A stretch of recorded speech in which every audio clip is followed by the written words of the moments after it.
Kidnapped *******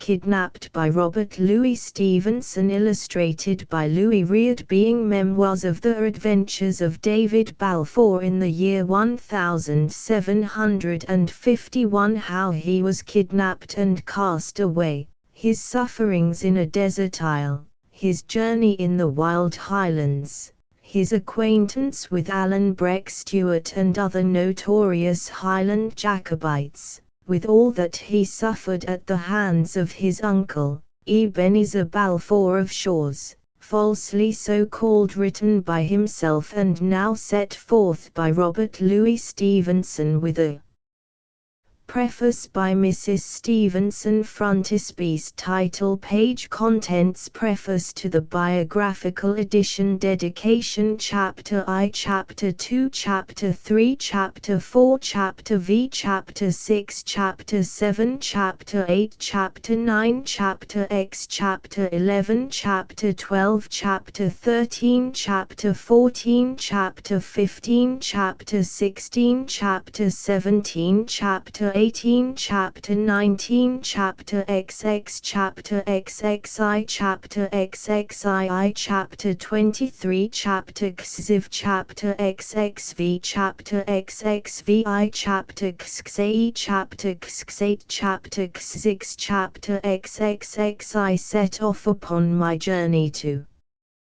the House of Shaw's. I come to my journey's end. I make acquaintance of my uncle. I run a great danger in the House of Shaw's. I go to the Queen's Ferry. What befell at the Queen's Ferry? I go to see in the brig Covenant of Dysart, the Round House, the man with the belt of gold, the siege of the Round House, the Captain Knuckles under. I hear of the Red Fox, the loss of the brig, the islet, the lad with the silver button. Through the Isle of Mull, the lad with the silver button, across Morfen, the death of the Red Fox. Talk with Alan in the wood of Latimer, the House of Fear, the flight in the heather, the rocks, the flight in the heather, the hue of Corinaki, the flight in the heather, the Moorclooney's cage, the flight in the heather, the quarrel in Ball Q Hidder, end of the flight. We pass the fourth. I come to Mr. Rankila. I go in quest of my inheritance. I come into my kingdom. Goodbye. List of illustrations. First page, list of illustrations. Second page, preface to the biographical edition. While my husband and Mr. Henley were engaged in writing plays in Bournemouth, they made a number of titles, hoping to use them in the future. Dramatic composition was not what my husband preferred, but the torrent of Mr. Henley's enthusiasm swept him off his feet. However, after several plays had been finished, and his health seriously impaired by his endeavors to keep up with Mr. Henley, playwriting was abandoned forever, and my husband returned to his legitimate vocation. Having added one of the titles, The Hanging Judge, to the list of projected plays, now thrown aside, and emboldened by my husband's offer to give me any help needed, I concluded to try and write it myself. As I wanted a trial scene in the Old Bailey, I chose the period of 1700 for my purpose. But being shamefully ignorant of my subject, and my husband confessing to little more knowledge than I possessed, a London bookseller was commissioned to send us everything he could procure bearing on Old Bailey trials. A great package came in response to our order, and very soon we were both absorbed, not so much in the trials as in following the brilliant career of a Mr. Garrow, who appeared as counsel in many of the cases. We sent for more books, and yet more, still intent on Mr. Garrow, whose subtle cross-examination of witnesses and masterly, if sometimes startling, methods of arriving at the truth seemed more thrilling to us than any novel. Occasionally other trials than those of the Old Bailey would be included in the package of books we received from London. Among these my husband found and read with avidity, the Trial of James Stewart in Orchan, India, of Appin for the murder of Colin Campbell of Glenure, Efk, factor for His Majesty on the forfeited estate of Ardfheil. My husband was always interested in this period of his country's history, and had already the intention of writing a story that should turn on the Appin murder. The tale was to be of a boy, David Balfour, supposed to belong to my husband's own family, who should travel in Scotland as though it were a foreign country, meeting with various adventures and misadventures by the way. From the trial of James Stewart my husband gleaned much valuable material for his novel, the most important being the character of Alan Breck. Aside from having described him as smallish in stature, my husband seems to have taken Alan Breck's personal appearance, even to his clothing, from the book.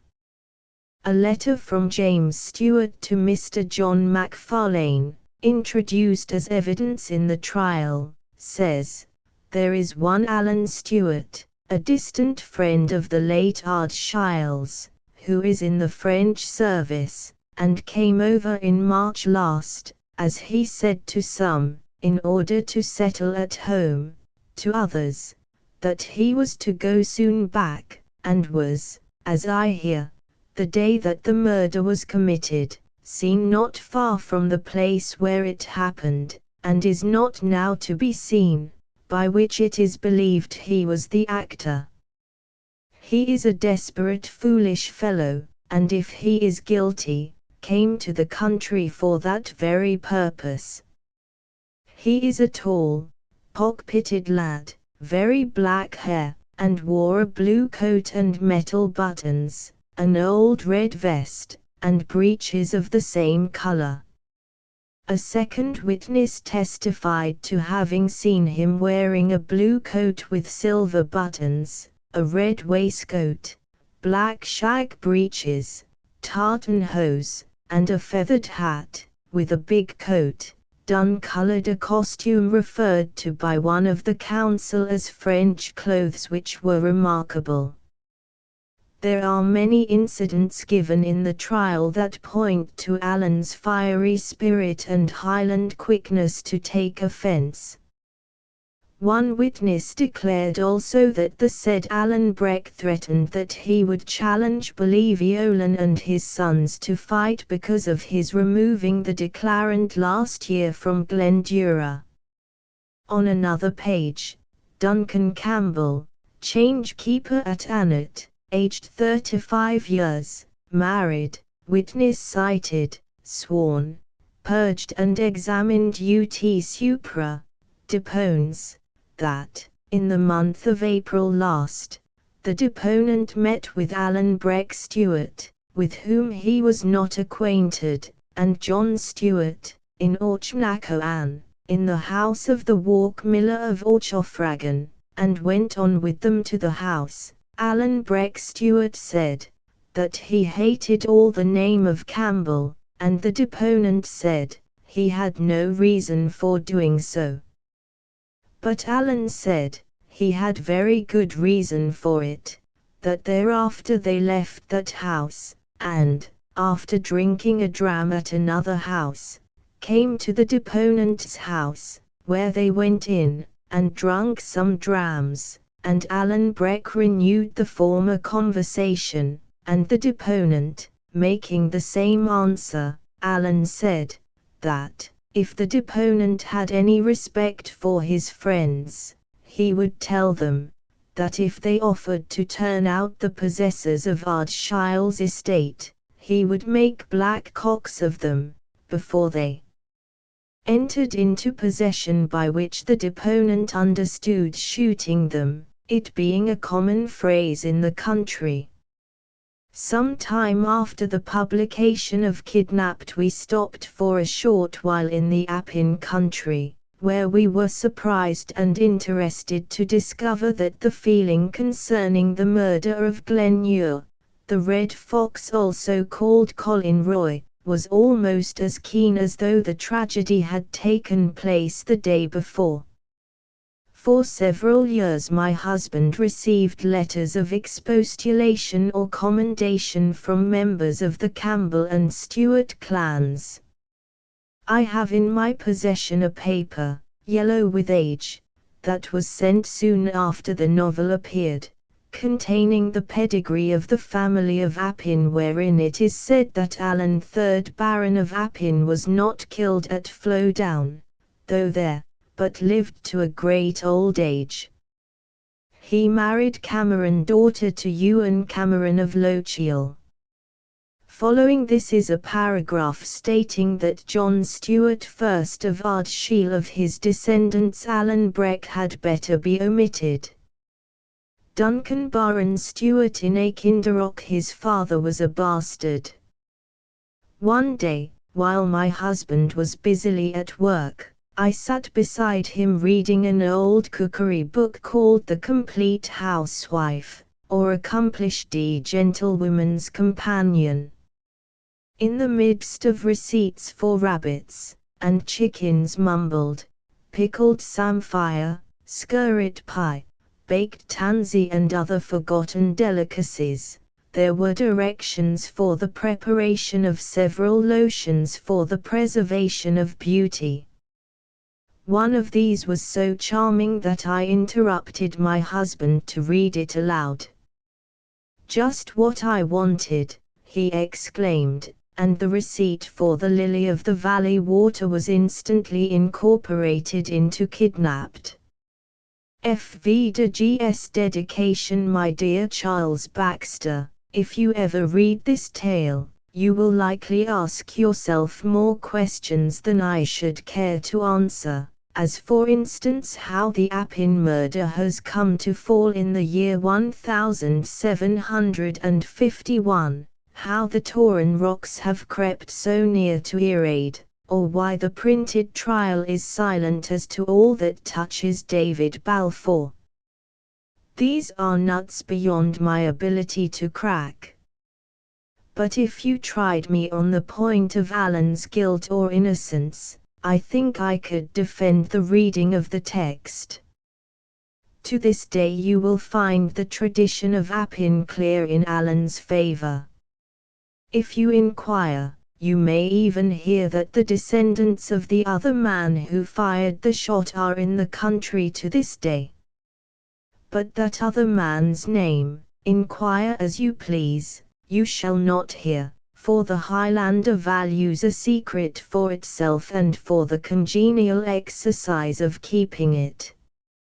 I might go on for long to justify one point and own another indefensible. It is more honest to confess at once how little I am touched by the desire of accuracy.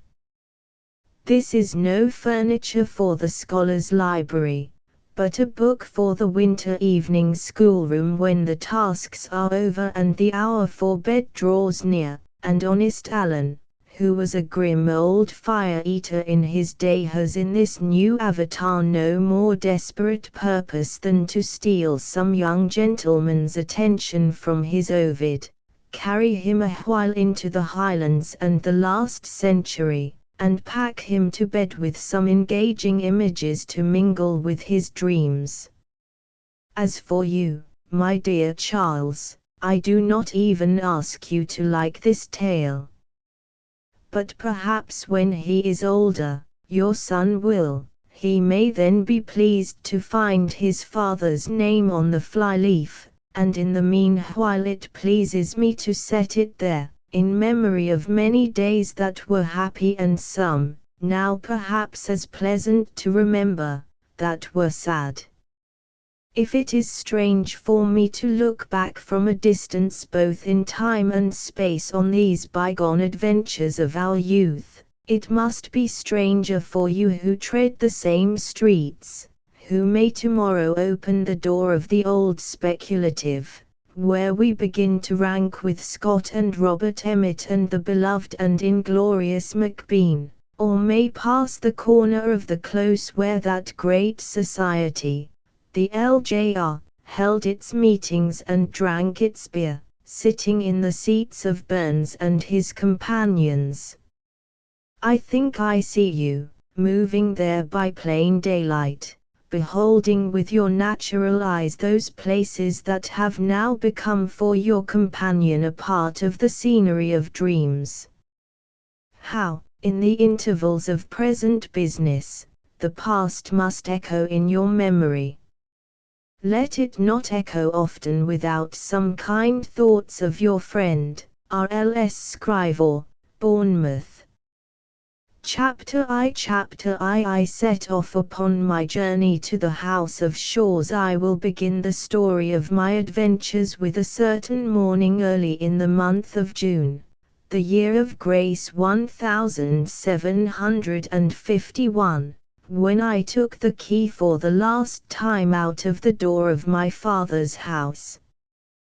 The sun began to shine upon the summit of the hills as I went down the road, and by the time I had come as far as the manse, the blackbirds were whistling in the garden lilacs, and the mist that hung around the valley in the time of the dawn was beginning to arise and die away. Mr. Campbell, the minister of Essendon, was waiting for me by the garden gate. Good man. He asked me if I had breakfasted, and hearing that I lacked for nothing, he took my hand in both of his and clapped it kindly under his arm. Well, Davy, lad, said he, I will go with you as far as the ford, to set you on the way. And we began to walk forward in silence. Are ye sorry to leave Essendon? Said he, after a while. Why, sir, said I, if I knew where I was going, or what was likely to become of me, I would tell you candidly. Essendon is a good place indeed, and I have been very happy there, but then I have never been anywhere else. My father and mother, since they are both dead, I shall be no nearer to in Essendon than in the kingdom of Hungary, and, to speak truth, if I thought I had a chance to better myself where I was going, I would go with a good will. Said Mr. Campbell. Very well, Davy.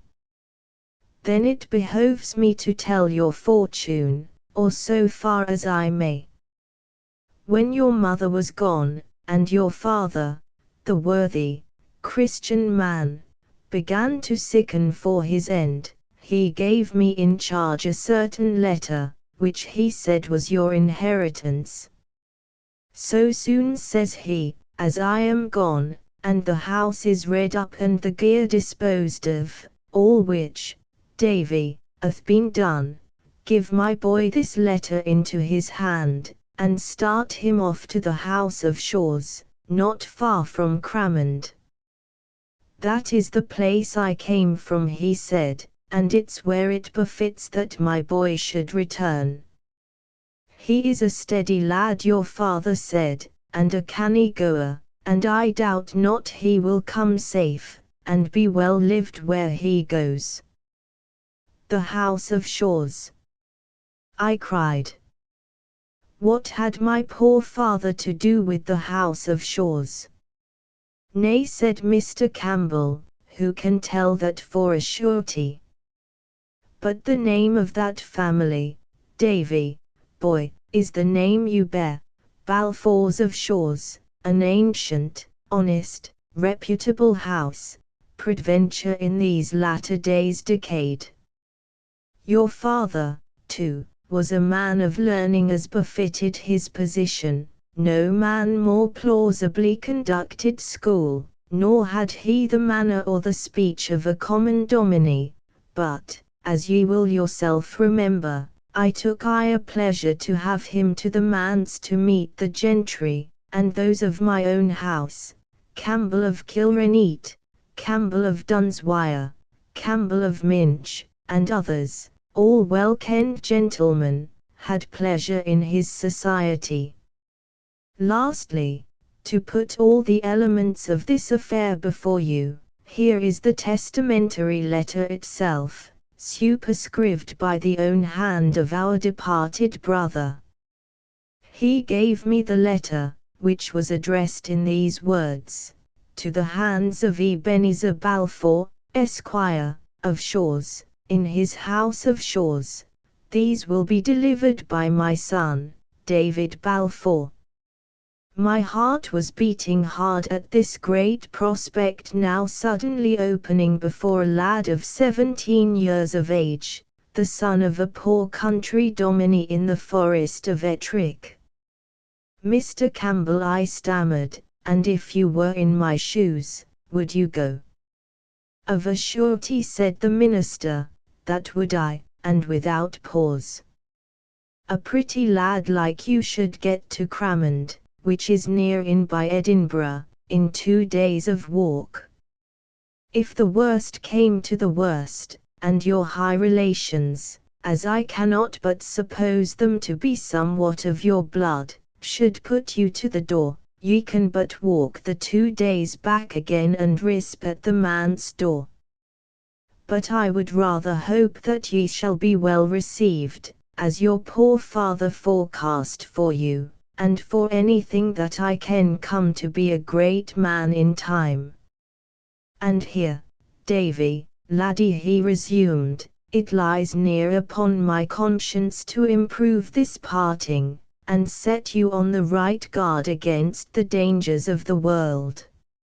Here he cast about for a comfortable seat, lighted on a big boulder under a birch by the track side, sate down upon it with a very long, serious upper lip, and the sun now shining in upon us between 2 peaks, put his pocket handkerchief over his cocked hat to shelter him.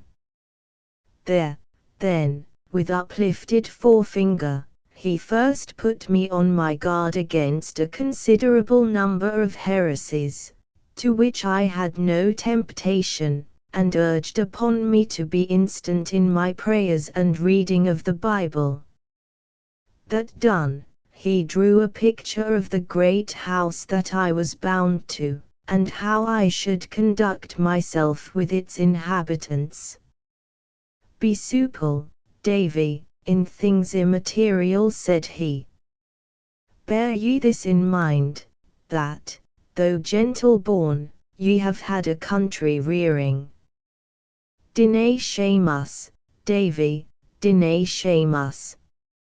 In yon great, muckle house, with all these domestics, upper and under, show yourself as nice, as circumspect, as quick at the conception, and as slow of speech as any. As for the lead, remember he's the lead, I say no more, honour to whom honour. It's a pleasure to obey a lead, or should be, to the young. Well, sir, said I, it may be, and I'll promise you I'll try to make it so. Why, very well said, replied Mr. Campbell, heartily. And now to come to the material, or, to make a quibble, to the immaterial. I have here a little packet which contains 4 things. He tugged it, as he spoke, and with some great difficulty, from the skirt pocket of his coat. Of these 4 things, the first is your legal due, the little pickle money for your father's books and plenishing, which I have bought, as I have explained from the first, in the design of reselling at a profit to the incoming dominie. The other 3 are gifties that Mrs. Campbell and myself would be blithe of your acceptance. The first, which is round, will likely please ye best at the first offgo, but, oh Davy, laddie, it's but a drop of water in the sea, it'll help you but a step, and vanish like the morning. The second, which is flat and square and written upon, will stand by you through life, like a good staff for the road, and a good pillow to your head in sickness. And as for the last, which is cubical, that'll see you, it's my prayerful wish, into a better land. Held me at arm's length, looking at me with his face all working with sorrow with that he got upon his feet, took off his hat, and prayed a little while aloud, and in affecting terms, for a young man setting out into the world, then suddenly took me in his arms and embraced me very hard, then held me at arm's length, looking at me with his face all working with sorrow, and then whipped about, and crying goodbye to me, set off backward by the way that we had come at a sort of jogging run. It might have been laughable to another, but I was in no mind to laugh. I watched him as long as he was in sight, and he never stopped hurrying, nor once looked back. Then it came in upon my mind that this was all his sorrow at my departure, and my conscience smote me hard and fast, because I, for my part, was overjoyed to get away out of that quiet countryside, and go to a great, busy house, among rich and respected gentlefolk of my own name and blood. Davy, I thought, was ever seen such black ingratitude. Can you forget old favors and old friends at the mere whistle of a name? Fie, think shame. And I sat down on the boulder the good man had just left, and opened the parcel to see the nature of my gifts. That which he had called cubical, I had never had much doubt of. Sure enough it was a little Bible, to carry in a plaid nuke. That which he had called round, I found to be a shilling piece, and the third, which was to help me so wonderfully both in health and sickness all the days of my life, was a little piece of coarse yellow paper, written upon thus in red ink, to make lily of the valley water. Take the flowers of lily of the valley and distill them in sack, and drink a spoonful or two as there is occasion. It restores speech to those that have the dumb palsy. It is good against the gout, it comforts the heart and strengthens the memory, and the flowers, put into a glass, close stopped, and set into an hill of ants for a month, then take it out, and you will find a liquor which comes from the flowers, which keep in a vial, it is good, ill or well, and whether man or woman. And then, in the minister's own hand, was added, likewise for sprains, rub it in, and for the colic, a great spoonful in the hour. To be sure, I laughed over this, but it was rather tremulous laughter, and I was glad to get my bundle on my staff's end and set out over the ford and up the hill upon the farther side, till, just as I came on the green drove road running wide through the heather, I took my last look of Kirk Essendon, the trees about the manse, and the big rowans in the kirkyard where my father and my mother lay. Chapter 2 I come to my journey's end in the forenoon of the second day, coming to the top of a hill, I saw all the country fall away before me down to the sea, and in the midst of this descent, on a long ridge, the city of Edinburgh smoking like a kill.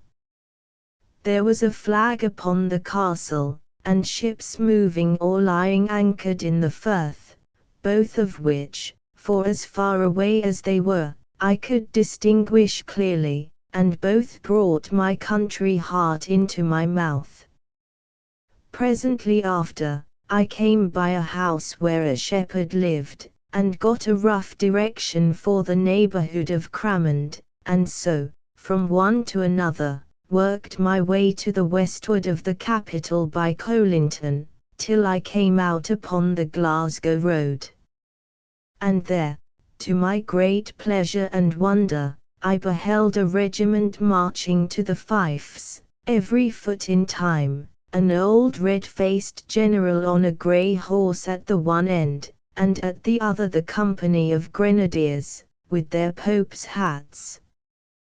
The pride of life seemed to mount into my brain at the sight of the red coats and the hearing of that merry music. A little farther on, and I was told I was in Cramond parish, and began to substitute in my inquiries the name of the House of Shaws. It was a word that seemed to surprise those of whom I sought my way. At first I thought the plainness of my appearance, in my country habit, and that all dusty from the road, consorted ill with the greatness of the place to which I was bound.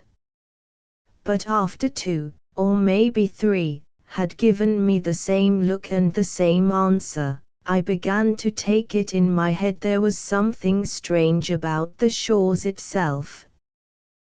The better to set this fear at rest, I changed the form of my inquiries, and spying an honest fellow coming along a lane on the shaft of his cart, I asked him if he had ever heard tell of a house they called the House of Shaws. He stopped his cart and looked at me, like the others. Said he. What for? It's a great house. I asked. Doubtless, says he. The house is a big, muckle house. Said I, but the folk that are in it. Folk, cried he. Are ye daft? There's nae folk there, to call folk. What, say I, not Mr. Ebenezer? Oh you, says the man, there's the lead, to be sure, if it's him you're wanting. What'll like be your business, Manny? I was led to think that I would get a situation, I said, looking as modest as I could. What? Cries the carter, in so sharp a note that his very horse started, and then, well, Manny, he added, it's nane of my affairs, but ye seem a decent spoken lad, and if ye'll take a word from me, ye'll keep clear of the Shaws. The next person I came across was a dapper little man in a beautiful white wig, whom I saw to be a barber on his rounds, and knowing well that barbers were great gossips, I asked him plainly what sort of a man was Mr. Balfour of the Shaws. Hoot, hoot, hoot, said the barber, nae kind of a man, nae kind of a man at all, and began to ask me very shrewdly what my business was, but I was more than a match for him at that, and he went on to his next customer no wiser than he came. I cannot well describe the blow this dealt to my illusions.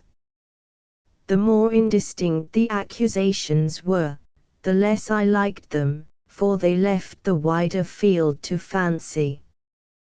What kind of a great house was this, that all the parish should start and stare to be asked the way to it?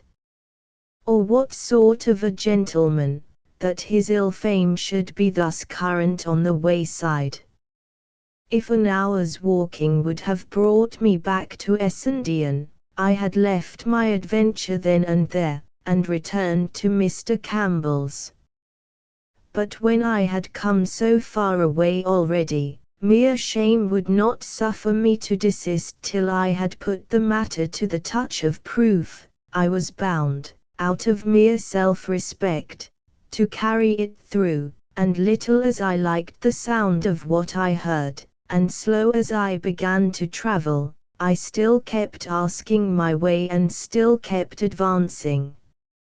It was drawing on to sundown when I met a stout, dark, sour-looking woman coming trudging down a hill, and she, when I had put my usual question, turned sharp about, accompanied me back to the summit she had just left, and pointed to a great bulk of buildings standing very bare upon a green in the bottom of the next valley. The country was pleasant round about, running in low hills, pleasantly watered and wooded, and the crops, to my eyes, wonderfully good, but the house itself appeared to be a kind of ruin. No road led up to it, no smoke arose from any of the chimneys, nor was there any semblance of a garden. My heart sank. "That!" I cried. The woman's face lit up with a malignant anger. "That is the house of Shaw's," she cried. "Blood built it, blood stopped the building of it, blood shall bring it down. See here," she cried again, "I spit upon the ground, and crack my thumb at it. Black be its fall. If ye see the lead, tell him what ye hear, tell him this makes the 1219 time that Janet Clouston has called down the curse on him and his house, buyer and stable, man, guest, and master, wife, miss, or bairn, black, black be their fall." And the woman, whose voice had risen to a kind of eldritch sing-song, turned with a skip, and was gone. I stood where she left me, with my hair on end. In those days folk still believed in witches and trembled at a curse, and this one, falling so pat, like a wayside omen, to arrest me ere I carried out my purpose, took the pith out of my legs. I sat me down and stared at the house of Shaw's. The more I looked, the pleasanter that countryside appeared, being all set with hawthorn bushes full of flowers, the fields dotted with sheep, a fine flight of rooks in the sky, and every sign of a kind soil and climate, and yet the barrack in the midst of it went sore against my fancy.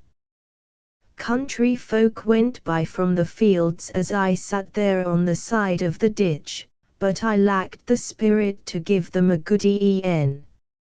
At last the sun went down, and then, right up against the yellow sky, I saw a scroll of smoke go mounting, not much thicker, as it seemed to me, than the smoke of a candle, but still there it was, and meant a fire, and warmth, and cookery, and some living inhabitant that must have lit it, and this comforted my heart. So I set forward by a little faint track in the grass that led in my direction. It was very faint indeed to be the only way to a place of habitation, yet I saw no other. Presently it brought me to stone uprights, with an unroofed lodge beside them, and coats of arms upon the top. A main entrance it was plainly meant to be, but never finished. Instead of gates of wrought iron, a pair of hurdles were tied across with a straw rope, and as there were no park walls, nor any sign of avenue, the track that I was following passed on the right hand of the pillars, and went wandering on toward the house.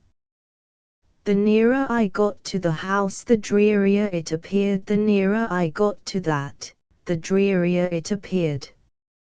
It seemed like the one wing of a house that had never been finished. What should have been the inner end stood open on the upper floors, and showed against the sky with steps and stairs of uncompleted masonry. Many of the windows were unglazed, and bats flew in and out like doves out of a dovecote. The night had begun to fall as I got close, and in 3 of the lower windows, which were very high up and narrow, and well barred, the changing light of a little fire began to glimmer. Was this the palace I had been coming to? Was it within these walls that I was to seek new friends and begin great fortunes? Why, in my father's house on Essen waterside, the fire and the bright lights would show a mile away, and the door open to a beggar's knock. I came forward cautiously, and giving ear as I came, heard someone rattling with dishes, and a little dry, eager cough that came in fits, but there was no sound of speech, and not a dog barked.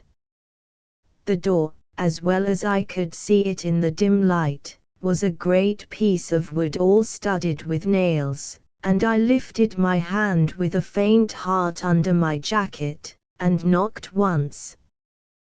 Then I stood and waited. The house had fallen into a dead silence. A whole minute passed away, and nothing stirred but the bats overhead. I knocked again, and hearkened again. By this time my ears had grown so accustomed to the quiet, that I could hear the ticking of the clock inside as it slowly counted out the seconds, but whoever was in that house kept deadly still, and must have held his breath. I was in two minds whether to run away, but anger got the upper hand, and I began instead to rain kicks and buffet on the door, and to shout out aloud for Mr. Balfour. I was in full career, when I heard the cough right overhead, and jumping back and looking up, beheld a man's head in a tall nightcap, and the bell mouth of a blunderbuss, at one of the first-story windows. "It's loaded," said a voice.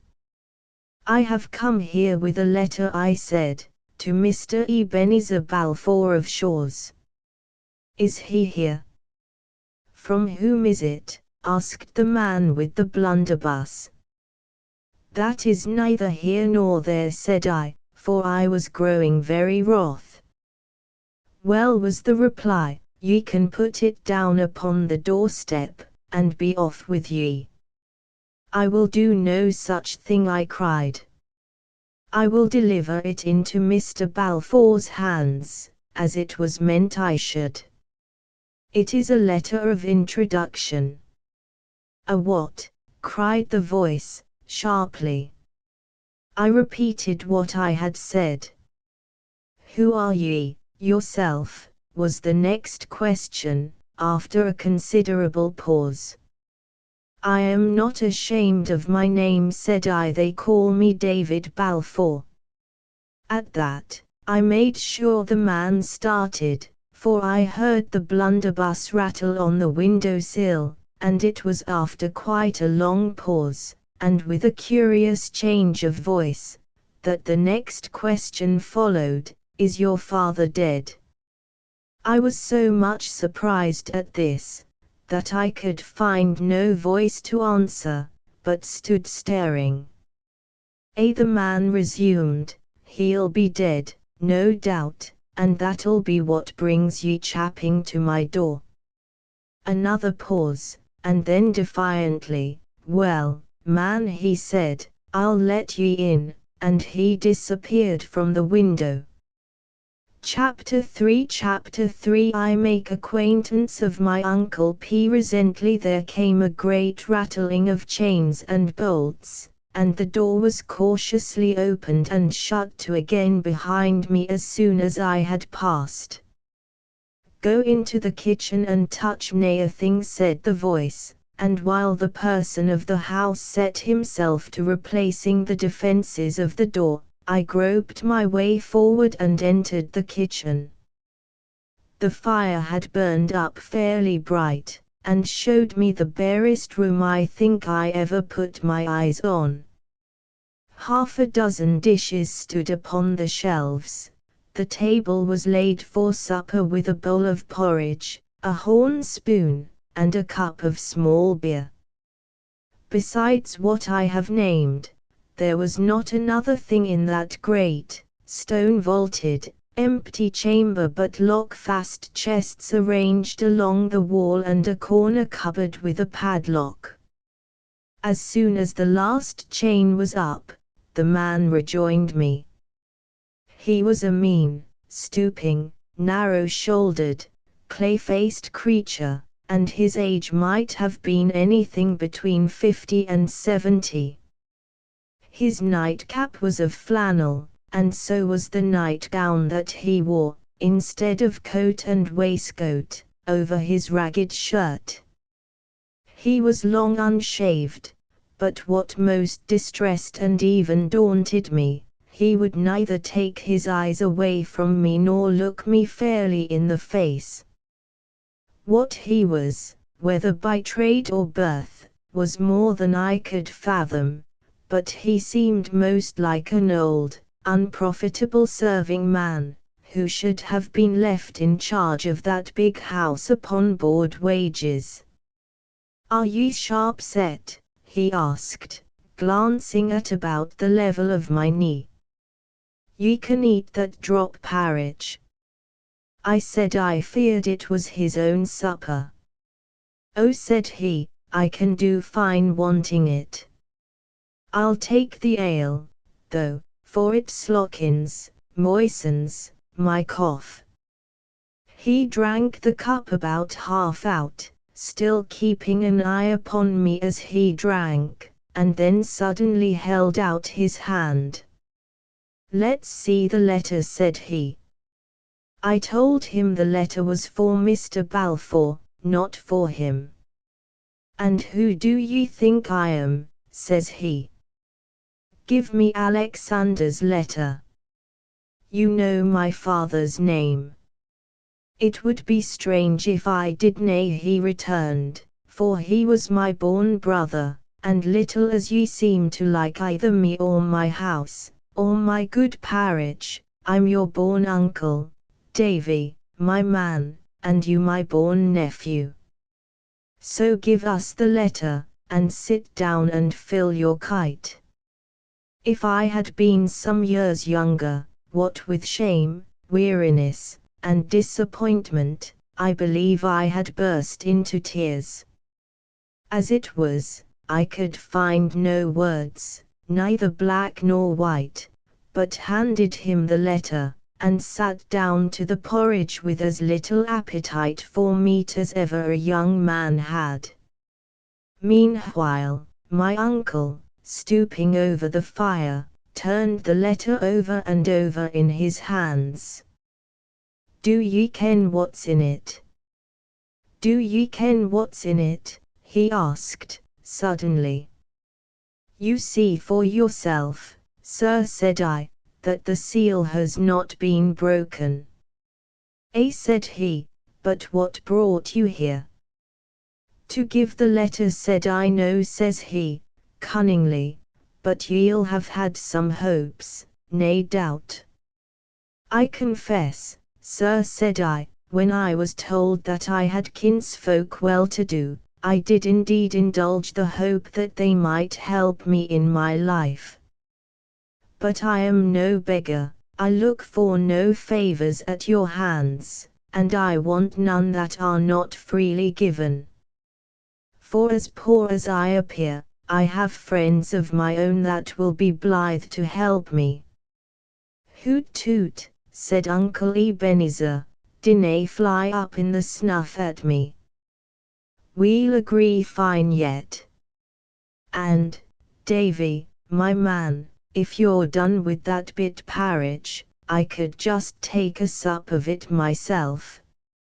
He continued, as soon as he had ousted me from the stool and spoon, "They are fine, wholesome food, they are grand food, parridge." He murmured a little grace to himself and fell to.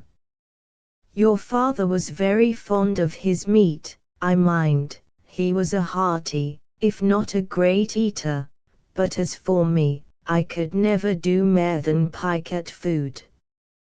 He took a pull at the small beer, which probably reminded him of hospitable duties, for his next speech ran thus: if ye re-dry ye'll find water behind the door.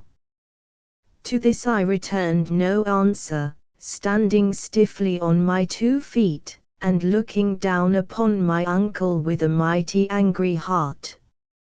He, on his part, continued to eat like a man under some pressure of time, and to throw out little darting glances now at my shoes and now at my homespun stockings.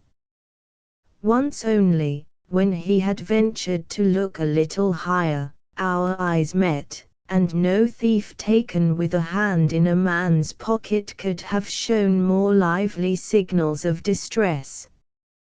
This set me in a muse, whether his timidity arose from too long a disuse of any human company, and whether perhaps, upon a little trial, it might pass off, and my uncle change into an altogether different man. From this I was awakened by his sharp voice. "Your father's been long dead?" he asked. 3 weeks, sir, said I. He was a secret man, Alexander, a secret, silent man, he continued. He never said muckle when he was young. He'll never have spoken muckle of me. I never knew, sir, till you told it me yourself, that he had any brother. Dear me, said Ebenezer. Nor yet of Shaw's, I dare say. Not so much as the name, sir, said I. To think o' that, said he. A strange nature of a man.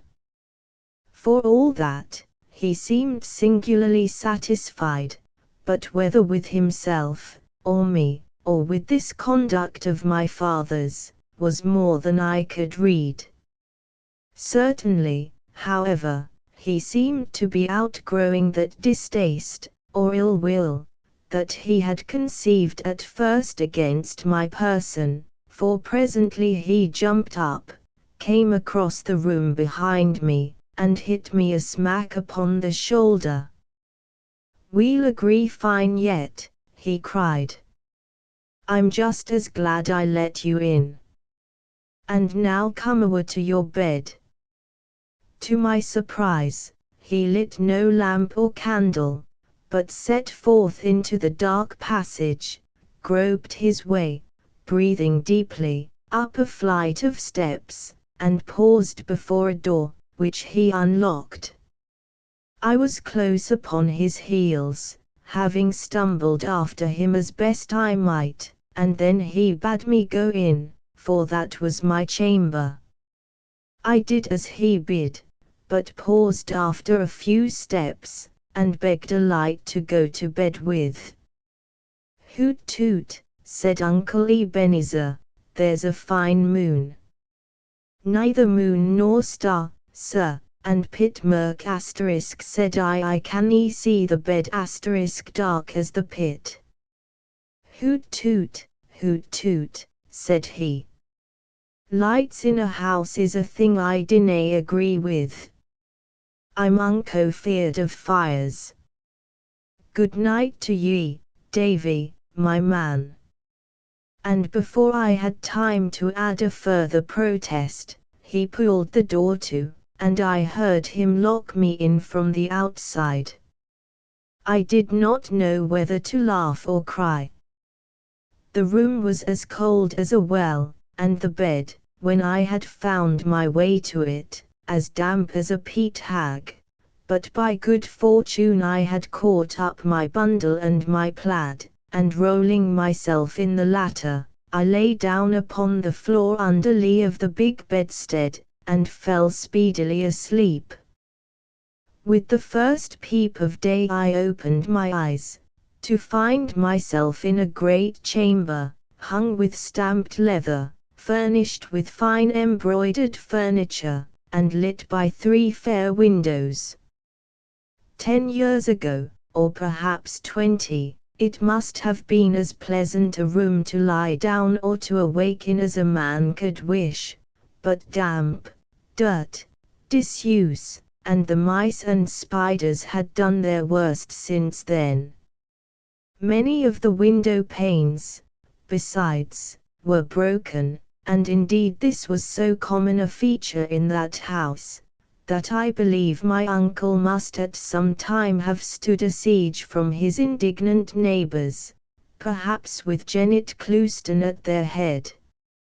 Meanwhile the sun was shining outside, and being very cold in that miserable room, I knocked and shouted till my gaoler came and let me out.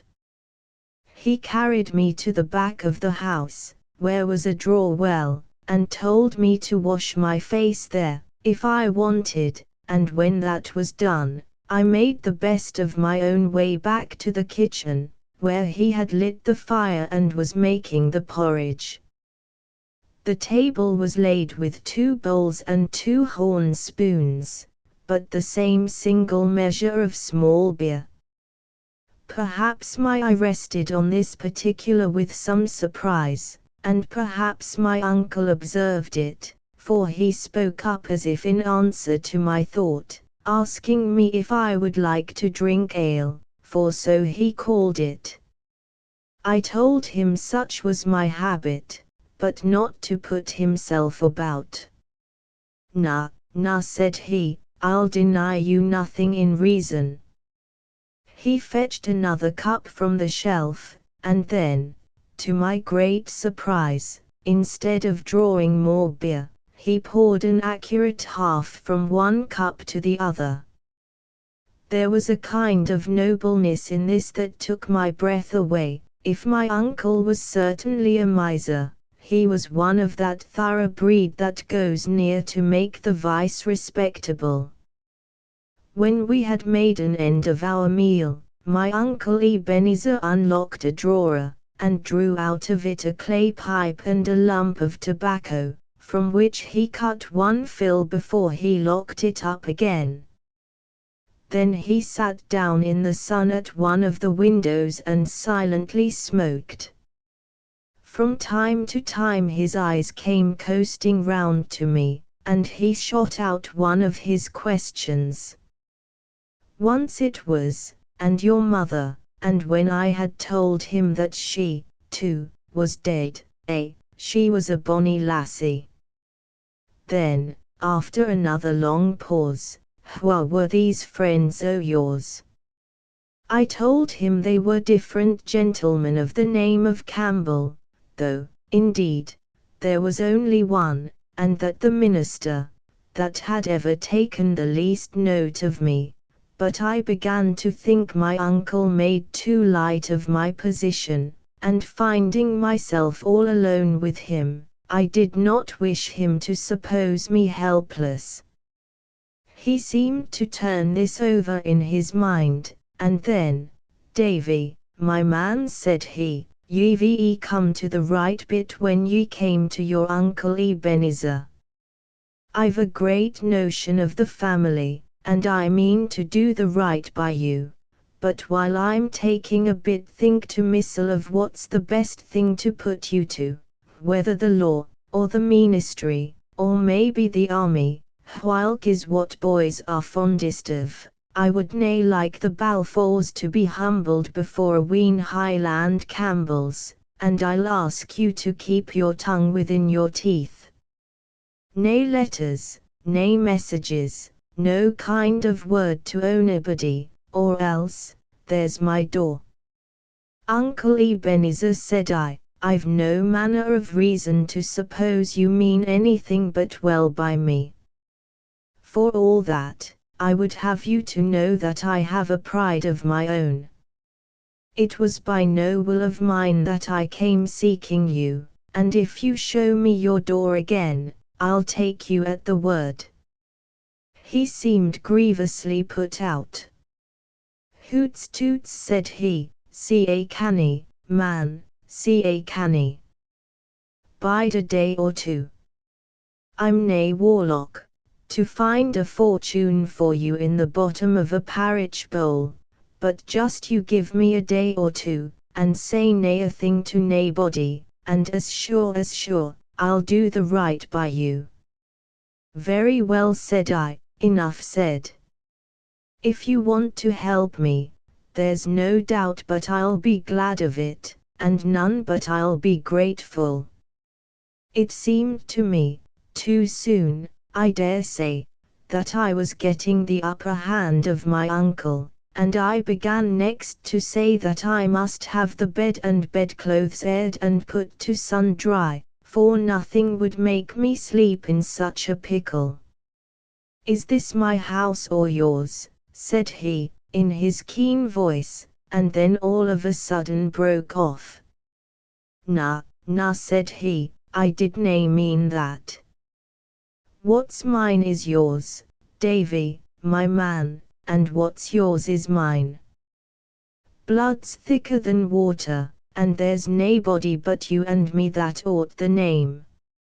And then on he rambled about the family, and its ancient greatness, and his father that began to enlarge the house, and himself that stopped the building as a sinful waste, and this put it in my head to give him Janet Clouston's message. The limmer, he cried. 1215, that's every day since I had the limmer rowpit, *. David, I'll have her roasted on red peats before I'm by with it. A witch, a proclaimed witch. I'll AFF and see the session clerk. Sold up. And with that he opened a chest, and got out a very old and well-preserved blue coat and waistcoat, and a good enough beaver hat, both without lace. These he threw on anyway, and taking a staff from the cupboard, locked all up again, and was for setting out, when a thought arrested him. I cannae leave you by yoursel in the house, said he. I'll have to lock you out. The blood came to my face. If you lock me out, I said, it'll be the last you'll see of me in friendship. He turned very pale, and sucked his mouth in. This is no the way, he said, looking wickedly at a corner of the floor. This is no the way to win my favor, David. Sir, says I, with a proper reverence for your age and our common blood, I do not value your favor at a boddle's purchase. I was brought up to have a good conceit of myself, and if you were all the uncle, and all the family, I had in the world 10 times over, I wouldn't buy your liking at such prices. Uncle Ebenezer went and looked out of the window for a while. I could see him all trembling and twitching, like a man with palsy. But when he turned round, he had a smile upon his face. Well, said he, we must bear and forbear. I'll no go, that's all that's to be said of it. Uncle Ebenezer, I said, I can make nothing out of this. You use me like a thief, you hate to have me in this house, you let me see it, every word and every minute. It's not possible that you can like me, and as for me, I've spoken to you as I never thought to speak to any man. Why do you seek to keep me, then? Let me gang back to the friends I have, and that like me. Nah, he said, very earnestly. I like you fine, we'll agree fine yet, and for the honor of the house I could nae let you leave the way ye came. Bide here quiet, there's a good lad, just you bide here quiet a bitty, and ye'll find that we agree. Well, sir, said I, after I had thought the matter out in silence, I'll stay a while. It's more just I should be helped by my own blood than strangers, and if we don't agree, I'll do my best it shall be through no fault of mine. Chapter 4 I run a great danger in the house of Shaws for a day that was begun so ill, the day passed fairly well. We had the porridge cold again at noon, and hot porridge at night. Porridge and small beer was my uncle's diet. He spoke but little, and that in the same way as before, shooting a question at me after a long silence, and when I sought to lead him to talk about my future, slipped out of it again. In a room next door to the kitchen, where he suffered me to go, I found a great number of books, both Latin and English, in which I took great pleasure all the afternoon. Indeed, the time passed so lightly in this good company, that I began to be almost reconciled to my residence at Shaws, and nothing but the sight of my uncle, and his eyes playing hide and seek with mine, revived the force of my distrust. One thing I discovered, which put me in some doubt. This was an entry on the flyleaf of a chapbook, one of Patrick Walker's, plainly written by my father's hand and thus conceived, to my brother Ebenezer on his 5th birthday. Now, what puzzled me was this, that, as my father was of course the younger brother, he must either have made some strange error, or he must have written, before he was yet 5, an excellent, clear manly hand of writing. I tried to get this out of my head, but though I took down many interesting authors, old and new, history, poetry, and storybook, this notion of my father's hand of writing stuck to me, and when at length I went back into the kitchen, and sat down once more to porridge and small beer, the first thing I said to Uncle Ebenezer was to ask him if my father had not been very quick at his book. Alexander. Know him, was the reply. I was far quicker, missile, I was a clever chappie when I was young. Why, I could read as soon as he could. This puzzled me yet more, and a thought coming into my head, I asked if he and my father had been twins. He jumped upon his stool, and the horn spoon fell out of his hand upon the floor. What gars ye ask that, he said, and he caught me by the breast of the jacket, and looked this time straight into my eyes. His own were little and light, and bright like a bird's, blinking and winking strangely. What do you mean? I asked, very calmly, for I was far stronger than he, and not easily frightened. Take your hand from my jacket. This is no way to behave. My uncle seemed to make a great effort upon himself. Dodman, David, he said, ye should nae speak to me about your father. That's where the mistake is. He sat a while and shook, blinking in his plate. He was all the brother that ever I had, he added, but with no heart in his voice, and then he caught up his spoon and fell to supper again, but still shaking. Now this last passage, this laying of hands upon my person and sudden profession of love for my dead father, went so clean beyond my comprehension that it put me into both fear and hope.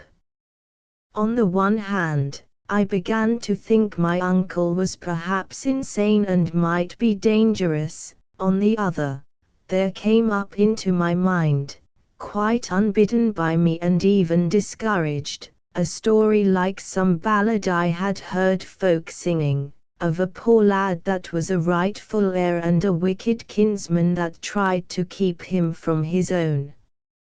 For why should my uncle play a part with a relative that came, almost a beggar, to his door, unless in his heart he had some cause to fear him. With this notion, all unacknowledged, but nevertheless getting firmly settled in my head, I now began to imitate his covert looks, so that we sat at table like a cat and a mouse, each stealthily observing the other. Not another word had he to say to me, black or white, but was busy turning something secretly over in his mind, and the longer we sat and the more I looked at him, the more certain I became that the something was unfriendly to myself. When he had cleared the platter, he got out a single pipe full of tobacco, just as in the morning, turned round a stool into the chimney corner, and sat a while smoking, with his back to me. "Davy," he said, at length, "I've been thinking," then he paused, and said it again. "There's a wee bit siller that I half promised ye before ye were born," he continued. "Promised it to your father. Oh, nae a thing legal, ye understand, just gentlemen daffing at their wine. Well, I keep it that bit money separate. It was a great expense, but a promise is a promise, and it has grown by now to be a matter of just precisely, just exactly," and here he paused and stumbled, "of just exactly £40. This last he rapped out with a sidelong glance over his shoulder, and the next moment added, almost with a scream, "Scots." The pound Scots being the same thing as an English shilling, the difference made by this second thought was considerable. I could see, besides, that the whole story was a lie, invented with some end which it puzzled me to guess, and I made no attempt to conceal the tone of raillery in which I answered, "Oh, think again, sir. Pounds sterling, I believe." "That's what I said," returned my uncle, "pounds sterling. And if you'll step out by to the door a minute, just to see what kind of a night it is, I'll get it out to ye and call ye in again." I did his will, smiling to myself in my contempt that he should think I was so easily to be deceived. It was a dark night, with a few stars low down, and as I stood just outside the door, I heard a hollow moaning of wind far off among the hills. I said to myself there was something thundery and changeful in the weather, and little knew of what a vast importance that should prove to me before the evening passed. When I was called in again, my uncle counted out into my hand 37 golden guinea pieces.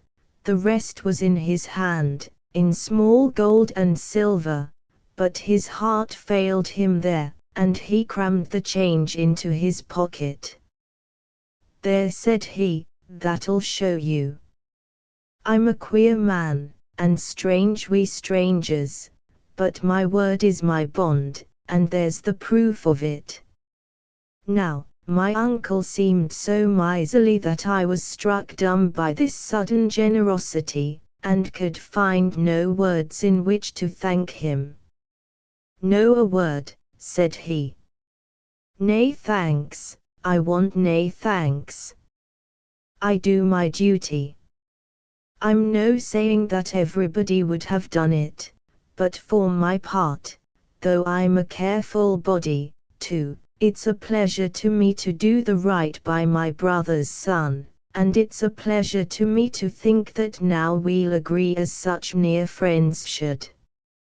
I spoke him in return as handsomely as I was able, but all the while I was wondering what would come next, and why he had parted with his precious guineas, for as to the reason he had given, a baby would have refused it. Presently he looked towards me sideways. "And see here," says he, "tit for tat. I told him I was ready to prove my gratitude in any reasonable degree, and then waited, looking for some monstrous demand. And yet, when at last he plucked up courage to speak, it was only to tell me, very properly, as I thought, that he was growing old and a little broken, and that he would expect me to help him with the house and the bit garden.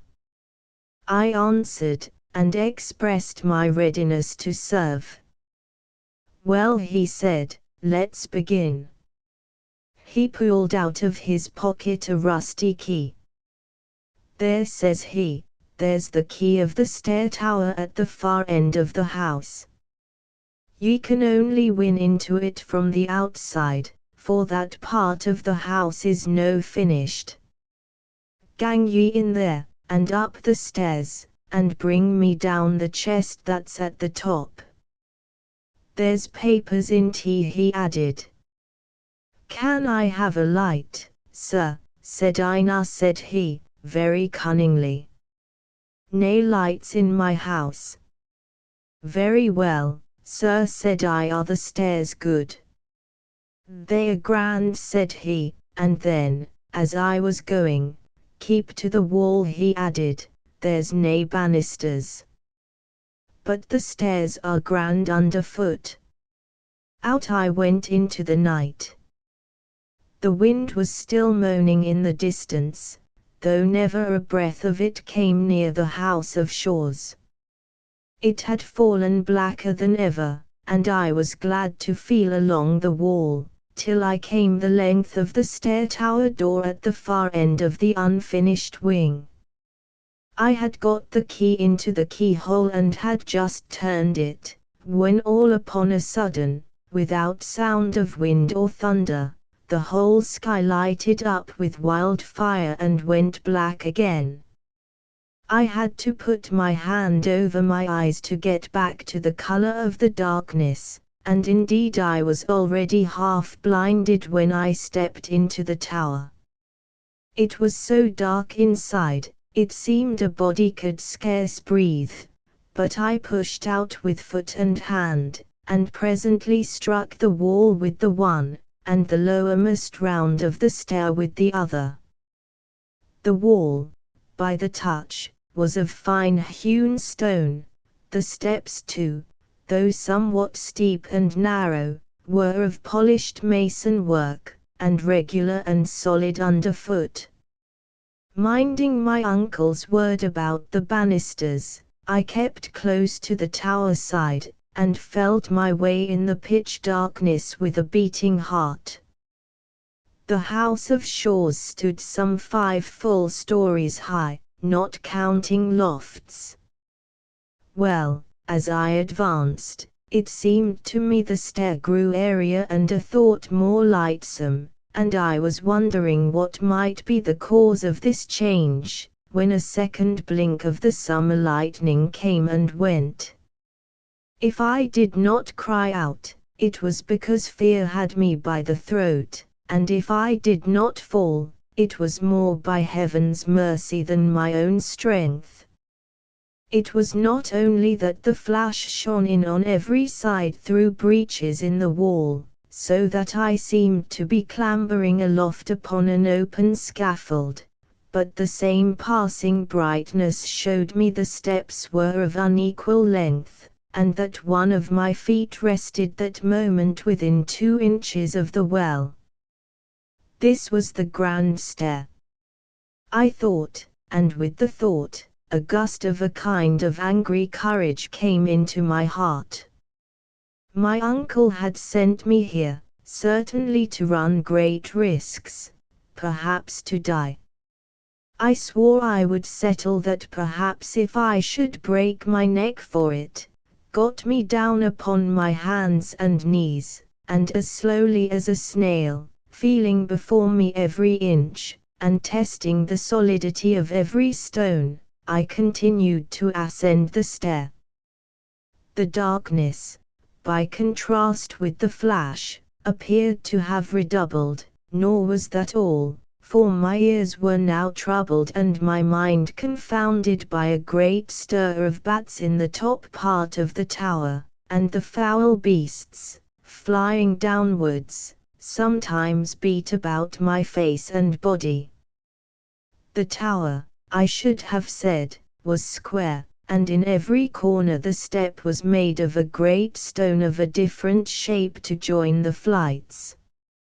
Well, I had come close to one of these turns, when, feeling forward as usual, my hand slipped upon an edge and found nothing but emptiness beyond it. The stair had been carried no higher. To set a stranger mounting it in the darkness was to send him straight to his death, and, although, thanks to the lightning and my own precautions, I was safe enough, the mere thought of the peril in which I might have stood, and the dreadful height I might have fallen from, brought out the sweat upon my body and relaxed my joints. My hand slipped upon an edge and found nothing but emptiness beyond it, but I knew what I wanted now, and turned and groped my way down again, with a wonderful anger in my heart. About halfway down, the wind sprang up in a clap and shook the tower, and died again. The rain followed, and before I had reached the ground level it fell in buckets. I put out my head into the storm, and looked along towards the kitchen. The door, which I had shut behind me when I left, now stood open, and shed a little glimmer of light, and I thought I could see a figure standing in the rain, quite still, like a man hearkening. And then there came a blinding flash, which showed me my uncle plainly, just where I had fancied him to stand, and hard upon the heels of it, a great tow of thunder. Now, whether my uncle thought the crash to be the sound of my fall, or whether he heard in it God's voice denouncing murder, I will leave you to guess. Certain it is, at least, that he was seized on by a kind of panic fear, and that he ran into the house and left the door open behind him. I followed as softly as I could, and, coming unheard into the kitchen, stood and watched him. He had found time to open the corner cupboard and bring out a great case bottle of aqua vitae, and now sat with his back towards me at the table. Ever and again he would be seized with a fit of deadly shuddering and groan aloud, and carrying the bottle to his lips, drink down the raw spirits by the mouthful. I stepped forward, came close behind him where he sat, and suddenly clapping my two hands down upon his shoulders, "Ah!" cried I. My uncle gave a kind of broken cry like a sheep's bleat, flung up his arms, and tumbled to the floor like a dead man. I was somewhat shocked at this, but I had myself to look to first of all, and did not hesitate to let him lie as he had fallen. The keys were hanging in the cupboard, and it was my design to furnish myself with arms before my uncle should come again to his senses and the power of devising evil. In the cupboard were a few bottles, some apparently of medicine, a great many bills and other papers, which I should willingly enough have rummaged, had I had the time, and a few necessaries that were nothing to my purpose. Thence I turned to the chests. The first was full of meal, the second of moneybags and papers tied into sheaves, in the third, with many other things, and these for the most part clothes, I found a rusty, ugly-looking Highland dirk without the scabbard. This, then, I concealed inside my waistcoat, and turned to my uncle. He lay as he had fallen, all huddled, with one knee up and one arm sprawling abroad. His face had a strange color of blue, and he seemed to have ceased breathing. Fear came on me that he was dead. Then I got water and dashed it in his face, and with that he seemed to come a little to himself, working his mouth and fluttering his eyelids. At last he looked up and saw me, and there came into his eyes a terror that was not of this world. "Come, come," said I, "sit up." "Are ye alive?" he sobbed. "O man, are ye alive?" "That am I," said I, "small thanks to you." He had begun to seek for his breath with deep sighs. "The blue phial," said he, "in the armory, the blue phial." His breath came slower still. I ran to the cupboard, and, sure enough, found there a blue phial of medicine, with the dose written on it on a paper, and this I administered to him with what speed I might. "It's the trouble," said he, reviving a little. "I have a trouble, Davy. It's the heart." I set him on a chair and looked at him. It is true I felt some pity for a man that looked so sick, but I was full besides of righteous anger, and I numbered over before him the points on which I wanted explanation: why he lied to me at every word, why he feared that I should leave him, why he disliked it to be hinted that he and my father were twins. "Is that because it is true?" I asked. Why he had given me money to which I was convinced I had no claim, and, last of all, why he had tried to kill me. He heard me all through in silence, and then, in a broken voice, begged me to let him go to bed. "I'll tell ye the morn," he said, "as sure as death I will." And so weak was he that I could do nothing but consent.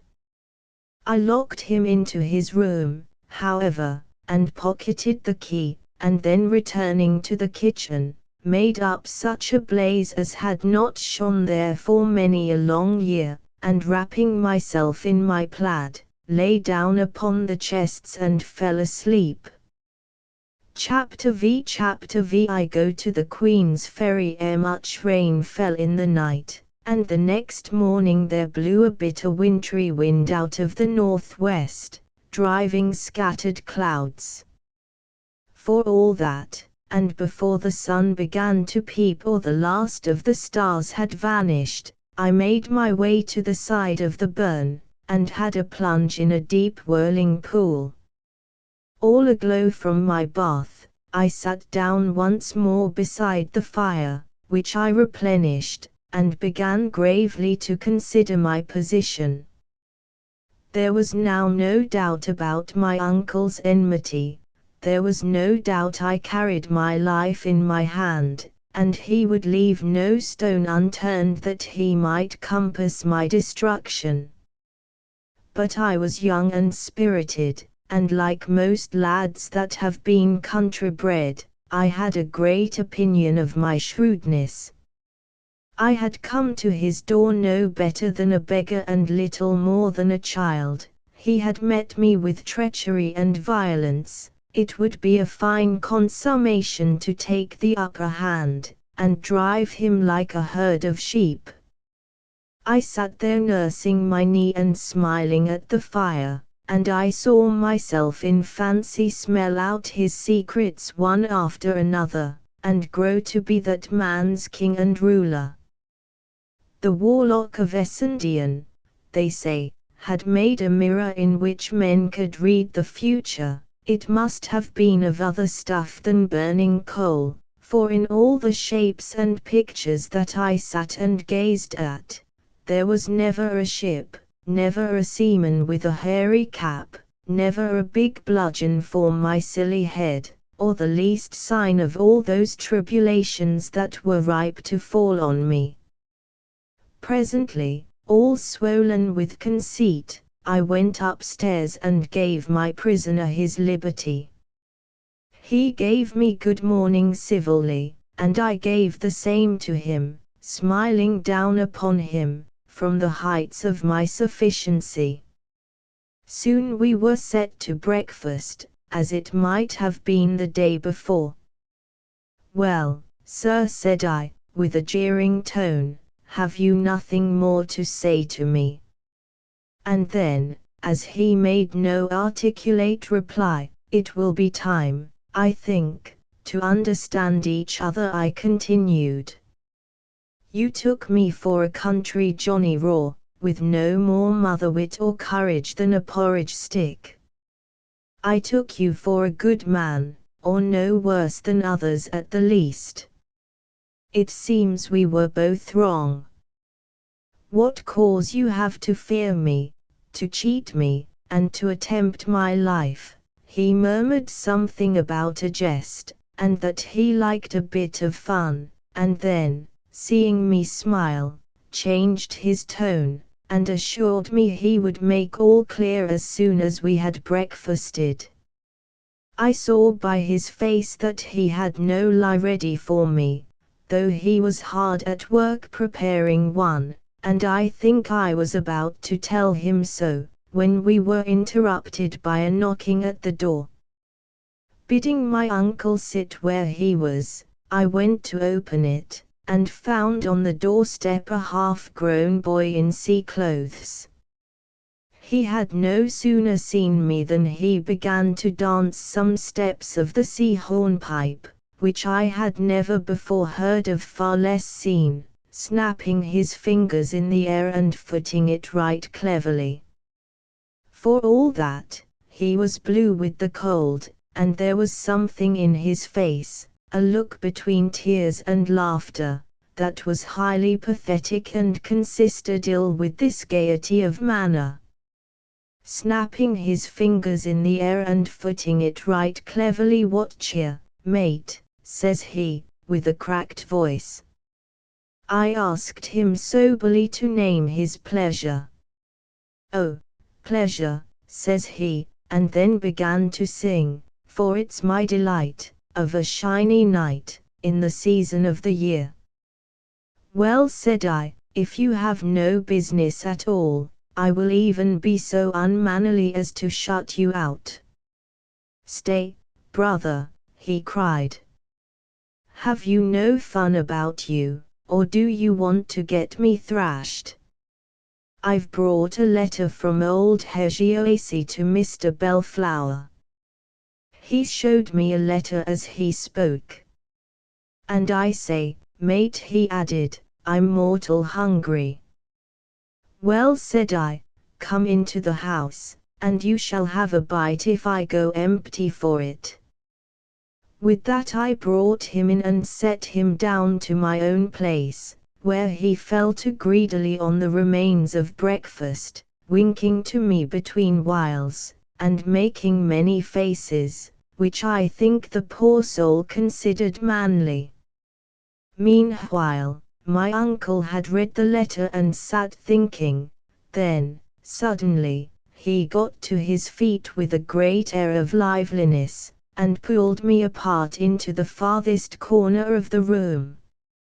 "Read that," said he, and put the letter in my hand. Here it is, lying before me as I write: "The Hawes Inn, at the Queen's Ferry. Sir, I lie here with my hawser up and down, and send my cabin boy to inform. If you have any further commands for overseas, today will be the last occasion, as the wind will serve us well out of the Firth. I will not seek to deny that I have had crosses with your door Mr. Rankeela, of which, if not speedily read up, you may look to see some losses follow. I have drawn a bill upon you, as per margin, and am, sir, your most obedient, humble servant, Elias Hosiason. Agent. You see, Davy, resumed my uncle, as soon as he saw that I had done, I have a venture with this man Hosierson, the captain of a trading brig, the Covenant, of Dysart. Now, if you and me was to walk over with yon lad, I could see the captain at the hawse, or maybe on board the Covenant if there was papers to be signed, and so far from a loss of time, we can jog on to the lawyer, Mr. Rankeeler's. After that's come and gone, ye would be swear asterisk to believe me upon my naked word, but ye'll believe Rankeeler. He's factor to half the gentry in these parts, an old man, for be, highly respect it, and he kenned your father. Asterisk unwilling. I stood a while and thought. I was going to some place of shipping, which was doubtless populous, and where my uncle durst attempt no violence, and, indeed, even the society of the cabin boy so far protected me. Once there, I believed I could force on the visit to the lawyer, even if my uncle were now insincere in proposing it, and, perhaps, in the bottom of my heart, I wished a nearer view of the sea and ships. You are to remember I had lived all my life in the inland hills, and just 2 days before had my first sight of the Firth lying like a blue floor, and the sailed ships moving on the face of it, no bigger than toys. One thing with another, I made up my mind. Very well, says I, let us go to the ferry.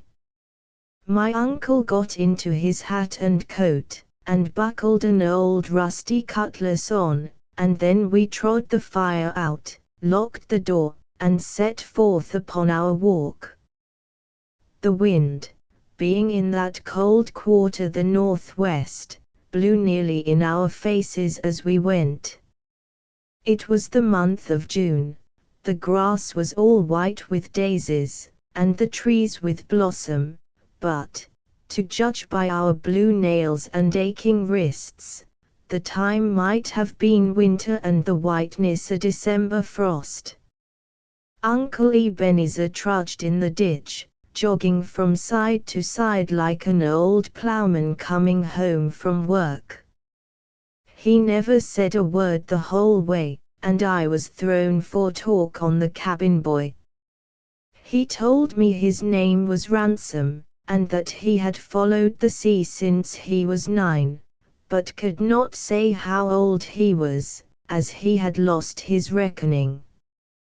He showed me tattoo marks, bearing his breast in the teeth of the wind, and in spite of my remonstrances, for I thought it was enough to kill him, he swore horribly whenever he remembered, but more like a silly schoolboy than a man, and boasted of many wild and bad things that he had done, stealthy thefts, false accusations, and even murder, but all with such a dearth of likelihood in the details, and such a weak and crazy swagger in the delivery, as disposed me rather to pity than to believe him. I asked him of the brig, which he declared was the finest ship that sailed, and of Captain Hosierson, in whose praises he was equally loud. Hesiace, for so he still named the skipper, was a man, by his account, that minded for nothing either in heaven or earth, one that, as people said, would crack on all sail into the day of judgment, rough, fierce, unscrupulous, and brutal, and all this my poor cabin boy had taught himself to admire as something seamanlike and manly. He would only admit one flaw in his idol. He ain't no seaman, he admitted. That's Mr. Shuan that navigates the brig, he's the finest seaman in the trade, only for drink, and I tell you I believe it. Why, look and turning down his stocking he showed me a great, raw, red wound that made my blood run cold. He done that, Mr. Shuan done it, he said, with an air of pride. What? I cried, do you take such savage usage at his hands? Why, you are no slave, to be so handled. No, said the poor moon calf, changing his tune at once, and so he'll find. See, and he showed me a great case knife, which he told me was stolen. Oh, says he, let me see him try, I dare him to, I'll do for him. Oh, he ain't the first. And he confirmed it with a poor, silly, ugly oath. I have never felt such pity for anyone in this wide world as I felt for that half-witted creature, and it began to come over me that the brig Covenant, for all her pious name, was little better than a hell upon the seas. Have you no friends? Said I. He said he had a father in some English seaport, I forget which. He was a fine man, too, he said, but he's dead.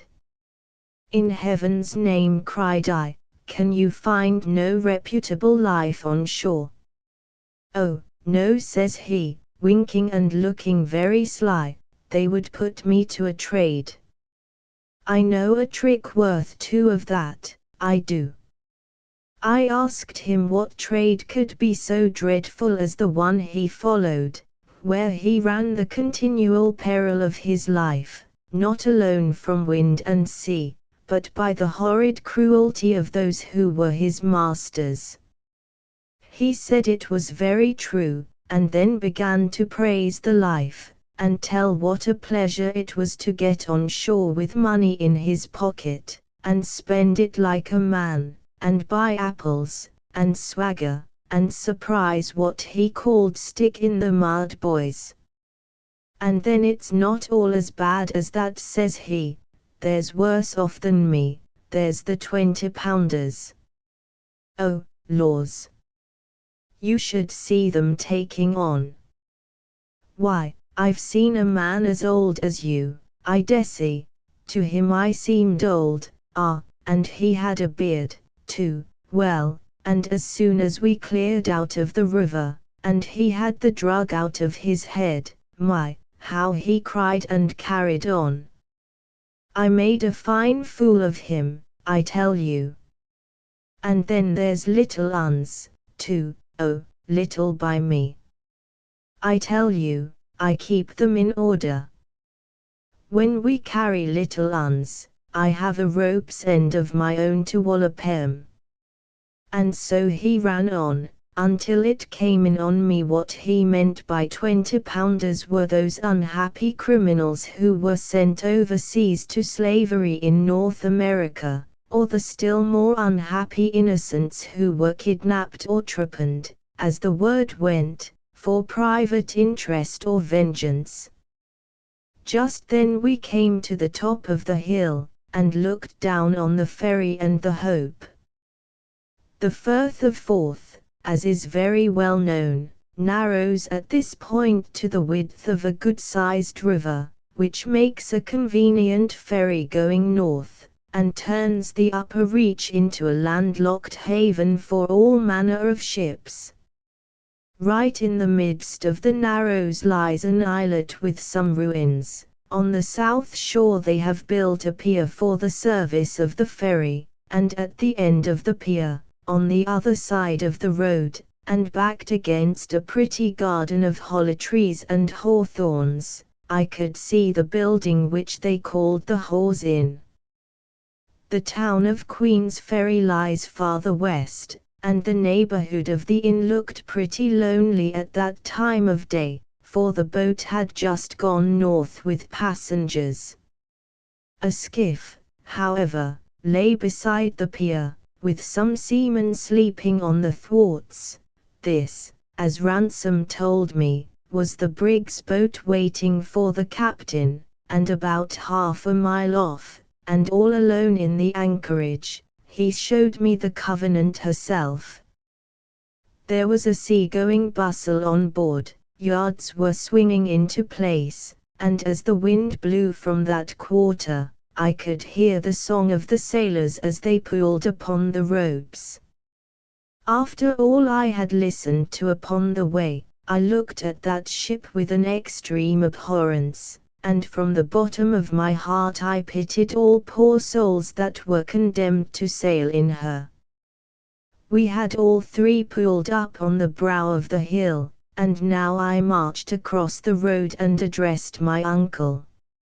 "I think it right to tell you, sir," says I, "there's nothing that will bring me on board that Covenant." He seemed to waken from a dream. "Eh," he said. "What's that?" I told him over again. Well, he said, "we'll have to please ye, I suppose. But what are we standing here for? It's perishing cold, and if I'm no mistaken, they're busking the Covenant for sea." Chapter 6 What befell at the Queen's Ferry. As soon as we came to the inn, Ransom led us up the stair to a small room, with a bed in it, and heated like an oven by a great fire of coal. At a table hard by the chimney, a tall, dark, sober-looking man sat writing. In spite of the heat of the room, he wore a thick sea jacket, buttoned to the neck, and a tall hairy cap drawn down over his ears, yet I never saw any man, not even a judge upon the bench, look cooler, or more studious and self-possessed, than this ship captain. He got to his feet at once, and coming forward, offered his large hand to Ebenezer. "I am proud to see you, Mr. Balfour," said he, in a fine deep voice, "and glad that ye are here in time. The wind's fair, and the tide upon the turn. We'll see the old coal bucket burning on the Isle of May before tonight." "Captain Hosierson," returned my uncle, "you keep your room unco hot." "It's a habit I have, Mr. Balfour," said the skipper. "I'm a cold rife man by my nature, I have a cold blood, sir. There's neither fur, nor flannel, no, sir, nor hot rum, will warm up what they call the temperature. Sir, it's the same with most men that have been carbonadoed, as they call it, in the tropic seas." Well, Captain," replied my uncle, "we must all be the way we're made." But it chanced that this fancy of the captain's had a great share in my misfortunes. For though I had promised myself not to let my kinsman out of sight, I was both so impatient for a nearer look of the sea, and so sickened by the closeness of the room, that when he told me to run downstairs and play myself a while, I was fool enough to take him at his word. Away I went, therefore, leaving the two men sitting down to a bottle and a great mass of papers, and crossing the road in front of the inn, walked down upon the beach. With the wind in that quarter, only little wavelets, not much bigger than I had seen upon a lake, beat upon the shore. But the weeds were new to me, some green, some brown and long, and some with little bladders that crackled between my fingers. Even so far up the Firth, the smell of the sea water was exceedingly salt and stirring. The Covenant, besides, was beginning to shake out her sails, which hung upon the yards in clusters, and the spirit of all that I beheld put me in thoughts of far voyages and foreign places. I looked, too, at the seamen with the skiff, big brown fellows, some in shirts, some with jackets, some with colored handkerchiefs about their throats, one with a brace of pistols stuck into his pockets, 2 or 3 with knotty bludgeons, and all with their case knives. I passed the time of day with one that looked less desperate than his fellows, and asked him of the sailing of the brig.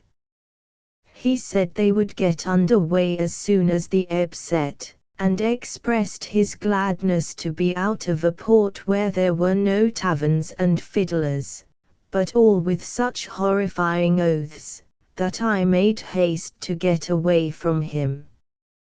This threw me back on Ransom, who seemed the least wicked of that gang, and who soon came out of the inn and ran to me, crying for a bowl of punch.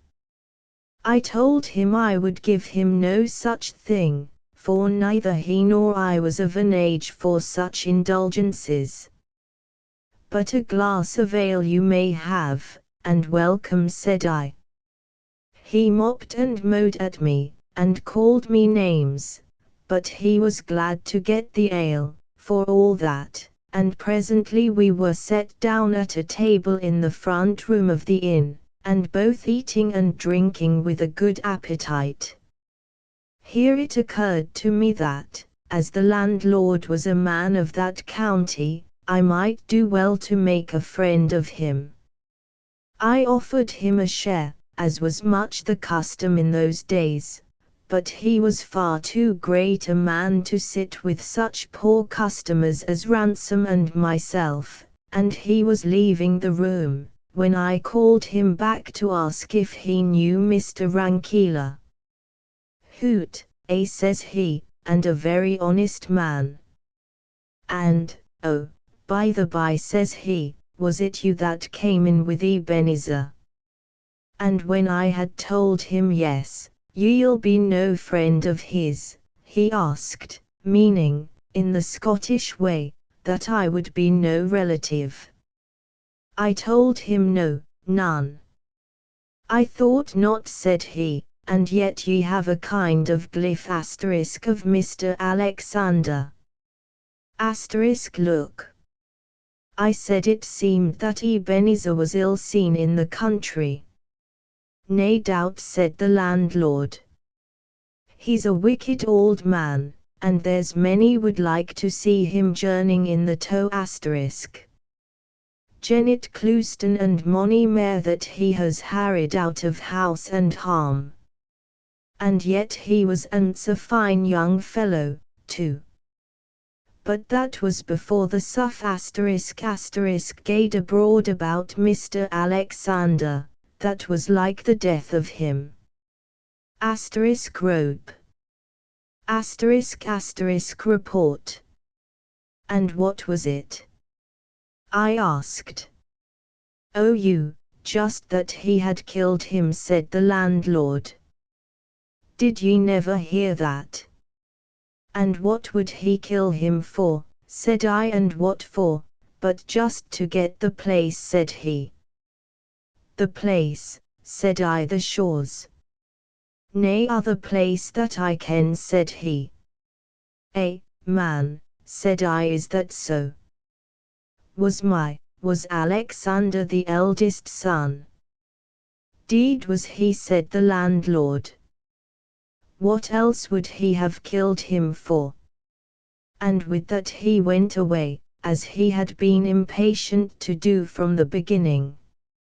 Of course, I had guessed it a long while ago, but it is one thing to guess, another to know, and I sat stunned with my good fortune, and could scarce grow to believe that the same poor lad who had trudged in the dust from Ettrick Forest not 2 days ago, was now one of the rich of the earth, and had a house and broad lands, and might mount his horse tomorrow.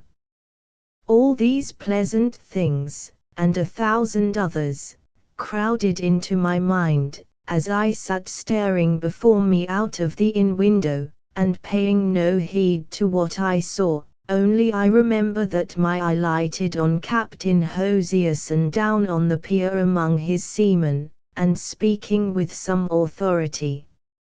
And presently he came marching back towards the house, with no mark of a sailor's clumsiness, but carrying his fine, tall figure with a manly bearing, and still with the same sober, grave expression on his face. I wondered if it was possible that Ransom's stories could be true, and half disbelieved them, they fitted so ill with the man's looks. But indeed, he was neither so good as I supposed him, nor quite so bad as Ransom did, for, in fact, he was two men, and left the better one behind as soon as he set foot on board his vessel. The next thing, I heard my uncle calling me, and found the pair in the road together. It was the captain who addressed me, and that with an air, very flattering to a young lad, of grave equality. "Sir," said he, "Mr. Balfour tells me great things of you, and for my own part, I like your looks. I wish I was for longer here, that we might make the better friends, but we'll make the most of what we have. Ye shall come on board my brig for half an hour, till the ebb sets, and drink a bowl with me." Now, I longed to see the inside of a ship more than words can tell, but I was not going to put myself in jeopardy, and I told him my uncle and I had an appointment with a lawyer. Said he passed me word of that. "But, ye see, the boat'll set ye ashore at the town pier, and that's but a penny stone cast from Rankeela's house." And here he suddenly leaned down and whispered in my ear, "Take care of the old Todd, he means mischief. Come aboard till I can get a word with ye." And then, passing his arm through mine, he continued aloud, as he set off towards his boat, "But, come, what can I bring ye from the Carolinas? Any friend of Mr. Balfour's can command. A roll of tobacco. Indian featherwork. A skin of a wild beast. A stone pipe. The mockingbird that mews for all the world like a cat. The cardinal bird that is as red as blood, take your pick and say your pleasure. Fox." By this time we were at the boat side, and he was handing me in. I did not dream of hanging back, I thought, the poor fool, that I had found a good friend and helper, and I was rejoiced to see the ship. As soon as we were all set in our places, the boat was thrust off from the pier and began to move over the waters, and what with my pleasure in this new movement and my surprise at our low position, and the appearance of the shores, and the growing bigness of the brig as we drew near to it, I could hardly understand what the captain said, and must have answered him at random. As soon as we were alongside, where I sat fairly gaping at the ship's height, the strong humming of the tide against its sides, and the pleasant cries of the seamen at their work, Hosierson, declaring that he and I must be the first aboard, ordered a tackle to be sent down from the main yard. In this I was whipped into the air and set down again on the deck, where the captain stood ready waiting for me, and instantly slipped back his arm under mine. There I stood some while, a little dizzy with the unsteadiness of all around me, perhaps a little afraid, and yet vastly pleased with these strange sights, the captain meanwhile pointing out the strangest, and telling me their names and uses. "But where is my uncle?" said I suddenly. Said Hosierson, with a sudden grimness, "that's the point." I felt I was lost. With all my strength, I plucked myself clear of him and ran to the bulwarks.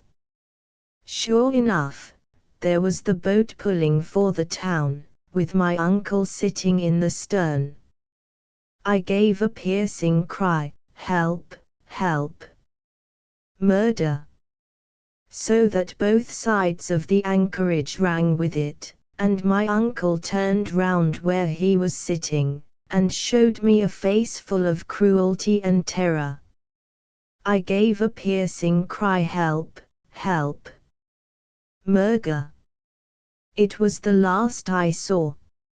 Already strong hands had been plucking me back from the ship's side, and now a thunderbolt seemed to strike me. I saw a great flash of fire, and fell senseless.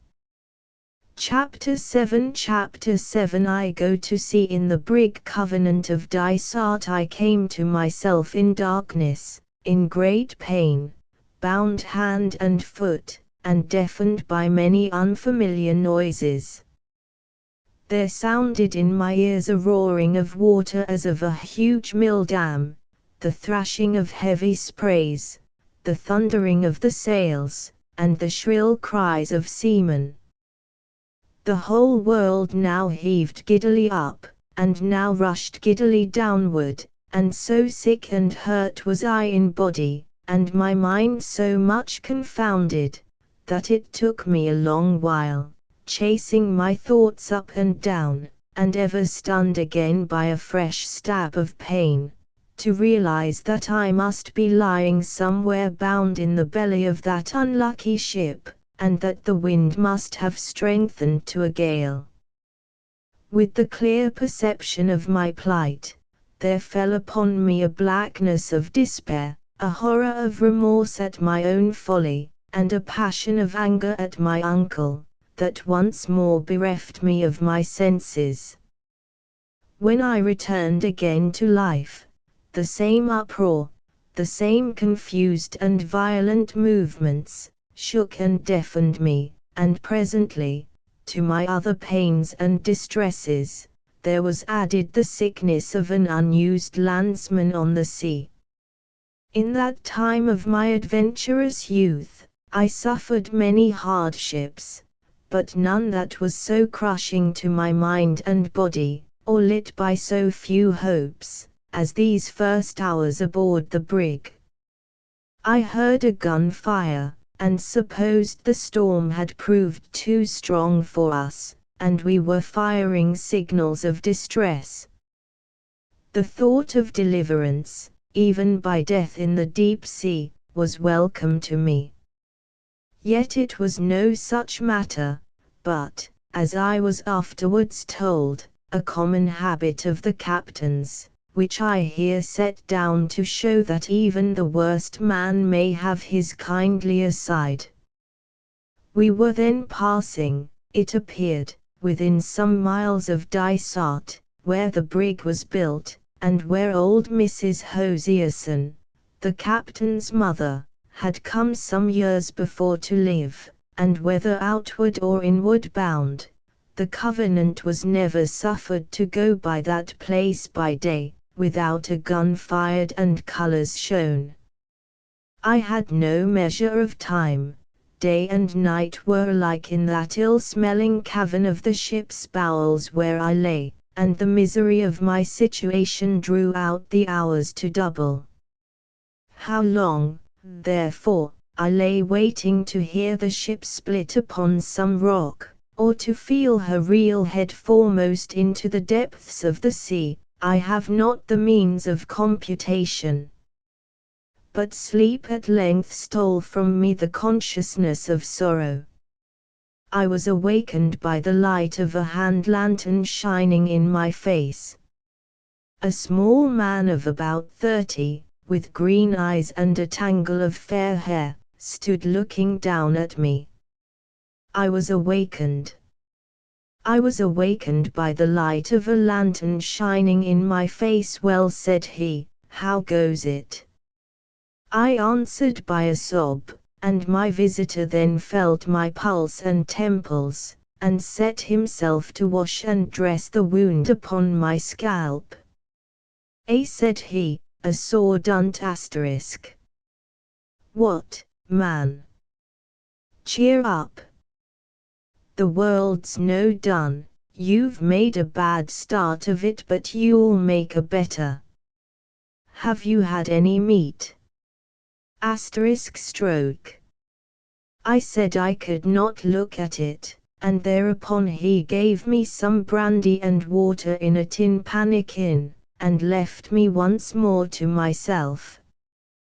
The next time he came to see me, I was lying betwixt sleep and waking, my eyes wide open in the darkness, the sickness quite departed, but succeeded by a horrid giddiness and swimming that was almost worse to bear. I ached, besides, in every limb, and the cords that bound me seemed to be of fire. The smell of the hole in which I lay seemed to have become a part of me, and during the long interval since his last visit I had suffered tortures of fear, now from the scurrying of the ship's rats, that sometimes pattered on my very face, and now from the dismal imaginings that haunt the bed of fever.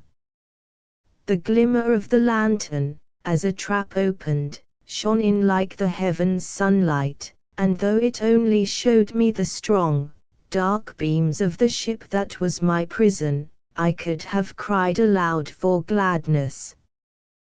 The man with the green eyes was the first to descend the ladder, and I noticed that he came somewhat unsteadily. He was followed by the captain. Neither said a word, but the first set to and examined me, and dressed my wound as before, while Hosierson looked me in my face with an odd, black look.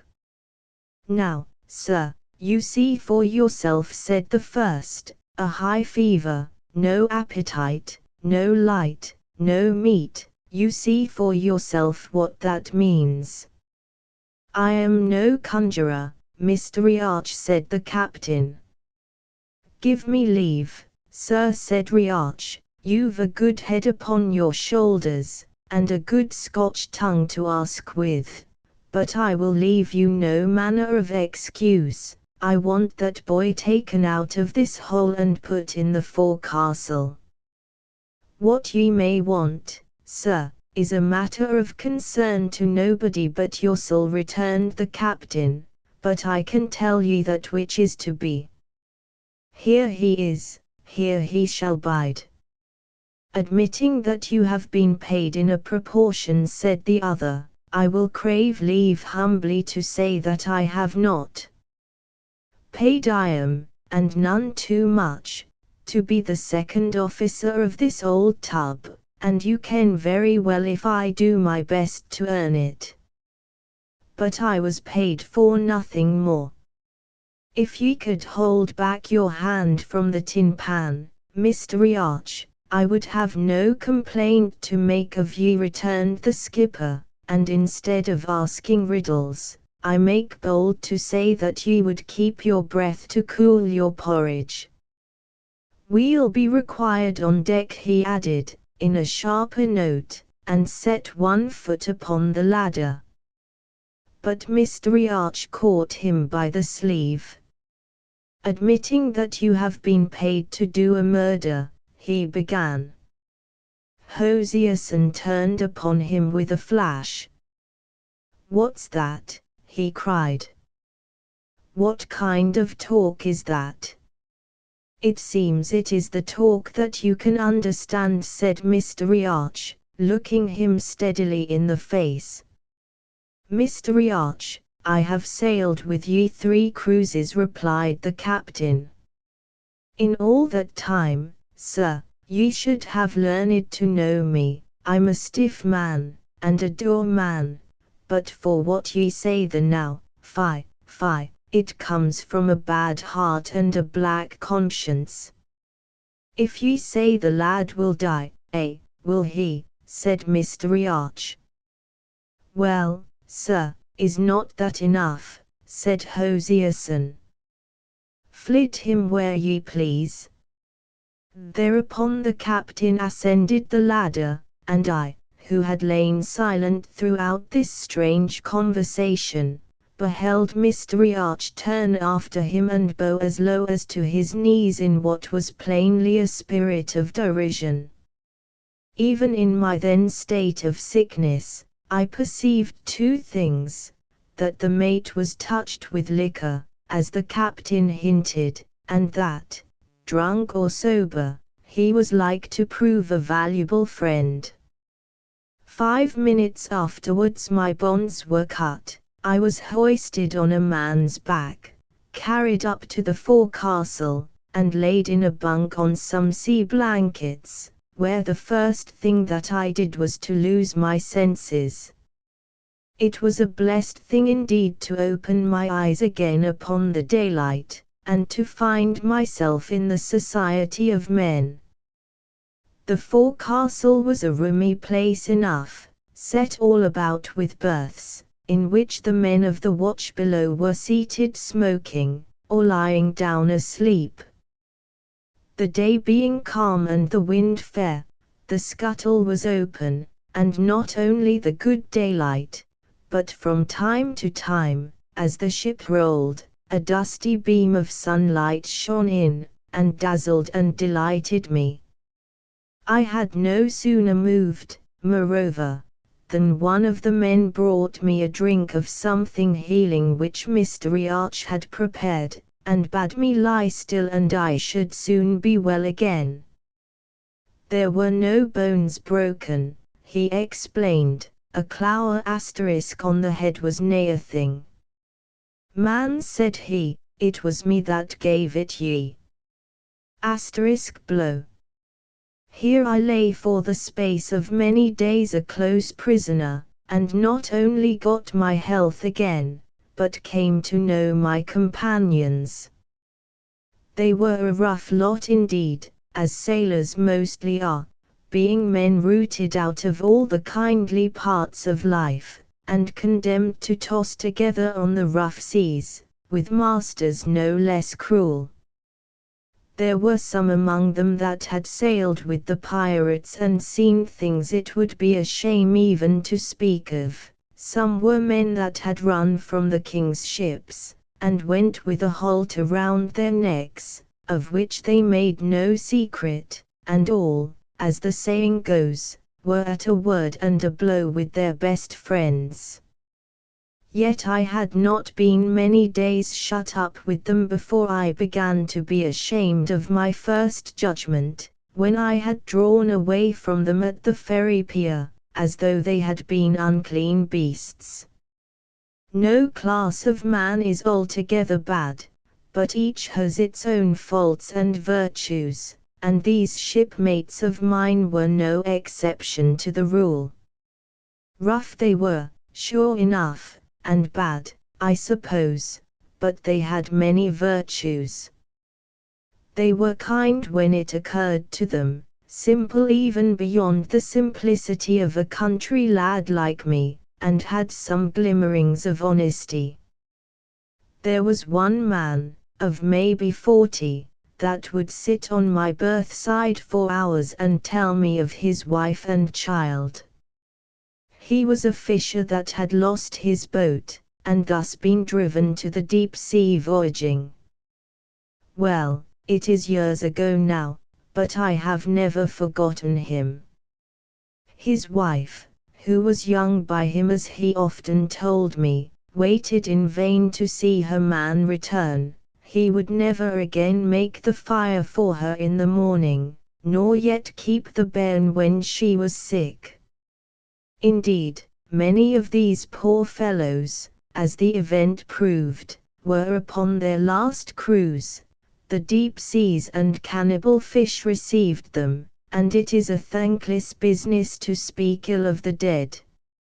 Among other good deeds that they did, they returned my money, which had been shared among them, and though it was about a third short, I was very glad to get it, and hoped great good from it in the land I was going to. The ship was bound for the Carolinas, and you must not suppose that I was going to that place merely as an exile. The trade was even then much depressed, since that, and with the rebellion of the colonies and the formation of the United States, it has, of course, come to an end. But in those days of my youth, white men were still sold into slavery on the plantations, and that was the destiny to which my wicked uncle had condemned me. The cabin boy Ransom, from whom I had first heard of these atrocities, came in at times from the round house, where he berthed and served, now nursing a bruised limb in silent agony, now raving against the cruelty of Mr. Shuan. It made my heart bleed, but the men had a great respect for the chief mate, who was, as they said, the only seaman of the whole Jingbang, and none such a bad man when he was sober. Indeed, I found there was a strange peculiarity about our two mates, that Mr. Riach was sullen, unkind, and harsh when he was sober, and Mr. Shuan would not hurt a fly except when he was drinking. I asked about the captain, but I was told drink made no difference upon that man of iron. I did my best in the small time allowed me to make something like a man, or rather I should say something like a boy, of the poor creature, Ransom. But his mind was scarce truly human. He could remember nothing of the time before he came to sea, only that his father had made clocks, and had a starling in the parlor, which could whistle the north country. All else had been blotted out in these years of hardship and cruelties. He had a strange notion of the dry land, picked up from sailors' stories, that it was a place where lads were put to some kind of slavery called a trade, and where apprentices were continually lashed and clapped into foul prisons. In a town, he thought every second person a decoy, and every third house a place in which seamen would be drugged and murdered. To be sure, I would tell him how kindly I had myself been used upon that dry land he was so much afraid of, and how well fed and carefully taught both by my friends and my parents, and if he had been recently hurt, he would weep bitterly and swear to run away. But if he was in his usual crack-brain humor, or, still more, if he had had a glass of spirits in the round house, he would deride the notion. It was Mr. Riach, heaven forgive him, who gave the boy drink, and it was, doubtless, kindly meant, but besides that it was ruin to his health. It was the pitifullest thing in life to see this unhappy, unfriended creature staggering, and dancing, and talking he knew not what. Some of the men laughed, but not all. Others would grow as black as thunder, thinking, perhaps, of their own childhood or their own children, and bid him stop that nonsense, and think what he was doing. As for me, I felt ashamed to look at him, and the poor child still comes about me in my dreams. All this time, you should know, the Covenant was meeting continual headwinds and tumbling up and down against head seas, so that the scuttle was almost constantly shut, and the forecastle lighted only by a swinging lantern on a beam. There was constant labor for all hands. The sails had to be made and shortened every hour. The strain told on the men's temper. There was a growl of quarreling all day long from berth to berth, and as I was never allowed to set my foot on deck, you can picture to yourselves how weary of my life I grew to be, and how impatient for a change. And a change I was to get, as you shall hear. but I must first tell of a conversation I had with Mr. Riach, which put a little heart in me to bear my troubles. Getting him in a favourable stage of drink, for indeed he never looked near me when he was sober, I pledged him to secrecy, and told him my whole story. He declared it was like a ballad, that he would do his best to help me, that I should have paper, pen, and ink, and write one line to Mr. Campbell and another to Mr. Rankeeler, and that if I had told the truth, 10 to 1 he would be able, with their help, to pull me through and set me in my rights. And in the meantime, says he, keep your heart up. You're not the only one, I'll tell you that. There's many a man hoeing tobacco overseas that should be mounting his horse at his own door at home, many and many. And life is all a varierum, at the best. Look at me, I'm a laird's son and more than half a doctor, and here I am, manjack to Hosierson. I thought it would be civil to ask him for his story. He whistled loud. Never had one, said he. I like fun, that's all. And he skipped out of the forecastle. Chapter 8 The Round House. One night, about 11 o'clock, a man of Mr. Riach's watch, which was on deck, came below for his jacket, and instantly there began to go a whisper about the forecastle that Shuan had done for him at last. There was no need of a name, we all knew who was meant, but we had scarce time to get the idea rightly in our heads, far less to speak of it, when the scuttle was again flung open, and Captain Hosierson came down the ladder. He looked sharply round the bunks in the tossing light of the lantern, and then, walking straight up to me, he addressed me, to my surprise, in tones of kindness. My man, said he, we want ye to serve in the round house. You and Ransom are to change berths. Run away aft with ye.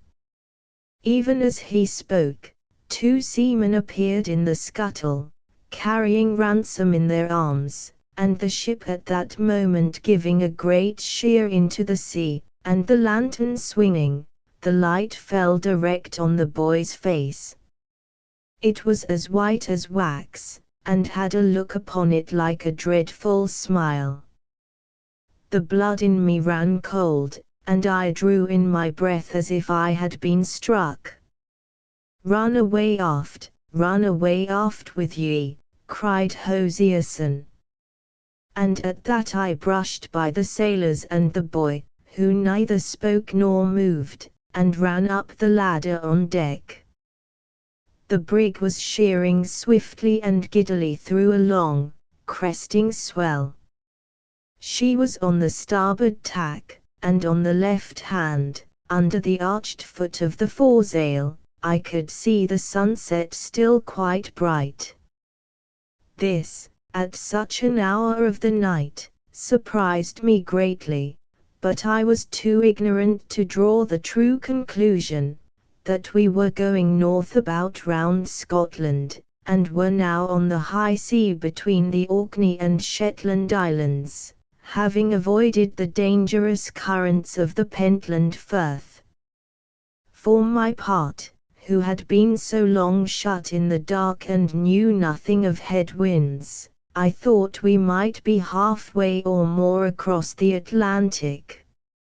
And indeed, beyond that I wondered a little at the lateness of the sunset light. I gave no heed to it, and pushed on across the decks, running between the seas, catching at ropes, and only saved from going overboard by one of the hands on deck, who had been always kind to me. The round house, for which I was bound, and where I was now to sleep and serve, stood some 6 feet above the decks, and considering the size of the brig, was of good dimensions. Inside were a fixed table and bench, and 2 berths, one for the captain and the other for the 2 mates, turn and turn about. It was all fitted with lockers from top to bottom, so as to stow away the officers' belongings and a part of the ship's stores. There was a second storeroom underneath, which you entered by a hatchway in the middle of the deck. Indeed, all the best of the meat and drink and the whole of the powder were collected in this place, and all the firearms, except the 2 pieces of brass ordnance, were set in a rack in the aftermost wall of the round house. The most of the cutlasses were in another place. A small window with a shutter on each side, and a skylight in the roof, gave it light by day, and after dark there was a lamp always burning. It was burning when I entered, not brightly, but enough to show Mr. Shewan sitting at the table, with the brandy bottle and a tin pannikin in front of him. He was a tall man, strongly made and very black, and he stared before him on the table like one stupid. He took no notice of my coming in, nor did he move when the captain followed and leant on the berth beside me, looking darkly at the mate. I stood in great fear of Hosierson, and had my reasons for it, but something told me I need not be afraid of him just then, and I whispered in his ear, "How is he?" He shook his head like one that does not know and does not wish to think, and his face was very stern. Presently Mr. Riach came in. He gave the captain a glance that meant the boy was dead as plain as speaking, and took his place like the rest of us, so that we all 3 stood without a word, staring down at Mr. Shewan, and Mr. Shewan, on his side, sat without a word, looking hard upon the table. All of a sudden he put out his hand to take the bottle, and at that Mr. Riach started forward and caught it away from him, rather by surprise than violence, crying out, with an oath, that there had been too much of this work altogether, and that a judgment would fall upon the ship. And as he spoke, the weather sliding doors standing open, he tossed the bottle into the sea. Mr. Shewan was on his feet in a trice. He still looked dazed, but he meant murder, and would have done it, for the second time that night, had not the captain stepped in between him and his victim. "Sit down," roars the captain. "Ye sotten swine, do ye know what ye've done? Ye've murdered the boy. Sit down." Roars the captain. Mr. Shewan seemed to understand, for he sat down again, and put up his hand to his brow. "Well," he said, "he brought me a dirty pannikin." At that word, the captain and I and Mr. Riach all looked at each other for a second with a kind of frightened look, and then Hosierson walked up to his chief officer, took him by the shoulder, led him across to his bunk, and bade him lie down and go to sleep, as you might speak to a bad child. The murderer cried a little, but he took off his sea boots and obeyed. "Ah," cried Mr. Riach, with a dreadful voice, "ye should have interfered long syne. It's too late now." "Mr. Riach," said the captain, "this night's work must never be kent in Dysart. The boy went overboard, sir, that's what the story is, and I would give £5 out of my pocket it was true." He turned to the table. What made ye throw the good bottle away? He added. There was nae sense in that, sir. Here, David, draw me another. There in the bottom locker, and he tossed me a key. Ye'll need a glass yourself, sir, he added to Riach. Yon was an ugly thing to see. So the pair sat down and hobnobbed, and while they did so, the murderer, who had been lying and whimpering in his berth, raised himself upon his elbow and looked at them and at me. That was the first night of my new duties, and in the course of the next day I had got well into the run of them. I had to serve at the meals, which the captain took at regular hours, sitting down with the officer who was off duty. All the day through I would be running with a dram to one or other of my 3 masters, and at night I slept on a blanket thrown on the deck boards at the aftermost end of the round house, and right in the draught of the 2 doors. It was a hard and a cold bed, nor was I suffered to sleep without interruption, for someone would be always coming in from deck to get a dram, and when a fresh watch was to be set, 2 and sometimes all 3 would sit down and brew a bowl together. How they kept their health, I know not, any more than how I kept my own.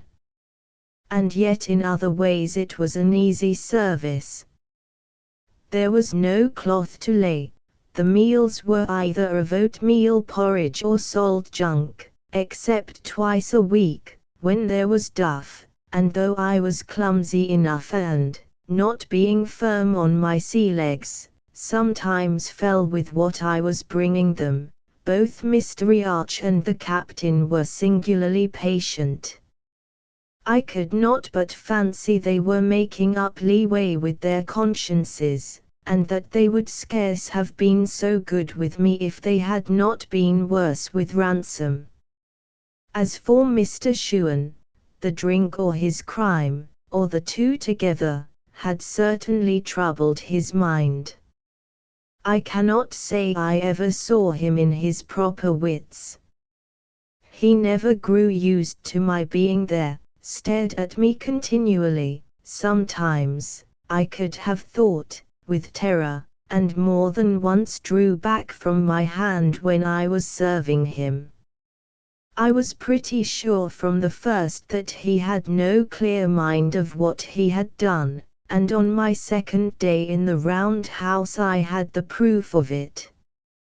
We were alone, and he had been staring at me a long time, when all at once, up he got, as pale as death, and came close up to me, to my great terror. But I had no cause to be afraid of him. "You were not here before?" he asked. "No, sir," said I. "There was another boy?" he asked again, and when I had answered him, "Ah," says he, I thought that, and went and sat down, without another word, except to call for brandy. You may think it strange, but for all the horror I had, I was still sorry for him. He was a married man, with a wife in Leith, but whether or no he had a family, I have now forgotten. I hope not.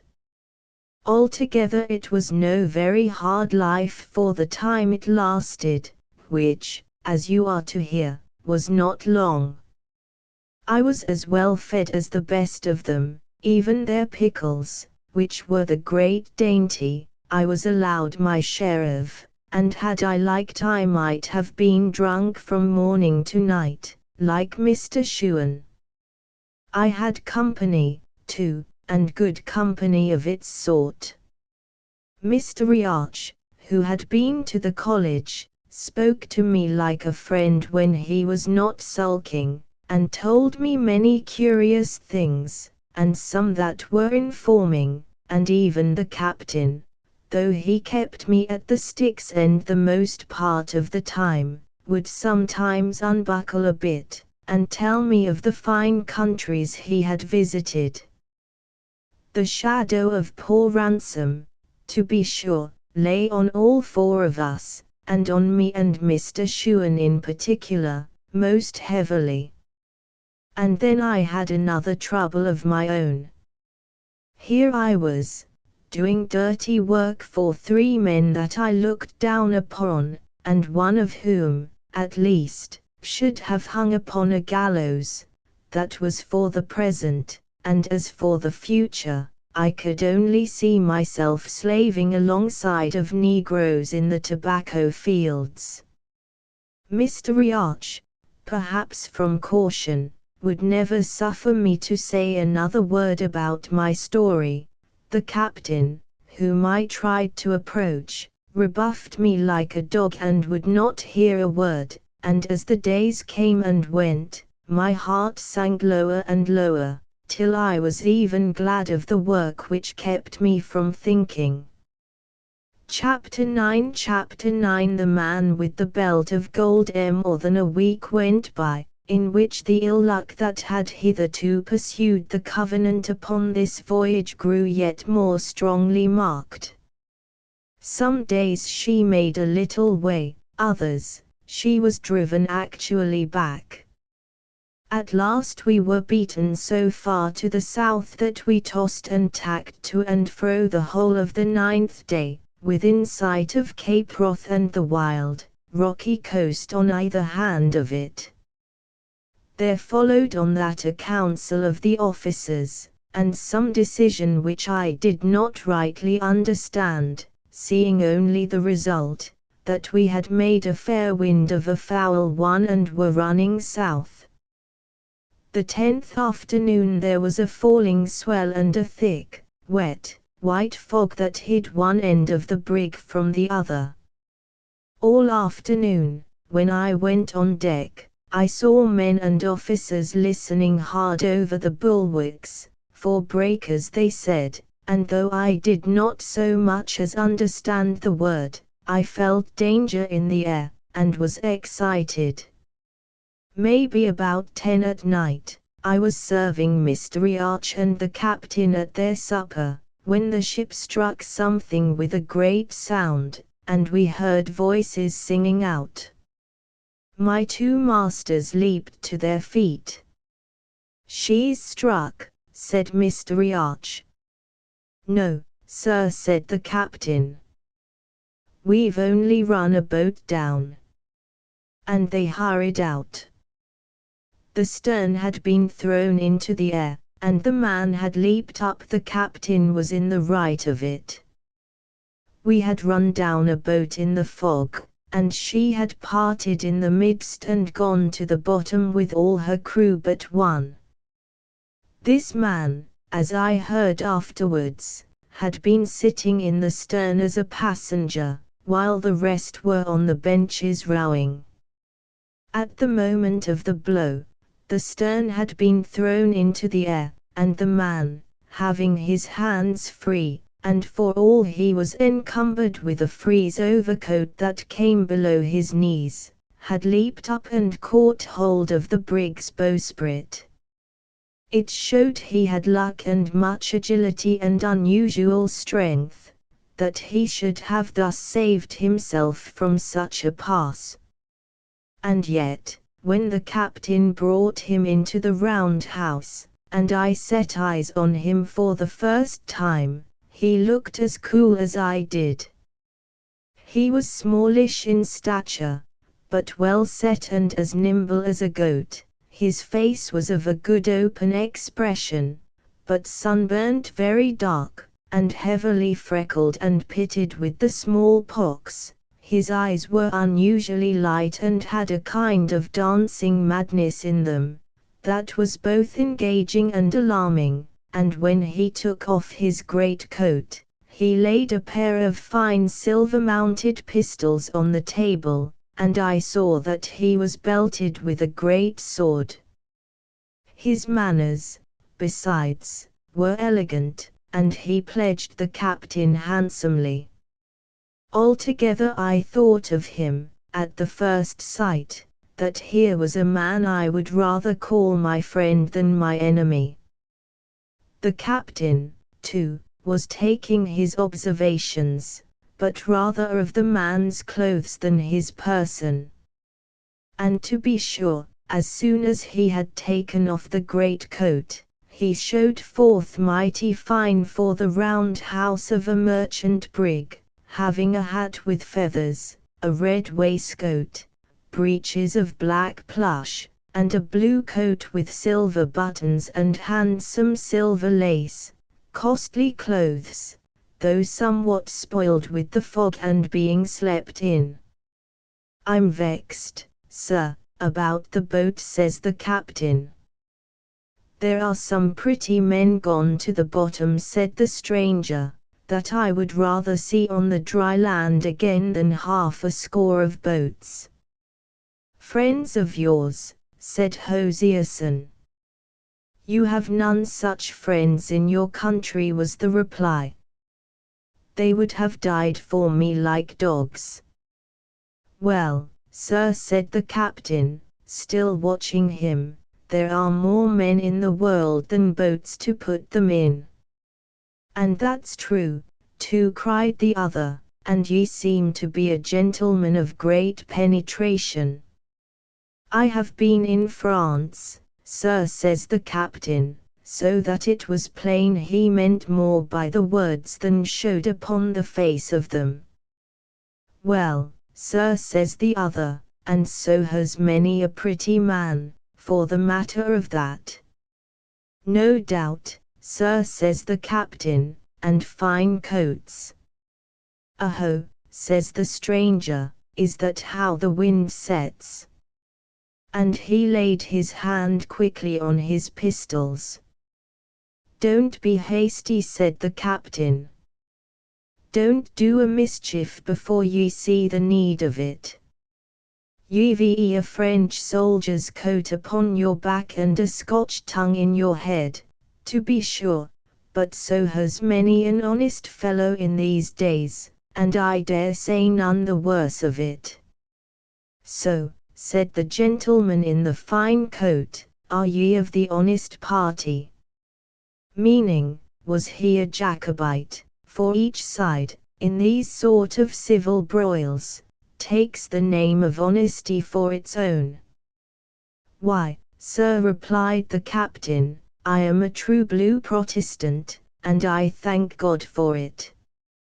It was the first word of any religion I had ever heard from him, but I learnt afterwards he was a great church-goer while on shore.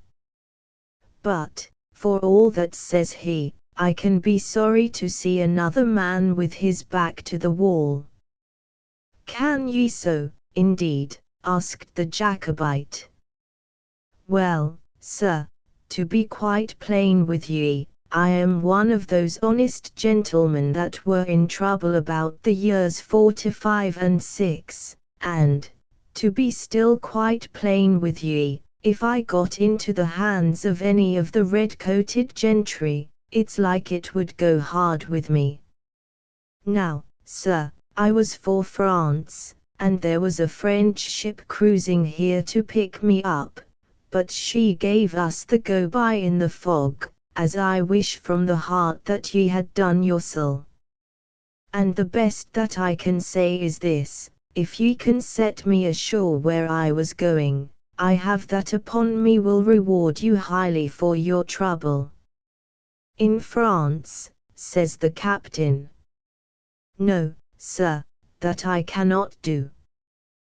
But where ye come from, we might talk of that." And then, unhappily, he observed me standing in my corner, and packed me off to the galley to get supper for the gentleman. I lost no time, I promise you, and when I came back into the round house, I found the gentleman had taken a money belt from about his waist, and poured out a guinea or two upon the table. The captain was looking at the guineas, and then at the belt, and then at the gentleman's face, and I thought he seemed excited. Half of it, he cried, and I'm your man. The other swept back the guineas into the belt, and put it on again under his waistcoat. I have told ye, sir, said he, that not one doit of it belongs to me. It belongs to my chieftain, and here he touched his hat, and while I would be but a silly messenger to grudge some of it that the rest might come safe, I should show myself a hound indeed if I bought my own carcass any too dear. 30 guineas on the seaside, or 60 if ye set me on the Lynn hillock. Take it, if ye will, if not, ye can do your worst. Said Hosierson. And if I give ye over to the soldiers? Ye would make a fool's bargain, said the other. My chief, let me tell you, sir, is forfeited, like every honest man in Scotland. His estate is in the hands of the man they call King George, and it is his officers that collect the rents, or try to collect them. But for the honour of Scotland, the poor tenant bodies take a thought upon their chief lying in exile, and this money is a part of that very rent for which King George is looking.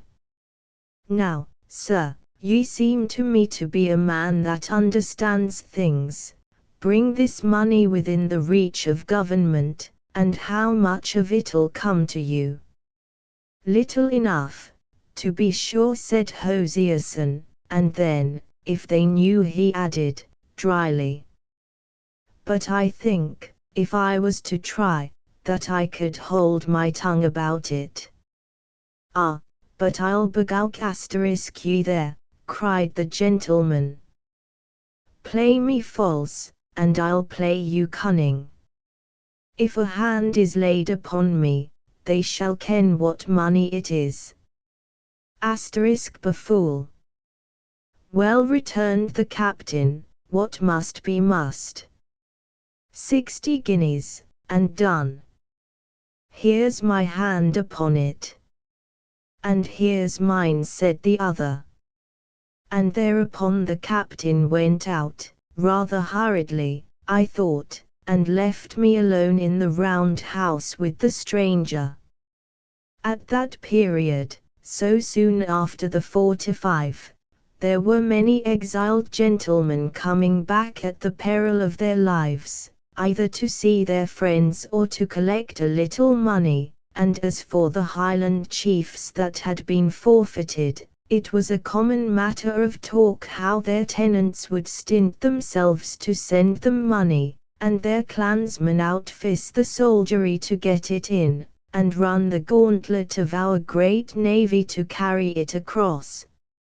All this I had, of course, heard tell of, and now I had a man under my eyes whose life was forfeit on all these counts and upon one more, for he was not only a rebel and a smuggler of rents, but had taken service with King Louis of France. And as if all this were not enough, he had a belt full of golden guineas round his loins. Whatever my opinions, I could not look on such a man without a lively interest. And so you're a Jacobite, said I, as I set meat before him. Said he, beginning to eat.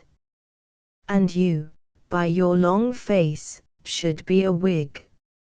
Whig or Whigamore was the cant name for those who were loyal to King George. Betwixt and between, said I, not to annoy him, for indeed I was as good a Whig as Mr. Campbell could make me. And that's nae a thing, said he. But I'm saying, Mr. Betwixt and between, he added, this bottle of yours is dry, and it's hard if I'm to pay 60 guineas and be grudged a dram upon the back of it. I'll go and ask for the key, said I, and stepped on deck. The fog was as close as ever, but the swell almost down. They had laid the brig to, not knowing precisely where they were, and the wind, what little there was of it, not serving well for their true course. Some of the hands were still hearkening for breakers, but the captain and the 2 officers were in the waist with their heads together. It struck me, I don't know why, that they were after no good, and the first word I heard, as I drew softly near, more than confirmed me. It was Mr. Riach, crying out as if upon a sudden thought, couldn't we while him out of the round house? He's better where he is, returned Hosierson, he hasn't room to use his sword. Well, that's true, said Riach, but he's hard to come at. Hut, said Hosierson. We can get the man in talk, 1 upon each side, and pin him by the 2 arms, or if that'll not hold, sir, we can make a run by both the doors and get him underhand before he has the time to draw. At this hearing, I was seized with both fear and anger at these treacherous, greedy, bloody men that I sailed with. My first mind was to run away, my second was bolder. Captain, said I, the gentleman is seeking a dram, and the bottle's out. Will you give me the key? They all started and turned about. Why, here's our chance to get the firearms. Riach cried, and then to me, hark ye, David, he said, do ye ken where the pistols are? Put in Hosierson. David kens, David's a good lad. Ye see, David my man, yon wild Highlandman is a danger to the ship, besides being a rank foe to King George, God bless him. I had never been so bedavided since I came on board, but I said yes, as if all I heard were quite natural. The trouble is, resumed the captain, that all our firelocks, great and little, are in the round house under this man's nose, likewise the powder. Now, if I, or 1 of the officers, was to go in and take them, he would fall to thinking. But a lad like you, David, might snap up a horn and a pistol or 2 without remark. And if ye can do it cleverly, I'll bear it in mind when it'll be good for you to have friends, and that's when we come to Carolina. Here Mr. Riach whispered him a little. Very right, sir, said the captain, and then to myself, and see here, David, yon man has a belt full of gold, and I give you my word that you shall have your fingers in it.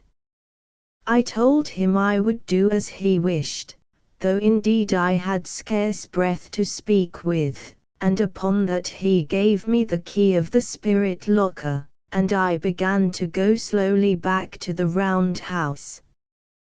What was I to do? They were dogs and thieves. They had stolen me from my own country, they had killed poor Ransom, and was I to hold the candle to another murder?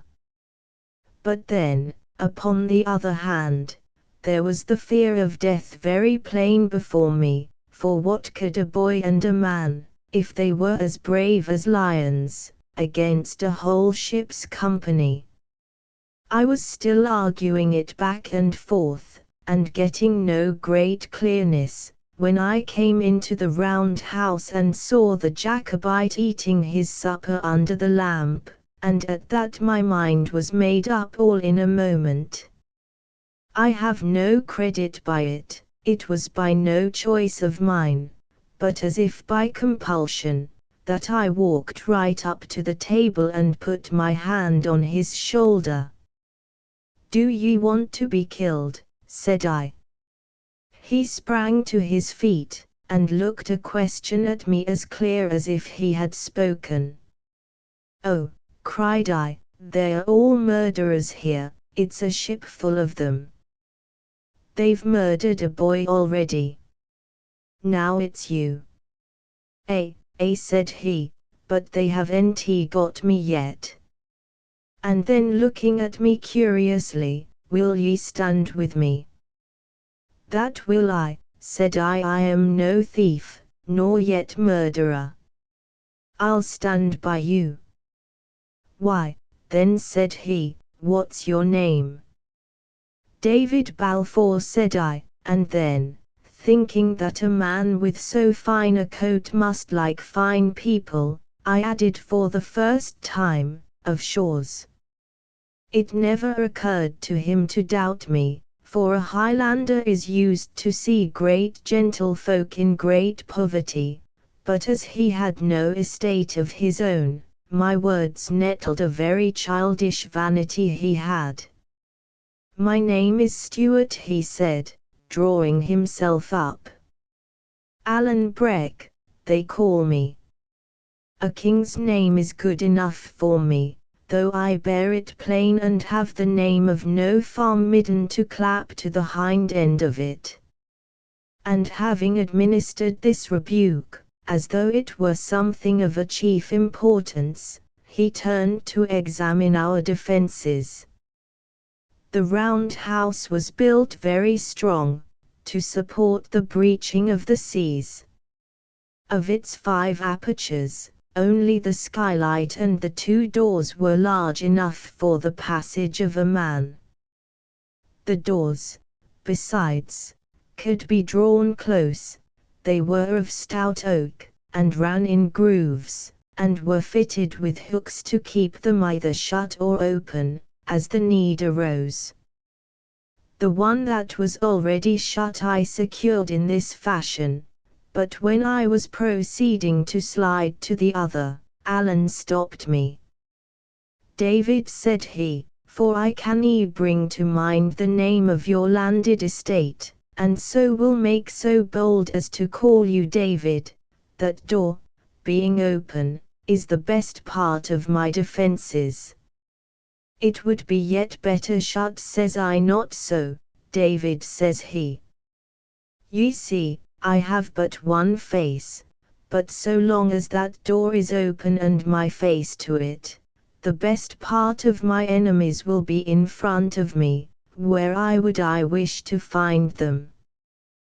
Then he gave me from the rack a cutlass, of which there were a few besides the firearms, choosing it with great care, shaking his head and saying he had never in all his life seen poorer weapons, and next he set me down to the table with a powder horn, a bag of bullets and all the pistols, which he bade me charge.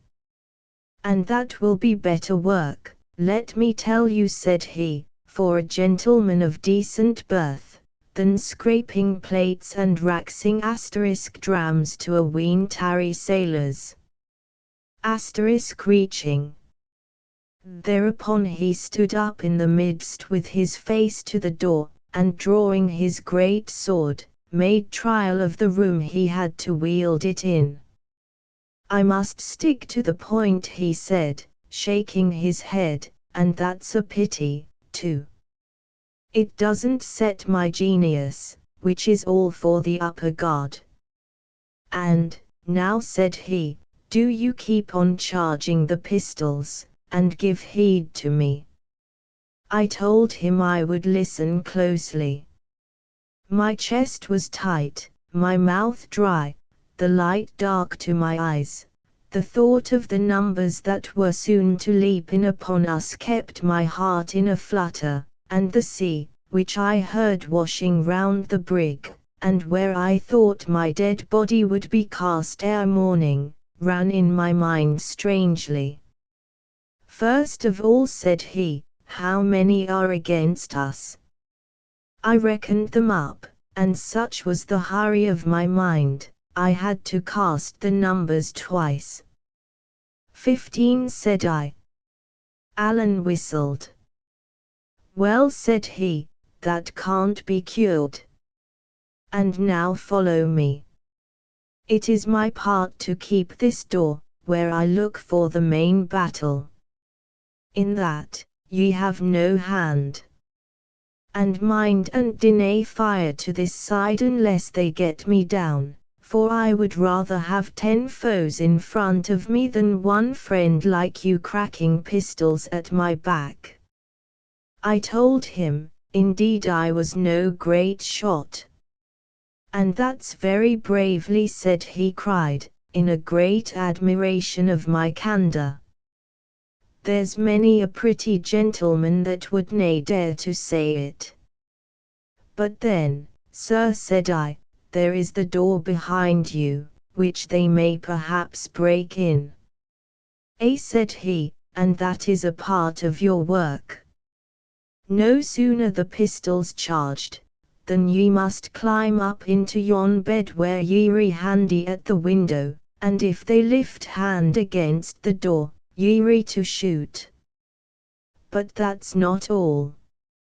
Let's make a bit of a soldier of ye, David. What else have ye to guard? There's the skylight, said I, but indeed, Mr. Stewart, I would need to have eyes upon both sides to keep the two of them, for when my face is at the one, my back is to the other. And that's very true, said Alan. But have ye no ears to your head? To be sure, cried I must hear the bursting of the glass. Ye have some rudiments of sense, said Alan, grimly. Chapter X The siege of the round house. But now our time of truce was come to an end. Those on deck had waited for my coming till they grew impatient, and scarce had Alan spoken, when the captain showed face in the open door. Stand, cried Alan, and pointed his sword at him. The captain stood, indeed, but he neither winced nor drew back a foot. A naked sword, says he. This is a strange return for hospitality. Do ye see me, said Alan. I am come of kings, I bear a king's name. My badge is the oak. Do ye see my sword? It has slashed the heads off more whigamores than you have toes upon your feet. Call up your vermin to your back, sir, and fall on. The sooner the clash begins, the sooner ye'll taste this steel throughout your vitals. The captain said nothing to Alan, but he looked over at me with an ugly look. David, said he, I'll mind this, and the sound of his voice went through me with a jar. Next moment he was gone. And now, said Alan, let your hand keep your head, for the grip is coming. Alan drew a dirk, which he held in his left hand in case they should run in under his sword. I, on my part, clambered up into the berth with an armful of pistols and something of a heavy heart, and set open the window where I was to watch. It was a small part of the deck that I could overlook, but enough for our purpose.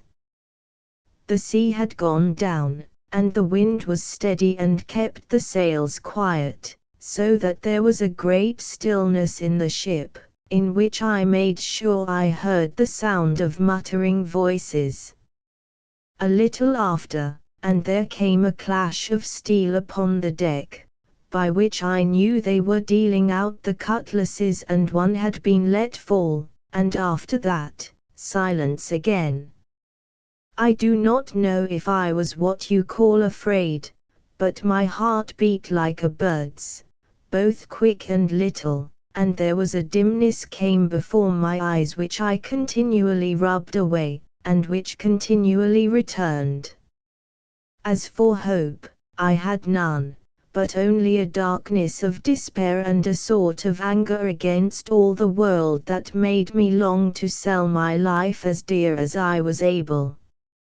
I tried to pray, I remember, but that same hurry of my mind, like a man running, would not suffer me to think upon the words, and my chief wish was to have the thing begin and be done with it.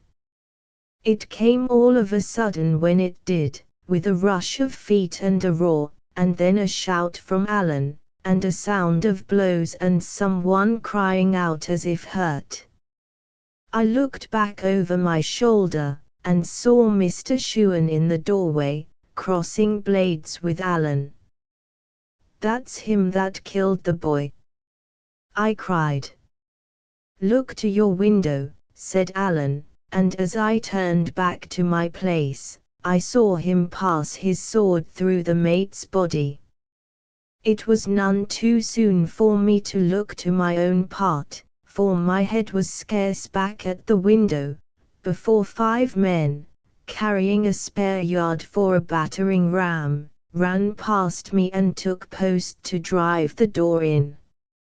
I had never fired with a pistol in my life, and not often with a gun, far less against a fellow creature. But it was now or never, and just as they swang the yard, I cried out, "Take that," and shot into their midst. I must have hit one of them, for he sang out and gave back a step, and the rest stopped as if a little disconcerted. Before they had time to recover, I sent another ball over their heads, and at my third shot, which went as wide as the second, the whole party threw down the yard and ran for it. Then I looked round again into the deck house. The whole place was full of the smoke of my own firing, just as my ears seemed to be burst with the noise of the shots. But there was Alan, standing as before, only now his sword was running blood to the hilt, and himself so swelled with triumph and fallen into so fine an attitude, that he looked to be invincible. Right before him on the floor was Mr. Shewan, on his hands and knees. The blood was pouring from his mouth, and he was sinking slowly lower, with a terrible, white face, and just as I looked, some of those from behind caught hold of him by the heels and dragged him bodily out of the round house. I believe he died as they were doing it. "There's one of your wigs for ye," cried Alan, and then turning to me, he asked if I had done much execution. I told him I had winged one, and thought it was the captain. "And I've settled 2, says he. "No, there's not enough blood let, they'll be back again. To your watch, David." This was but a dram before meat. I settled back to my place, recharging the 3 pistols I had fired, and keeping watch with both eye and ear. Our enemies were disputing not far off upon the deck, and that so loudly that I could hear a word or two above the washing of the seas. It was Shewan Borchald *it I heard one say. Bungled. And another answered him with a wheesht, "Man, he's paid the piper." After that the voices fell again into the same muttering as before. Only now, one person spoke most of the time, as though laying down a plan, and first one and then another answered him briefly, like men taking orders. By this, I made sure they were coming on again, and told Alan. "It's what we have to pray for," said he. "Unless we can give them a good distaste of us, and done with it, there'll be nae sleep for either you or me. But this time, mind, they'll be in earnest." By this, my pistols were ready, and there was nothing to do but listen and wait. While the brush lasted, I had not the time to think if I was frightened, but now, when all was still again, my mind ran upon nothing else. The thought of the sharp swords and the cold steel was strong in me, and presently, when I began to hear stealthy steps and a brushing of men's clothes against the round house wall, and knew they were taking their places in the dark, I could have found it in my mind to cry out aloud. All this was upon Alan's side, and I had begun to think my share of the fight was at an end, when I heard someone drop softly on the roof above me. Then there came a single call on the sea pipe, and that was the signal. A knot of them made one rush of it, cutlass in hand, against the door, and at the same moment, the glass of the skylight was dashed in 1,000 pieces, and a man leaped through and landed on the floor. Before he got his feet, I had clapped a pistol to his back, and might have shot him, too, only at the touch of him, and him alive, my whole flesh misgave me, and I could no more pull the trigger than I could have flown. He had dropped his cutlass as he jumped, and when he felt the pistol, whipped straight round and laid hold of me, roaring out an oath, and at that either my courage came again, or I grew so much afraid as came to the same thing, for I gave a shriek and shot him in the midst of the body. He gave the most horrible, ugly groan and fell to the floor. The foot of a second fellow, whose legs were dangling through the skylight, struck me at the same time upon the head, and at that I snatched another pistol and shot this one through the thigh, so that he slipped through and tumbled in a lump on his companion's body.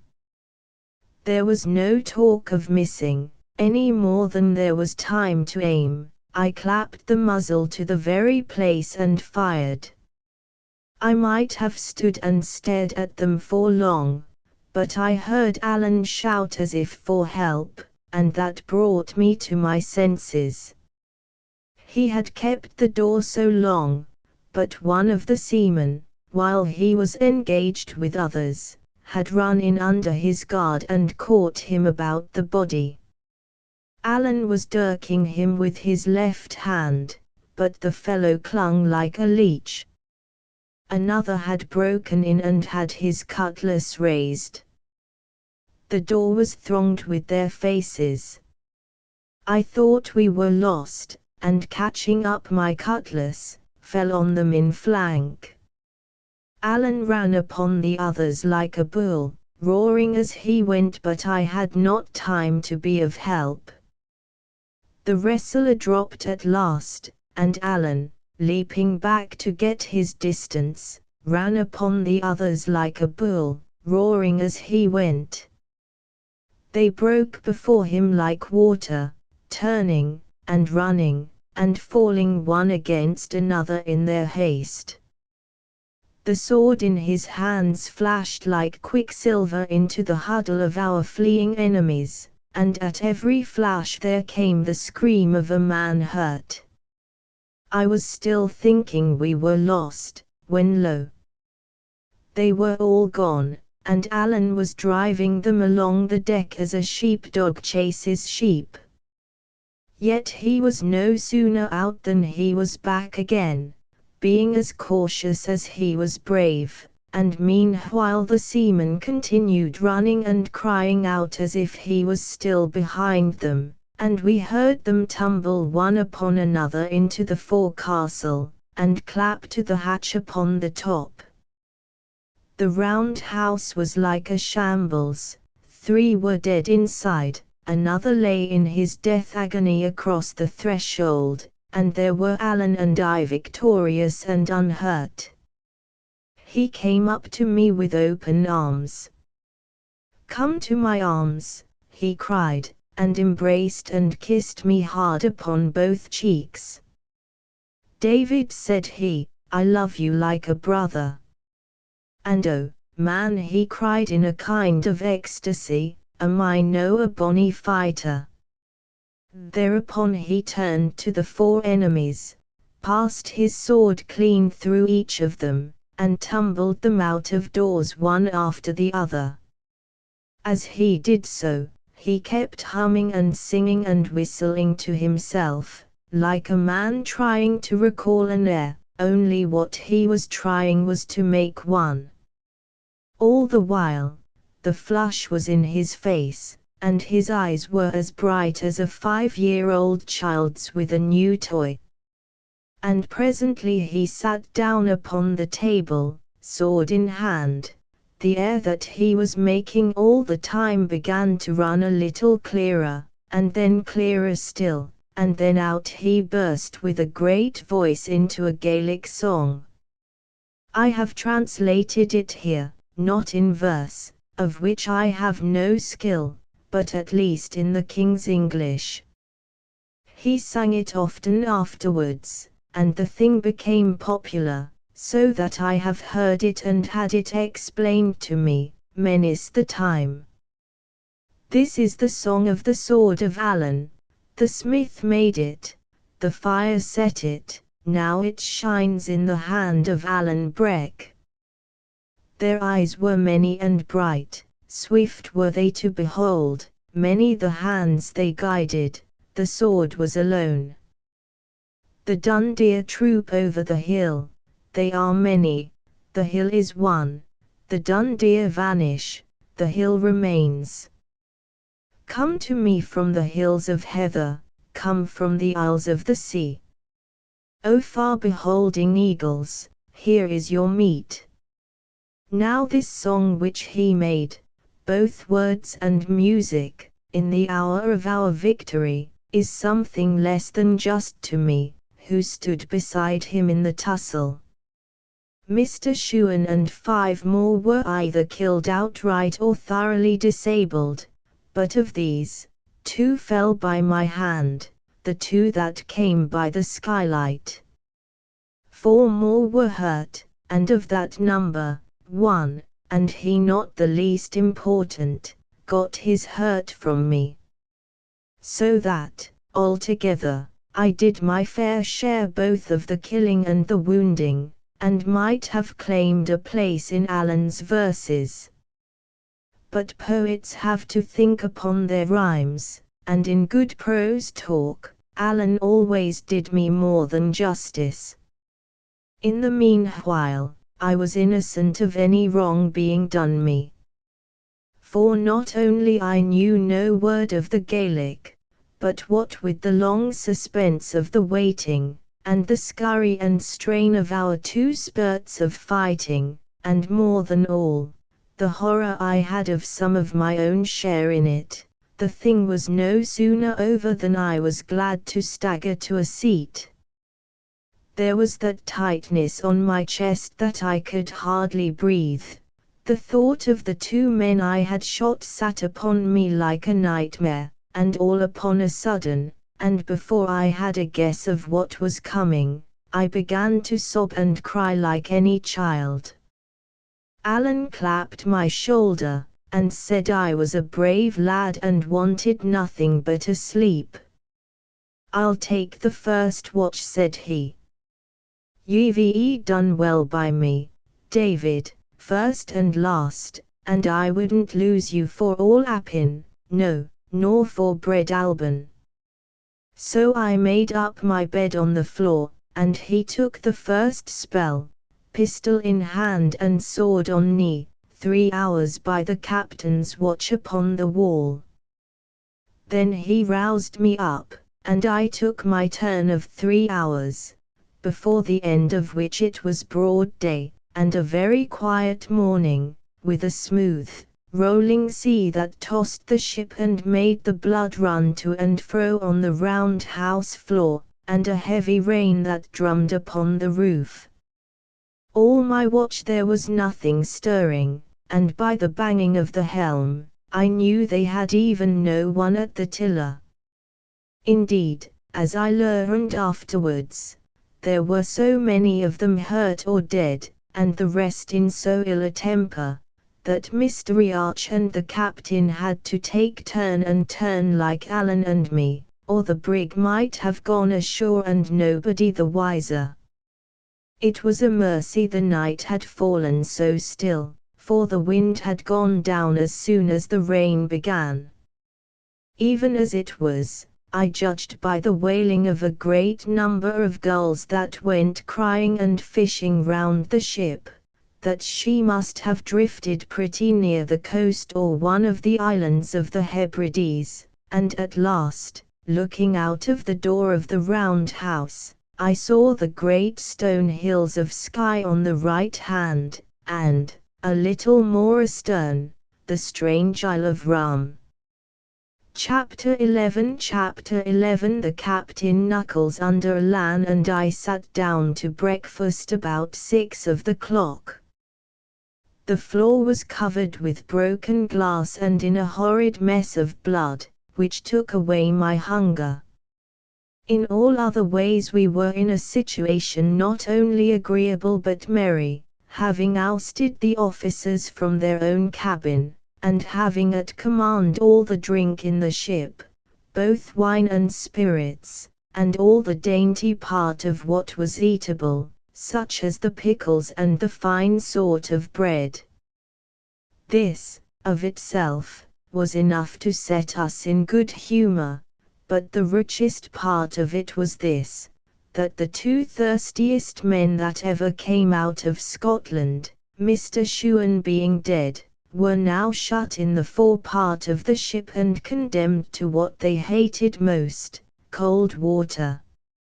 And depend upon it, Allen said, we shall hear more of them ere long. Ye may keep a man from the fighting, but never from his bottle. We made good company for each other. Allen, indeed, expressed himself most lovingly, and taking a knife from the table, cut me off one of the silver buttons from his coat.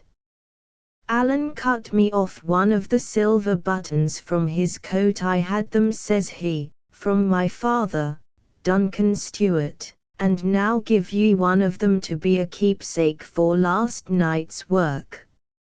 And wherever ye go and show that button, the friends of Alan Breck will come around you. He said this as if he had been Charlemagne, and commanded armies, and indeed, much as I admired his courage, I was always in danger of smiling at his vanity, in danger, I say, for had I not kept my countenance, I would be afraid to think what a quarrel might have followed. As soon as we were through with our meal he rummaged in the captain's locker till he found a clothes brush, and then taking off his coat, began to visit his suit and brush away the stains, with such care and labor as I supposed to have been only usual with women. To be sure, he had no other, and, besides, as he said, it belonged to a king and so behoved to be royally looked after. For all that, when I saw what care he took to pluck out the threads where the button had been cut away, I put a higher value on his gift. He was still so engaged when we were hailed by Mr. Riach from the deck, asking for a parley, and I, climbing through the skylight and sitting on the edge of it, pistol in hand and with a bold front, though inwardly in fear of broken glass, hailed him back again and bade him speak out. He came to the edge of the round house, and stood on a coil of rope, so that his chin was on a level with the roof, and we looked at each other a while in silence. Mr. Riach, as I do not think he had been very forward in the battle, so he had got off with nothing worse than a blow upon the cheek, but he looked out of heart and very weary, having been all night afoot, either standing watch or doctoring the wounded. This is a bad job, said he at last, shaking his head. It was none of our choosing, said I. The captain, says he, would like to speak with your friend. they might speak at the window. And how do we know what treachery he means? Cried I. He means none, David returned Mr. Riach, and if he did, I'll tell you the honest truth, we could nae get the men to follow. Is that so? Said I. I'll tell ye more than that, said he. It's not only the men, it's me. I'm frightened, Davy. And he smiled across at me. No, he continued, what we want is to be shut of him. Thereupon I consulted with Alan, and the parley was agreed to and parole given upon either side, but this was not the whole of Mr. Riach's business, and he now begged me for a dram with such instancy and such reminders of his former kindness, that at last I handed him a pannikin with about a gill of brandy. He drank a part, and then carried the rest down upon the deck, to share it, I suppose, with his superior. A little after, the captain came, as was agreed, to one of the windows, and stood there in the rain, with his arm in a sling, and looking stern and pale, and so old that my heart smote me for having fired upon him. Alan at once held a pistol in his face.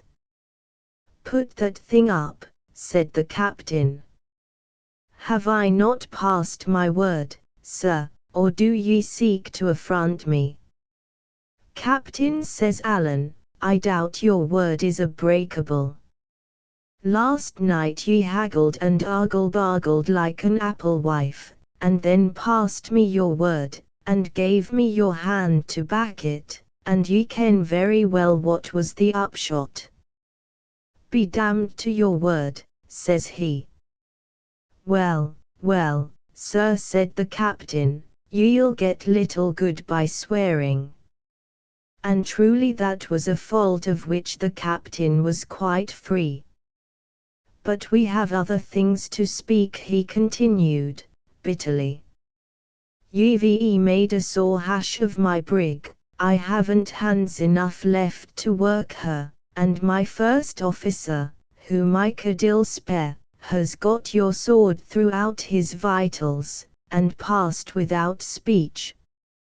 There is nothing left me, sir, but to put back into the port of Glasgow after hands, and there, by your leave, ye will find them that are better able to talk to you.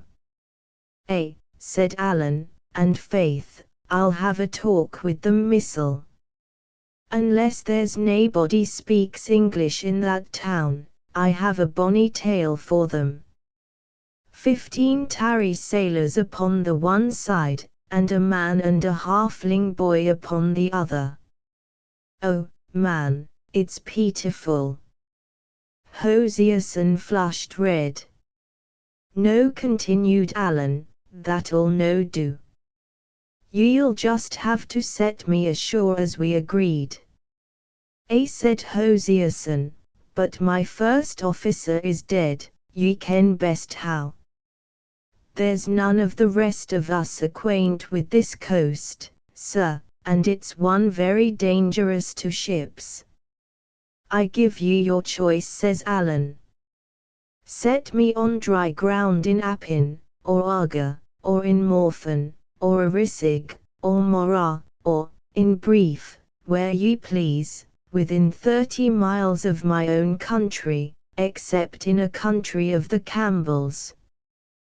That's a broad target. If ye miss that, ye must be as feckless at the sailoring as I have found ye at the fighting. Why, my poor country people in their bit cobbles pass from island to island in all weathers, and by night too, for the matter of that. Cobble, a small boat used in fishing. A cobble's not a ship, sir, said the captain. It has nae draught of water. Well, then, to Glasgow if ye list, says Alan. We'll have the laugh of ye at the least. My mind runs little upon laughing, said the captain. But all this will cost money, sir. Well, sir, says Alan, I am nae weathercock. 30 guineas, if ye land me on the seaside, and 60, if ye put me in the Lynn hillock. But see, sir, where we lie, we are but a few hours' sail from Ardnamurchan, said Hosierson. Give me 60, and I'll set ye there. And I'm to wear my brogues and run jeopardy of the redcoats to please you, cries Alan. No, sir, if ye want 60 guineas earn them, and set me in my own country. It's to risk the brig, sir, said the captain, and your own lives along with her. Take it or want it, says Alan. Could ye pilot us at all? Asked the captain, who was frowning to himself. Well, it's doubtful, said Alan. I'm more of a fighting man, as ye have seen for yoursel, than a sailor man. But I have been often enough picked up and set down upon this coast, and should ken something of the lie of it. The captain shook his head, still frowning. If I had lost less money on this unchancy cruise, says he, I would see you in a rope's end before I risked my brig, sir. But be it as ye will. As soon as I get a slant of wind, and there's some coming, or I'm the more mistaken, I'll put it in hand. But there's one thing more.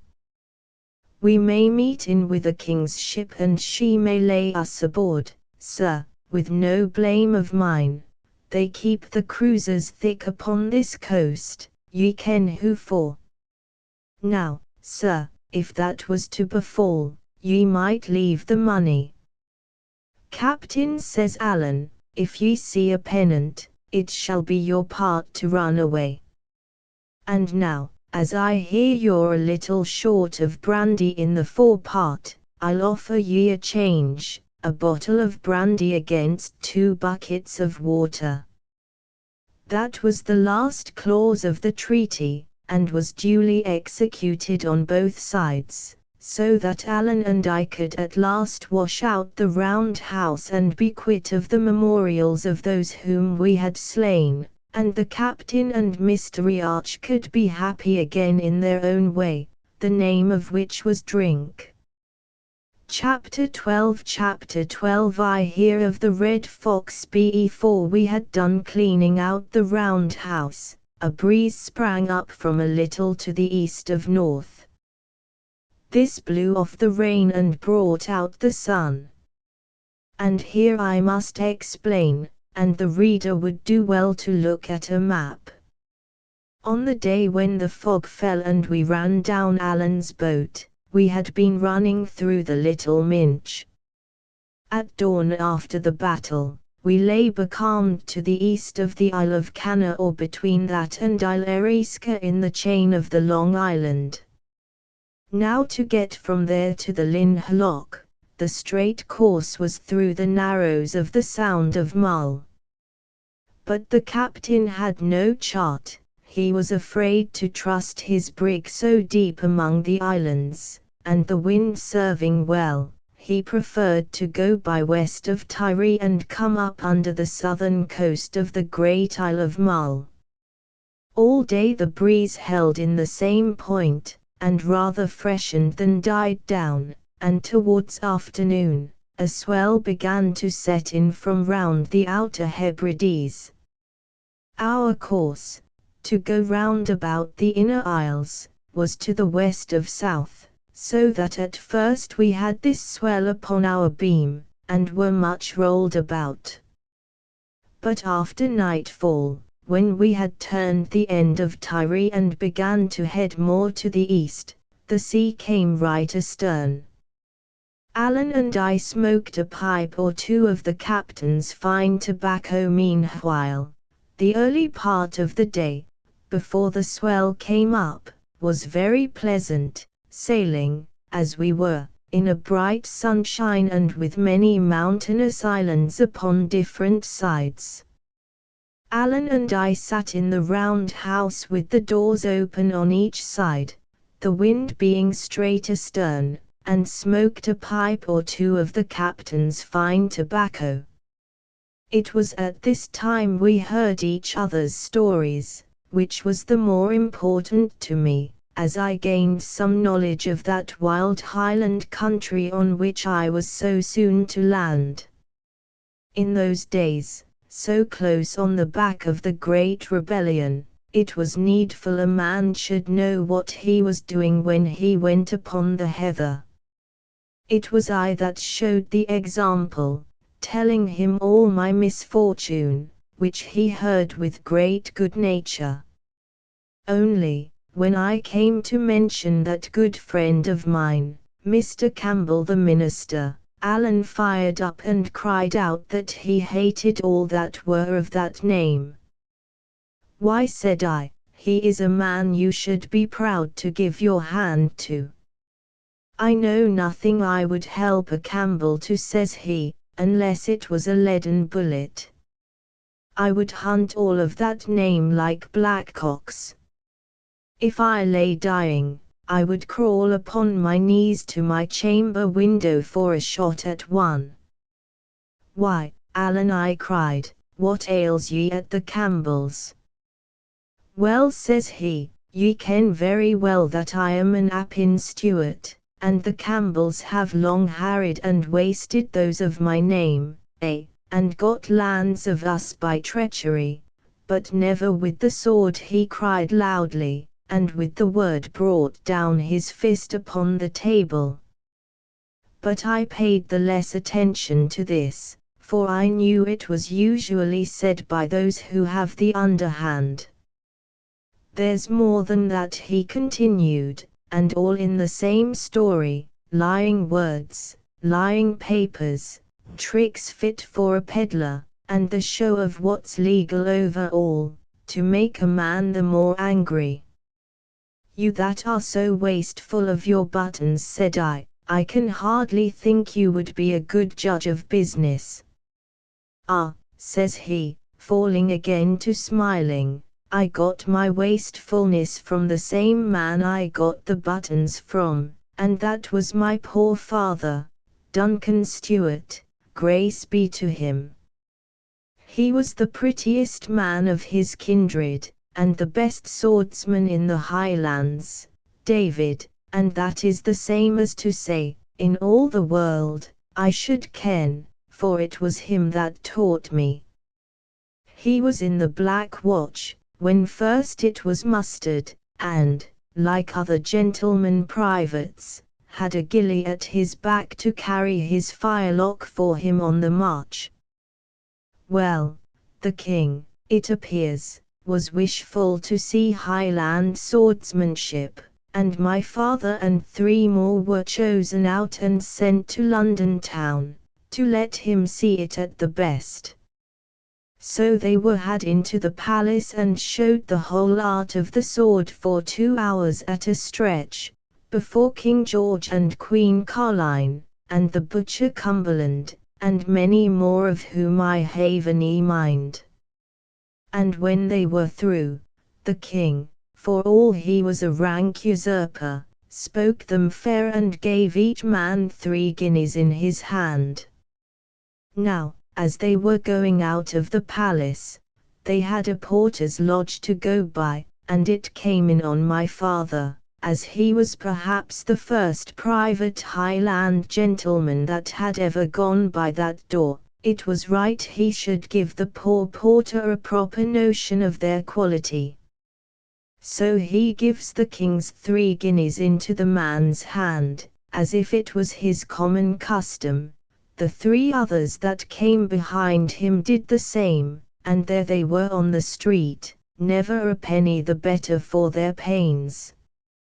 Some say it was one, that was the first to fee the king's porter, and some say it was another, but the truth of it is, that it was Duncan Stewart, as I am willing to prove with either sword or pistol. And that was the father that I had, God rest him. I think he was not the man to leave you rich, said I. And that's true, said Alan. He left me my breeks to cover me, and little besides. And that was how I came to enlist, which was a black spot upon my character at the best of times, and would still be a sore job for me if I fell among the redcoats. What, cried I, were you in the English army? That was I, said Alan. But I deserted to the right side at Prestonpans, and that's some comfort. I could scarcely share this view, holding desertion under arms for an unpardonable fault in honor. But for all I was so young, I was wiser than same, I thought. Dear, dear, says I, the punishment is death. Said he, if they got hands on me, it would be a short shrift and a lang tow for Alan. But I have the King of France's commission in my pocket, which would I be some protection. I misdoubt it much, said I have doubts missile, said Alan dryly. And, good heaven, man, cried I, you that are a condemned rebel, and a deserter, and a man of the French kings, what tempts ye back into this country? It's a braving of Providence. Tut, says Alan, I have been back every year since '46. And what brings ye, man? Cried I. Well, ye see, I weary for my friends and country, said he. France is a braw place, nae doubt, but I weary for the heather and the deer. And then I have bit things that I attend to. Whiles I pick up a few lads to serve the King of France, recruits, ye see, and that's I a little money. But the heart of the matter is the business of my chief, Ardshiel. I thought they called your chief Appin, said I. But Ardshiel is the captain of the clan, said he, which scarcely cleared my mind. Ye see, David, he that was all his life so great a man, and come of the blood and bearing the name of kings, is now brought down to live in a French town like a poor and private person. He that had 400 swords at his whistle, I have seen, with these eyes of mine, buying butter in the market-place, and taking it home in a kale leaf. This is not only a pain but a disgrace to us of his family and clan. There are the bairns forby, the children and the hope of Appin, that must be learned their letters and how to hold a sword, in that far country. Now, the tenants of Appin have to pay a rent to King George, but their hearts are staunch, they are true to their chief, and what with love and a bit of pressure, and maybe a threat or two, the poor folk scrape up a second rent for Ardshiel. Well, David, I'm the hand that carries it. And he struck the belt about his body, so that the guineas rang. Do they pay both? Cried I. David, both, says he. What, 2 rents? I repeated. David, said he. I told a different tale to yon captain man, but this is the truth of it. And it's wonderful to me how little pressure is needed. But that's the handiwork of my good kinsman and my father's friend, James of the Glens, James Stewart, that is, Ardshiel's half-brother. He it is that gets the money in, and does the management. This was the first time I heard the name of that James Stewart, who was afterwards so famous at the time of his hanging. But I took little heed at the moment, for all my mind was occupied with the generosity of these poor Highlanders. "I call it noble," I cried. "I'm a Whig, or little better, but I call it noble." Said he, "Ye're a Whig, but ye're a gentleman, and that's what does it. Now, if ye were one of the cursed race of Campbell, ye would gnash your teeth to hear tell of it. If ye were the Red Fox," and at that name, his teeth shut together, and he ceased speaking. I have seen many a grim face, but never a grimmer than Alan's when he had named the Red Fox. "And who is the Red Fox?" I asked, daunted, but still curious. "Who is he?" cried Alan. "Well, and I'll tell you that. When the men of the clans were broken at Culloden, and the good cause went down, and the horses rode over the fetlocks in the best blood of the north, Ardshiel had to flee like a poor deer upon the mountains, he and his lady and his bairns. A sair job we had of it before we got him shipped, and while he still lay in the heather, the English rogues, that could nae come at his life, were striking at his rights. They stripped him of his powers, they stripped him of his lands, they plucked the weapons from the hands of his clansmen, that had borne arms for 30 centuries, and the very clothes off their backs, so that it's now a sin to wear a tartan plaid, and a man may be cast into a gaol if he has but a kilt about his legs. One thing they could nae kill. That was the love the clansmen bore their chief. These guineas are the proof of it. And now, in their steps a man, a Campbell, red-headed Colin of Glenure, is that him you call the Red Fox? Said I. Will ye bring me his brush? Cries Alan, fiercely. That's the man. In he steps, and gets papers from King George, to be so-called King's factor on the lands of Appin. And at first he sings small, and is hail fellow well met with Shemus, that's James of the Glens, my chieftain's agent. But by and by, that came to his ears that I have just told you, how the poor commons of Appin, the farmers and the crofters and the bowmen, were wringing their very plaids to get a second rent, and send it overseas for Ardshiel and his poor bairns. What was it ye called it, when I told ye? I called it noble, Alan, said I. And you little better than a common Whig, cries Alan. But when it came to Colin Roy, the black Campbell blood in him ran wild. He sat gnashing his teeth at the wine table. What? Should a steward get a bite of bread, and him not be able to prevent it? Ah! Red Fox, if ever I hold you at a gun's end, the Lord have pity upon ye. Alan stopped to swallow down his anger. Well, David, what does he do? He declares all the farms to let.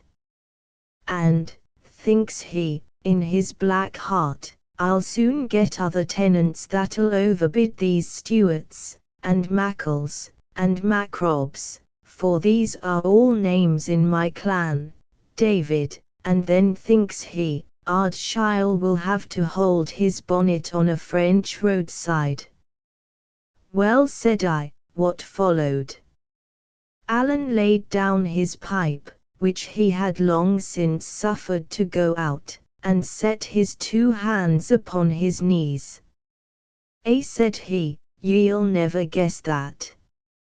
For these same Stuarts, and Mackles, and Macrobs, that had 2 rents to pay, one to King George by stark force, and one to Ardshiel by natural kindness, offered him a better price than any Campbell in all broad Scotland, and far he sent seeking them, as far as to the sides of Clyde and the cross of Edinburgh, seeking, and fleeching, and begging them to come, where there was a steward to be starved and a red-headed hound of a Campbell to be pleasured.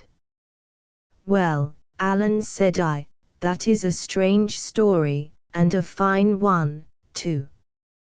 And Whig as I may be, I am glad the man was beaten. Him beaten, echoed Alan. It's little ye ken of Campbells, and less of the Red Fox. Him beaten? No, nor will be, till his blood's on the hillside.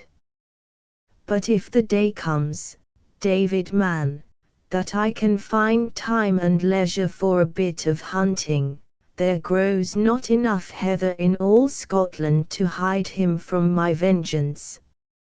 Man Alan, said I, ye are neither very wise nor very Christian to blow off so many words of anger.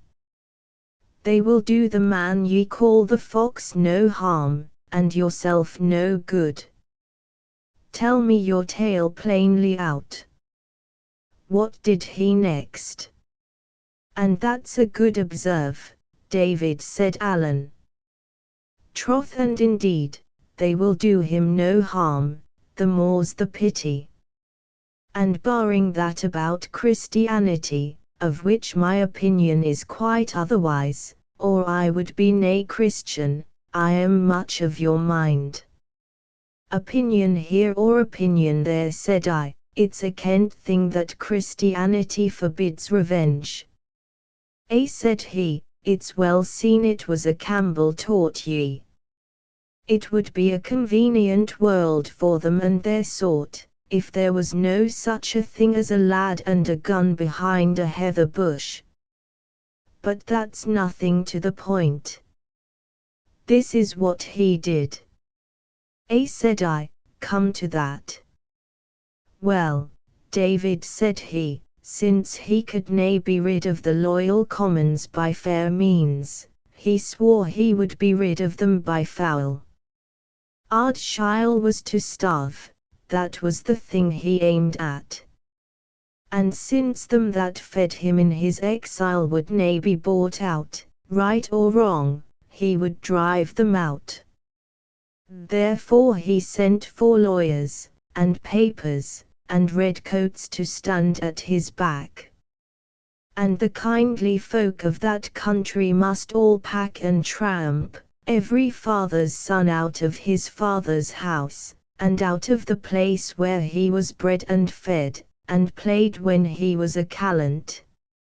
And who are to succeed them? Bare-legged beggars. King George is to whistle for his rents, he maun dow with less, he can spread his butter thinner, what cares Red Colin? If he can hurt Ardshiel, he has his wish, if he can pluck the meat from my chieftain's table, and the bit toys out of his children's hands, he will gang harm singing to Glenure. Let me have a word, said I, be sure, if they take less rents, be sure government has a finger in the pie. It's not this Campbell's fault, man, it's his orders. And if ye killed this Colin tomorrow, what better would ye be? There would be another factor in his shoes, as fast as spur can drive. Ye re a good lad in a fight, said Alan, but, man, ye have Whig blood in ye. He spoke kindly enough, but there was so much anger under his contempt that I thought it was wise to change the conversation. I expressed my wonder how, with the Highlands covered with troops, and guarded like a city in a siege, a man in his situation could come and go without arrest. It's easier than ye would think, said Alan. A bare hillside, ye see, is like all one road. If there's a sentry at one place, ye just go by another. And then the heather's a great help. And everywhere there are friends' houses and friends' byres and haystacks. And besides, when folk talk of a country covered with troops, it's but a kind of a byword at the best. A soldier covers nae mair of it than his boot soles. I have fished a water with a sentry on the other side of the brae, and killed a fine trout, and I have sat in a heather bush within 6 feet of another, and learned a real bonny tune from his whistling. This was it, said he, and whistled me the air. And then, besides, he continued, it's no sae bad now as it was in '46. The Highlands are what they call pacified. Small wonder, with never a gun or a sword left from Cantyre to Cape Wrath, but what ** folk have hidden in their thatch. But what I would like to ken, David, is just how long. Not long, ye would think, with men like Ardshile in exile and men like the Red Fox sitting birling the wine and oppressing the poor at home. But it's a kittle thing to decide what folk'll bear, and what they will not. Or why would Red Colin be riding his horse all over my poor country of Appin, and never a pretty lad to put a bullet in him? Careful. And with this Alan fell into a muse, and for a long time sate very sad and silent. I will add the rest of what I have to say about my friend, that he was skilled in all kinds of music, but principally pipe music, was a well-considered poet in his own tongue, had read several books both in French and English, was a dead shot, a good angler, and an excellent fencer with the small sword as well as with his own particular weapon. For his faults, they were on his face, and I now knew them all. But the worst of them, his childish propensity to take offense and to pick quarrels, he greatly laid aside in my case, out of regard for the Battle of the Round House. But whether it was because I had done well myself, or because I had been a witness of his own much greater prowess, is more than I can tell. For though he had a great taste for courage in other men, yet he admired it most in Alan Breck. Chapter 13 The loss of the brig. It was already late at night, and as dark as it ever would be at that season of the year, and that is to say, it was still pretty bright, when Hosierson clapped his head into the round house door. "Here," said he, "come out and see if ye can pilot." "Is this one of your tricks?" asked Alan. "Do I look like tricks?" cries the captain. "I have other things to think of. My brig's in danger." By the concerned look of his face, and, above all, by the sharp tones in which he spoke of his brig, it was plain to both of us he was in deadly earnest, and so Alan and I, with no great fear of treachery, stepped on deck. The sky was clear, it blew hard, and was bitter cold, a great deal of daylight lingered, and the moon, which was nearly full, shone brightly. The brig was close-hauled, so as to round the southwest corner of the island of Mull, the hills of which, and Ben More above them all, with a wisp of mist upon the top of it, lay full upon the larboard bow. Though it was no good point of sailing for the Covenant, she tore through the seas at a great rate, pitching and straining, and pursued by the westerly swell. Altogether it was no such ill night to keep the seas in, and I had begun to wonder what it was that sat so heavily upon the captain, when the brig rising suddenly on the top of a high swell, he pointed and cried to us to look. Away on the lee bow, a thing like a fountain rose out of the moonlit sea, and immediately after we heard a low sound of roaring. "What do ye call that?" asked the captain, gloomily. "The sea breaking on a reef," said Allen. "And now ye ken where it is, and what better would ye have?" Said Hosierson, "if it was the only one." And sure enough, just as he spoke there came a second fountain farther to the south. "There," said Hosierson. "Ye see for yourself. If I had kent of these reefs, if I had had a chart, or if Shuan had been spared, it's not 60 guineas, no, nor 600, would have made me risk my brig in sic a stoneyard. But you, sir, that was to pilot us, have ye never a word?" "I'm thinking," said Allen, "these'll be what they call the Toran rocks." "Are there many of them?" says the captain. "Truly, sir, I am nae pilot," said Allen, "but it sticks in my mind there are 10 miles of them." Mr. Riach and the captain looked at each other. "There's a way through them, I suppose," said the captain. "Doubtless," said Allen, "but where?" "But it somehow runs in my mind once more that it is clearer under the land." "So," said Hosierson.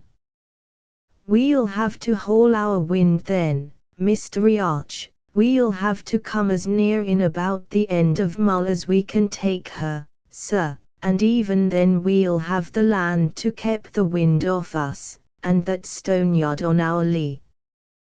Well, we're in for it now, and may as well crack on." With that he gave an order to the steersman, and sent Riach to the foretop. There were only 5 men on deck, counting the officers, these being all that were fit, or, at least, both fit and willing, for their work.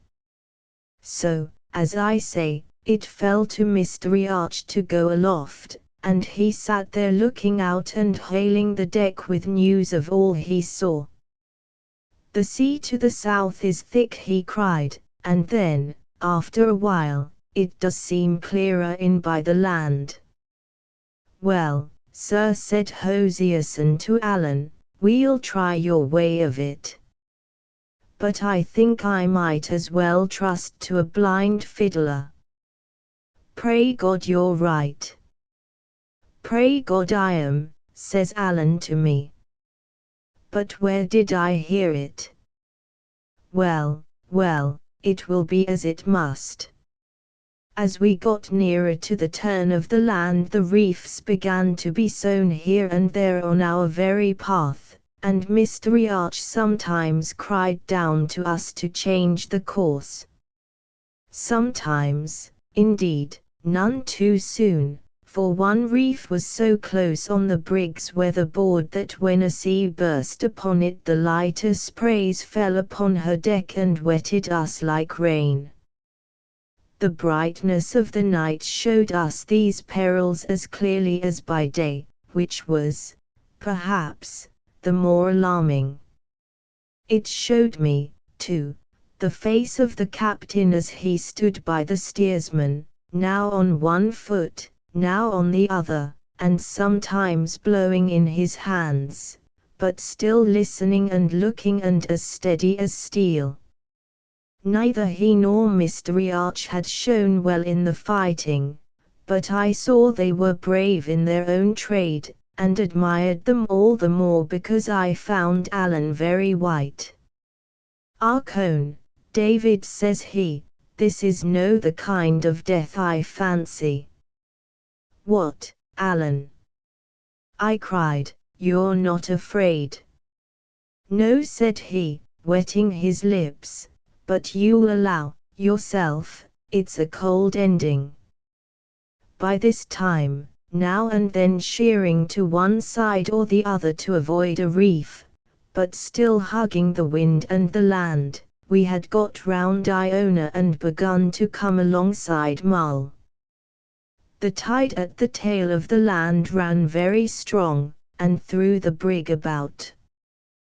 2 hands were put to the helm, and Hosierson himself would sometimes lend a help, and it was strange to see 3 strong men throw their weight upon the tiller, and it, like a living thing, struggle against and drive them back. This would have been the greater danger had not the sea been for some while free of obstacles. Mr. Riach, besides, announced from the top that he saw clear water ahead. "Ye were right," said Hosierson to Allen. "Ye have saved the brig, sir. I'll mind that when we come to clear accounts." And I believe he not only meant what he said, but would have done it, so high a place did the covenant hold in his affections. But this is matter only for conjecture, things having gone otherwise than he forecast. "Keep her away a point," sings out Mr. Riach. "Reef to windward." And just at the same time the tide caught the brig, and threw the wind out of her sails. She came round into the wind like a top, and the next moment struck the reef with such a dunch as threw us all flat upon the deck, and came near to shake Mr. Riach from his place upon the mast. I was on my feet in a minute. The reef on which we had struck was close in under the southwest end of Mull, off a little isle they call Narrated, which lay low and black upon the larboard.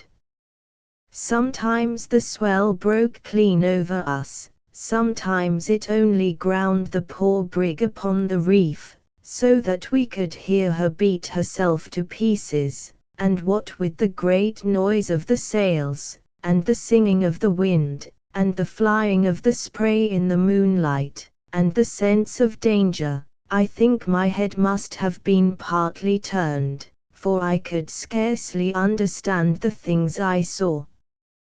Presently I observed Mr. Riach and the seaman busy round the skiff, and, still in the same blank, ran over to assist them, and as soon as I set my hand to work, my mind came clear again.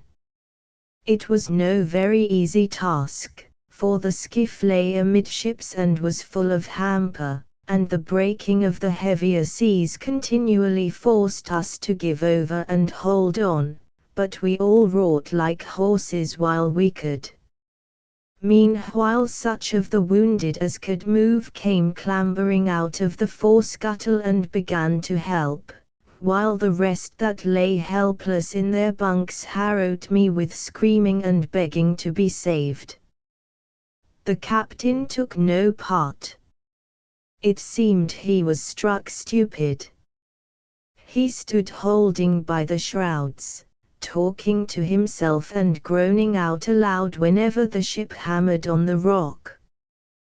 His brig was like wife and child to him. He had looked on, day by day, at the mishandling of poor Ransom, but when it came to the brig, he seemed to suffer along with her.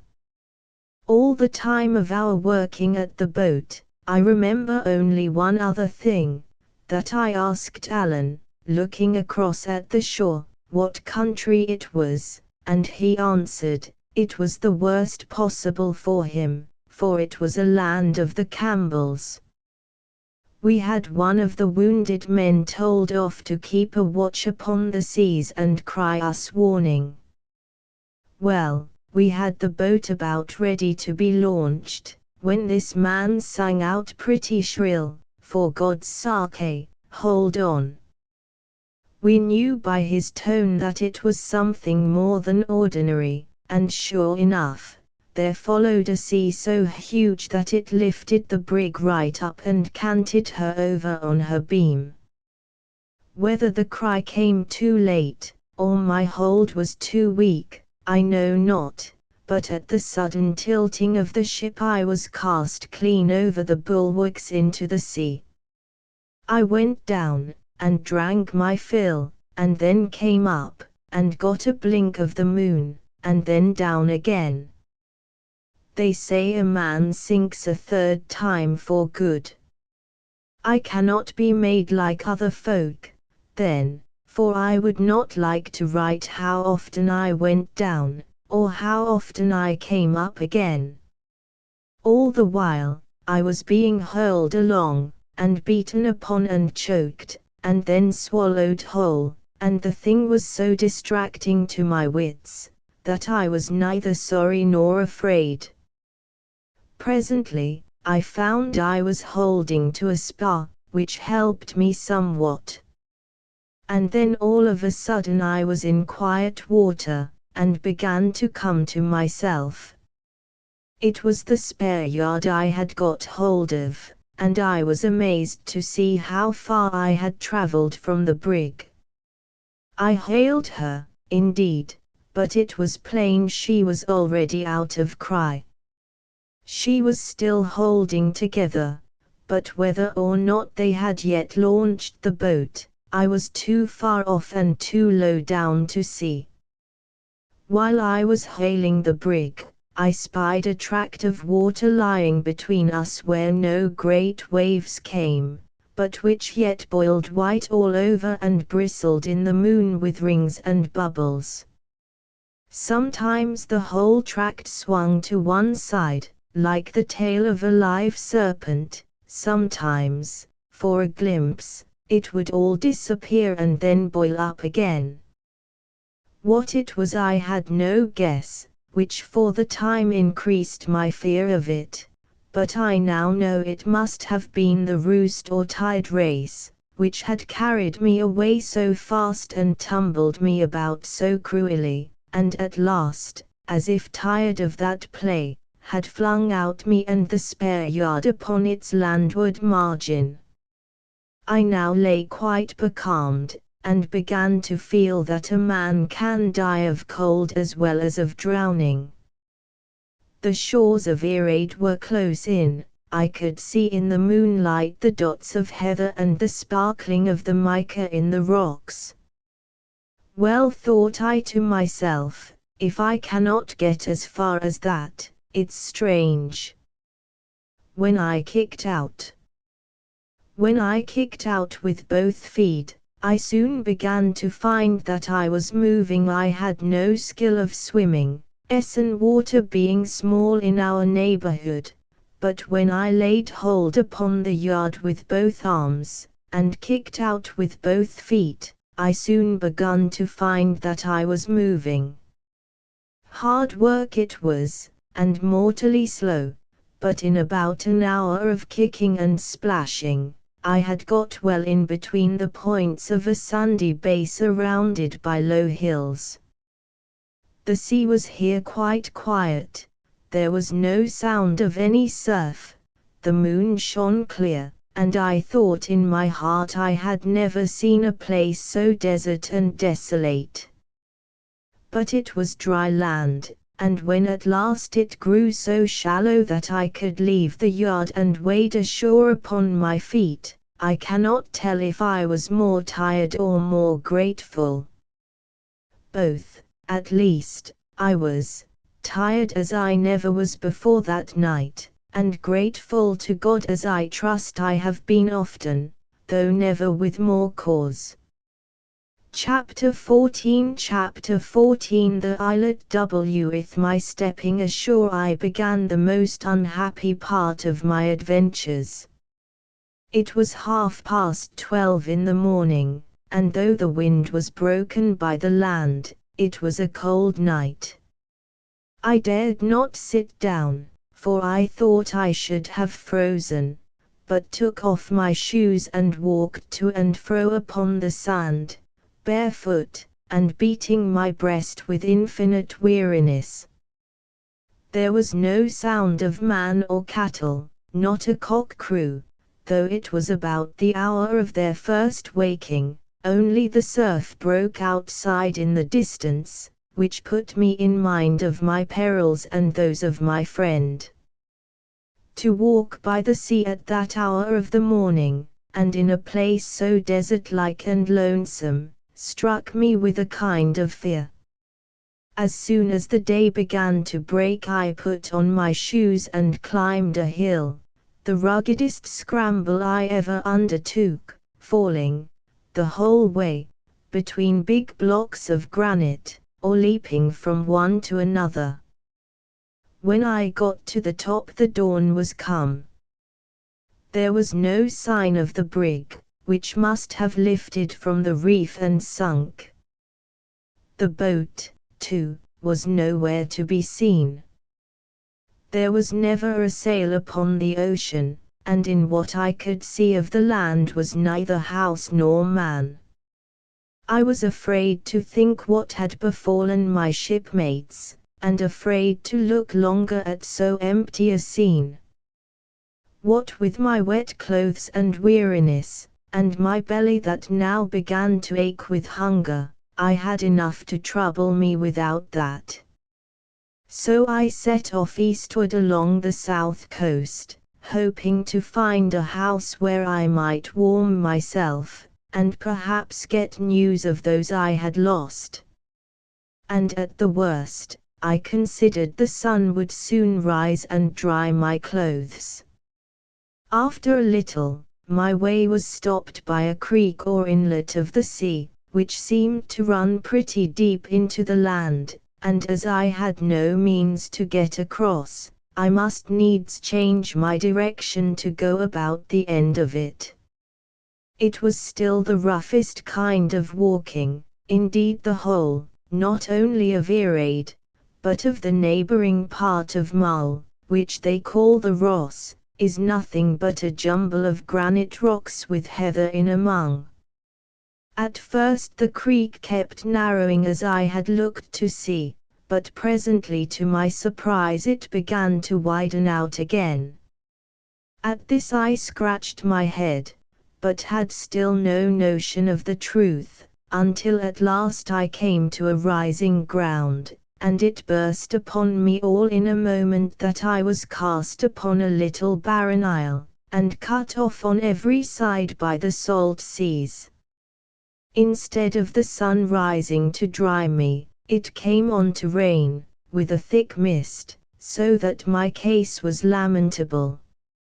I stood in the rain, and shivered, and wondered what to do, till it occurred to me that perhaps the creek was fordable.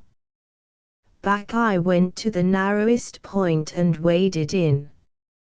But not 3 yards from shore, I plumped in head over ears, and if ever I was heard of more, it was rather by God's grace than my own prudence.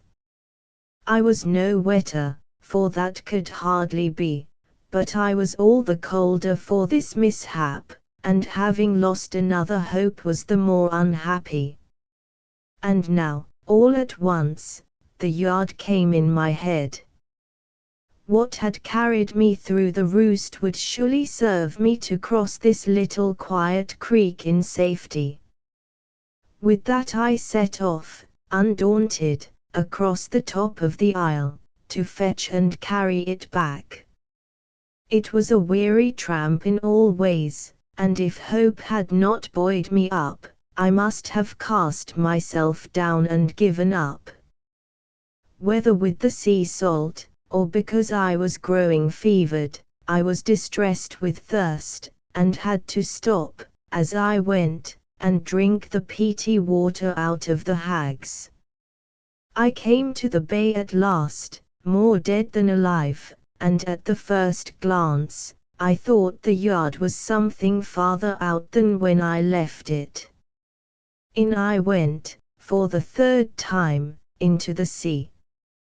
The sand was smooth and firm, and shelved gradually down, so that I could wade out till the water was almost to my neck and the little waves splashed into my face. but at that depth my feet began to leave me, and I durst venture in no farther. As for the yard, I saw it bobbing very quietly some 20 feet beyond. I had borne up well until this last disappointment, but at that I came ashore, and flung myself down upon the sands and wept. The time I spent upon the island is still so horrible a thought to me, that I must pass it lightly over. In all the books I have read of people cast away, they had either their pockets full of tools, or a chest of things would be thrown upon the beach along with them, as if on purpose. My case was very different. I had nothing in my pockets but money and Allen's silver button, and being inland bred, I was as much short of knowledge as of means. I knew indeed that shellfish were counted good to eat, and among the rocks of the isle I found a great plenty of limpets, which at first I could scarcely strike from their places, not knowing quickness to be needful. There were, besides, some of the little shells that we call buckis. I think periwinkle is the English name. Of these two I made my whole diet, devouring them cold and raw as I found them, and so hungry was I, that at first they seemed to me delicious. Perhaps they were out of season, or perhaps there was something wrong in the sea about my island. But at least I had no sooner eaten my first meal than I was seized with giddiness and retching, and lay for a long time no better than dead. A second trial of the same food, indeed I had no other, did better with me, and revived my strength. But as long as I was on the island, I never knew what to expect when I had eaten. Sometimes all was well, and sometimes I was thrown into a miserable sickness, nor could I ever distinguish what particular fish it was that hurt me. All day it streamed rain, the island ran like a sop, there was no dry spot to be found, and when I lay down that night, between two boulders that made a kind of roof, my feet were in a bog. The second day I crossed the island to all sides. There was no one part of it better than another, it was all desolate and rocky, nothing living on it but game birds which I lacked the means to kill, and the gulls which haunted the outlying rocks in a prodigious number. But the creek, or strait, that cut off the isle from the mainland of the Ross, opened out on the north into a bay, and the bay again opened into the Sound of Iona, and it was the neighborhood of this place that I chose to be my home, though if I had thought upon the very name of home in such a spot, I must have burst out weeping. I had good reasons for my choice. There was in this part of the isle a little hut of a house like a pig's hut, where fishers used to sleep when they came there upon their business, but the turf roof of it had fallen entirely in, so that the hut was of no use to me, and gave me less shelter than my rocks. What was more important, the shellfish on which I lived grew there in great plenty. When the tide was out I could gather a peck at a time, and this was doubtless a convenience. But the other reason went deeper. I had become in no way used to the horrid solitude of the isle, but still looked round me on all sides, like a man that was hunted, between fear and hope that I might see some human creature coming. Now, from a little up the hillside over the bay, I could catch a sight of the great, ancient church and the roofs of the people's houses in Iona. And on the other hand, over the low country of the Ross, I saw smoke go up, morning and evening, as if from a homestead in a hollow of the land. I used to watch this smoke, when I was wet and cold, and had my head half turned with loneliness, and think of the fireside and the company, till my heart burned. It was the same with the roofs of Iona. Altogether, this sight I had of men's homes and comfortable lives, although it put a point on my own sufferings, yet it kept hope alive, and helped me to eat my raw shellfish, which had soon grown to be a disgust, and saved me from the sense of horror I had whenever I was quite alone with dead rocks, and fowls, and the rain, and the cold sea. I say it kept hope alive, and indeed it seemed impossible that I should be left to die on the shores of my own country, and within view of a church tower and the smoke of men's houses. But the second day passed, and though as long as the light lasted I kept a bright lookout for boats on the Sound or men passing on the Ross, no help came near me. It still rained, and I turned into sleep, as wet as ever, and with a cruel sore throat, but a little comforted, perhaps, by having said good night to my next neighbors, the people of Iona. Charles II declared a man could stay outdoors more days in the year in the climate of England than in any other. This was very like a king, with a palace at his back and changes of dry clothes. But he must have had better luck on his flight from Worcester than I had on that miserable isle. It was the height of the summer, yet it rained for more than 24 hours, and did not clear until the afternoon of the third day. This was the day of incidents. In the morning I saw a red deer, a buck with a fine spread of antlers, standing in the rain on the top of the island, but he had scarce seen me rise from under my rock, before he trotted off upon the other side. I supposed he must have swum the strait, though what should bring any creature to irade, was more than I could fancy. A little after, as I was jumping about after my limpets, I was startled by a guinea piece, which fell upon a rock in front of me and glanced off into the sea. When the sailors gave me my money again, they kept back not only about a third of the whole sum, but my father's leather purse, so that from that day out, I carried my gold loose in a pocket with a button. I now saw there must be a hole, and clapped my hand to the place in a great hurry. But this was to lock the stable door after the steed was stolen. I had left the shore at Queensferry with near on £50, now I found no more than 2 guinea pieces and a silver shilling. It is true I picked up a third guinea a little after, where it lay shining on a piece of turf. That made a fortune of £3 and 4 shillings, English money, for a lad, the rightful heir of an estate, and now starving on an isle at the extreme end of the wild Highlands. This state of my affairs dashed me still further, and, indeed, my plight on that third morning was truly pitiful.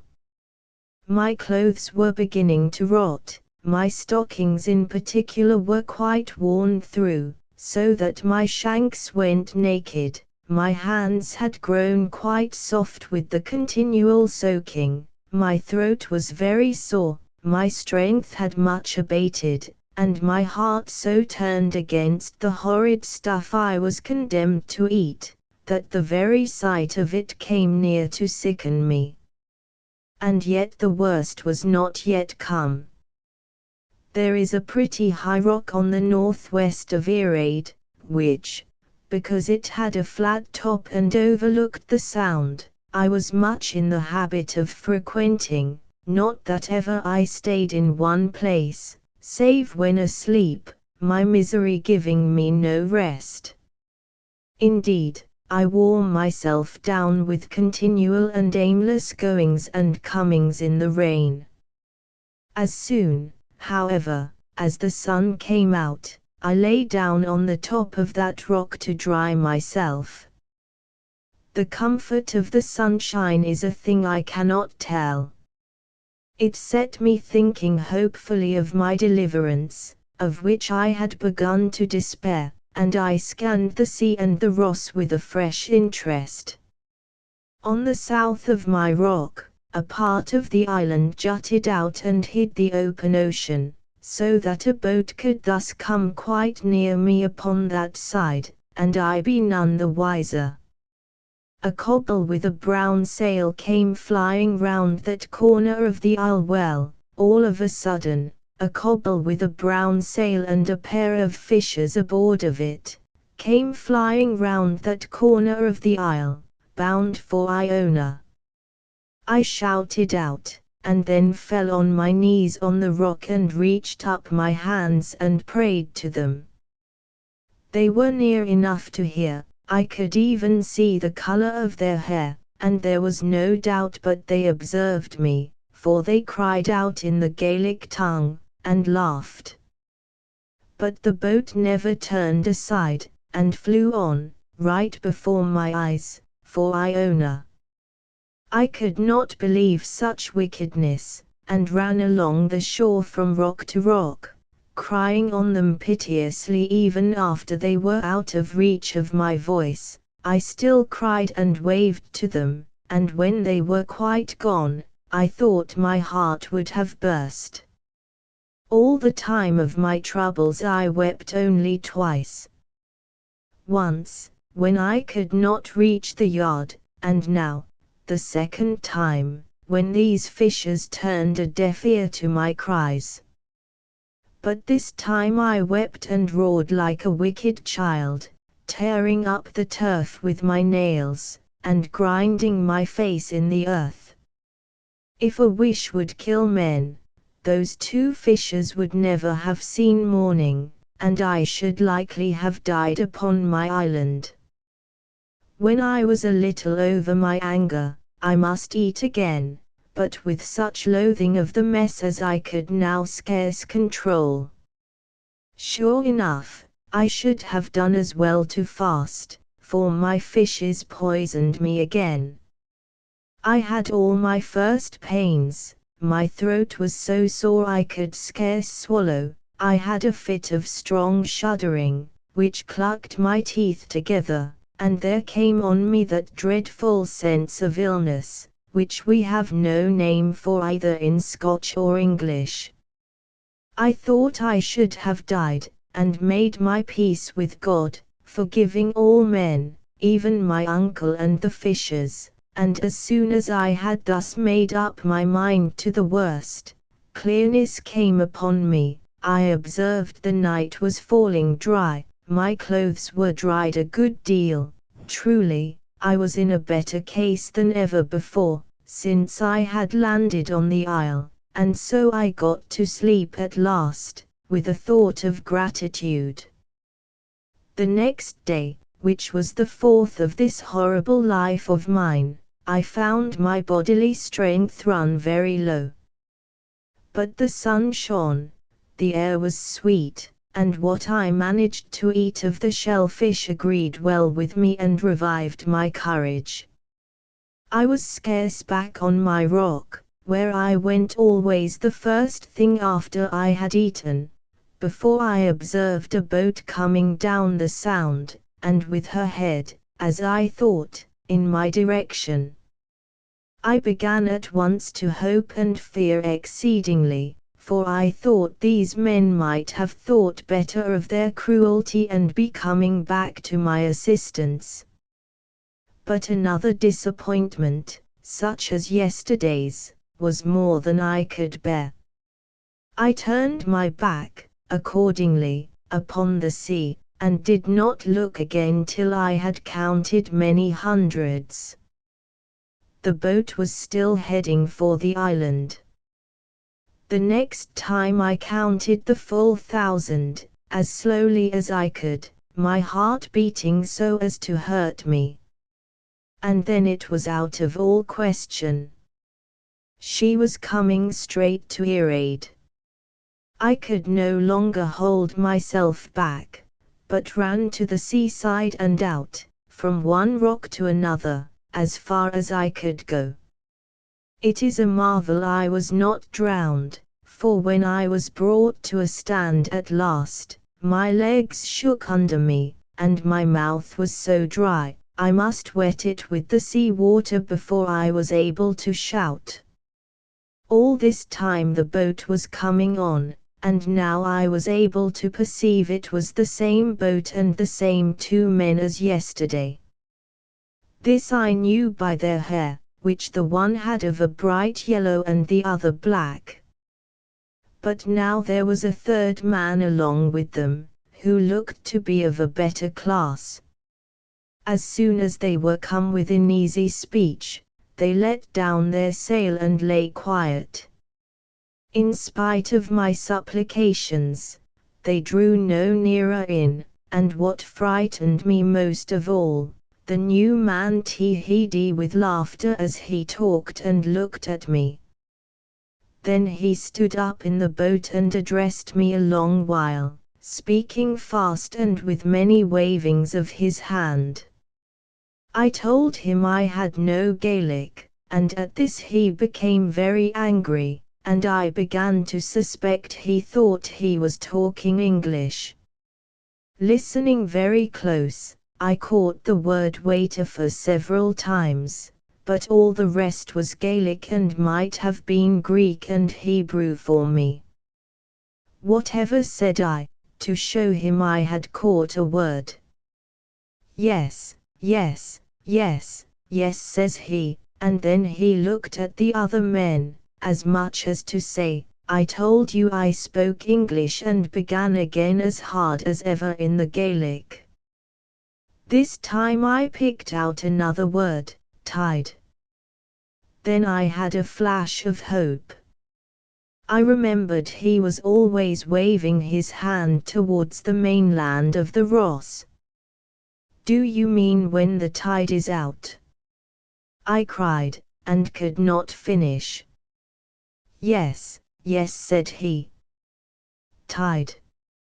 At that I turned tail upon their boat, where my adviser had once more begun to tee-hee with laughter, leaped back the way I had come, from one stone to another, and set off running across the isle as I had never run before.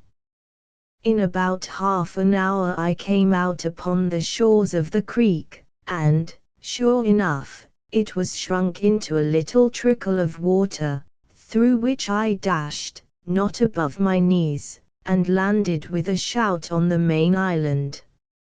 A sea-bred boy would not have stayed a day on Irade, which is only what they call a tidal islet, and except in the bottom of the Neeps, can be entered and left twice in every 24 hours, either dry shod, or at the most by wading. Even I, who had the tide going out and in before me in the bay, and even watched for the ebbs, the better to get my shellfish, even I say, if I had sat down to think, instead of raging at my fate, must have soon guessed the secret, and got free. It was no wonder the fishers had not understood me. The wonder was rather that they had ever guessed my pitiful illusion, and taken the trouble to come back. I had starved with cold and hunger on that island for close upon 100 hours. But for the fishers, I might have left my bones there, in pure folly. And even as it was, I had paid for it pretty dear, not only in past sufferings, but in my present case, being clothed like a beggar man, scarce able to walk, and in great pain of my sore throat. I have seen wicked men and fools, a great many of both, and I believe they both get paid in the end, but the fools first.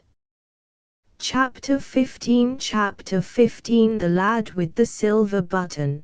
Through the Isle of Mull Ross of Mull, which I had now got upon, was rugged and trackless, like the isle I had just left, being all bog, and briar, and big stone. There may be roads for them that know that country well, but for my part I had no better guide than my own nose, and no other landmark than Ben Moor. I aimed as well as I could for the smoke I had seen so often from the island, and with all my great weariness and the difficulty of the way came upon the house in the bottom of a little hollow about 5 or 6 at night. It was low and longish, roofed with turf and built of unmortared stones, and on a mound in front of it, an old gentleman sat smoking his pipe in the sun. With what little English he had, he gave me to understand that my shipmates had got safe ashore, and had broken bread in that very house on the day after. Was there one, I asked, dressed like a gentleman? He said they all wore rough great coats, but to be sure, the first of them, the one that came alone, wore breeches and stockings, while the rest had sailors' trousers. Ah, said I, and he would have a feathered hat. He told me, no, that he was bareheaded like myself. At first I thought Alan might have lost his hat, and then the rain came in my mind, and I judged it more likely he had it out of harm's way under his great coat. This set me smiling, partly because my friend was safe, partly to think of his vanity in dress. And then the old gentleman clapped his hand to his brow, and cried out that I must be the lad with the silver button. Why, yes, said I, in some wonder. Well, then, said the old gentleman, I have a word for you, that you are to follow your friend to his country, by Tarose. He then asked me how I had fared, and I told him my tale. A South Country man would certainly have laughed, but this old gentleman, I call him so because of his manners, for his clothes were dropping off his back, heard me all through with nothing but gravity and pity. When I had done, he took me by the hand, led me into his hut, it was no better, and presented me before his wife, as if she had been the queen and I a duke. The good woman set out bread before me and a cold grouse, patting my shoulder and smiling to me all the time, for she had no English, and the old gentleman, not to be behind, brewed me a strong punch out of their country spirit. All the while I was eating, and after that when I was drinking the punch, I could scarce come to believe in my good fortune, and the house, though it was thick with the peat smoke and as full of holes as a colander, seemed like a palace. The punch threw me in a strong sweat and a deep slumber. The good people let me lie, and it was near noon of the next day before I took the road, my throat already easier and my spirits quite restored by good fare and good news. The old gentleman, although I pressed him hard, would take no money, and gave me an old bonnet for my head, though I am free to own I was no sooner out of view of the house than I very jealously washed this gift of his in a wayside fountain. Thought I to myself, if these are the wild Highlanders, I could wish my own folk wilder. I not only started late, but I must have wandered nearly half the time. True, I met plenty of people, grubbing in little miserable fields that would not keep a cat, or herding little kine about the bigness of asses. The Highland dress being forbidden by law since the rebellion, and the people condemned to the lowland habit, which they much disliked, it was strange to see the variety of their array. Some went bare, only for a hanging cloak or great coat, and carried their trousers on their backs like a useless burthen. Some had made an imitation of the tartan with little party-colored stripes patched together like an old wife's quilt. Others, again, still wore the Highland filet beg, but by putting a few stitches between the legs transformed it into a pair of trousers like a Dutchman's. All those makeshifts were condemned and punished, for the law was harshly applied, in hopes to break up the clan spirit, but in that out-of-the-way, sea-bound isle, there were few to make remarks and fewer to tell tales. They seemed in great poverty, which was no doubt natural, now that rapine was put down, and the chiefs kept no longer an open house, and the roads, even such a wandering country by-track as the one I followed, were infested with beggars. And here again I marked a difference from my own part of the country.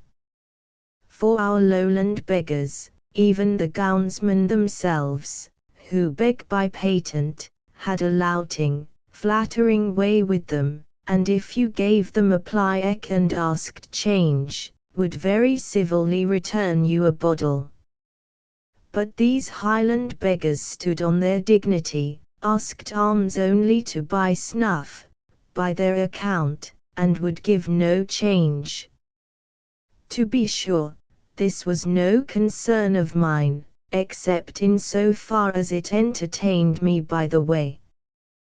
What was much more to the purpose, few had any English, and these few, unless they were of the brotherhood of beggars, not very anxious to place it at my service.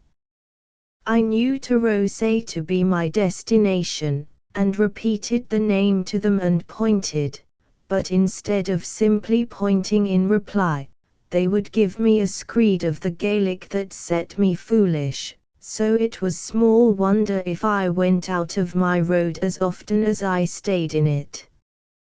At last, about 8 at night, and already very weary, I came to a lone house, where I asked admittance, and was refused, until I bethought me of the power of money in so poor a country, and held up one of my guineas in my finger and thumb. Thereupon, the man of the house, who had hitherto pretended to have no English, and driven me from his door by signals, suddenly began to speak as clearly as was needful, and agreed for 5 shillings to give me a night's lodging and guide me the next day to Tarose. I slept uneasily that night, fearing I should be robbed, but I might have spared myself the pain, for my host was no robber, only miserably poor and a great cheat. He was not alone in his poverty, for the next morning, we must go 5 miles about to the house of what he called a rich man to have one of my guineas changed. This was perhaps a rich man for Mull, he would have scarce been thought so in the south, for it took all he had, the whole house was turned upside down, and a neighbour brought under contribution, before he could scrape together 20 shillings in silver. The odd shilling he kept for himself, protesting he could ill afford to have so great a sum of money lying locked up. For all that he was very courteous and well spoken, made us both sit down with his family to dinner, and brewed punch in a fine china bowl, over which my rascal guide grew so merry that he refused to start. I was for getting angry, and appealed to the rich man, Hector Maclean was his name, who had been a witness to our bargain and to my payment of the 5 shillings. But Maclean had taken his share of the punch, and vowed that no gentleman should leave his table after the bowl was brewed, so there was nothing for it but to sit and hear Jacobite toasts and Gaelic songs, till all were tipsy and staggered off to the bed or the barn for their night's rest. Next day, the 4th of my travels, we were up before 5 upon the clock, but my rascal guide got to the bottle at once, and it was 3 hours before I had him clear of the house, and then, as you shall hear, only for a worse disappointment. As long as we went down a heathery valley that lay before Mr. Maclean's house, all went well, only my guide looked constantly over his shoulder, and when I asked him the cause, only grinned at me. No sooner, however, had we crossed the back of a hill, and got out of sight of the house windows, than he told me to Rosay lay right in front, and that a hilltop, which he pointed out, was my best landmark. I care very little for that, said I, since you are going with me. The impudent cheat answered me in the Gaelic that he had no English. My fine fellow, I said, I know very well your English comes and goes. Tell me what will bring it back. Is it more money you wish? 5 shillings more, said he, and hustle will bring ye there. I reflected a while and then offered him 2, which he accepted greedily, and insisted on having in his hands at once for luck, as he said, but I think it was rather for my misfortune. The 2 shillings carried him not quite as many miles, at the end of which distance, he sat down upon the wayside and took off his brogues from his feet, like a man about to rest. I was now red hot. Ha, said I, have you no more English? He said impudently, no. At that I boiled over, and lifted my hand to strike him, and he, drawing a knife from his rags, squatted back and grinned at me like a wildcat. At that, forgetting everything but my anger, I ran in upon him, put aside his knife with my left, and struck him in the mouth with the right. I was a strong lad and very angry, and he but a little man, and he went down before me heavily. By good luck, his knife flew out of his hand as he fell. I picked up both that and his brogues, wished him a good morning, and set off upon my way, leaving him barefoot and disarmed. I chuckled to myself as I went, being sure I was done with that rogue, for a variety of reasons. First, he knew he could have no more of my money. Next, the brogues were worth in that country only a few pence, and, lastly, the knife, which was really a dagger, it was against the law for him to carry. In about half an hour of walk, I overtook a great, ragged man, moving pretty fast but feeling before him with a staff. He was quite blind, and told me he was a catechist, which should have put me at my ease. But his face went against me, it seemed dark and dangerous and secret, and presently, as we began to go on alongside, I saw the steel butt of a pistol sticking from under the flap of his coat pocket. To carry such a thing meant a fine of £15 sterling upon a first offence, and transportation to the colonies upon a second. Nor could I quite see why a religious teacher should go armed, or what a blind man could be doing with a pistol. I told him about my guide, for I was proud of what I had done, and my vanity for once got the heels of my prudence. At the mention of the 5 shillings he cried out so loud that I made up my mind I should say nothing of the other 2, and was glad he could not see my blushes. Was it too much? I asked, a little faltering. Too much, cries he. Why, I will guide you to Tarose myself for a dram of brandy, and give you the great pleasure of my company, me that is a man of some learning, in the bargain. I said I did not see how a blind man could be a guide, but at that he laughed aloud, and said his stick was eyes enough for an eagle. In the Isle of Mull, at least, says he, where I know every stone and heather bush by mark of head. See, now, he said, striking right and left, as if to make sure, down there a burn is running, and at the head of it there stands a bit of a small hill with a stone cocked upon the top of that, and it's hard at the foot of the hill, that the way runs by to Tarose, and the way here, being for droves, is plainly trodden, and will show grassy through the heather. I had to own he was right in every feature, and told my wonder. Ha, says he, that's nothing. Would ye believe me now, that before the Act came out, and when there were weapons in this country, I could shoot? Could I, cries he, and then with a leer, if ye had such a thing as a pistol here to try with, I would show ye how it's done. I told him I had nothing of the sort, and gave him a wider berth. If he had known, his pistol stuck at that time quite plainly out of his pocket, and I could see the sun twinkle on the steel of the butt. But by the better luck for me, he knew nothing, thought all was covered, and lied on in the dark.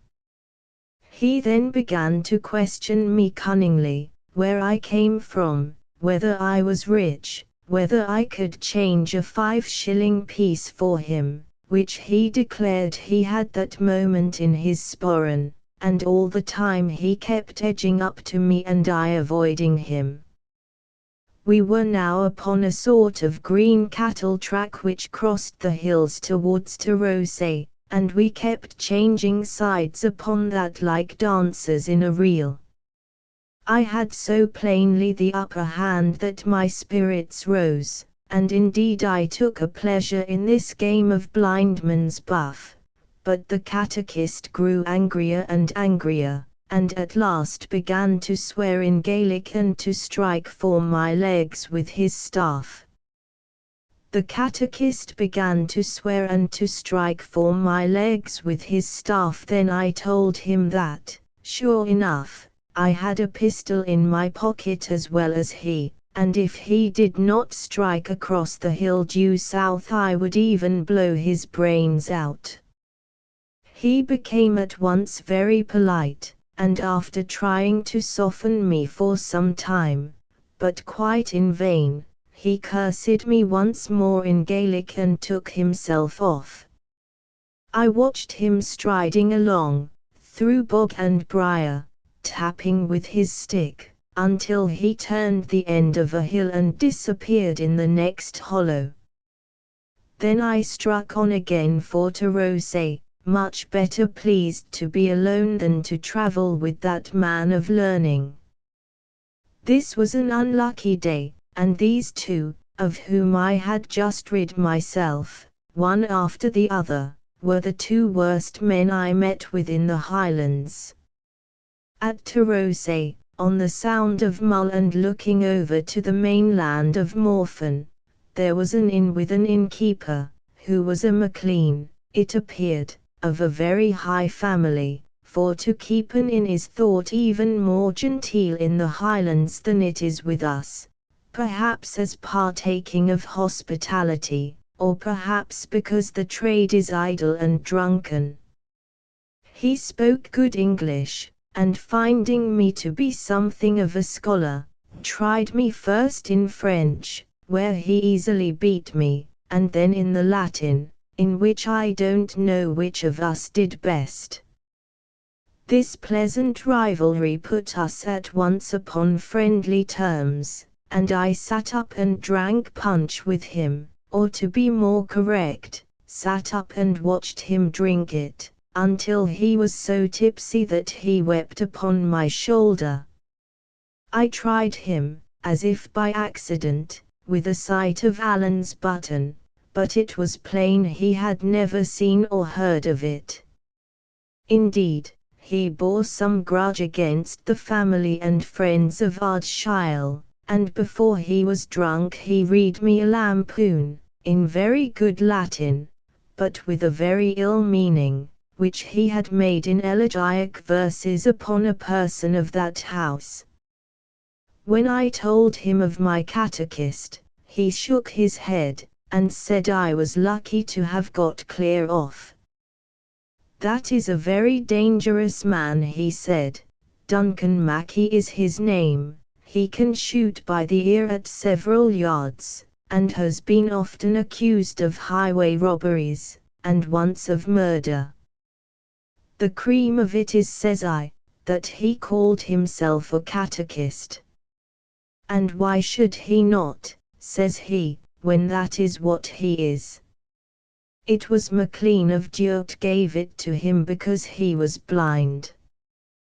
"But perhaps it was a pity," says my host, "for he is always on the road, going from one place to another to hear the young folk say their religion, and, doubtless, that is a great temptation to the poor man." At last, when my landlord could drink no more, he showed me to a bed, and I lay down in very good spirits, having travelled the greater part of that big and crooked island of Mull, from Irade to Tarose, 50 miles as the crow flies, and, with my wanderings, much nearer 100, in 4 days and with little fatigue. Indeed, I was by far in better heart and health of body at the end of that long tramp than I had been at the beginning. Chapter 16 The Lad with the Silver Button. Across Morphant here is a regular ferry from Tarose to Kinlochaline on the mainland. Both shores of the Sound are in the country of the strong clan of the Macleans, and the people that passed the ferry with me were almost all of that clan. The skipper of the boat, on the other hand, was called Neil Roy Macrob, and since Macrob was one of the names of Allen's clansmen, and Allen himself had sent me to that ferry, I was eager to come to private speech of Neil Roy. In the crowded boat this was of course impossible, and the passage was a very slow affair. There was no wind, and as the boat was wretchedly equipped, we could pull but 2 oars on one side, and 1 on the other. The men gave way, however, with a good will, the passengers taking spells to help them, and the whole company giving the time in Gaelic boat songs.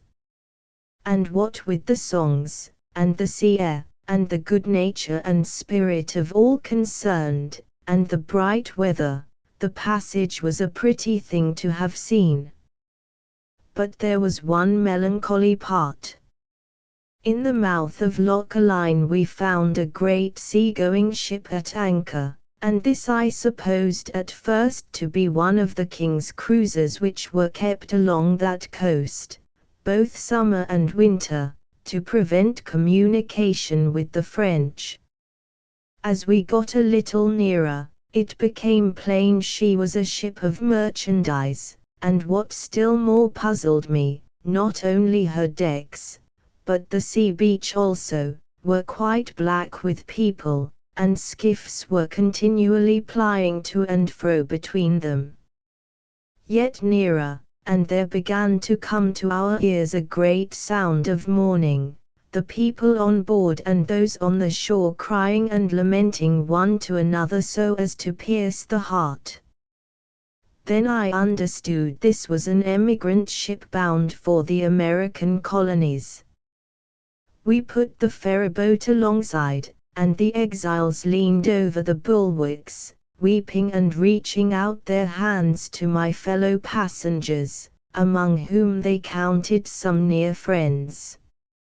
How long this might have gone on I do not know, for they seemed to have no sense of time, but at last the captain of the ship, who seemed near beside himself, and no great wonder, in the midst of this crying and confusion, came to the side and begged us to depart.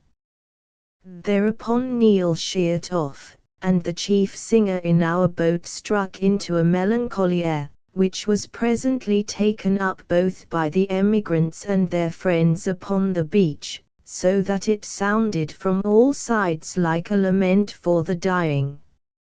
I saw the tears run down the cheeks of the men and women in the boat, even as they bent at the oars, and the circumstances and the music of the song, which is one called Lochaber no more, were highly affecting even to myself. At Kinlochaline I got Neil Roy upon one side on the beach, and said I made sure he was one of Appin's men. And what for no, said he. I am seeking somebody, said I, and it comes in my mind that you will have news of him. Alan Breck Stewart is his name.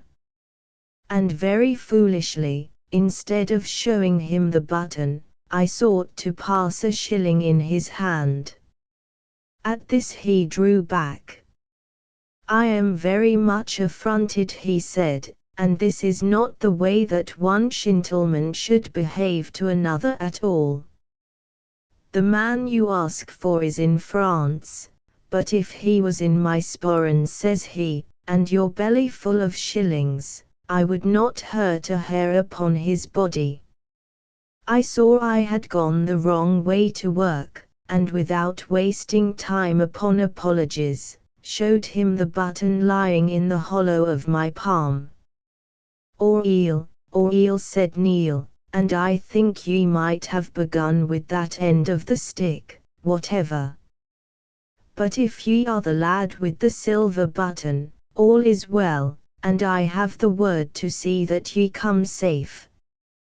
But if ye will pardon me to speak plainly, says he, there is a name that you should never take into your mouth, and that is the name of Alan Breck, and there is a thing that ye would never do, and that is to offer your dirty money to a Highland gentleman.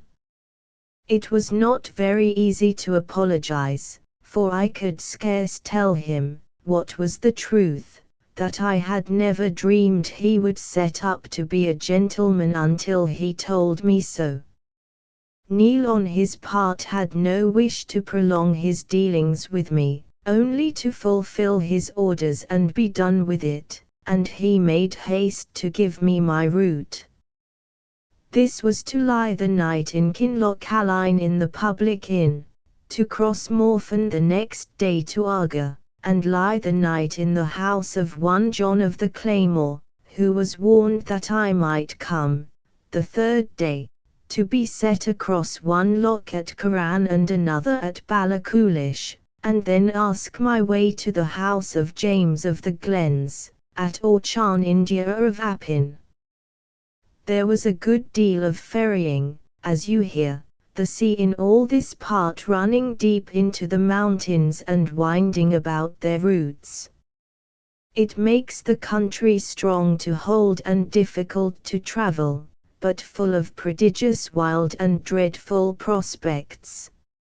I had some other advice from Neil, to speak with no one by the way, to avoid Whigs, Campbells, and the Red soldiers, to leave the road and lie in a bush if I saw any of the latter coming, for it was never chancey to meet in with them, and in brief, to conduct myself like a robber or a Jacobite agent, as perhaps Neil thought me, The inn at Kinlochaline was the most beggarly vile place that ever pigs were stayed in, full of smoke, vermin, and silent Highlanders. I was not only discontented with my lodging, but with myself for my mismanagement of Neil, and thought I could hardly be worse off. But very wrongly, as I was soon to see, for I had not been half an hour at the inn, standing in the door most of the time, to ease my eyes from the peat smoke, when a thunderstorm came close by. The springs broke in a little hill on which the inn stood, and one end of the house became a running water. Places of public entertainment were bad enough all over Scotland in those days, yet it was a wonder to myself, when I had to go from the fireside to the bed in which I slept, wading over the shoes. Early in my next day's journey I overtook a little, stout, solemn man, walking very slowly with his toes turned out, sometimes reading in a book and sometimes marking the place with his finger, and dressed decently and plainly in something of a clerical style. This I found to be another catechist, but of a different order from the blind man of Mull, being indeed one of those sent out by the Edinburgh Society for propagating Christian knowledge, to evangelize the more savage places of the Highlands. His name was Henderland. He spoke with the broad south country tongue, which I was beginning to weary for the sound of, and besides common countryship, we soon found we had a more particular bond of interest. For my good friend, the minister of Essendon, had translated into the Gaelic in his by time a number of hymns and pious books which Henderland used in his work, and held in great esteem. Indeed, it was one of these he was carrying and reading when we met. We fell in company at once, our ways lying together as far as to King Airloch. As we went, he stopped and spoke with all the wayfarers and workers that we met or passed, and though of course I could not tell what they discoursed about, yet I judged Mr. Henderland must be well liked in the countryside, for I observed many of them to bring out their mulls and share a pinch of snuff with him. I told him as far in my affairs as I judged wise, as far, that is, as they were none of Alan's, and gave Ballachulish as the place I was travelling to meet a friend, for I thought Orchan, or even Dura, would be too particular, and might put him on the scent. On his part, he told me much of his work and the people he worked among, the hiding priests and Jacobites, the disarming act, the dress, and many other curiosities of the time and place. He seemed moderate, blaming Parliament in several points, and especially because they had framed the Act more severely against those who wore the dress than against those who carried weapons. This moderation put it in my mind to question him of the Red Fox and the Appin tenants, questions which, I thought, would seem natural enough in the mouth of one travelling to that country. He said it was a bad business. It's wonderful, said he, where the tenants find the money, for their life is mere starvation. Ye don't carry such a thing as snuff, do ye, Mr. Balfour? No. Well, I'm better wanting it. But these tenants, as I was saying, are doubtless partly driven to it. James Stewart India, that's him they call James of the Glens, is half-brother to Ardshile, the captain of the clan, and he is a man much looked up to, and drives very hard. And then there's one they call Alan Breck, "Ah!" I cried, "what of him?" "What of the wind that bloweth where it listeth?" said Henderland. "He's here and awa', here today and gone tomorrow, a fair heather cat. He might be glowering at the two of us out of yon whin bush, and I would nae wonder. Ye'll no carry such a thing as snuff, will ye?" I told him no, and that he had asked the same thing more than once. "It's highly possible," said he, sighing. "But it seems strange ye should nae carry it. However, as I was saying, this Alan Breck is a bold, desperate customer, and well kent to be James's right hand. His life is forfeit already, he would boggle at nae a thing, and maybe, if a tenant body was to hang back he would get a dirk in his wame." "You make a poor story of it all, Mr. Henderland," said I. "If it is all fear upon both sides, I care to hear no more of it." "Na," said Mr. Henderland, "but there's love too, and self-denial that should put the like of you and me to shame. There's something fine about it, no perhaps Christian, but humanly fine. Even Alan Breck, by all that I hear, is a child to be respected. There's many a lying sneck draw sits close in kirk in our own part of the country, and stands well in the world's eye, and maybe is a far worse man, Mr. Balfour, than yon misguided shedder of man's blood. We might take a lesson by them. Ye'll perhaps think I've been too long in the Highlands," he added, smiling to me. I told him not at all, that I had seen much to admire among the Highlanders, and if he came to that, Mr. Campbell himself was a Highlander. Said he, "that's true. It's a fine blood." "And what is the King's agent about?" I asked. "Colin Campbell," says Henderland, putting his head in a bee's bike. "He is to turn the tenants out by force, I hear," said I. "Yes," says he, "but the business has gone back and forth, as folk say. First, James of the Glens rode to Edinburgh, and got some lawyer, a Stuart, nae doubt. They all hing together like bats in a steeple, and had the proceedings stayed. And then Colin Campbell came in again, and had the upper hand before the barons of Exchequer. And now they tell me the first of the tenants are to flit tomorrow. It's to begin at Dura under James's very windows, which does nae seem wise by my humble way of it." "Do you think they'll fight?" I asked. "Well," says Henderland, "they are disarmed, or supposed to be, for there's still a good deal of cold iron lying by in quiet places.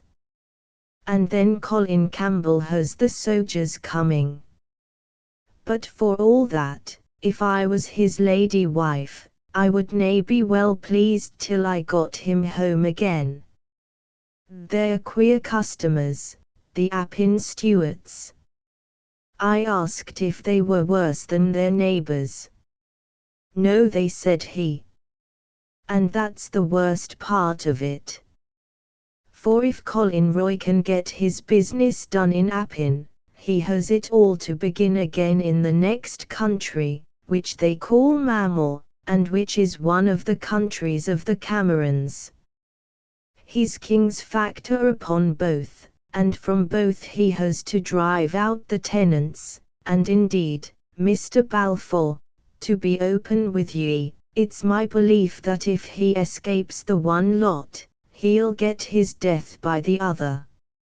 So we continued talking and walking the great part of the day, until at last, Mr. Henderland, after expressing his delight in my company, and satisfaction at meeting with a friend of Mr. Campbell's, whom, says he, I will make bold to call that sweet singer of our covenanted Zion, proposed that I should make a short stage, and lie the night in his house a little beyond King Airlock.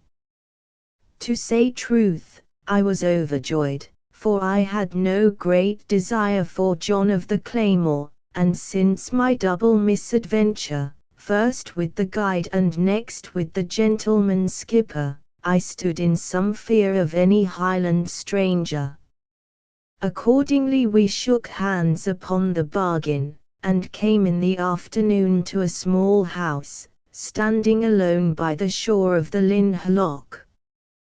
The sun was already gone from the desert mountains of Arga upon the hither side, but shone on those of Appin on the farther. The loch lay as still as a lake, only the gulls were crying round the sides of it, and the whole place seemed solemn and uncouth. We had no sooner come to the door of Mr. Henderland's dwelling, than to my great surprise, for I was now used to the politeness of Highlanders, he burst rudely past me, dashed into the room, caught up a jar and a small horn spoon, and began ladling snuff into his nose in most excessive quantities. Then he had a hearty fit of sneezing, and looked round upon me with a rather silly smile. He began ladling snuff into his nose in most excessive quantities. It's a vow I took, says he. I took a vow upon me that I would nae carry it. Doubtless it's a great privation, but when I think upon the martyrs, not only to the Scottish covenant but to other points of Christianity, I think shame to mind it. As soon as we had eaten, and porridge and whey was the best of the good man's diet, he took a grave face and said he had a duty to perform by Mr. Campbell, and that was to inquire into my state of mind towards God. I was inclined to smile at him since the business of the snuff, but he had not spoken long before he brought the tears into my eyes. There are two things that men should never weary of, goodness and humility. We get none too much of them in this rough world among cold, proud people, but Mr. Henderland had their very speech upon his tongue. And though I was a good deal puffed up with my adventures and with having come off, as the saying is, with flying colours, yet he soon had me on my knees beside a simple, poor old man, and both proud and glad to be there. Before we went to bed he offered me 6pence to help me on my way, out of a scanty store he kept in the turf wall of his house, at which excess of goodness I knew not what to do. But at last he was so earnest with me that I thought it the more mannerly part to let him have his way, and so left him poorer than myself. Chapter 17 The death of the Red Fox. Next day Mr. Henderland found for me a man who had a boat of his own and was to cross the Lynn Loch that afternoon into Appin, fishing. Him he prevailed on to take me, for he was one of his flock, and in this way I saved a long day's travel and the price of the 2 public ferries I must otherwise have passed. It was near noon before we set out, a dark day with clouds, and the sun shining upon little patches. The sea was here very deep and still, and had scarce a wave upon it, so that I must put the water to my lips before I could believe it to be truly salt. The mountains on either side were high, rough and barren, very black and gloomy in the shadow of the clouds, but all silver-laced with little water courses where the sun shone upon them. It seemed a hard country, this of Appin, for people to care as much about as Alan did. There was but one thing to mention. A little after we had started, the sun shone upon a little moving clump of scarlet close in along the waterside to the north. It was much of the same red as soldiers' coats. Every now and then, too, there came little sparks and lightnings, as though the sun had struck upon bright steel. I asked my boatman what it should be, and he answered he supposed it was some of the Red soldiers coming from Fort William into Appin, against the poor tenantry of the country. Well, it was a sad sight to me, and whether it was because of my thoughts of Alan, or from something prophetic in my bosom, although this was but the second time I had seen King George's troops, I had no goodwill to them. At last we came so near the point of land at the entering in of Loch Leven that I begged to be set on shore. My boatman, who was an honest fellow and mindful of his promise to the catechist, would fain have carried me on to Ballachulish, but as this was to take me farther from my secret destination, I insisted, and was set on shore at last under the wood of Lettermore, or Lettervore, for I have heard it both ways, in Alan's country of Appin. This was a wood of birches, growing on a steep, craggy side of a mountain that overhung the loch. It had many openings and ferny houghs, and a road or bridle track ran north and south through the midst of it, by the edge of which, where was a spring, I sat down to eat some oat bread of Mr. Henderland's and think upon my situation. Here I was not only troubled by a cloud of stinging midges, but far more by the doubts of my mind. What I ought to do, why I was going to join myself with an outlaw and a would-be murderer like Alan, whether I should not be acting more like a man of sense to tramp back to the south country direct, by my own guidance and at my own charges, and what Mr. Campbell or even Mr. Henderland would think of me if they should ever learn my folly and presumption. These were the doubts that now began to come in on me stronger than ever. As I was so sitting and thinking, a sound of men and horses came to me through the wood, and presently after, at a turning of the road, I saw 4 travellers come into view. The way was in this part so rough and narrow that they came single and led their horses by the reins. The first was a great, red-headed gentleman, of an imperious and flushed face, who carried his hat in his hand and fanned himself, for he was in a breathing heat. The second, by his decent black garb and white wig, I correctly took to be a lawyer.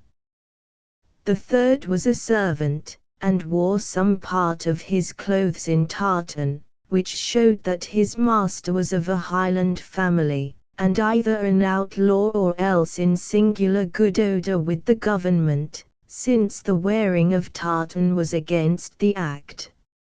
If I had been better versed in these things, I would have known the tartan to be of the Argyle, or Campbell, colours. This servant had a good-sized portmanteau strapped on his horse, and a net of lemons, to brew punch with, hanging at the saddle-bow, as was often enough the custom with luxurious travellers in that part of the country. As for the fourth, who brought up the tale, I had seen his like before, and knew him at once to be a sheriff's officer. I had no sooner seen these people coming than I made up my mind, for no reason that I can tell, to go through with my adventure, and when the first came alongside of me, I rose up from the bracken and asked him the way to Orchan. He stopped and looked at me, as I thought, a little oddly, and then, turning to the lawyer, "Mungo," said he, "there's many a man would think this more of a warning than 2 pyates. Here am I on my road to Jira on the job ye ken, and here is a young lad starts up out of the bracken, and speers if I am on the way to Orchan." "Glenure," said the other, "this is an ill subject for jesting." These two had now drawn close up and were gazing at me, while the two followers had halted about a stone cast in the rear. "And what seek ye in Orchan?" said Colin Roy Campbell of Glenure. Him they called the Red Fox, for he it was that I had stopped. "The man that lives there," said I. "James of the Glens," says Glenure, musingly, and then to the lawyer, "Is he gathering his people, think ye?" "Anyway," says the lawyer, "we shall do better to bide where we are, and let the soldiers rally us."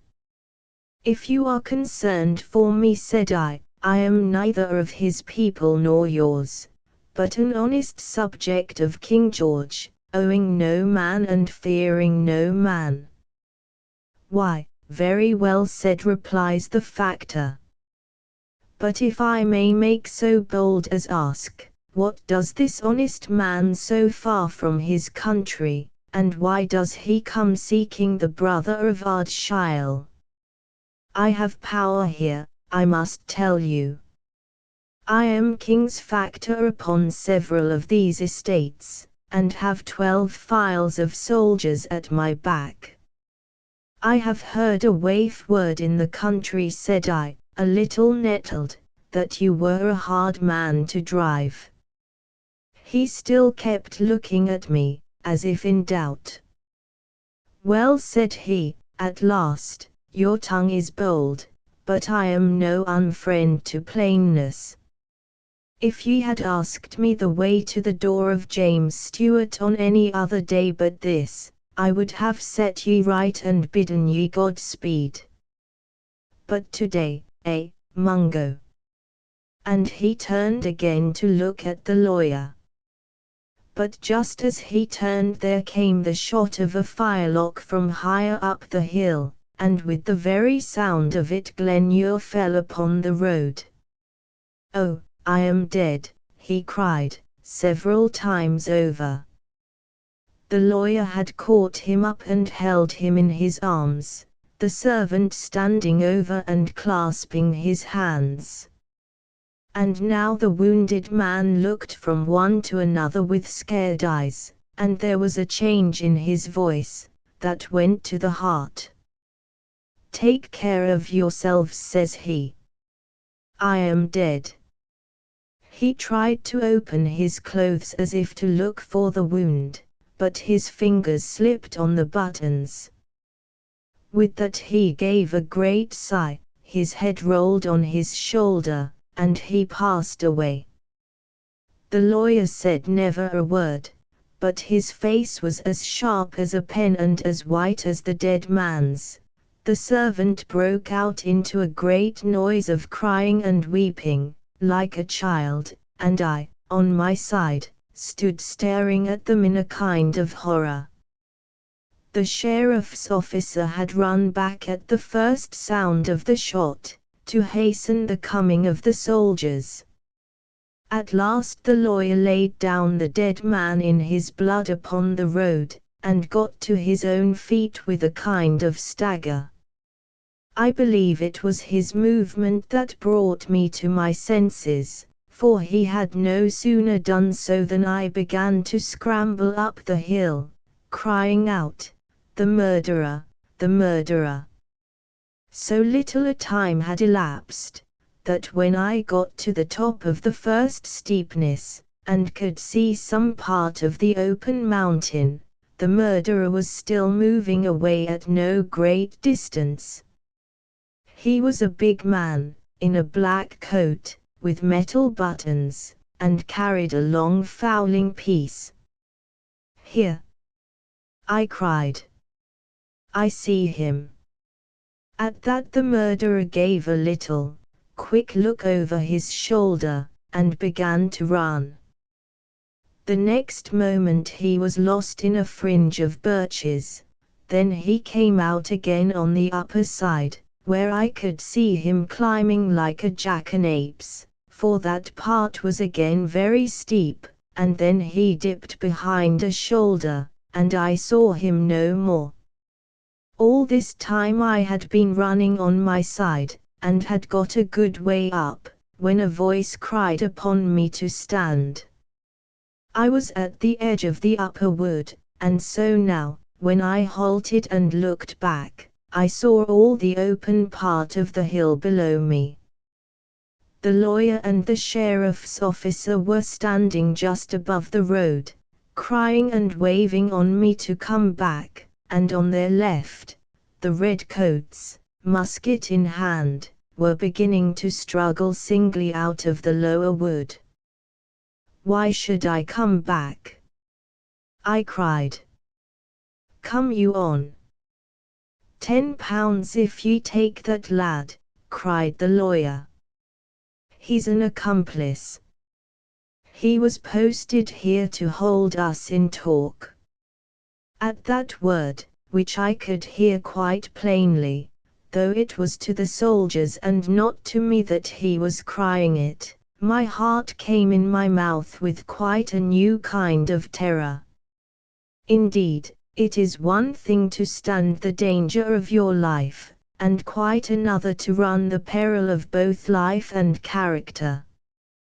The thing, besides, had come so suddenly, like thunder out of a clear sky, that I was all amazed and helpless. The soldiers began to spread, some of them to run, and others to put up their pieces and cover me, and still I stood. "Jalk in here among the trees," said a voice close by. Duck.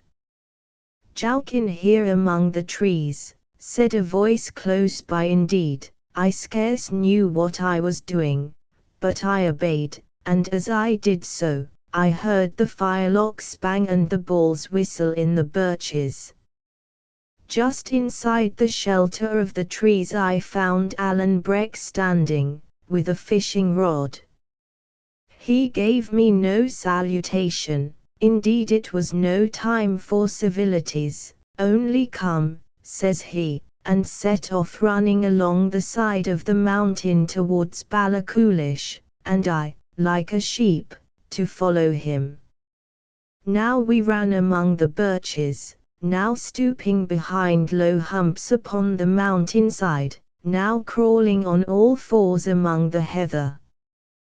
The pace was deadly, my heart seemed bursting against my ribs, and I had neither time to think nor breath to speak with. Only I remember seeing with wonder, that Alan every now and then would straighten himself to his full height and look back, and every time he did so, there came a great faraway cheering and crying of the soldiers. Quarter of an hour later, Alan stopped, clapped down flat in the heather, and turned to me. "Now," said he, "it's earnest. Do as I do, for your life." And at the same speed, but now with infinitely more precaution, we traced back again across the mountainside by the same way that we had come, only perhaps higher, till at last Alan threw himself down in the upper wood of Lettermore, where I had found him at the first, and lay, with his face in the bracken, panting like a dog. My own sides so ached, my head so swam, my tongue so hung out of my mouth with heat and dryness, that I lay beside him like one dead. Chapter 18 I talk with Alan in the wood of Lettermore. Alan was the first to come round. He rose, went to the border of the wood, peered out a little, and then returned and sat down. "Well," said he, "yon was a hot burst, David." I said nothing, nor so much as lifted my face. I had seen murder done, and a great, ruddy, jovial gentleman struck out of life in a moment. The pity of that sight was still sore within me, and yet that was but a part of my concern. Here was murder done upon the man Alan hated, here was Alan skulking in the trees and running from the troops, and whether his was the hand that fired or only the head that ordered, signified but little. By my way of it, my only friend in that wild country was blood guilty in the first degree. I held him in horror, I could not look upon his face. I would have rather lain alone in the rain on my cold isle, than in that warm wood beside a murderer. "Are ye still wearied?" he asked again. "No," said I, still with my face in the bracken, "no, I am not wearied now, and I can speak." "You and me must twine **, I said. "I liked you very well, Alan, but your ways are not mine, and they are not God's, and the short and the long of it is just that we must twine. Part. I will hardly twine from ye, David, without some kind of reason for the same, said Alan, mighty gravely.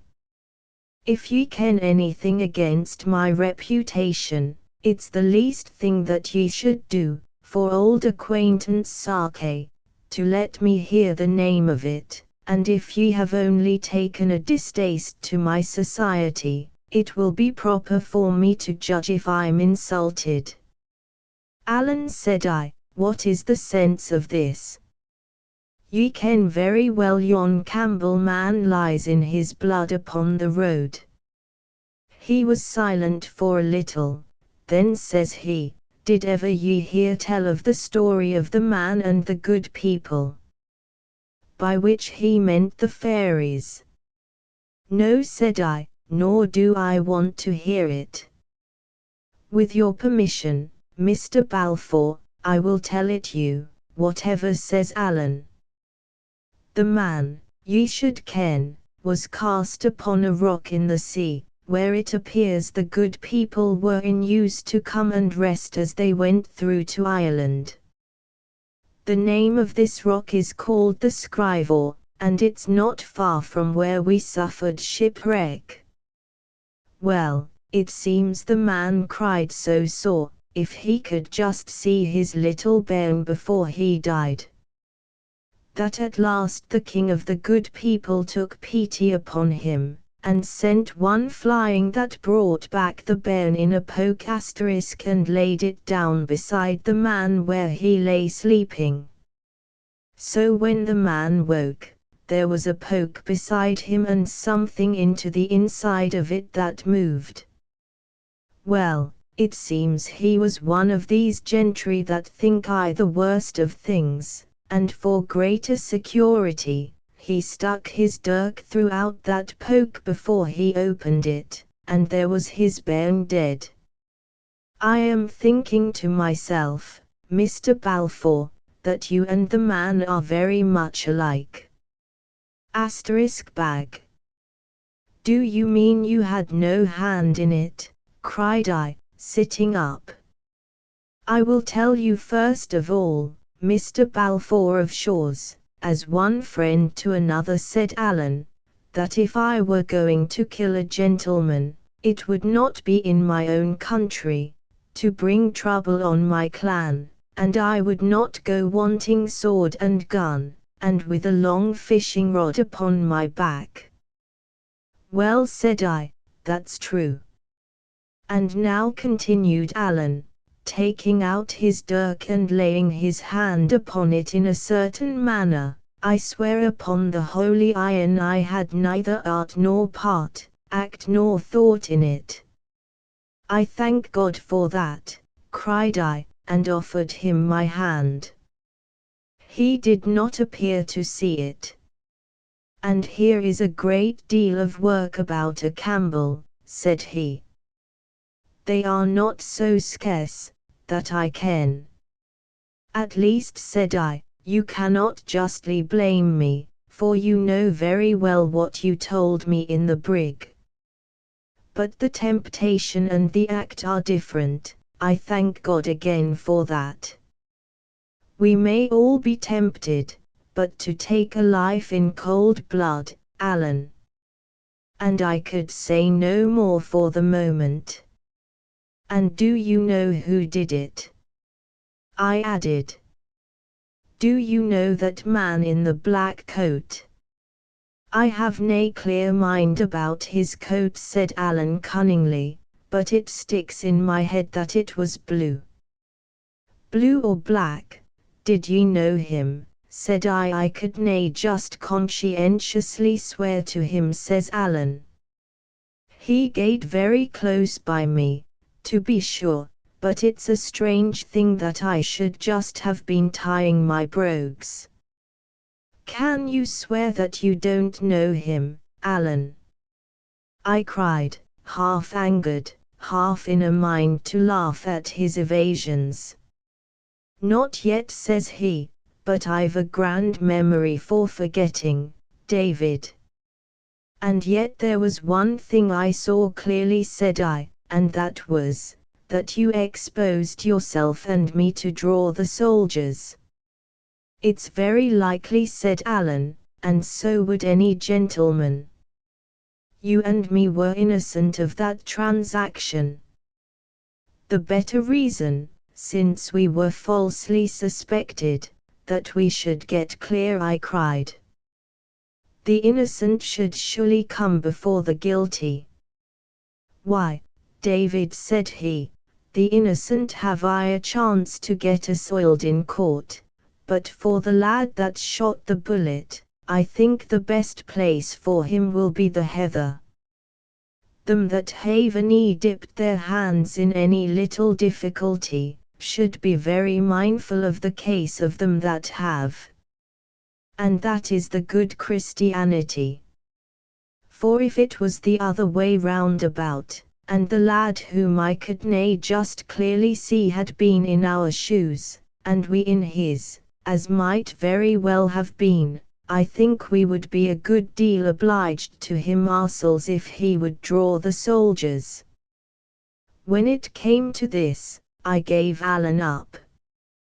But he looked so innocent all the time, and was in such clear good faith in what he said, and so ready to sacrifice himself for what he deemed his duty, that my mouth was closed. Mr. Henderland's words came back to me, that we ourselves might take a lesson by these wild Highlanders. Well, here I had taken mine.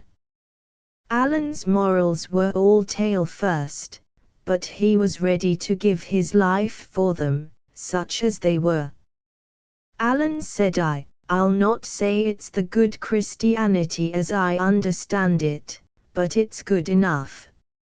And here I offer ye my hand for the second time. Whereupon he gave me both of his, saying surely I had cast a spell upon him, for he could forgive me anything.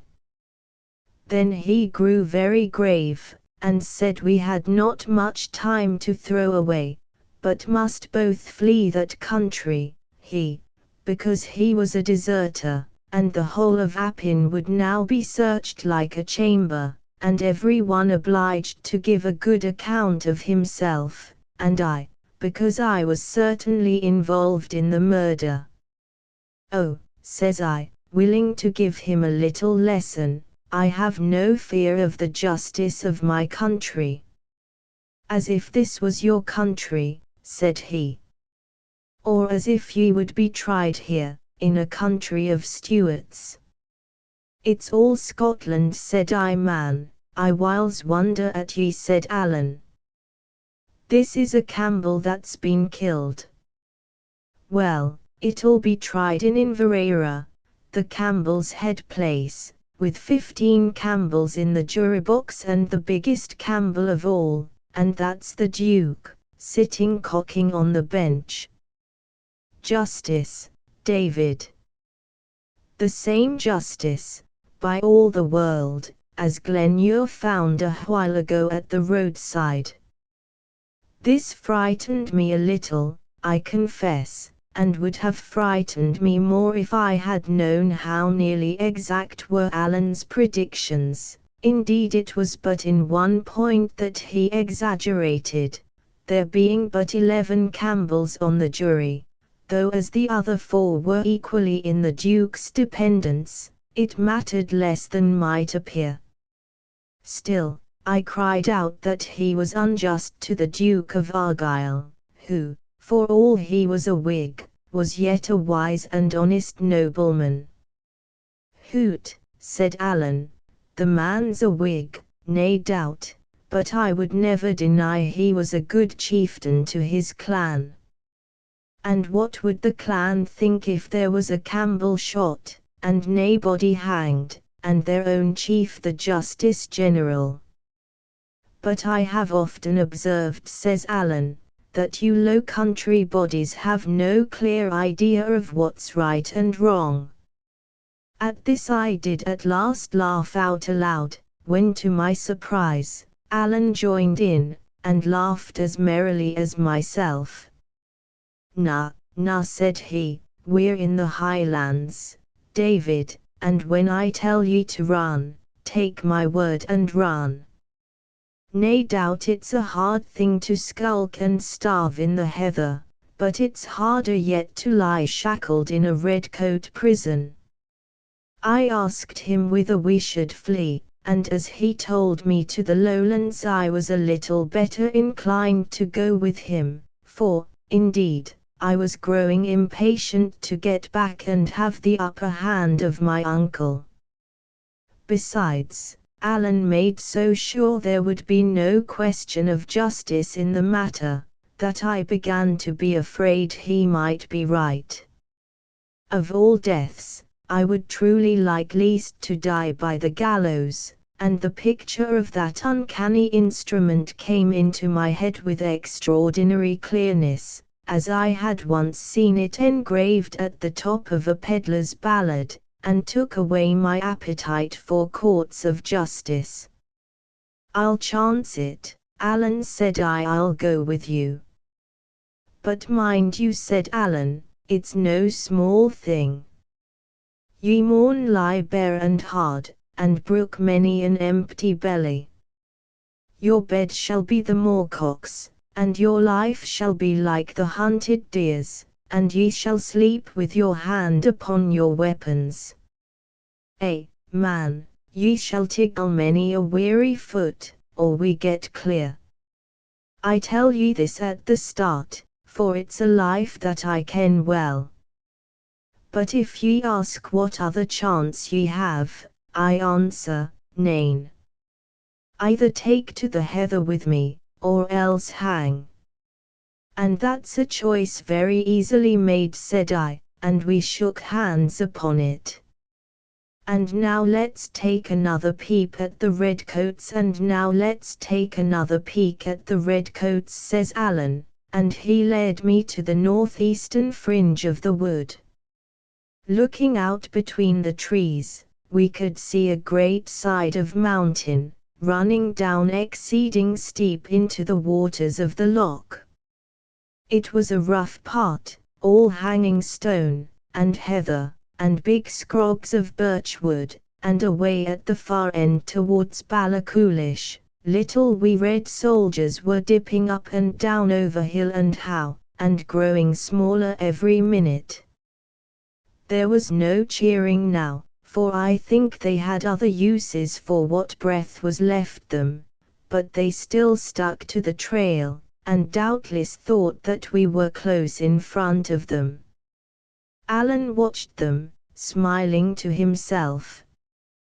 Said he, they'll be weary before they've got to the end of that employ. And so you and me, David, can sit down and eat a bite, and breathe a bit longer, and take a dram from my bottle. Then we'll strike for Orchan, the house of my kinsman, James of the Glens, where I must get my clothes, and my arms, and money to carry us along, and then, David, we'll cry forth fortune, and take a cast among the heather. So we sat again and ate and drank, in a place whence we could see the sun going down into a field of great, wild, and houseless mountains, such as I was now condemned to wander in with my companion. Partly as we so sat, and partly afterwards, on the way to Orchan, each of us narrated his adventures, and I shall here set down so much of Alan's as seems either curious or needful. It appears he ran to the bulwarks as soon as the wave was past, saw me, and lost me, and saw me again, as I tumbled in the roost, and at last had one glimpse of me clinging on the yard. It was this that put him in some hope I would maybe get to land after all, and made him leave those clues and messages which had brought me, for my sins, to that unlucky country of Appin. In the meanwhile, those still on the brig had got the skiff launched, and one or two were on board of her already, when there came a second wave greater than the first, and heaved the brig out of her place, and would certainly have sent her to the bottom, had she not struck and caught on some projection of the reef. When she had struck first, it had been bows on, so that the stern had hitherto been lowest. But now her stern was thrown in the air, and the bows plunged under the sea, and with that, the water began to pour into the forescuttle like the pouring of a mill dam. It took the colour out of Alan's face, even to tell what followed. For there were still 2 men lying impotent in their bunks, and these, seeing the water pour in and thinking the ship had foundered, began to cry out aloud, and that with such harrowing cries that all who were on deck tumbled one after another into the skiff and fell to their oars. They were not 200 yards away, when there came a third great sea, and at that the brig lifted clean over the reef, her canvas filled for a moment, and she seemed to sail in chase of them, but settling all the while, and presently she drew down, as if a hand was drawing her, and the sea closed over the covenant of Dysart. Never a word they spoke as they pulled ashore, being stunned with the horror of that screaming, but they had scarce set foot upon the beach when Hosiason woke up, as if out of a muse, and bade them lay hands upon Alan. They hung back indeed, having little taste for the employment, but Hosiason was like a fiend, crying that Alan was alone, that he had a great sum about him, that he had been the means of losing the brig and drowning all their comrades, and that here was both revenge and wealth upon a single cast. It was 7 against 1. In that part of the shore there was no rock that Alan could set his back to, and the sailors began to spread out and come behind him. And then said Alan, the little man with the red head, I have any mind of the name that he is called. Riach said I, said Alan, Riach. Well, it was him that took up the clubs for me, asked the men if they were any feared of a judgment, and, says he, Dodd, I'll put my back to the Highlandman's missile. That's none such an entirely bad little man, yon little man with the red head, said Alan. He has some spunks of decency. Well, said I, he was kind to me in his way. And so he was to Alan, said he, and by my troth, I found his way a very good one. But ye see, David, the loss of the ship and the cries of these poor lads sat very ill upon the man, and I'm thinking that would be the cause of it. Well, I would think so, says I, for he was as keen as any of the rest at the beginning. But how did Hosieson take it? It sticks in my mind that he would take it very ill, says Alan. But the little man cried to me to run, and indeed I thought it was a good observe, and ran. The last that I saw they were all in a knot upon the beach, like folk that were not agreeing very well together. What do you mean by that? Said I. Well, the fists were going, said Alan, and I saw one man go down like a pair of breeks. But I thought it would be better no to wait. Ye see, there's a strip of Campbell's in that end of Mull, which is no good company for a gentleman like me.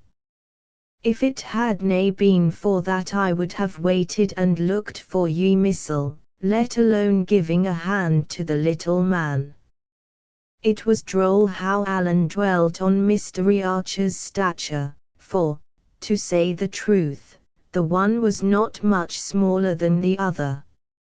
So says he, continuing, I set my best foot forward, and whenever I met in with any one I cried out there was a wreck ashore. Man, they did nae stop to fash with me. Ye should have seen them linking for the beach. And when they got there they found they had had the pleasure of a run, which is aye good for a Campbell. I'm thinking it was a judgment on the clan that the brig went down in the lump and did nae break. But it was a very unlucky thing for you, that same, for if any wreck had come ashore they would have hunted high and low, and would soon have found ye. Chapter 19 The house of fear. Night fell as we were walking, and the clouds, which had broken up in the afternoon, settled in and thickened, so that it fell, for the season of the year, extremely dark. The way we went was over rough mountainsides, and though Alan pushed on with an assured manner, I could by no means see how he directed himself. At last, about 10:30 of the clock, we came to the top of a brae, and saw lights below us. It seemed a house door stood open and let out a beam of fire and candlelight, and all round the house and steading 5 or 6 persons were moving hurriedly about, each carrying a lighted brand. James must have tint his wits, said Alan. If this was the soldiers instead of you and me, he would be in a bonny mess. But I dare say he'll have a sentry on the road, and he would ken well enough no soldiers would find the way that we came. He whistled 3 times, in a particular manner. Upon he whistled 3 times, in a particular manner. It was strange to see how, at the first sound of it, all the moving torches came to a stand, as if the bearers were affrighted, and how, at the third, the bustle began again as before. Having thus set folks' minds at rest, we came down the brae, and were met at the yard gate, for this place was like a well-doing farm, by a tall, handsome man of more than 50, who cried out to Alan in the Gaelic.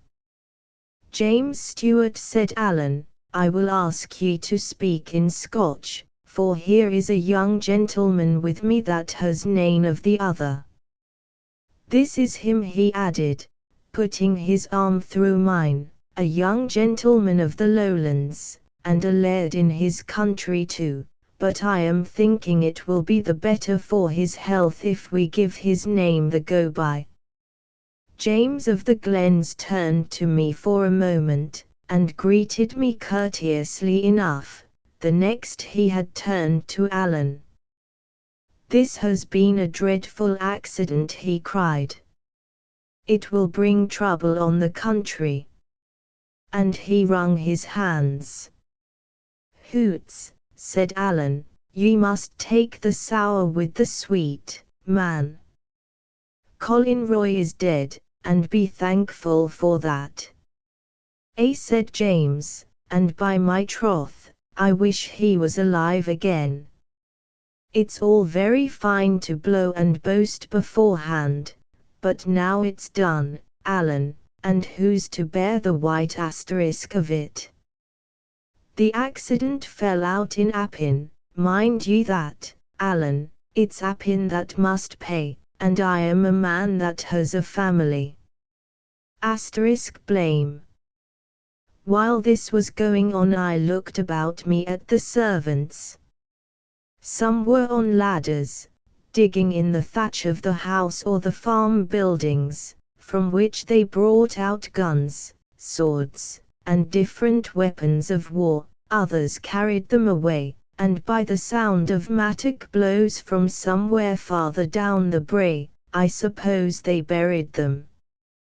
Though they were all so busy, there prevailed no kind of order in their efforts. Men struggled together for the same gun and ran into each other with their burning torches, and James was continually turning about from his talk with Alan, to cry out orders which were apparently never understood. The faces in the torchlight were like those of people overborne with hurry and panic, and though none spoke above his breath, their speech sounded both anxious and angry.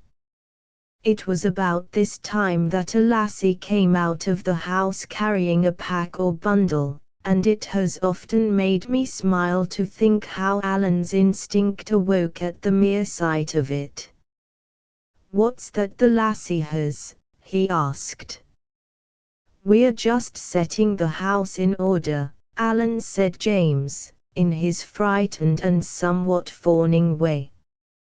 "They'll search Appin with candles, and we must have all things straight. We're digging the bit guns and swords into the moss, ye see, and these, I am thinking, will be your ain French clothes. We'll be to bury them, I believe." "Bury my French clothes," cried Alan. "Troth, no." And he laid hold upon the packet and retired into the barn to shift himself, recommending me in the meanwhile to his kinsman. James carried me accordingly into the kitchen, and sat down with me at table, smiling and talking at first in a very hospitable manner. But presently the gloom returned upon him, he sat frowning and biting his fingers, only remembered me from time to time, and then gave me but a word or two and a poor smile, and back into his private terrors.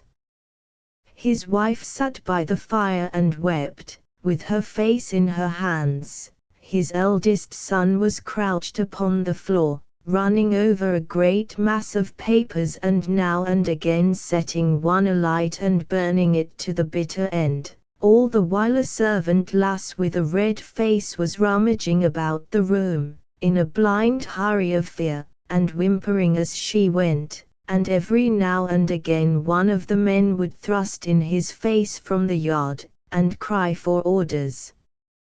At last James could keep his seat no longer, and begged my permission to be so unmannerly as walk about.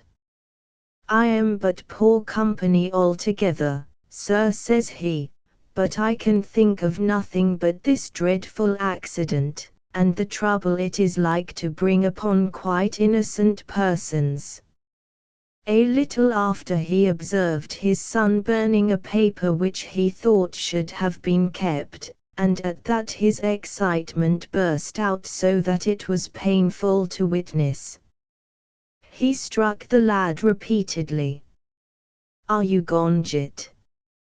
Asterisk," he cried.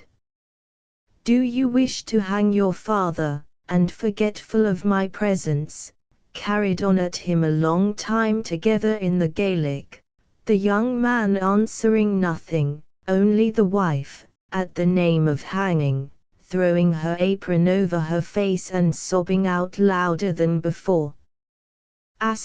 Mad. This was all wretched for a stranger like myself to hear and see, and I was right glad when Alan returned, looking like himself in his fine French clothes, though, to be sure, they were now grown almost too battered and withered to deserve the name of fine. I was then taken out in my turn by another of the sons, and given that change of clothing of which I had stood so long in need, and a pair of Highland brogues made of deer leather, rather strange at first, but after a little practice very easy to the feet. By the time I came back Alan must have told his story, for it seemed understood that I was to fly with him, and they were all busy upon our equipment. They gave us each a sword and pistols, though I professed my inability to use the former, and with these, and some ammunition, a bag of oatmeal, an iron pan, and a bottle of right French brandy, we were ready for the heather. Money, indeed, was lacking. I had about 2 guineas left, Alan's belt having been dispatched by another hand. That trusty messenger had no more than 17 pence to his whole fortune, and as for James, it appears he had brought himself so low with journeys to Edinburgh and legal expenses on behalf of the tenants, that he could only scrape together 3 and 5 pence halfpenny, the most of it in coppers. "This'll no do," said Alan. "Ye must find a safe bit somewhere nearby," said James, "and get word sent to me. Ye see, ye'll have to get this business prettily off, Alan. This is no time to be stayed for a guinea or two. They are sure to get wind of ye, sure to seek ye, and by my way of it, sure to lay on ye the white of this day's accident. If it falls on you, it falls on me that am your near kinsman and harboured ye while ye were in the country. And if it comes on me," he paused, and bit his fingers, with a white face. "It would be a painful thing for our friends if I was to hang," said he.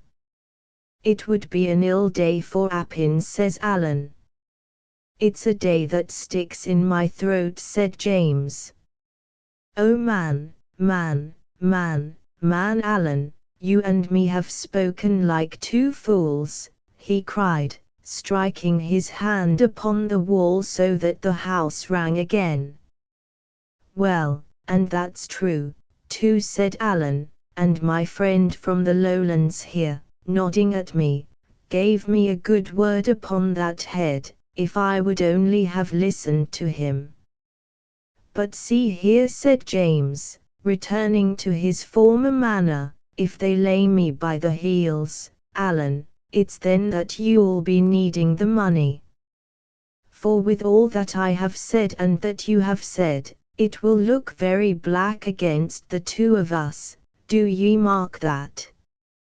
Well, follow me out, and I'll see that I'll have to get a paper out against ye missile, have to offer a reward for ye, will I?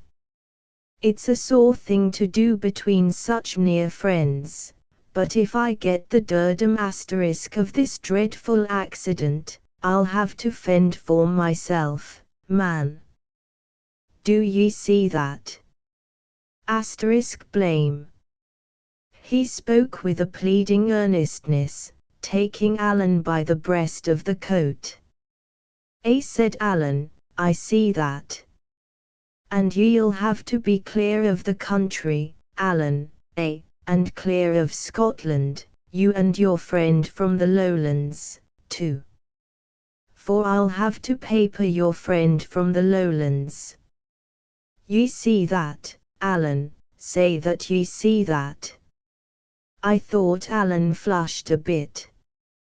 "This is unco hard on me that brought him here," James said he, throwing his head back.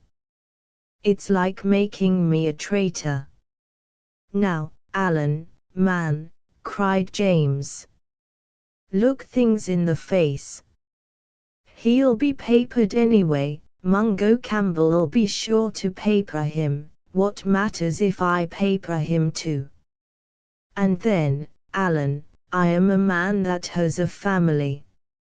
And then, after a little pause on both sides, "And, Alan, it'll be a jury of Campbells," said he. "There's one thing," said Alan, musingly, "that naebody kens his name." "Nor yet they shanna, Alan." "There's my hand on that," cried James, for all the world as if he had really known my name and was foregoing some advantage. But just the habit he was in, and what he looked like, and his age, and the like. I could nae well do less. "I wonder at your father's son," cried Alan, sternly. "Would ye sell the lad with a gift? Would ye change his clothes and then betray him?" "No, no, Alan," said James. "No, no, the habit he took off, the habit Mungo saw him in. But I thought he seemed crestfallen, indeed, he was clutching at every straw, and all the time, I dare say, saw the faces of his hereditary foes on the bench, and in the jury box, and the gallows in the background." "Well, sir," says Alan, turning to me, "what say ye to that? Ye are here under the safeguard of my honour, and it's my part to see nothing done but what shall please you." "I have but one word to say," said I, "for to all this dispute I am a perfect stranger. But the plain common sense is to set the blame where it belongs, and that is on the man who fired the shot. Paper him, as ye call it, set the hunt on him, and let honest, innocent folk show their faces in safety." But at this both Alan and James cried out in horror, bidding me hold my tongue, for that was not to be thought of, and asking me what the Camerons would think. Which confirmed me, it must have been a Cameron from Mamore that did the act, and if I did not see that the lad might be caught. "Ye hae surely thought of that," said they, with such innocent earnestness, that my hands dropped at my side and I despaired of argument. "Very well, then," said I, "paper me, if you please, paper Alan, paper King George. We're all three innocent, and that seems to be what's wanted. But at least, sir," said I to James, recovering from my little fit of annoyance, "I am Alan's friend, and if I can be helpful to friends of his, I will not stumble at the risk." I thought it best to put a fair face on my consent, for I saw Alan troubled, and, besides, thinks I to myself, as soon as my back is turned, they will paper me, as they call it, whether I consent or not. But in this I saw I was wrong, for I had no sooner said the words, than Mrs. Stewart leaped out of her chair, came running over to us, and wept first upon my neck and then on Alan's, blessing God for our goodness to her family. "As for you, Alan, it was no more than your bounden duty," she said.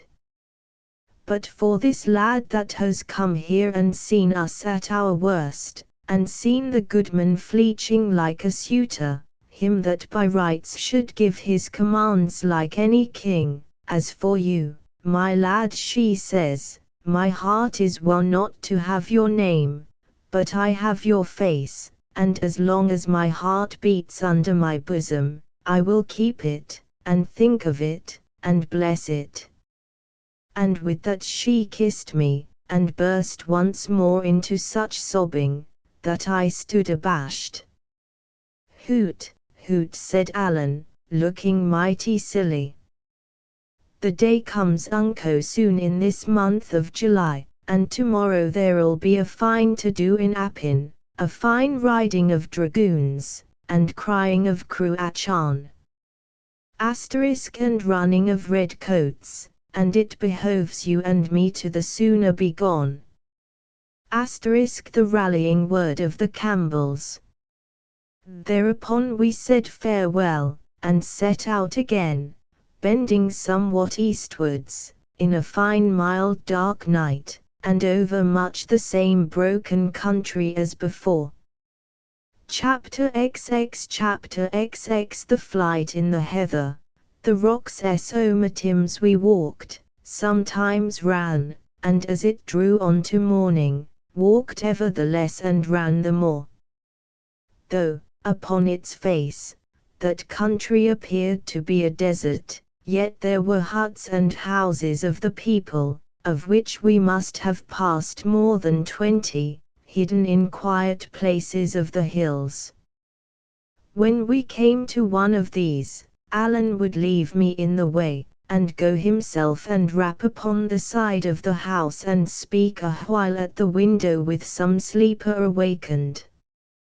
This was to pass the news, which, in that country, was so much of a duty that Alan must pause to attend to it even while fleeing for his life, and so well attended to by others, that in more than half of the houses where we called they had heard already of the murder.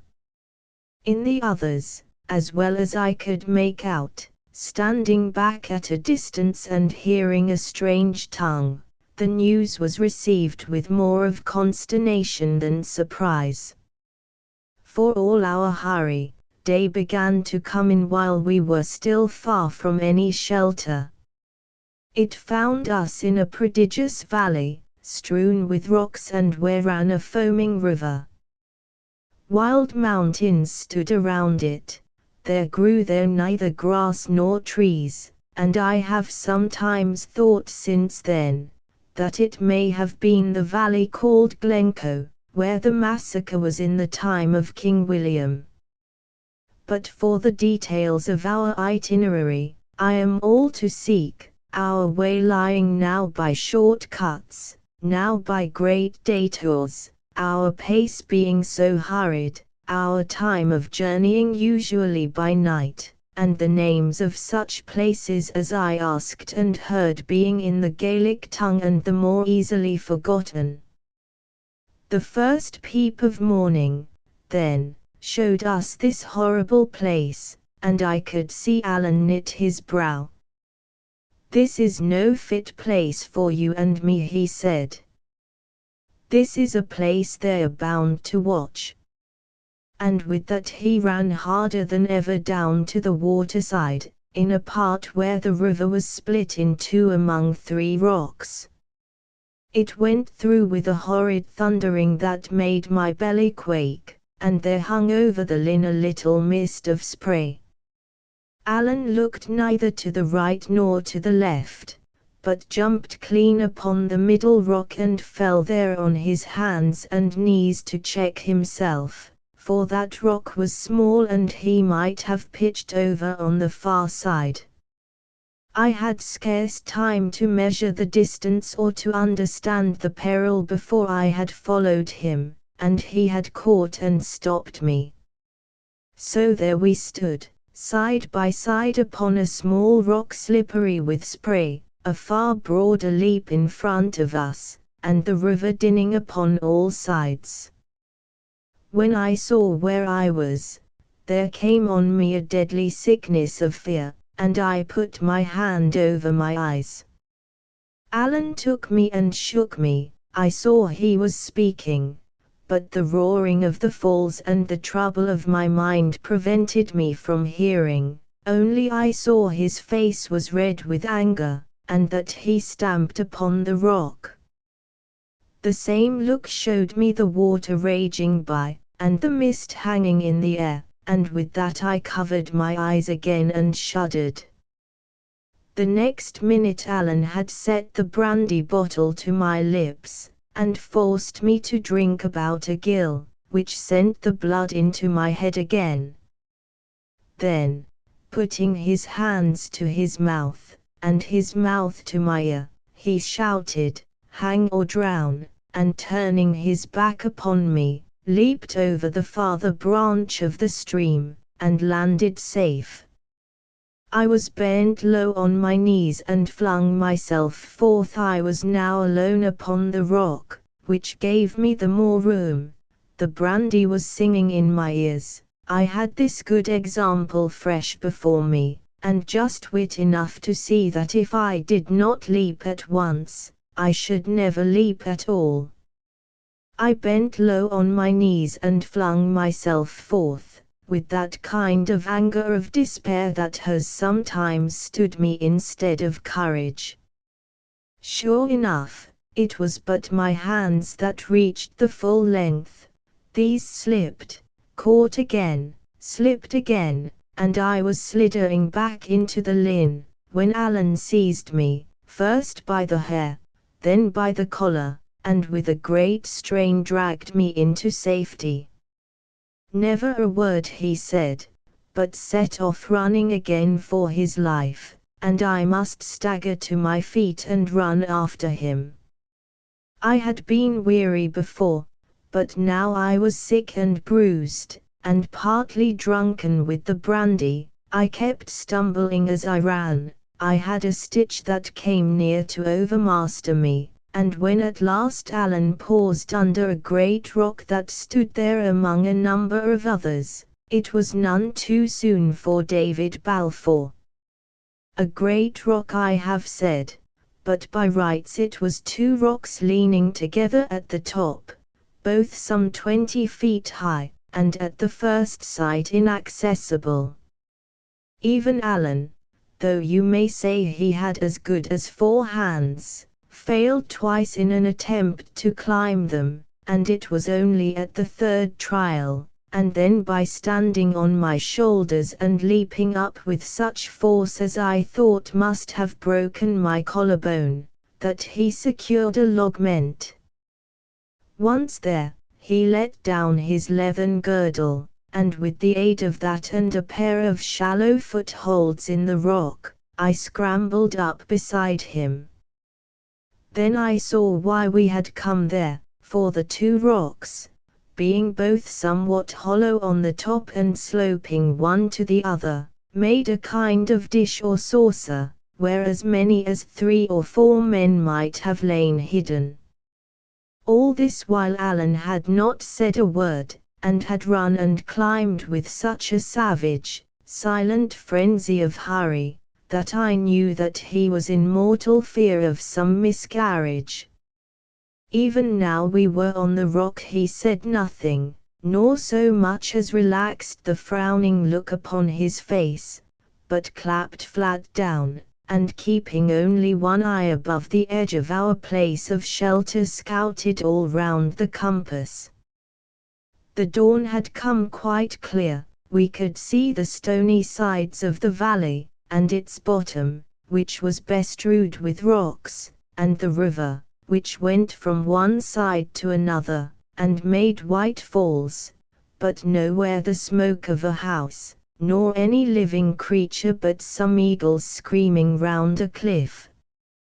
Then at last Alan smiled. Said he, "Now we have a chance," and then looking at me with some amusement, "Ye no very gleg asterisk at the jumping," said he. Asterisk brisk. At this I suppose I coloured with mortification, for he added at once, "Hoots, small blame to ye. To be feared of a thing and yet to do it, is what makes the prettiest kind of a man." And then there was water there, and water's a thing that dauntons even me. "No, no," said Alan, it's no you that's to blame, it's me. I asked him why.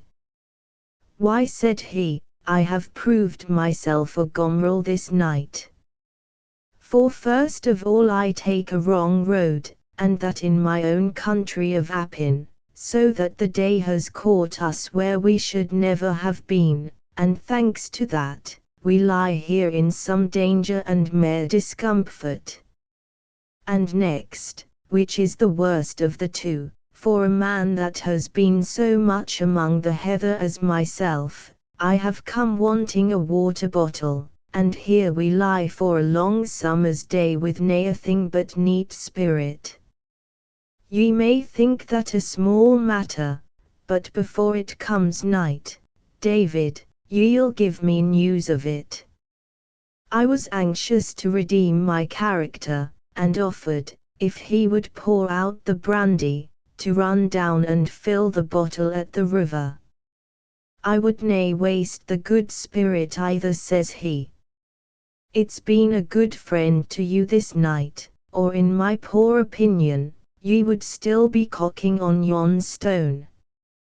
And what's mair, says he, ye may have observed, you that's a man of so much penetration, that Alan Breck Stewart was perhaps walking quicker than his ordinary.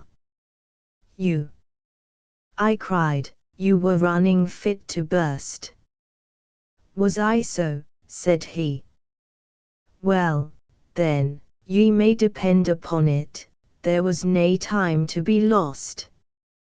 And now here is enough said, gang you to your sleep, lad, and I'll watch. Accordingly, I lay down to sleep.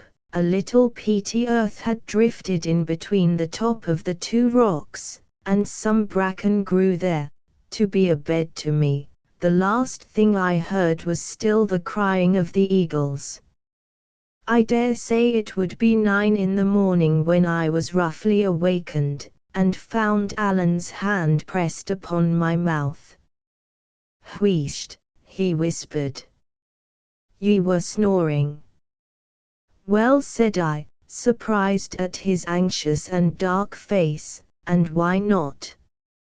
He peered over the edge of the rock, and signed to me to do the like. It was now high day, cloudless, and very hot. The valley was as clear as in a picture. About half a mile up the water was a camp of redcoats. A big fire blazed in their midst, at which some were cooking, and nearby, on the top of a rock about as high as ours, there stood a sentry, with the sun sparkling on his arms. All the way down along the riverside were posted other sentries, here near together, there widely scattered, some planted like the first, on places of command, some on the ground level and marching and counter-marching, so as to meet halfway. Higher up the glen, where the ground was more open, the chain of posts was continued by horse soldiers, whom we could see in the distance riding to and fro. Lower down, the infantry continued, but as the stream was suddenly swelled by the confluence of a considerable burn, they were more widely set, and only watched the fords and stepping stones. I took but one look at them, and ducked again into my place.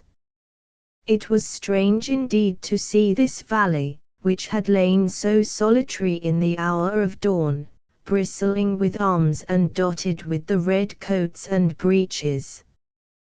Ye see, said Alan, this was what I was afraid of, Davy, that they would watch the burnside. They began to come in about 2 hours ago, and, man. But ye're a grand hand at the sleeping. We're in a narrow place. If they get up the sides of the hill, they could easy spy us with a glass, but if they'll only keep in the foot of the valley, we'll do yet. The posts are thinner down the water, and, come night, we'll try our hand at getting by them. And what are we to do till night? I asked. Lie here, says he, and bursel. That one good Scotch word, bursel, was indeed the most of the story of the day that we had now to pass. You are to remember that we lay on the bare top of the rock, like scones upon a girdle. The sun beat upon us cruelly, the rock grew so heated, a man could scarce endure the touch of it, and the little patch of earth and fern, which kept cooler, was only large enough for one at a time. We took turn about to lie on the naked rock, which was indeed like the position of that saint that was martyred on a gridiron, and it ran in my mind how strange it was, that in the same climate and at only a few days' distance, I should have suffered so cruelly, first from cold upon my island and now from heat upon this rock. All the while we had no water, only raw brandy for a drink, which was worse than nothing, but we kept the bottle as cool as we could, burying it in the earth, and got some relief by bathing our breasts and temples. The soldiers kept stirring all day in the bottom of the valley, now changing guard, now in patrolling parties hunting among the rocks. These lay round in so great a number, that to look for men among them was like looking for a needle in a bottle of hay, and being so hopeless a task, it was gone about with the less care. Yet we could see the soldiers pike their bayonets among the heather, which sent a cold thrill into my vitals, and they would sometimes hang about our rock, so that we scarce dared to breathe. It was in this way that I first heard the right English speech, one fellow as he went by actually clapping his hand upon the sunny face of the rock on which we lay, and plucking it off again with an oath. I tell you it's odd, says he, and I was amazed at the clipping tones and the odd sing-song in which he spoke, and no less at that strange trick of dropping out the letter H. To be sure, I had heard ransom, but he had taken his ways from all sorts of people, and spoke so imperfectly at the best, that I set down the most of it to childishness.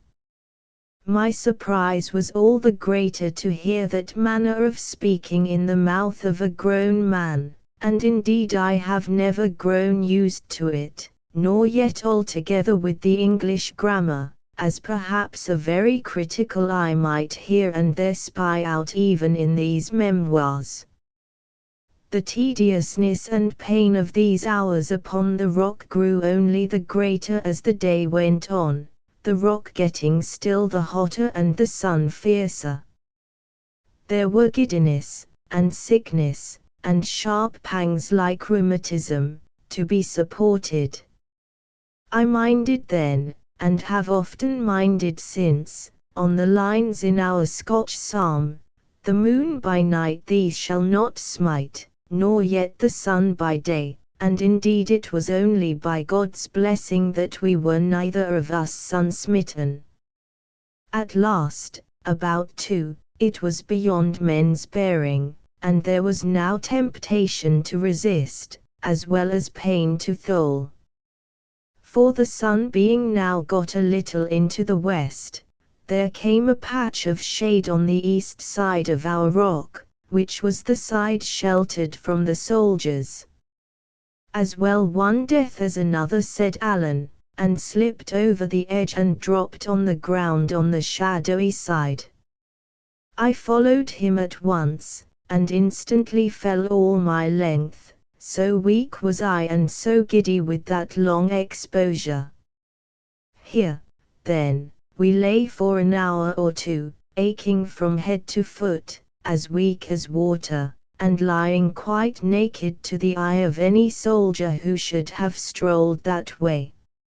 None came, however, all passing by on the other side, so that our rock continued to be our shield even in this new position. Presently we began again to get a little strength, and as the soldiers were now lying closer along the riverside, Alan proposed that we should try a start.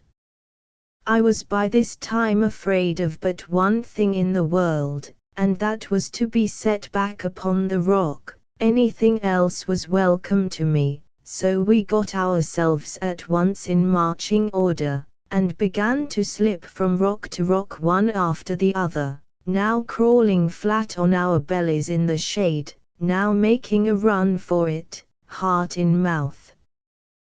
The soldiers, having searched this side of the valley after a fashion, and being perhaps somewhat sleepy with the sultriness of the afternoon, had now laid by much of their vigilance, and stood dozing at their posts or only kept a look-out along the banks of the river, so that in this way, keeping down the valley and at the same time towards the mountains, we drew steadily away from their neighborhood.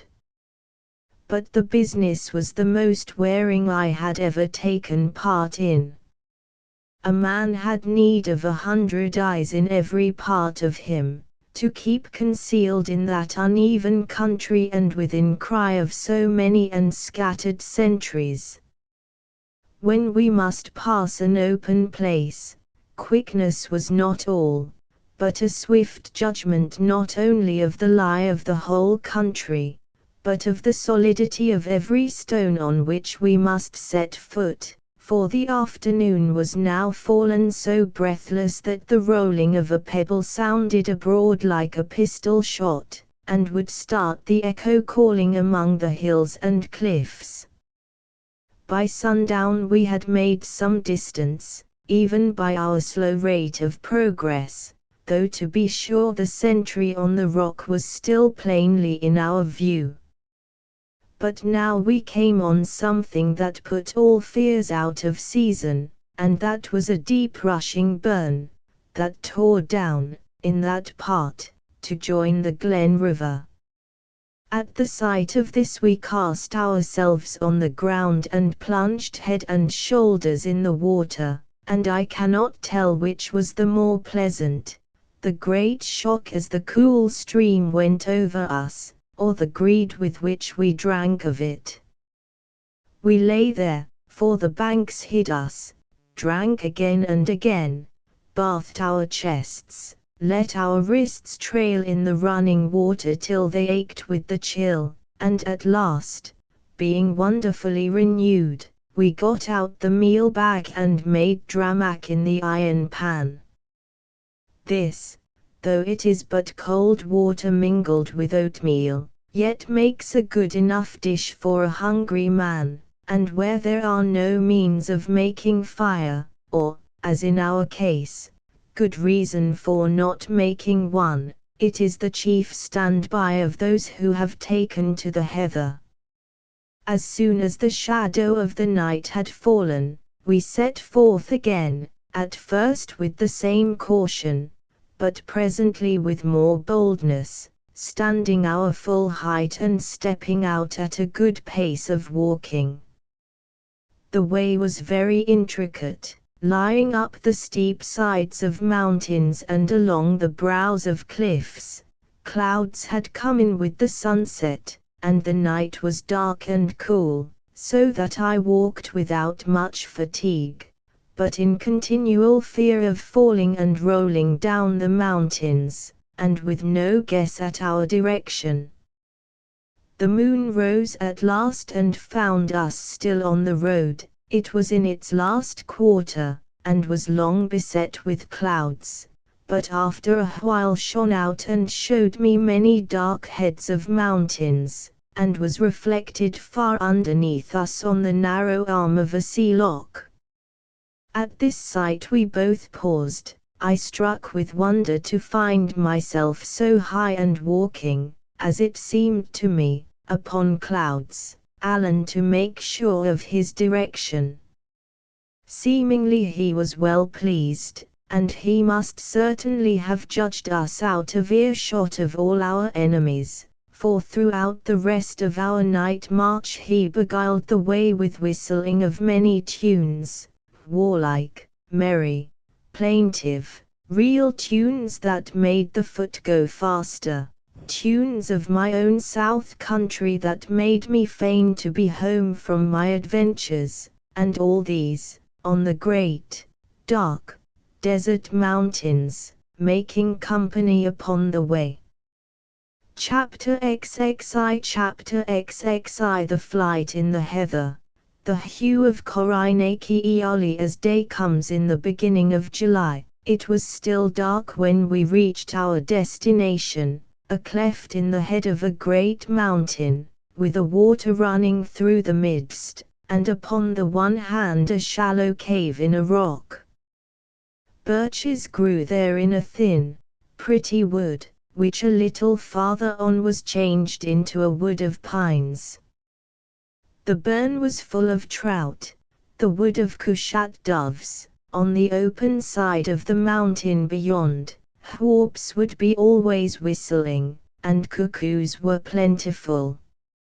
From the mouth of the cleft we looked down upon a part of Mamor, and on the sea loch that divides that country from Appin, and this from so great a height as made it my continual wonder and pleasure to sit and behold them.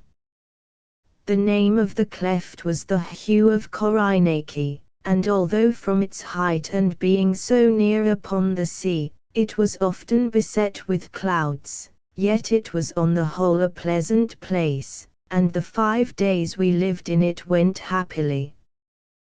We slept in the cave, making our bed of heather bushes which we cut for that purpose, and covering ourselves with Alan's greatcoat.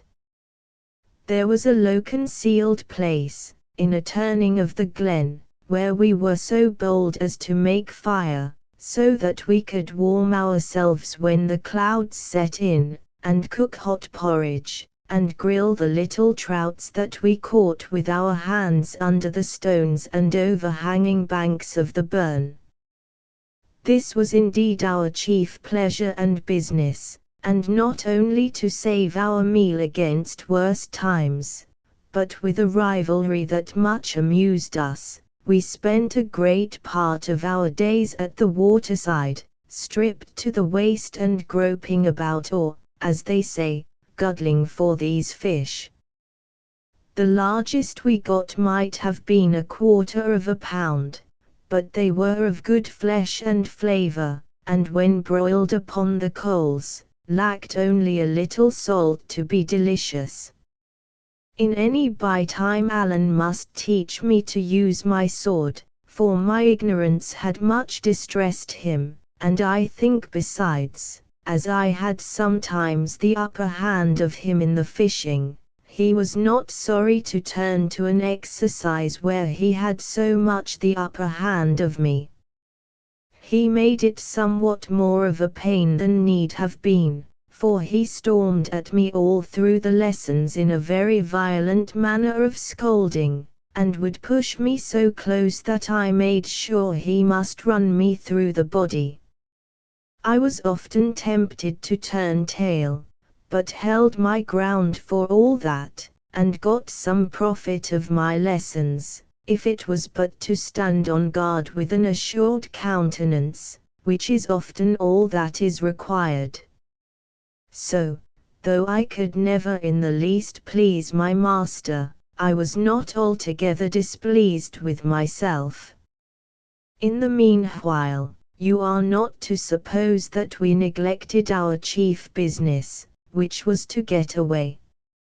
It will be many a long day, Alan said to me on our first morning, before the redcoats think upon seeking Korinaki, so now we must get word sent to James, and he must find the Scylla for us.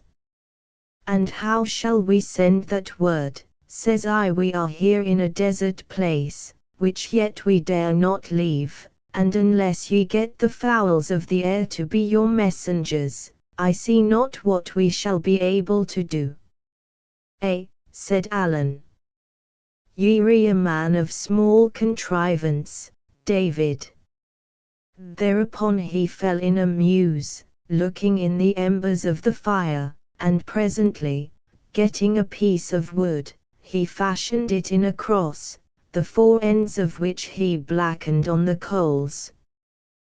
Then he looked at me a little shyly. Getting a piece of wood, he fashioned it in a cross. Could ye lend me my button, says he.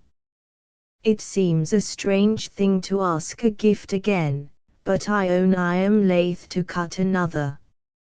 I gave him the button, whereupon he strung it on a strip of his greatcoat which he had used to bind the cross, and tying in a little sprig of birch and another of fir, he looked upon his work with satisfaction. Now, said he, there is a little clachan, what is called a hamlet in the English, not very far from Korinaki, and it has the name of Koalisnakoan. There are living many friends of mine whom I could trust with my life, and some that I am no just so sure of.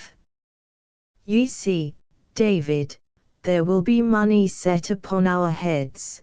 James himself is to set money on them, and as for the Campbells, they would never spare siller where there was a steward to be hurt.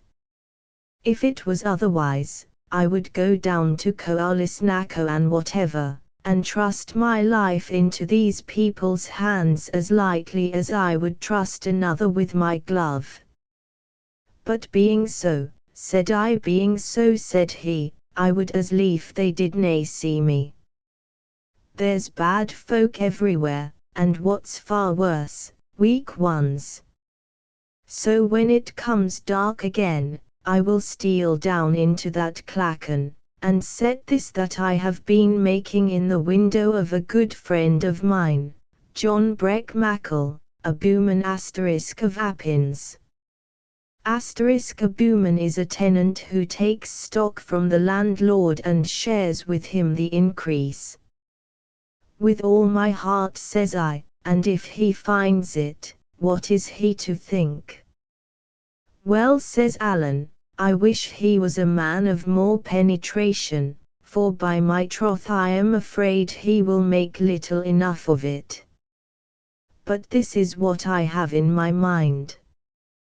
This cross is something in the nature of the crossdari, or fiery cross, which is the signal of gathering in our clans, yet he will know well enough the clan is not to rise, for there it is standing in his window, and no word with it. So he will say to himself, the clan is not to rise, but there is something.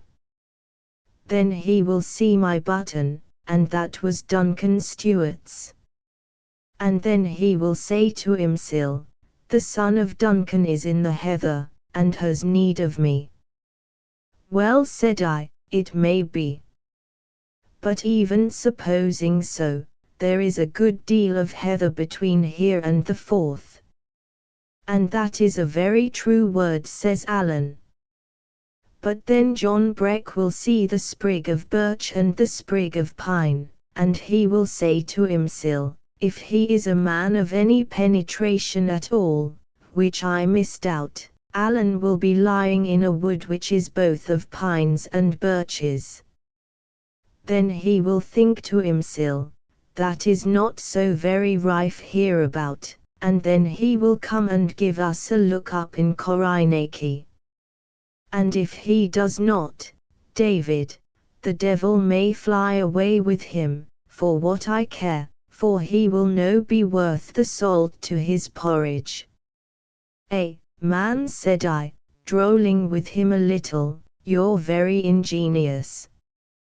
But would it not be simpler for you to write him a few words in black and white?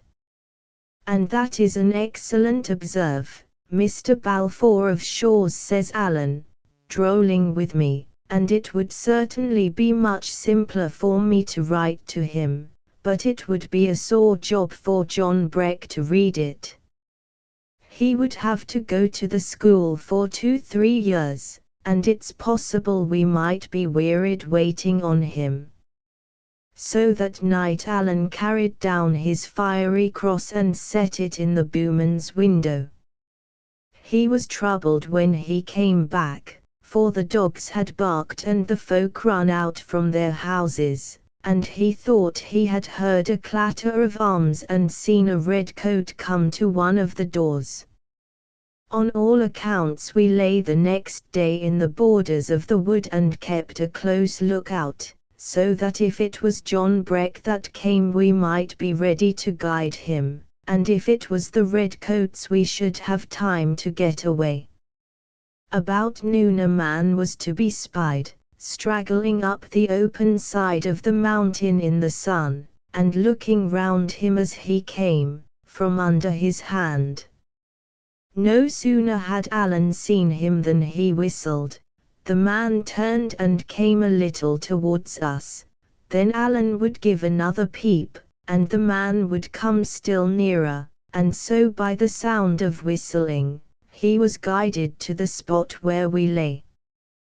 He was a ragged, wild, bearded man, about 40, grossly disfigured with the smallpox, and looked both dull and savage. Although his English was very bad and broken, yet Alan, according to his very handsome use, whenever I was by, would suffer him to speak no Gaelic. Perhaps the strange language made him appear more backward than he really was, but I thought he had little goodwill to serve us, and what he had was the child of terror. Alan would have had him carry a message to James, but the booman would hear of no message.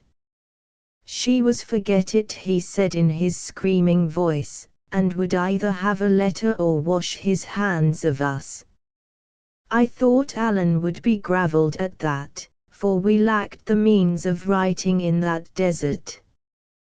But he was a man of more resources than I knew, searched the wood until he found the quill of a cushat dove, which he shaped into a pen, made himself a kind of ink with gunpowder from his horn and water from the running stream, and tearing a corner from his French military commission, which he carried in his pocket, like a talisman to keep him from the gallows, he sat down and wrote as follows: "Dear kinsman, please send the money by the bearer to the place he kens of.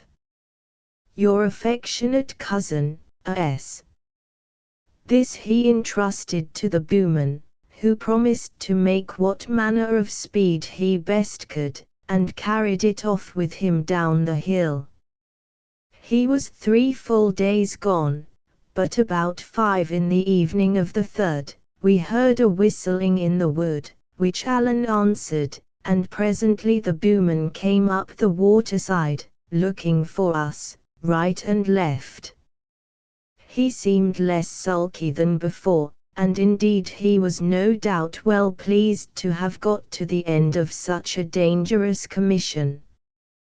He gave us the news of the country, that it was alive with redcoats, that arms were being found, and poor folk brought in trouble daily, and that James and some of his servants were already clapped in prison at Fort William, under strong suspicion of complicity.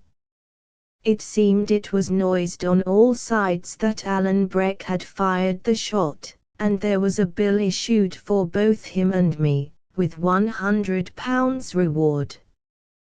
This was all as bad as could be, and the little note the booman had carried us from Mrs. Stewart was of a miserable sadness.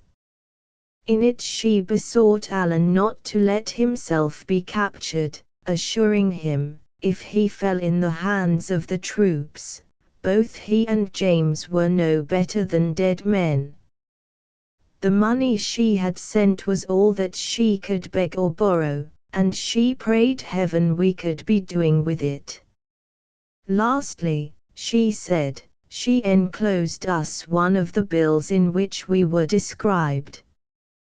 This we looked upon with great curiosity and not a little fear, partly as a man may look in a mirror, partly as he might look into the barrel of an enemy's gun to judge if it be truly aimed.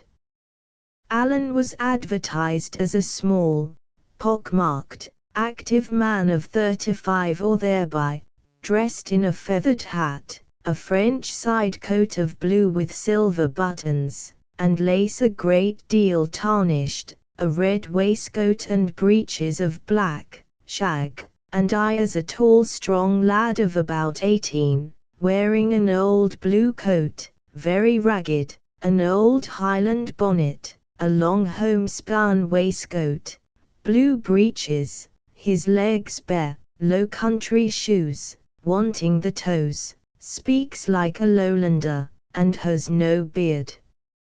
Alan was well enough pleased to see his finery so fully remembered and set down, only when he came to the word tarnish, he looked upon his lace like one a little mortified. As for myself, I thought I cut a miserable figure in the bill, and yet was well enough pleased too, for since I had changed these rags, the description had ceased to be a danger and become a source of safety. Alan, said I, you should change your clothes. Na, troth, said Alan, I have nae others. A fine sight I would be, if I went back to France in a bonnet. This put a second reflection in my mind, that if I were to separate from Alan and his telltale clothes I should be safe against arrest, and might go openly about my business. Nor was this all, for suppose I was arrested when I was alone, there was little against me, but suppose I was taken in company with the reputed murderer, my case would begin to be grave. For generosity's sake I dare not speak my mind upon this head, but I thought of it none the less. I thought of it all the more, too, when the bowman brought out a green purse with 4 guineas in gold, and the best part of another in small change. True, it was more than I had.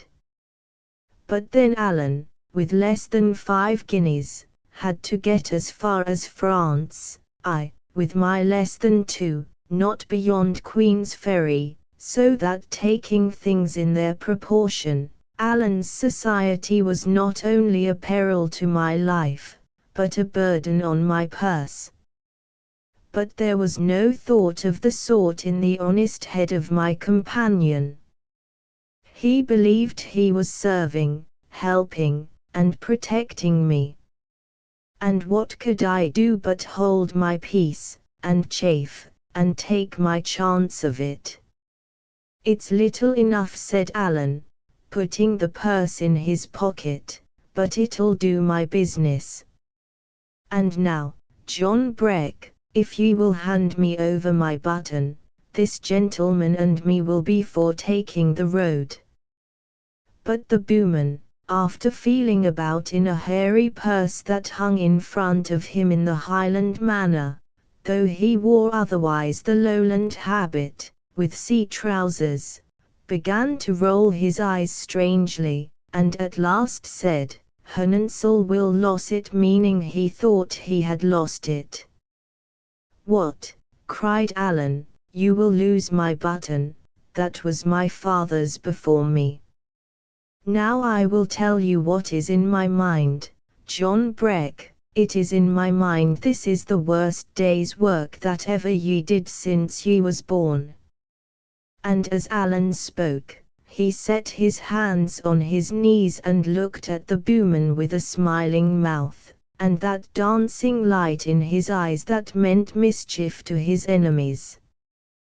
Perhaps the bowman was honest enough, perhaps he had meant to cheat, and then, finding himself alone with 2 of us in a desert place, cast back to honesty as being safer, at least, and all at once, he seemed to find that button and handed it to Alan.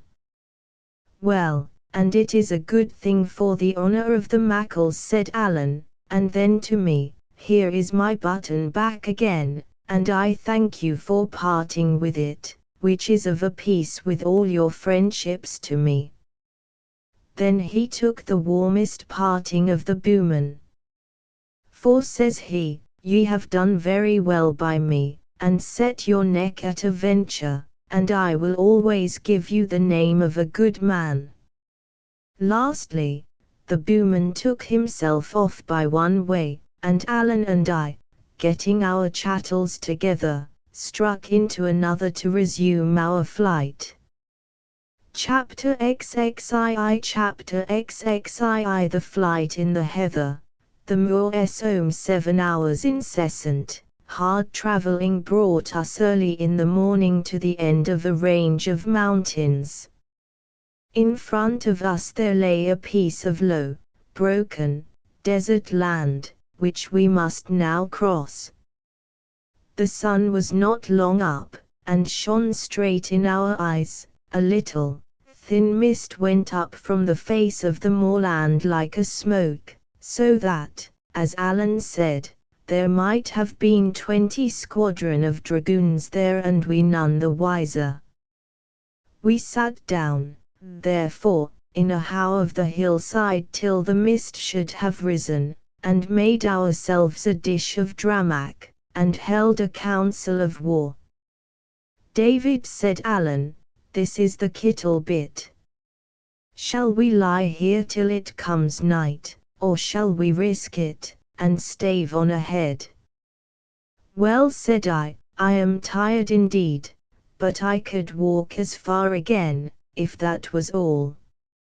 But it is nay, said Alan, nor yet the half. This is how we stand, Appin's fair death to us.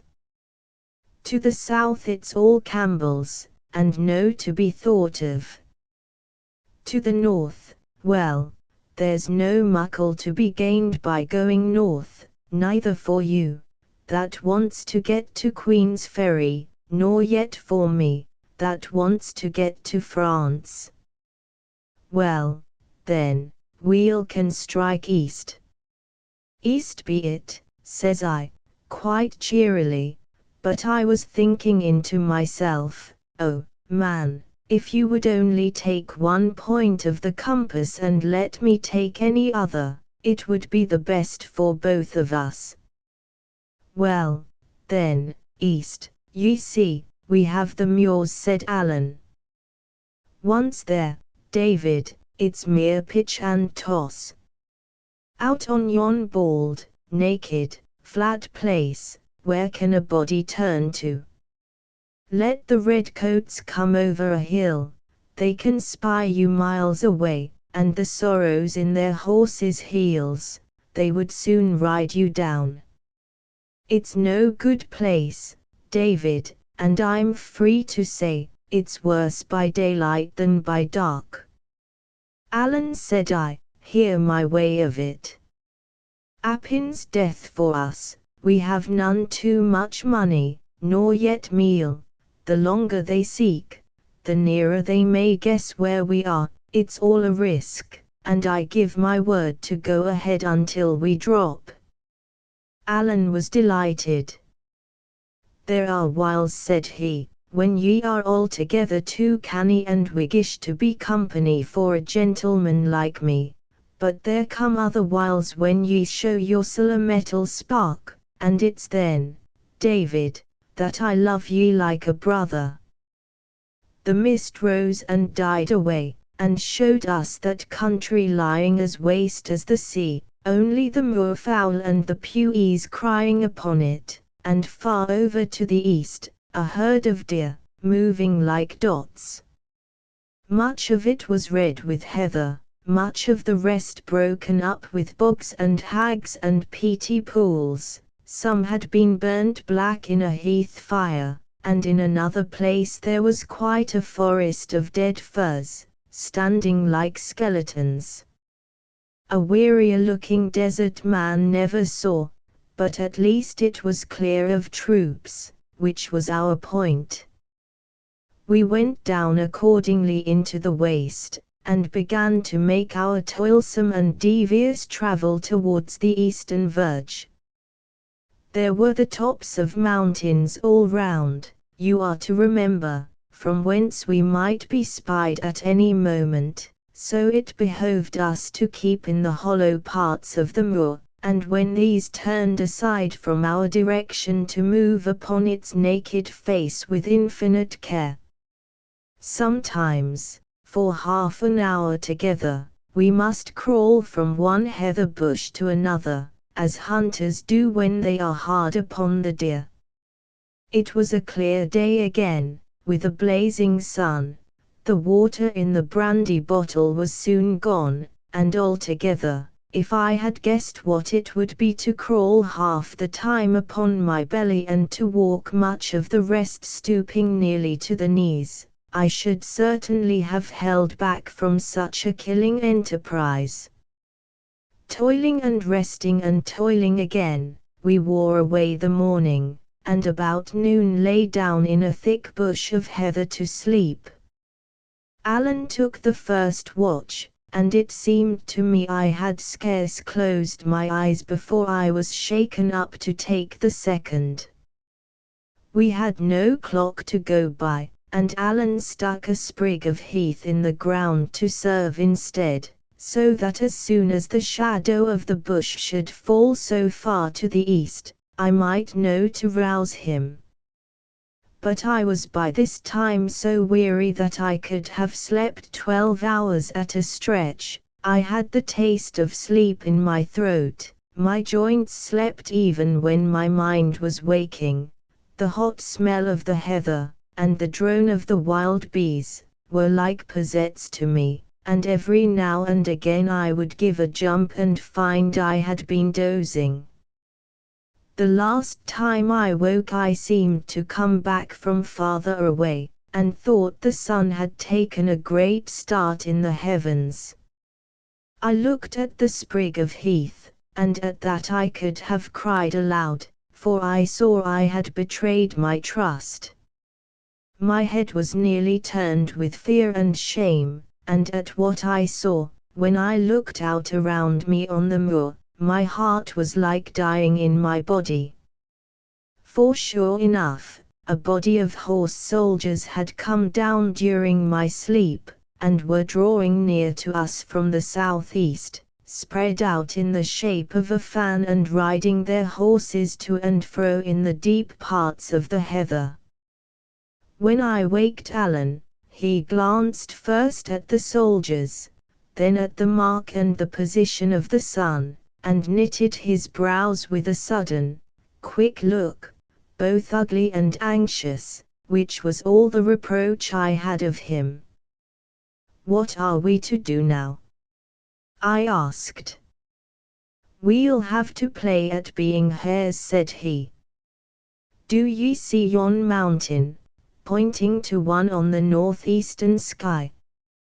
Said I. "Well, then," says he, "let us strike for that. Its name is Ben Alder.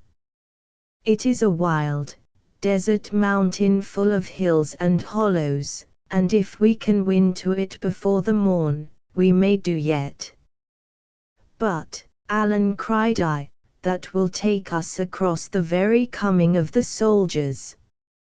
"I ken that fine," said he, "but if we are driven back on Appin, we are two dead men.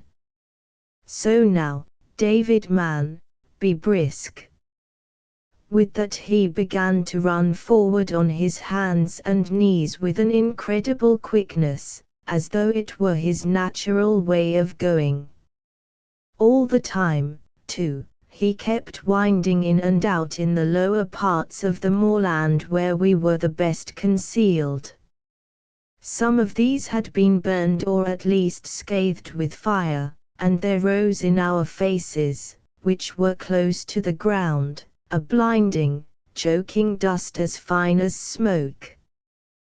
The water was long out, and this posture of running on the hands and knees brings an overmastering weakness and weariness, so that the joints ache and the wrists faint under your weight. Now and then, indeed, where was a big bush of heather, we lay a while, and panted, and putting aside the leaves, looked back at the dragoons. They had not spied us, for they held straight on, a half-troop, I think, covering about 2 miles of ground, and beating it mighty thoroughly as they went. I had awakened just in time, a little later, and we must have fled in front of them, instead of escaping on one side. Even as it was, the least misfortune might betray us, and now and again, when a grouse rose out of the heather with a clap of wings, we lay as still as the dead and were afraid to breathe. The aching and faintness of my body, the laboring of my heart, the soreness of my hands, and the smarting of my throat and eyes in the continual smoke of dust and ashes, had soon grown to be so unbearable that I would gladly have given up. Nothing but the fear of Alan lent me enough of a false kind of courage to continue. As for himself, and you are to bear in mind that he was cumbered with a great coat, he had first turned crimson, but as time went on the redness began to be mingled with patches of white, his breath cried and whistled as it came, and his voice, when he whispered his observations in my ear during our halts, sounded like nothing human. Yet he seemed in no way dashed in spirits, nor did he at all abate in his activity, so that I was driven to marvel at the man's endurance. At length, in the first gloaming of the night, we heard a trumpet sound, and looking back from among the heather, saw the troop beginning to collect. A little after, they had built a fire and camped for the night, about the middle of the waste. At this I begged and besought that we might lie down and sleep. "There shall be no sleep the night," said Alan. "From now on, these weary dragoons of yours will keep the crown of the moorland, and none will get out of Appin but winged fowls." We got through in the nick of time, and shall we jeopard what we've gained? "Na, when the day comes, it shall find you and me in a fast place on Ben Alder." "Alan," I said, "it's not the want of will, it's the strength that I want. If I could, I would, but as sure as I'm alive I cannot." "Very well, then," said Alan. "I'll carry ye." I looked to see if he were jesting, but no, the little man was in dead earnest, and the sight of so much resolution shamed me. "Lead away," said I, "I'll follow." He gave me one look as much as to say, "Well done, David," and off he set again at his top speed. It grew cooler and even a little darker, but not much, with the coming of the night. The sky was cloudless, it was still early in July, and pretty far north. In the darkest part of that night, you would have needed pretty good eyes to read, but for all that, I have often seen it darker in a winter midday. Heavy dew fell and drenched the moor like rain, and this refreshed me for a while. When we stopped to breathe, and I had time to see all about me, the clearness and sweetness of the night, the shapes of the hills like things asleep, and the fire dwindling away behind us, like a bright spot in the midst of the moor, anger would come upon me in a clap that I must still drag myself in agony and eat the dust like a worm. By what I have read in books, I think few that have held a pen were ever really wearied, or they would write of it more strongly. I had no care of my life, neither past nor future, and I scarce remembered there was such a lad as David Balfour. I did not think of myself, but just of each fresh step which I was sure would be my last, with despair, and of Alan, who was the cause of it, with hatred. Alan was in the right trade as a soldier. This is the officer's part, to make men continue to do things they know not wherefore, and when, if the choice was offered, they would lie down where they were and be killed.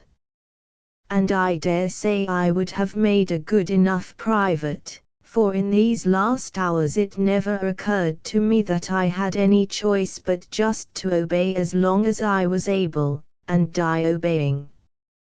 Day began to come in, after years, I thought, and by that time we were past the greatest danger, and could walk upon our feet like men, instead of crawling like brutes. But, dear heart, have mercy!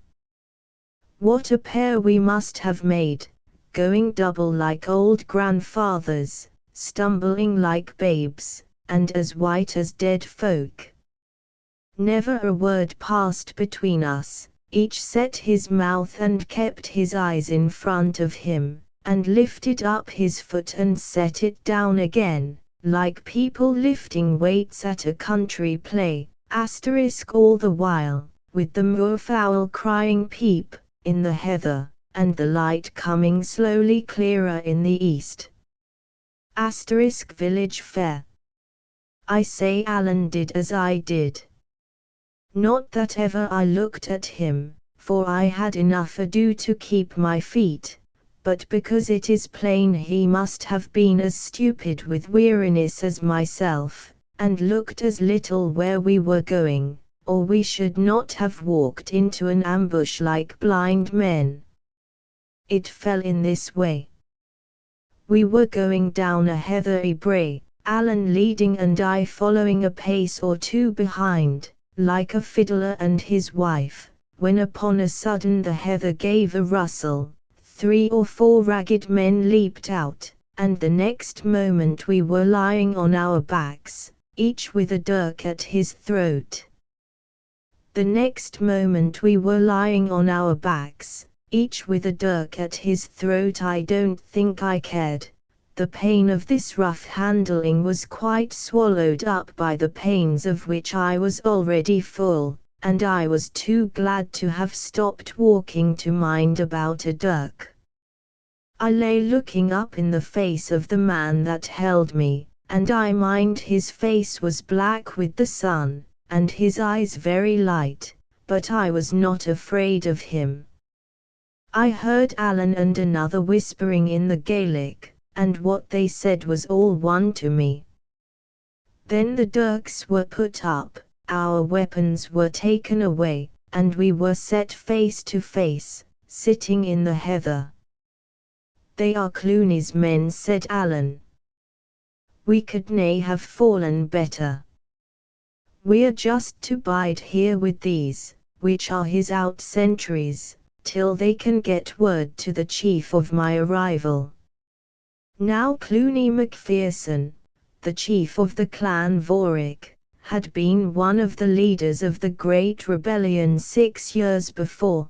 There was a price on his life, and I had supposed him long ago in France, with the rest of the heads of that desperate party. Even tired as I was, the surprise of what I heard half wakened me. "What?" I cried. "Is Clooney still here?" Is he so?" said Alan. "Still in his own country and kept by his own clan. King George can do no more." I think I would have asked father, but Alan gave me the put off. "I am rather wearied," he said, "and I would like fine to get asleep." And without more words, he rolled on his face in a deep heather bush, and seemed to sleep at once. There was no such thing possible for me. You have heard grasshoppers whirring in the grass in the summer time. Well, I had no sooner closed my eyes, than my body, and above all my head, belly, and wrists, seemed to be filled with whirring grasshoppers, and I must open my eyes again at once, and tumble and toss, and sit up and lie down, and look at the sky which dazzled me, or at Clooney's wild and dirty sentries, peering out over the top of the brae and chattering to each other in the Gaelic. That was all the rest I had, until the messenger returned, when, as it appeared that Clooney would be glad to receive us, we must get once more upon our feet and set forward. Alan was in excellent good spirits, much refreshed by his sleep, very hungry, and looking pleasantly forward to a dram and a dish of hot collops, of which, it seems, the messenger had brought him word. For my part, it made me sick to hear of eating. I had been dead heavy before, and now I felt a kind of dreadful lightness, which would not suffer me to walk. I drifted like a gossamer, the ground seemed to me a cloud, the hills a featherweight, the air to have a current, like a running burn, which carried me to and fro. With all that, a sort of horror of despair sat on my mind, so that I could have wept at my own helplessness. I saw Alan knitting his brows at me, and supposed it was in anger, and that gave me a pang of light-headed fear, like what a child may have. I remember, too, that I was smiling, and could not stop smiling, hard as I tried, for I thought it was out of place at such a time. But my good companion had nothing in his mind but kindness, and the next moment, two of the gillies had me by the arms, and I began to be carried forward with great swiftness, or so it appeared to me, although I dare say it was slowly enough in truth, through a labyrinth of dreary glens and hollows and into the heart of that dismal mountain of Ben Alder. Chapter 23 Clooney's cage we came at last to the foot of an exceeding steep wood, which scrambled up a craggy hillside, and was crowned by a naked precipice. "It's here," said one of the guides, and we struck uphill. The trees clung upon the slope, like sailors on the shrouds of a ship, and their trunks were like the rounds of a ladder, by which we mounted. Quite at the top, and just before the rocky face of the cliff sprang above the foliage, we found that strange house which was known in the country as Clooney's cage.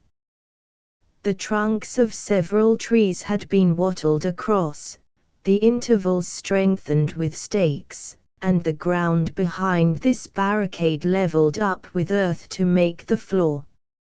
A tree, which grew out from the hillside, was the living centre beam of the roof. The walls were of wattle and covered with moss.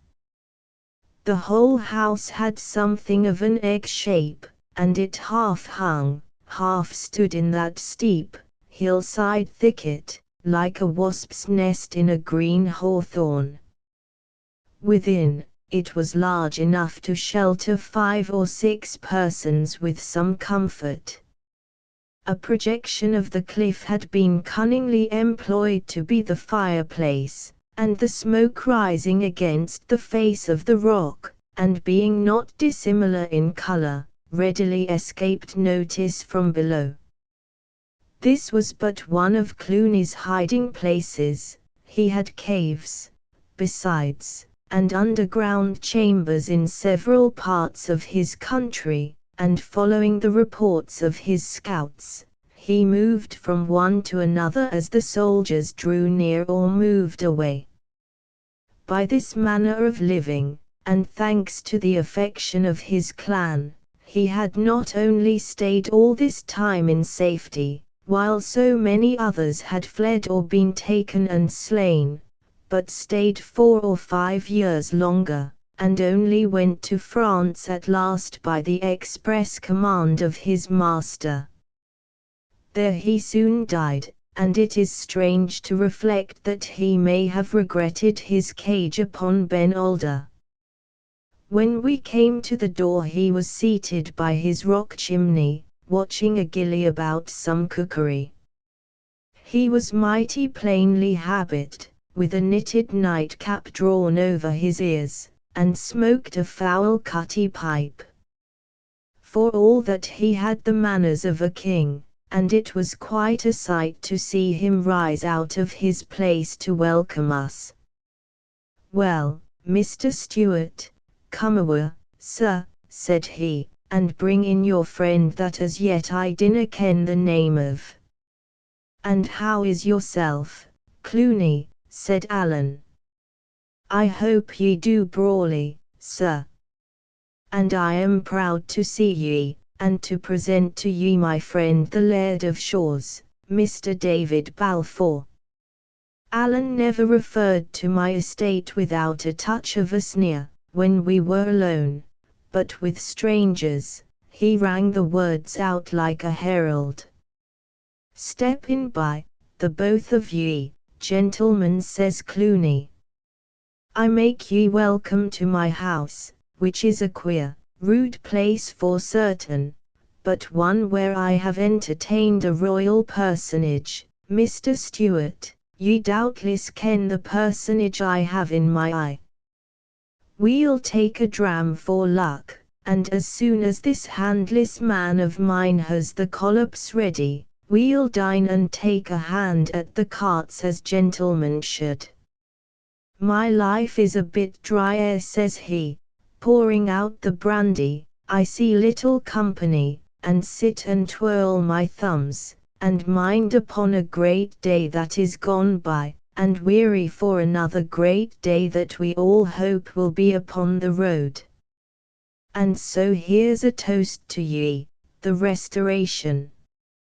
Here's a toast to ye, the Restoration." Thereupon we all touched glasses and drank. I am sure I wished no ill to King George, and if he had been there himself in proper person, it's like he would have done as I did. No sooner had I taken out the drain than I felt hugely better, and could look on and listen, still a little mistily perhaps, but no longer with the same groundless horror and distress of mind. It was certainly a strange place, and we had a strange host. In his long hiding, Clooney had grown to have all manner of precise habits, like those of an old maid. He had a particular place, where no one else must sit. The cage was arranged in a particular way, which none must disturb. Cookery was one of his chief fancies, and even while he was greeting us in, he kept an eye to the collops. It appears, he sometimes visited or received visits from his wife and one or two of his nearest friends, under the cover of night, but for the more part lived quite alone, and communicated only with his sentinels and the gillies that waited on him in the cage. The first thing in the morning, one of them, who was a barber, came and shaved him, and gave him the news of the country, of which he was immoderately greedy. There was no end to his questions. He put them as earnestly as a child, and at some of the answers, laughed out of all bounds of reason, and would break out again laughing at the mere memory, hours after the barber was gone. To be sure, there might have been a purpose in his questions, for though he was thus sequestered, and like the other landed gentlemen of Scotland, stripped by the late Act of Parliament of legal powers, he still exercised a patriarchal justice in his clan. Disputes were brought to him in his hiding hole to be decided, and the men of his country, who would have snapped their fingers at the court of session, laid aside revenge and paid down money at the bare word of this forfeited and hunted outlaw. When he was angered, which was often enough, he gave his commands and breathed threats of punishment like any king, and his gillies trembled and crouched away from him like children before a hasty father. With each of them, as he entered, he ceremoniously shook hands, both parties touching their bonnets at the same time in a military manner. Altogether, I had a fair chance to see some of the inner workings of a Highland clan, and this with a prescribed, fugitive chief, his country conquered, the troops riding upon all sides in quest of him, sometimes within a mile of where he lay, and when the least of the ragged fellows whom he rated and threatened, could have made a fortune by betraying him. On that first day, as soon as the collops were ready, Cluny gave them with his own hand a squeeze of a lemon, for he was well supplied with luxuries, and bade us draw into our meal. They said he, meaning the collops, are such as I gave his Royal Highness in this very house, bating the lemon juice, for at that time we were glad to get the meat and never fashed for kitchen. Indeed, there were more dragoons than lemons in my country in the year 46. Condiment. I do not know if the collops were truly very good, but my heart rose against the sight of them, and I could eat but little. All the while Cluny entertained us with stories of Prince Charles's stay in the cage, giving us the very words of the speakers, and rising from his place to show us where they stood. By these, I gathered the prince was a gracious, spirited boy, like the son of a race of polite kings, but not so wise as Solomon. I gathered, too, that while he was in the cage, he was often drunk, so the fault that has since, by all accounts, made such a wreck of him, had even then begun to show itself. We were no sooner done eating than Cluny brought out an old, thumbed, greasy pack of cards, such as you may find in a mean inn, and his eyes brightened in his face as he proposed that we should fall to playing. Now this was one of the things I had been brought up to eschew like disgrace, it being held by my father neither the part of a Christian nor yet of a gentleman to set his own livelihood and fish for that of others, on the cast of painted pasteboard. To be sure, I might have pleaded my fatigue, which was excuse enough, but I thought it behoved that I should bear a testimony. I must have got very red in the face, but I spoke steadily, and told them I had no call to be a judge of others, but for my own part, it was a matter in which I had no clearness. Cluny stopped mingling the cards. "What in Deal's name is this?" says he. "What kind of Whiggish, canting talk is this, for the house of Cluny Macpherson? I will put my hand in the fire for Mr. Balfour," says Allen. "He is an honest and a metal gentleman, and I would have ye bear in mind who says it." "I bear a king's name," says he, cocking his hat, "and I and any that I call friend are company for the best. But the gentleman is tired, and should sleep. If he has no mind to the cards, it will never hinder you and me. And I'm fit and willing, sir, to play ye any game that ye can name." "Sir," says Cluny, "in this poor house of mine I would have you to ken that any gentleman may follow his pleasure. If your friend would like to stand on his head, he is welcome. And if either he, or you, or any other man, is not precisely satisfied, I will be proud to step outside with him. I had no will that these two friends should cut their throats for my sake. Sir, said I am very wearied, as Alan says, and what's more, as you are a man that likely has sons of your own, I may tell you it was a promise to my father. Say nay more, said Clooney, and pointed me to a bed of heather in a corner of the cage. For all that he was displeased enough, looked at me askance, and grumbled when he looked. And indeed it must be owned that both my scruples and the words in which I declared them, smacked somewhat of the Covenanter, and were little in their place among wild Highland Jacobites.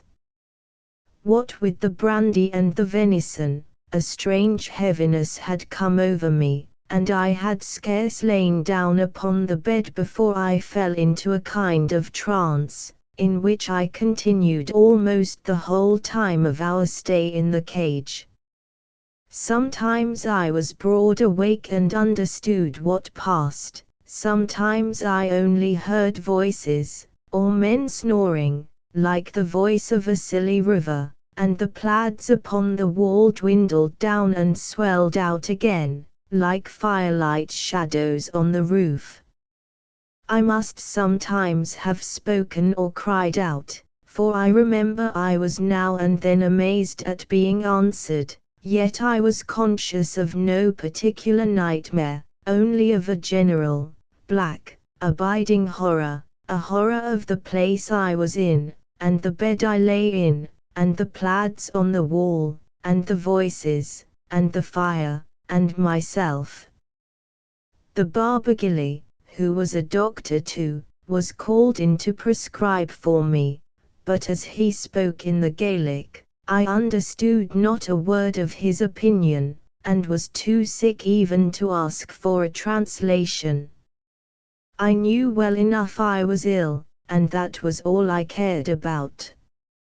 I paid little heed while I lay in this poor pass.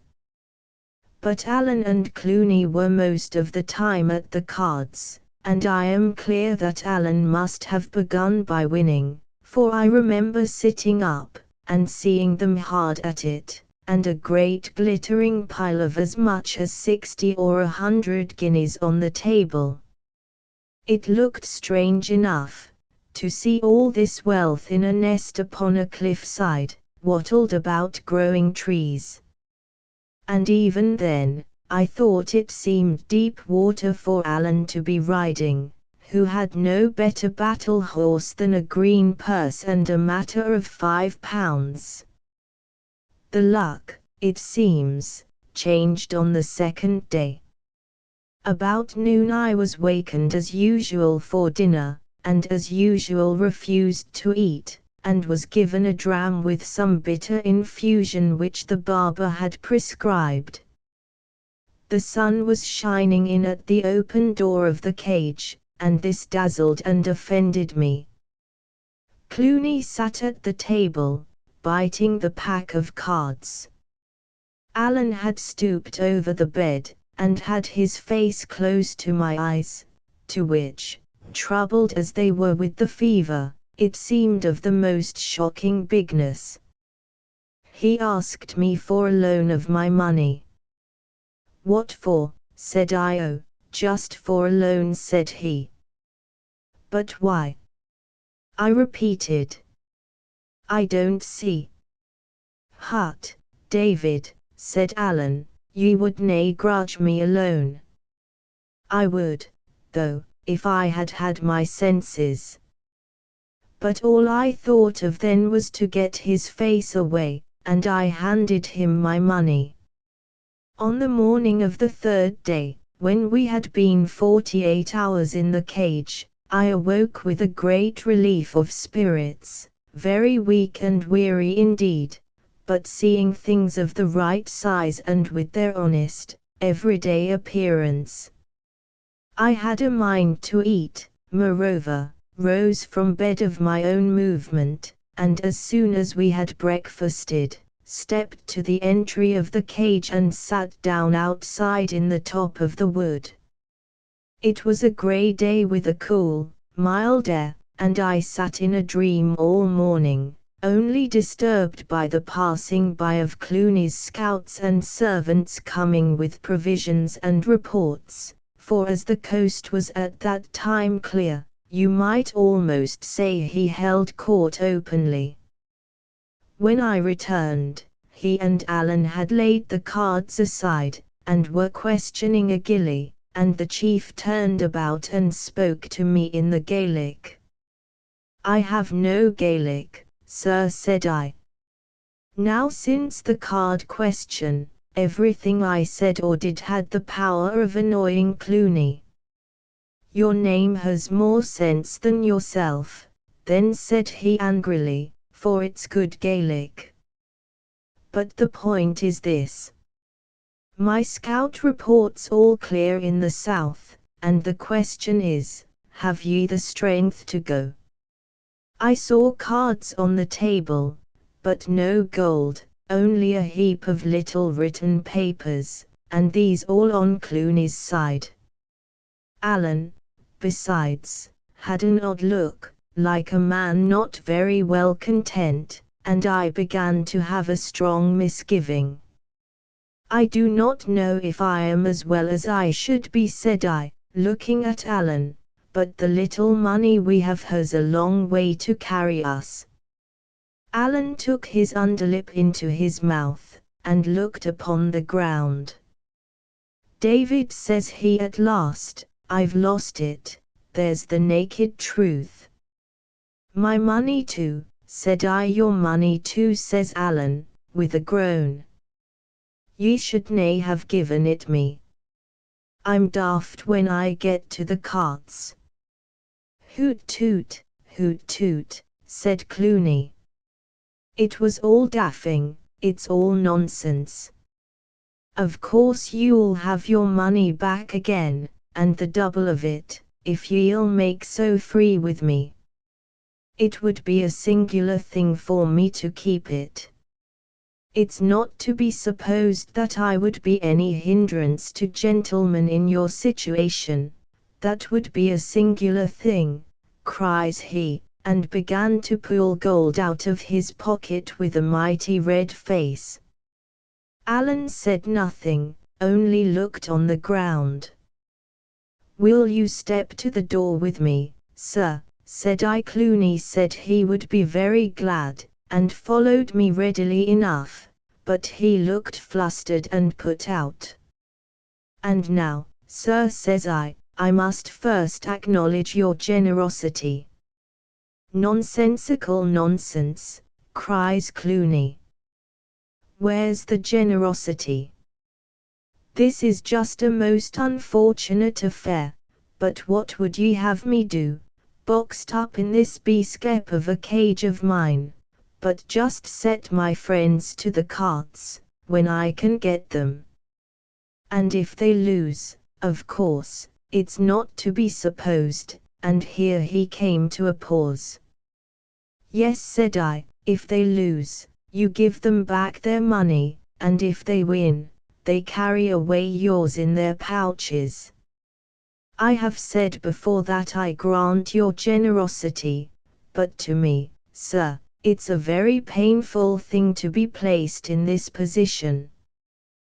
There was a little silence, in which Clooney seemed always as if he was about to speak, but said nothing. All the time he grew redder and redder in the face. "I am a young man," said I, "and I ask your advice." "Advise me as you would your son. My friend fairly lost his money, after having fairly gained a far greater sum of yours. Can I accept it back again? Would that be the right part for me to play? Whatever I do, you can see for yourself it must be hard upon a man of any pride." It's rather hard on me, too, Mr. Balfour, said Clooney, and ye give me very much the look of a man that has entrapped poor people to their hurt. I would nae have my friends come to any house of mine to accept affronts, no, he cried, with a sudden heat of anger, nor yet to give them. And so you see, sir, said I, there is something to be said upon my side, and this gambling is a very poor employ for gentlefolks. But I am still waiting your opinion. I am sure if ever Clooney hated any man it was David Balfour. He looked me all over with a warlike eye, and I saw the challenge at his lips. But either my youth disarmed him, or perhaps his own sense of justice. Certainly it was a mortifying matter for all concerned, and not least Clooney, the more credit that he took it as he did. Mr. Balfour, said he, I think you are too nice and covenanting, but for all that you have the spirit of a very pretty gentleman. Upon my honest word, ye may take this money, it's what I would tell my son, and here's my hand along with it. Chapter Xiv The flight in the heather. The quarrel Alan and I were put across Loch Erocht under cloud of night, and went down its eastern shore to another hiding place near the head of Loch Rannoch, whither we were led by one of the gillies from the cage.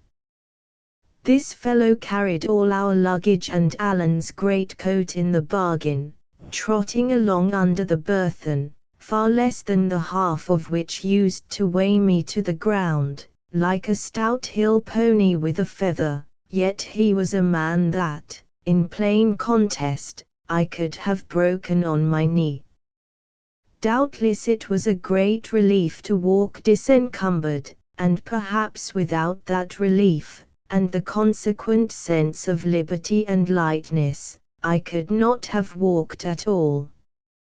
I was but new risen from a bed of sickness, and there was nothing in the state of our affairs to hearten me for much exertion, travelling, as we did, over the most dismal deserts in Scotland, under a cloudy heaven, and with divided hearts among the travellers. For long, we said nothing, marching alongside or one behind the other, each with a set countenance, I, angry and proud, and drawing what strength I had from these two violent and sinful feelings, Alan angry and ashamed that he had lost my money, angry that I should take it so ill. The thought of a separation ran always the stronger in my mind, and the more I approved of it, the more ashamed I grew of my approval. It would be a fine, handsome, generous thing, indeed, for Alan to turn round and say to me, "Go, I am in the most danger, and my company only increases yours." But for me to turn to the friend who certainly loved me, and say to him, "You are in great danger, I am in but little, your friendship is a burden, go, take your risks and bear your hardships alone," no, that was impossible, and even to think of it privily to myself, made my cheeks to burn. And yet Alan had behaved like a child, and, what is worse, a treacherous child. Wheedling my money from me while I lay half-conscious was scarce better than theft, and yet here he was trudging by my side, without a penny to his name, and by what I could see, quite blithe to sponge upon the money he had driven me to beg. True, I was ready to share it with him, but it made me rage to see him count upon my readiness. These were the two things uppermost in my mind, and I could open my mouth upon neither without black generosity. So I did the next worst, and said nothing, nor so much as looked once at my companion, save with the tail of my eye. At last, upon the other side of Loch Erocht, going over a smooth, rushy place, where the walking was easy, he could bear it no longer, and came close to me.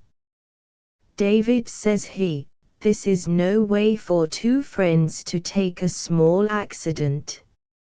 I have to say that I'm sorry, and so that's said. And now if you have anything, ye'd better say it." "Oh," says I have nothing." He seemed disconcerted, at which I was meanly pleased. "No," said he, with rather a trembling voice, "but when I say I was to blame—" "Why, of course, ye were to blame," said I, coolly, "and you will bear me out that I have never reproached you." "Never," says he, "but ye ken very well that ye've done worse. Are we to part? Ye said so once before. Are ye to say it again? There's hills and heather enough between here and the two seas, David, and I will own I'm no very keen to stay where I'm no wanted." This pierced me like a sword, and seemed to lay bare my private disloyalty. "Alan Breck," I cried, and then, "do you think I am one to turn my back on you in your chief need? You dursn't say it to my face. My whole conduct's there to give the lie to it. It's true, I fell asleep upon the muir, but that was from weariness, and you do wrong to cast it up to me, which is what I never did," said Alan. "But aside from that," I continued, "what have I done that you should even me to dogs by such a supposition? I never yet failed a friend, and it's not likely I'll begin with you. There are things between us that I can never forget, even if you can."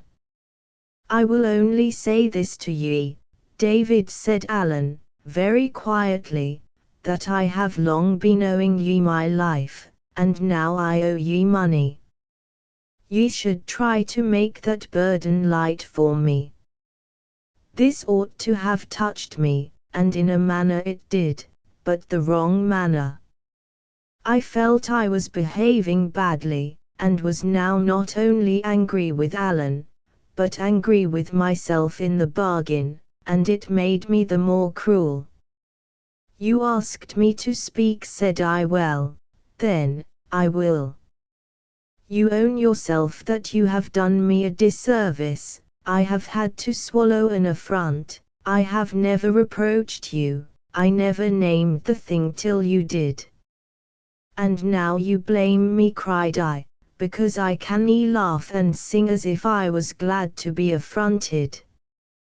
The next thing will be that I'm to go down upon my knees and thank you for it.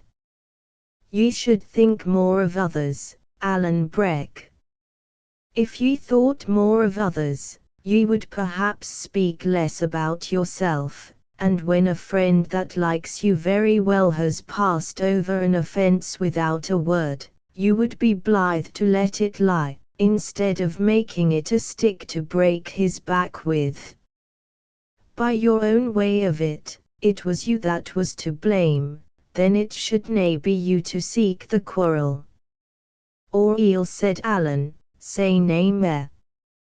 And we fell back into our former silence, and came to our journey's end, and supped, and lay down to sleep, without another word. The gillie put us across Loch Rannoch in the dusk of the next day, and gave us his opinion as to our best route. This was to get us up at once into the tops of the mountains, to go round by a circuit, turning the heads of Glen Lyon, Glen Loche, and Glen Dochart, and come down upon the lowlands by Kippen and the upper waters of the Forth. Alan was little pleased with the route which led us through the country of his blood foes, the Glenorchy Campbells. He objected that by turning to the east, we should come almost at once among the Athol Stuarts, a race of his own name and lineage, although following a different chief, and come besides by a far easier and swifter way to the place whither we were bound. But the gillie, who was indeed the chief man of Cluny's scouts, had good reasons to give him on all hands, naming the force of troops in every district, and alleging finally, as well as I could understand, that we should nowhere be so little troubled as in a country of the Campbells. Alan gave way at last, but with only half a heart. "It's one of the dowiest countries in Scotland," said he. "There's nae a thing there that I ken, but heath, and crows, and Campbells. But I see that ye re a man of some penetration, and be it as ye please." We set forth accordingly by this itinerary, and for the best part of 3 nights travelled on eerie mountains and among the well-heads of wild rivers, often buried in mist, almost continually blown and rained upon, and not once cheered by any glimpse of sunshine. By day, we lay and slept in the drenching heather; by night, incessantly clambered upon breakneck hills and among rude crags. We often wandered, we were often so involved in fog, that we must lie quiet till it lightened. A fire was never to be thought of. Our only food was drammach and a portion of cold meat that we had carried from the cage, and as for drink, heaven knows we had no want of water. This was a dreadful time, rendered the more dreadful by the gloom of the weather and the country. I was never warm, my teeth chattered in my head, I was troubled with a very sore throat, such as I had on the isle, I had a painful stitch in my side, which never left me, and when I slept in my wet bed, with the rain beating above and the mud oozing below me, it was to live over again in fancy the worst part of my adventures, to see the tower of Shaw's lit by lightning, Ransom carried below on the men's backs, Shuan dying on the round house floor, or Colin Campbell grasping at the bosom of his coat. From such broken slumbers, I would be aroused in the gloaming, to sit up in the same puddle where I had slept, and sup cold drammach, the rain driving sharp in my face or running down my back in icy trickles, the mist enfolding us like as in a gloomy chamber, or, perhaps, if the wind blew, falling suddenly apart and showing us the gulf of some dark valley where the streams were crying aloud.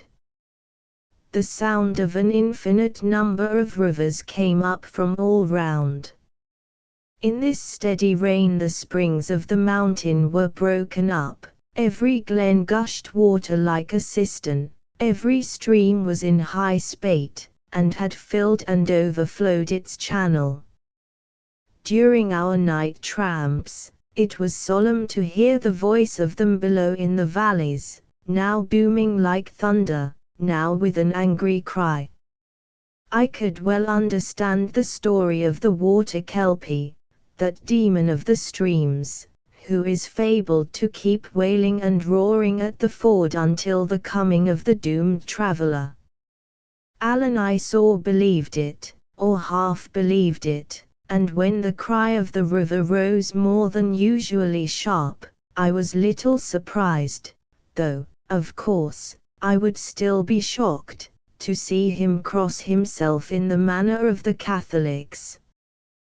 During all these horrid wanderings we had no familiarity, scarcely even that of speech.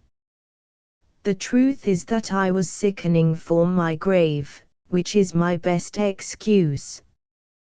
But besides that, I was of an unforgiving disposition from my birth, slow to take offense, slower to forget it, and now incensed both against my companion and myself.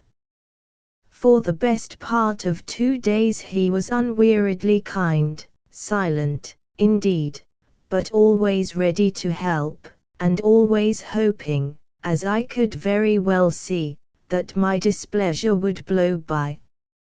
For the same length of time I stayed in myself, nursing my anger, roughly refusing his services, and passing him over with my eyes as if he had been a bush or a stone. The second night, or rather the peep of the third day, found us upon a very open hill, so that we could not follow our usual plan and lie down immediately to eat and sleep. Before we had reached a place of shelter, the grey had come pretty clear, for though it still rained, the clouds ran higher, and Alan, looking in my face, showed some marks of concern. "Ye had better let me take your pack," said he, for perhaps the 9th time since we had parted from the scout beside Loch Rannoch. "I do very well, I thank you," said I, as cold as ice. Alan flushed darkly. "I'll not offer it again," he said. "I'm not a patient man, David." "I never said you were," said I, which was exactly the rude, silly speech of a boy of 10. Alan made no answer at the time, but his conduct answered for him. Henceforth, it is to be thought, he quite forgave himself for the affair at Cluny's, cocked his hat again, walked jauntily, whistled airs, and looked at me upon one side with a provoking smile. The third night we were to pass through the western end of the country of Balquhidder. It came clear and cold, with a touch in the air like frost, and a northerly wind that blew the clouds away and made the stars bright. The streams were full, of course, and still made a great noise among the hills, but I observed that Alan thought no more upon the Kelpie, and was in high good spirits. As for me, the change of weather came too late. I had lain in the mire so long that, as the Bible has it, my very clothes abhorred me. I was dead weary, deadly sick and full of pains and shiverings. The chill of the wind went through me, and the sound of it confused my ears. In this poor state I had to bear from my companion something in the nature of a persecution. He spoke a good deal, and never without a taunt. Whig was the best name he had to give me. "Here," he would say, "here's a dub for ye to jump, my Whiggy. I ken you're a fine jumper." And so on, all the time with a gibing voice and face. I knew it was my own doing, and no one else's, but I was too miserable to repent. I felt I could drag myself but little farther. Pretty soon, I must lie down and die on these wet mountains like a sheep or a fox, and my bones must whiten there like the bones of a beast. My head was light perhaps, but I began to love the prospect. I began to glory in the thought of such a death, alone in the desert, with the wild eagles besieging my last moments. Alan would repent then, I thought. He would remember, when I was dead, how much he owed me, and the remembrance would be torture. So I went like a sick, silly, and bad-hearted schoolboy, feeding my anger against a fellow man, when I would have been better on my knees, crying on God for mercy. And at each of Alan's taunts, I hugged myself. Ah, thinks I to myself, I have a better taunt in readiness. When I lie down and die, you will feel it like a buffet in your face. Ah, what a revenge! Ah, how you will regret your ingratitude and cruelty. All the while, I was growing worse and worse. Once I had fallen, my leg simply doubling under me, and this had struck Alan for the moment, but I was afoot so briskly, and set off again with such a natural manner, that he soon forgot the incident. Flushes of heat went over me, and then spasms of shuddering. The stitch in my side was hardly bearable. At last I began to feel that I could trail myself no farther, and with that, there came on me all at once the wish to have it out with Alan, let my anger blaze, and be done with my life in a more sudden manner. He had just called me Whig. I stopped. "Mr. Stewart," said I, in a voice that quivered like a fiddle string, "you are older than I am, and should know your manners. Do you think it either very wise or very witty to cast my politics in my teeth?" I thought, where folk differed, it was the part of gentlemen to differ civilly, and if I did not, I may tell you I could find a better taunt than some of yours. Alan had stopped opposite to me, his hat cocked, his hands in his breeches pockets, his head a little on one side. He listened, smiling evilly, as I could see by the starlight, and when I had done he began to whistle a Jacobite air. It was the air made in mockery of General Cope's defeat at Preston Pans. "Hey, Johnny Cope, are ye walkin' yet? And are your drums a beatin' yet?" And it came in my mind that Alan, on the day of that battle, had been engaged upon the royal side. "Why do ye take that air, Mr. Stewart?" said I. "Is that to remind me you have been beaten on both sides?" The air stopped on Alan's lips. "David," said he. "But it's time these manners ceased," I continued, "and I mean you shall henceforth speak civilly of my king and my good friends the Campbells." "I am a Stuart," began Alan. "Oh," says I ken ye bear a king's name. But you are to remember, since I have been in the Highlands, I have seen a good many of those that bear it, and the best I can say of them is this, that they would be none the worse of washing." "Do you know that you insult me?" said Alan, very low. "I am sorry for that," said I, "for I am not done, and if you distaste the sermon, I doubt the perlique asterisk will please you as little. You have been chased in the field by the grown men of my party. It seems a poor kind of pleasure to outface a boy. Both the Campbells and the Whigs have beaten you, you have run before them like a hare. It behoves you to speak of them as of your betters."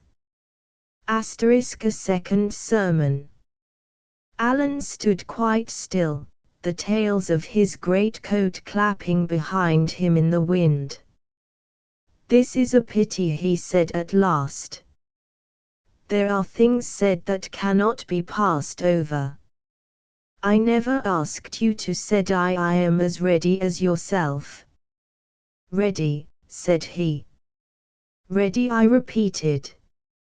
"I am no blower and boaster like some that I could name. Come on." And drawing my sword, I fell on guard as Alan himself had taught me. "David," he cried. "Are ye daft?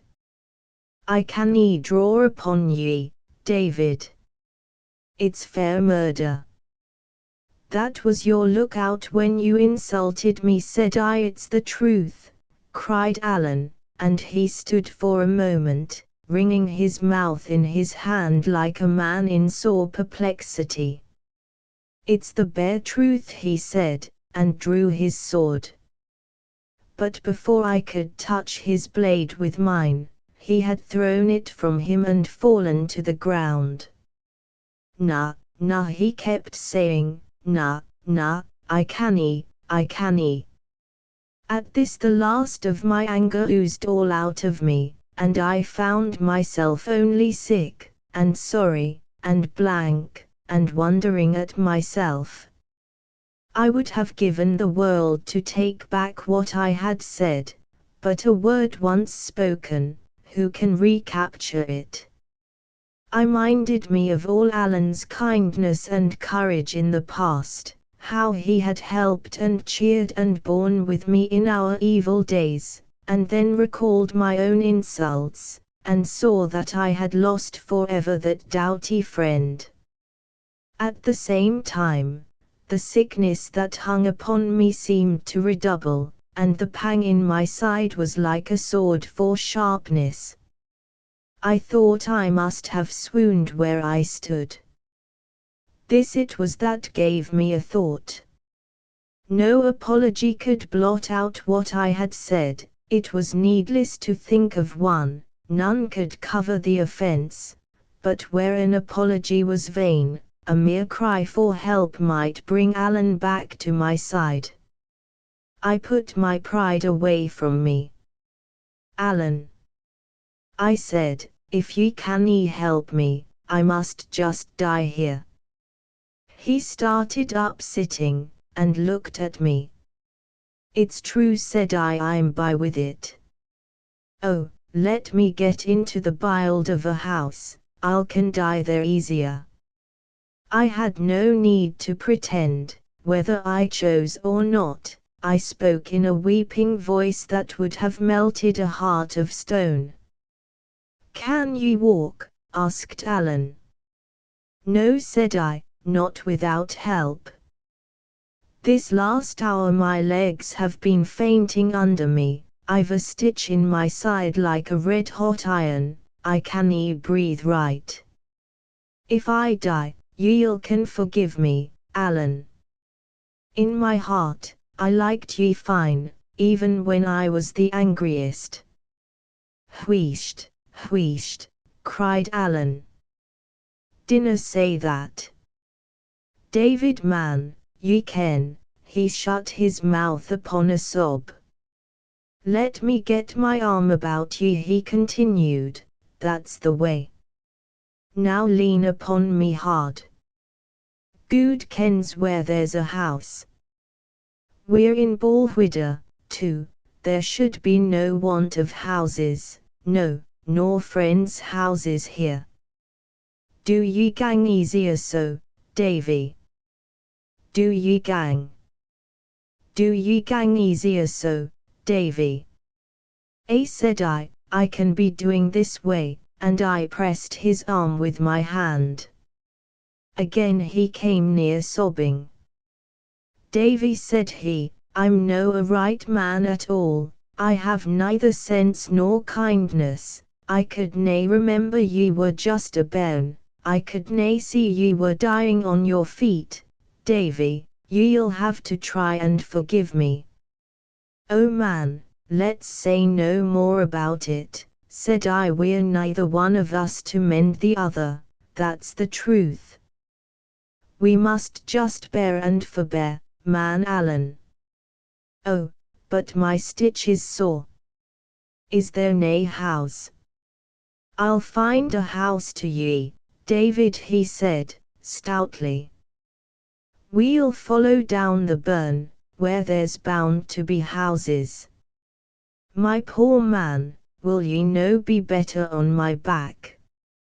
"Oh, Alan," says I, "and me a good 12 inches taller." "Ye re no such a thing," cried Alan, with a start. "There may be a trifling matter of an inch or two, I'm no saying I'm just exactly what ye would call a tall man, whatever, and I dare say," he added, his voice tailing off in a laughable manner, now when I come to think of it, I dare say ye'll be just about right. It'll be a foot, or near hand, or maybe even mere.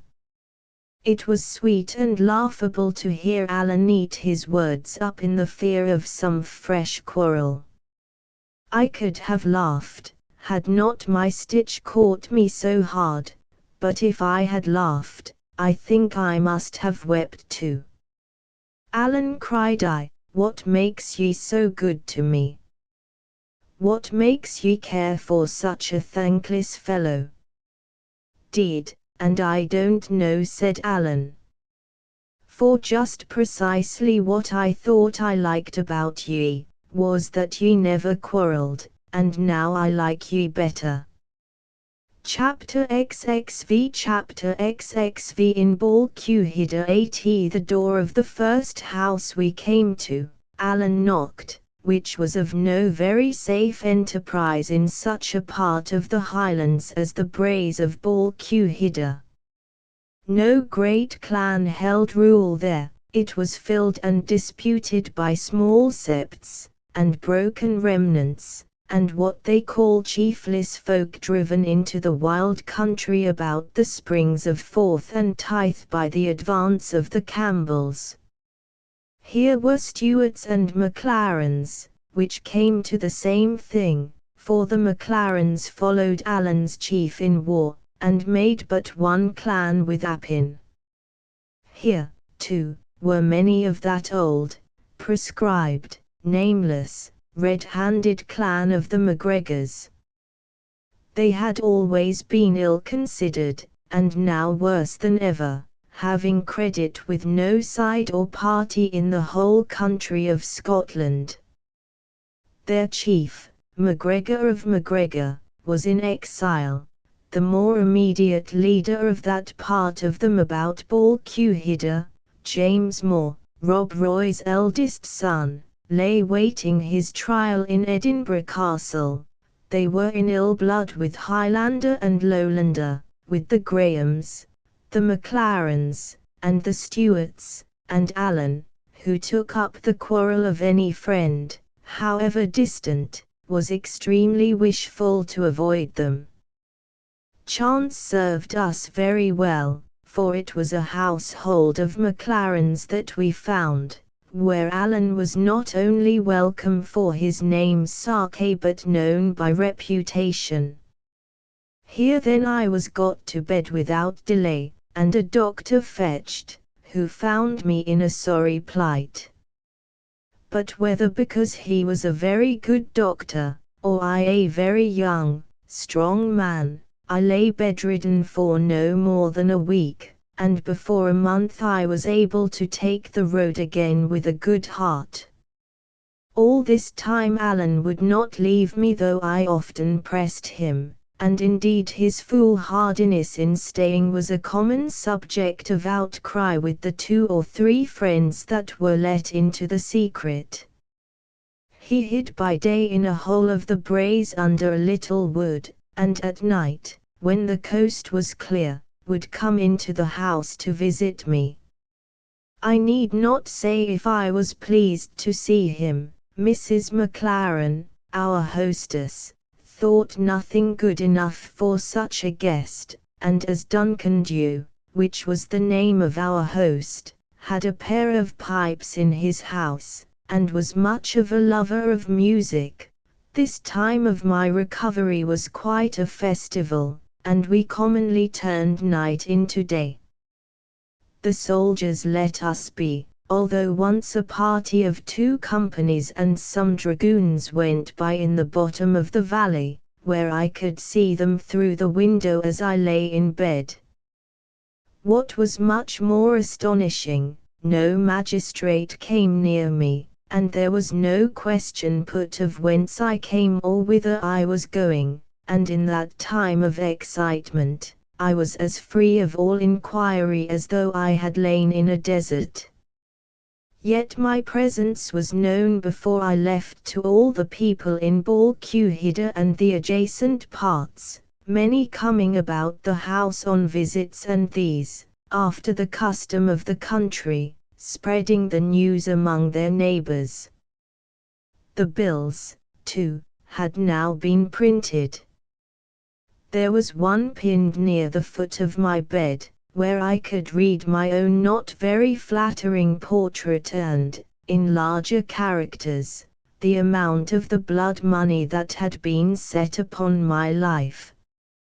Duncan Dew and the rest that knew that I had come there in Allen's company, could have entertained no doubt of who I was, and many others must have had their guess.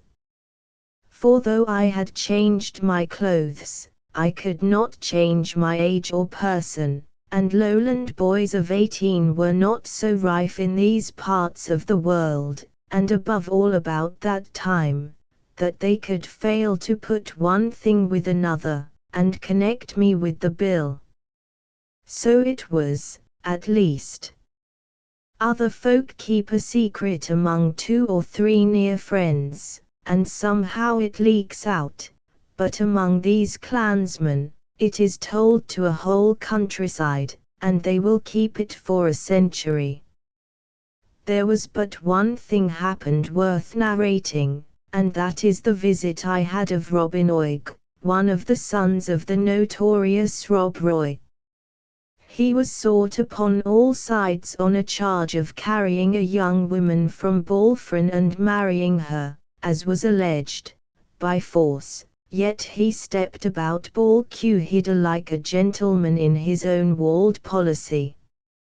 It was he who had shot James MacLaren at the plough stilts, a quarrel never satisfied, yet he walked into the house of his blood enemies as a rider might into a public inn. Commercial traveller. / Duncan had time to pass me word of who it was, and we looked at one another in concern. You should understand, it was then close upon the time of Allen's coming. The two were little likely to agree, and yet if we sent word or sought to make a signal, it was sure to arouse suspicion in a man under so dark a cloud as the MacGregor. He came in with a great show of civility, but like a man among inferiors, took off his bonnet to Mrs. MacLaren, but clapped it on his head again to speak to Duncan, and having thus set himself, as he would have thought, in a proper light, came to my bedside and bowed. I am given to know, sir, says he, that your name is Balfour. They call me David Balfour, said I, at your service. I would give ye my name in return, sir, he replied, but it's one somewhat blown upon of late days, and it'll perhaps suffice if I tell ye that I am own brother to James Moore Drummond or MacGregor, of whom ye will scarce have failed to hear. No, sir, said I, a little alarmed, nor yet of your father, MacGregor Campbell. And I sat up and bowed in bed, for I thought best to compliment him, in case he was proud of having had an outlaw to his father. He bowed in return. But what I am come to say, sir, he went on, is this. In the year 45, my brother raised a part of the Gregara and marched 6 companies to strike a stroke for the good side, and the surgeon that marched with our clan and cured my brother's leg when it was broken in the brush at Preston Pans, was a gentleman of the same name precisely as yourself.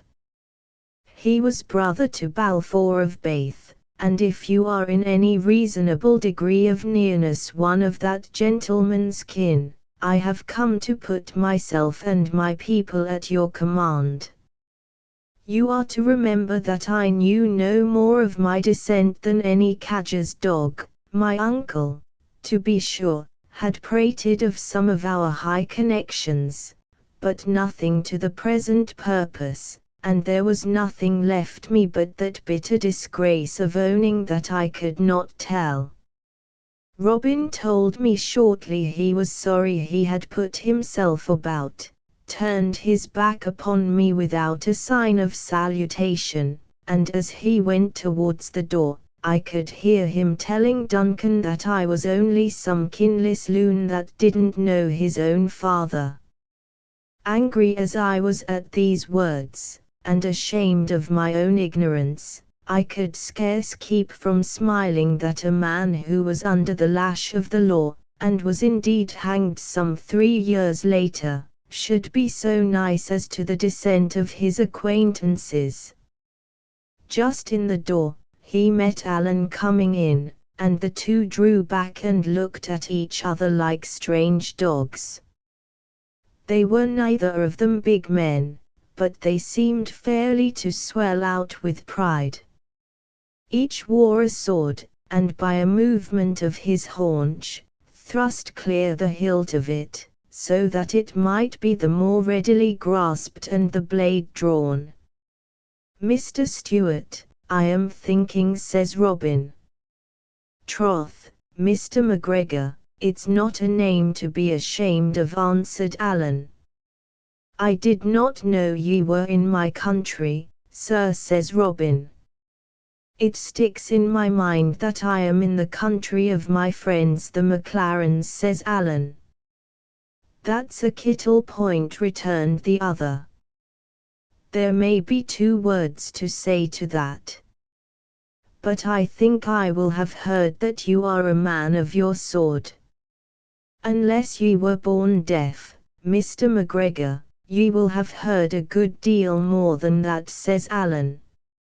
"I am not the only man that can draw steel in Appin, and when my kinsman and captain, Ardshiel, had a talk with a gentleman of your name, not so many years back, I could never hear that the McGregor had the best of it."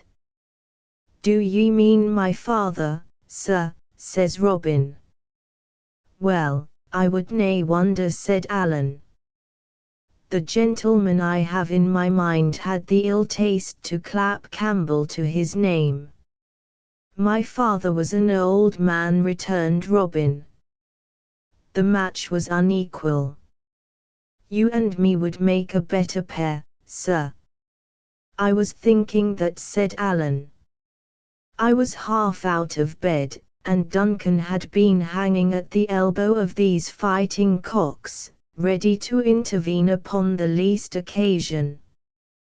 But when that word was uttered, it was a case of now or never, and Duncan, with something of a white face to be sure, thrust himself between.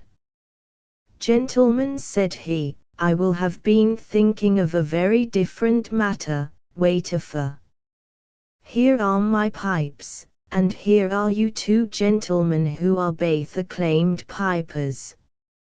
It's an old dispute which one of ye's the best. Here will be a braw chance to settle it." "Why, sir," said Alan, still addressing Robin, from whom indeed he had not so much as shifted his eyes, nor yet Robin from him, "why, sir," says Alan, "I think I will have heard some suff asterisk of the sort. Have ye music, as folk say? Are ye a bit of a piper? Asterisk rumour." "I can pipe like a macrimon," cries Robin. "And that is a very bold word," quoth Alan. "I have made bolder words good before now," returned Robin, "and that against better adversaries." "It is easy to try that," says Alan. Duncan made haste to bring out the pair of pipes that was his principal possession, and to set before his guests a mutton ham and a bottle of that drink which they call Atholbros, and which is made of old whisky, strained honey and sweet cream, slowly beaten together in the right order and proportion. The 2 enemies were still on the very breach of a quarrel, but down they sat, one upon each side of the peat fire, with a mighty show of politeness. MacLaren pressed them to taste his mutton ham and the wife's brose, reminding them the wife was out of Athol and had a name far and wide for her skill in that confection. But Robin put aside these hospitalities as bad for the breath. "I would have ye to remark, sir," said Allen, "that I have any broken bread for near upon 10 hours, which will be worse for the breath than any brose in Scotland." "I will take no advantages, Mr. Stewart," replied Robin. "Eat and drink, I'll follow you." Each ate a small portion of the ham and drank a glass of the brose to Mrs. MacLaren, and then after a great number of civilities, Robin took the pipes and played a little spring in a very ranting manner. "Ye can blow," said Allen, and taking the instrument from his rival, he first played the same spring in a manner identical with Robin's, and then wandered into variations, which, as he went on, he decorated with a perfect flight of grace notes, such as pipers love, and call the warblers. I had been pleased with Robin's playing, Allen's ravished me. "That's no very bad, Mr. Stewart," said the rival, "but ye show a poor device in your warblers." "Me," cried Allen, the blood starting to his face.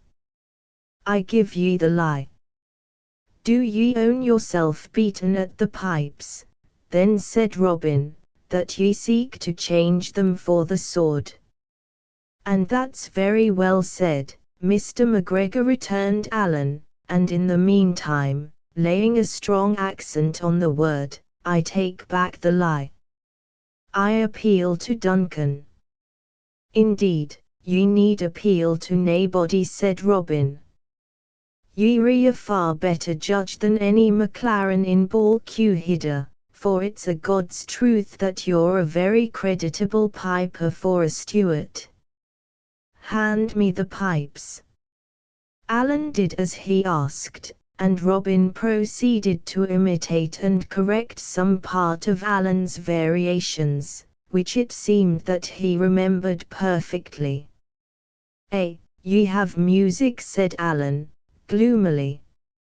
"And now be the judge yourself, Mr. Stewart," said Robin, and taking up the variations from the beginning, he worked them throughout to so new a purpose, with such ingenuity and sentiment, and with so odd a fancy and so quick a knack in the grace notes, that I was amazed to hear him. As for Allen, his face grew dark and hot, and he sat and gnawed his fingers, like a man under some deep affront. "Enough," he cried. "Ye can blow the pipes, make the most of that." And he made as if to rise. But Robin only held out his hand as if to ask for silence, and struck into the slow measure of a pibroch. It was a fine piece of music in itself, and nobly played, but it seems, besides, it was a piece peculiar to the Appin Stewarts and a chief favourite with Allen.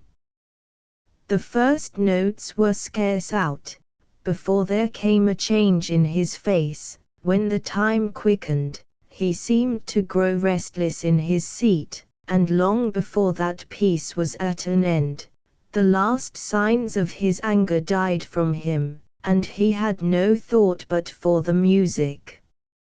"Robin Oig," he said, "ye are a great piper." "Robin Oig," he said, when it was done, "ye are a great piper.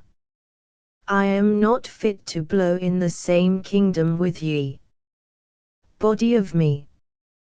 Ye have mair music in your sporran than I have in my head. And though it still sticks in my mind that I could maybe show ye another of it with the cold steel, I warn ye beforehand, it'll no be fair.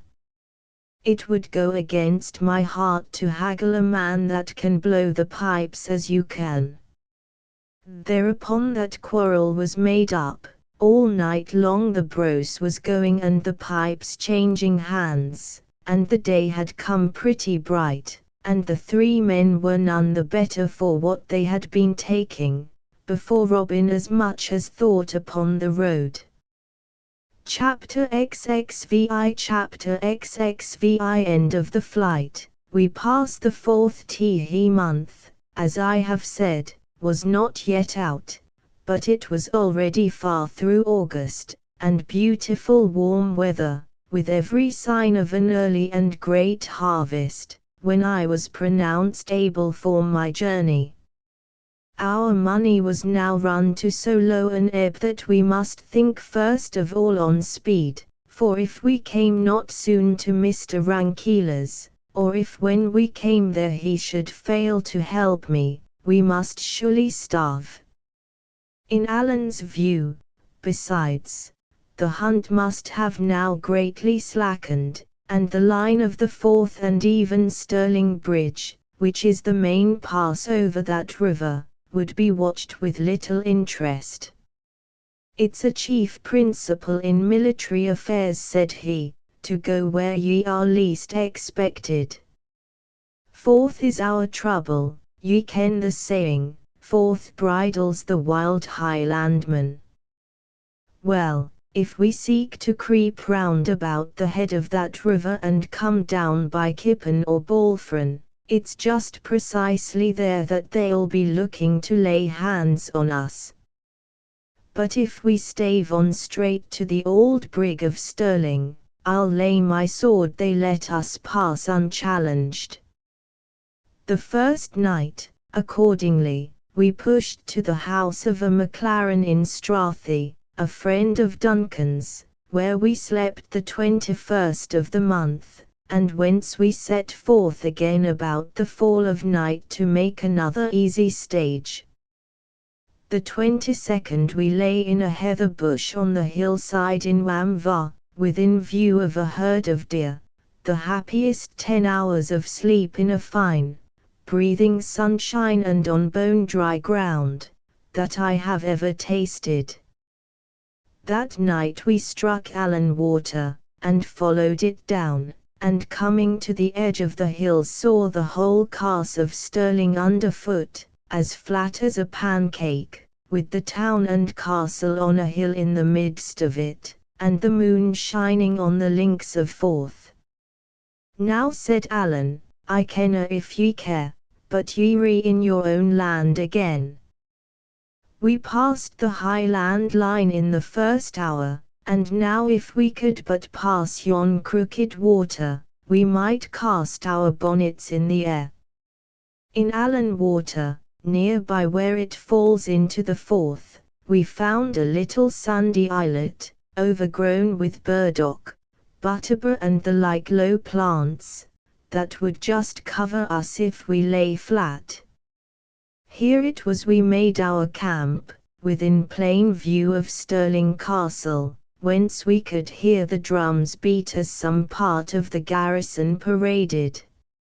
Shearers worked all day in a field on one side of the river, and we could hear the stones going on the hooks and the voices and even the words of the men talking. It behoved to lie close and keep silent.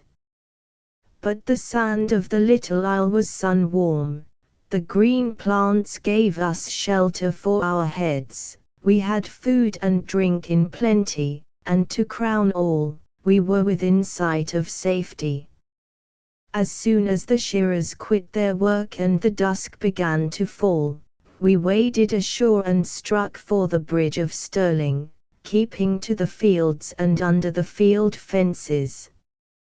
The bridge is close under the castle hill, an old, high, narrow bridge with pinnacles along the parapet, and you may conceive with how much interest I looked upon it, not only as a place famous in history, but as the very doors of salvation to Allen and myself.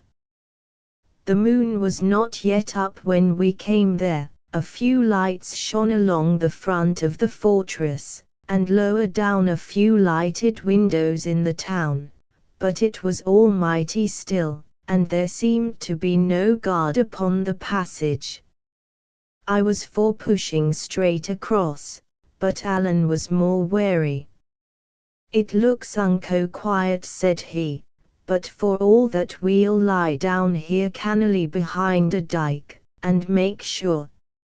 So we lay for about a quarter of an hour, whiles whispering, whiles lying still and hearing nothing earthly but the washing of the water on the piers.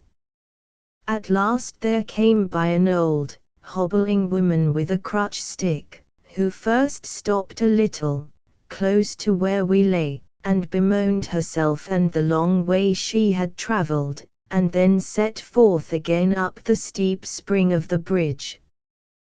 The woman was so little, and the night still so dark, that we soon lost sight of her, only heard the sound of her steps, and her stick, and a cough that she had by fits, draw slowly farther away. "She's bound to be across now," I whispered. "Na," said Alan, "her foot still sounds boss asterisk upon the bridge. Asterisk hollow." And just then, "Who goes?" cried a voice, and we heard the butt of a musket rattle on the stones. I must suppose the sentry had been sleeping, so that had we tried, we might have passed unseen, but he was awake now, and the chance forfeited. "This'll never do," said Alan. "This'll never, never do for us, David." And without another word, he began to crawl away through the fields, and a little after, being well out of eye-shot, got to his feet again, and struck along a road that led to the eastward. I could not conceive what he was doing, and indeed I was so sharply cut by the disappointment, that I was little likely to be pleased with anything. A moment back and I had seen myself knocking at Mr. Rankeela's door to claim my inheritance, like a hero in a ballad, and here was I back again, a wandering, hunted blackguard, on the wrong side of Forth. "Well," said I. "Well," said Alan, "what would ye have? They're none such fools as I took them for. We have still the Forth to pass, Davy, weary fall the rains that fed and the hillsides that guided it." "And why go east?" said I. "Oh, you, just upon the chance," said he. "If we can pass the river, we'll have to see what we can do for the Firth. There are fords upon the river, and none upon the Firth," said I. "To be sure there are fords, and a bridge forby," quoth Alan, "and of what service, when they are watched?" "Well," said I, "but a river can be swum." "By them that have the skill of it," returned he, "but I have yet to hear that either you or me is much of a hand at that exercise, and for my own part, I swim like a stone." "I'm not up to you in talking back, Alan," I said, "but I can see we're making bad worse. If it's hard to pass a river, it stands to reason it must be worse to pass a sea." "But there's such a thing as a boat," says Alan, "or I'm the more deceived." And such a thing as money," says I. "But for us that have neither one nor other, they might just as well not have been invented." "Ye think so?" said Alan. "I do that," said I. "David," says he, "ye're a man of small invention and less faith. But let me set my wits upon the hone, and if I can beg, borrow, nor yet steal a boat, I'll make one." "I think I see ye," said I. "And what's more than all that, if ye pass a bridge, it can tell no tales. But if we pass the Firth, there's the boat on the wrong side, somebody must have brought it, the countryside will all be in a biz, Dash man, cried Alan, if I make a boat, I'll make a body to take it back again. So dev me with no more of your nonsense, but walk, for that's what you've got to do, and let Alan think for ye. All night, then, we walked through the north side of the Carse under the high line of the Arshil Mountains, and Byaloa and Clackmannan and Kouros, all of which we avoided, and about 10 in the morning, mighty hungry and tired, came to the little clachan of Limekilns. This is a place that sits near in by the waterside, and looks across the Hope to the town of the Queen's Ferry. Smoke went up from both of these, and from other villages and farms upon all hands. The fields were being reaped, 2 ships lay anchored, and boats were coming and going on the Hope. It was altogether a right pleasant sight to me, and I could not take my fill of gazing at these comfortable, green, cultivated hills and the busy people both of the field and sea. For all that, there was Mr. Rankeela's house on the south shore, where I had no doubt wealth awaited me, and here was I upon the north, clad in poor enough attire of an outlandish fashion, with 3 silver shillings left to me of all my fortune, a price set upon my head, and an outlawed man for my sole company. Oh, Alan, said I, to think of it. Over there, there's all that heart could want waiting me, and the birds go over, and the boats go over, all that please can go, but just me only. Oh, man, but it's a heartbreak. In Limekilns we entered a small change house, which we only knew to be a public by the wand over the door, and bought some bread and cheese from a good-looking lass that was the servant. This we carried with us in a bundle, meaning to sit and eat it in a bush of wood on the seashore, that we saw some 1/3 part of a mile in front. As we went, I kept looking across the water and sighing to myself, and though I took no heed of it, Alan had fallen into a muse. At last he stopped in the way. Did ye take heed of the lass we bought this of, says he, tapping on the bread and cheese. To be sure, said I, and a bonny lass she was. Ye thought that, cries he. Man, David, that's good news. In the name of all that's wonderful, why so, says I, what good can that do? Well, said Alan, with one of his droll looks, I was rather in hopes it would maybe get us that boat. If it were the other way about, it would be liker it, said I. That's all that you can, ye see, said Alan. I don't want the lass to fall in love with ye, I want her to be sorry for ye, David, to which end there is no manner of need that she should take you for a beauty. Let me see, looking me curiously over. I wish ye were a wee thing paler, but apart from that ye'll do fine for my purpose. Ye have a fine, hang-dog, rag and tatter, clapper-maclaw kind of a look to ye, as if ye had stolen the coat from a potato boggle. Come, right about, and back to the change house for that boat of ours. I followed him, laughing. David Balfour, said he, ye re a very funny gentleman by your way of it, and this is a very funny employ for ye, no doubt. For all that, if ye have any affection for my neck, to say nothing of your own, ye will perhaps be kind enough to take this matter responsibly. I am going to do a bit of play acting, the bottom ground of which is just exactly as serious as the gallows for the pair of us. So bear it, if ye please, in mind, and conduct yourself according. Well, well, said I, have it as you will. As we got near the clachan, he made me take his arm and hang upon it like one almost helpless with weariness, and by the time he pushed open the change-house door, he seemed to be half carrying me.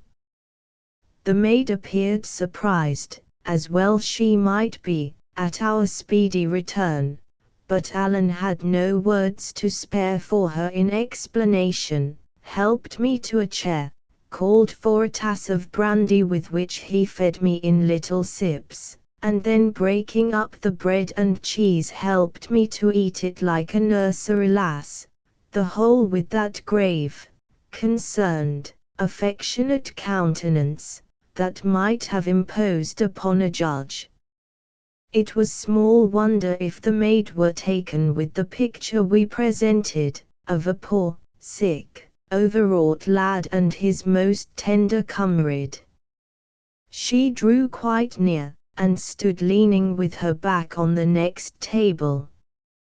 "What's like wrong with him?" said she at last.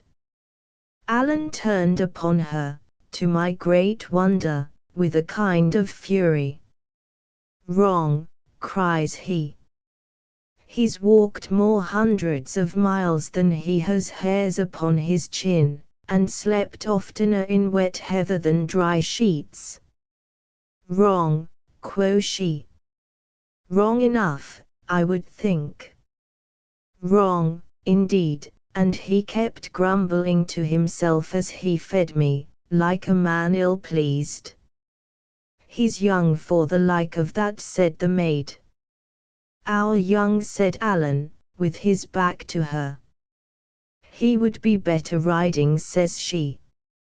"And where could I get a horse to him?" cried Alan, turning on her with the same appearance of fury.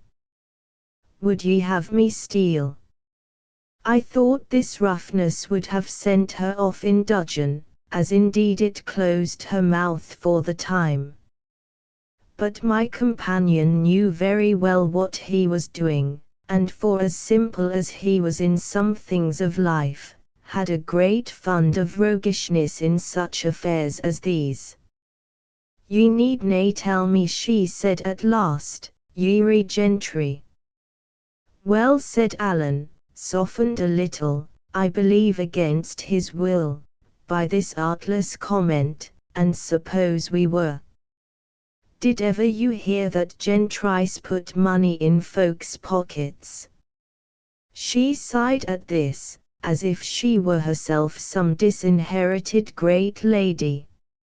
"No," says she, "that's true indeed." I was all this while chafing at the part I played, and sitting tongue-tied between shame and merriment, but somehow at this I could hold in no longer, and bade Alan let me be, for I was better already. My voice stuck in my throat, for I ever hated to take part in lies, but my very embarrassment helped on the plot, for the lass no doubt set down my husky voice to sickness and fatigue. "Has he nae friends?" said she, in a tearful voice. "That has he so," cried Alan, "if we could but win to them, friends and rich friends, beds to lie in, food to eat, doctors to see to him, and here he must tramp in the dubs and sleep in the heather like a beggarman." "And why that?" says the lass. "My dear," said Alan, "I cannae very safely say, but I'll tell ye what I'll do instead," says he, "I'll whistle ye a bit tune." And with that he leaned pretty far over the table, and in a mere breath of a whistle, but with a wonderful pretty sentiment, gave her a few bars of "Charlie is my darling." "Wheesht," says she, and looked over her shoulder to the door. "That's it," said Alan. "And him so young," cries the lass. "He's old enough to," and Alan struck his forefinger on the back part of his neck, meaning that I was old enough to lose my head. "It would be a black shame," she cried, flushing high. "It's what will be, though," said Alan, "unless we manage the better." At this the lass turned and ran out of that part of the house, leaving us alone together. Alan in high good humour at the furthering of his schemes, and I in bitter dudgeon at being called a Jacobite and treated like a child. "Alan," I cried, "I can stand no more of this." "Ye'll have to sit it then, Davy," said he. "For if ye upset the pot now, ye may scrape your own life out of the fire, but Alan Breck is a dead man."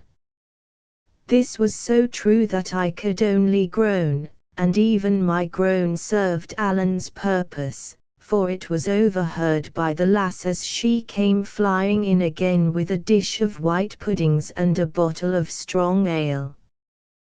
"Poor lamb," says she, and had no sooner set the meat before us, than she touched me on the shoulder with a little friendly touch, as much as to bid me cheer up.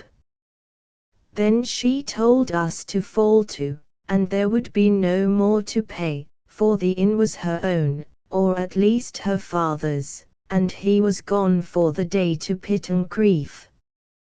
We waited for no second bidding, for bread and cheese is but cold comfort, and the puddings smelt excellently well, and while we sat and ate, she took up that same place by the next table, looking on, and thinking, and frowning to herself, and drawing the string of her apron through her hand.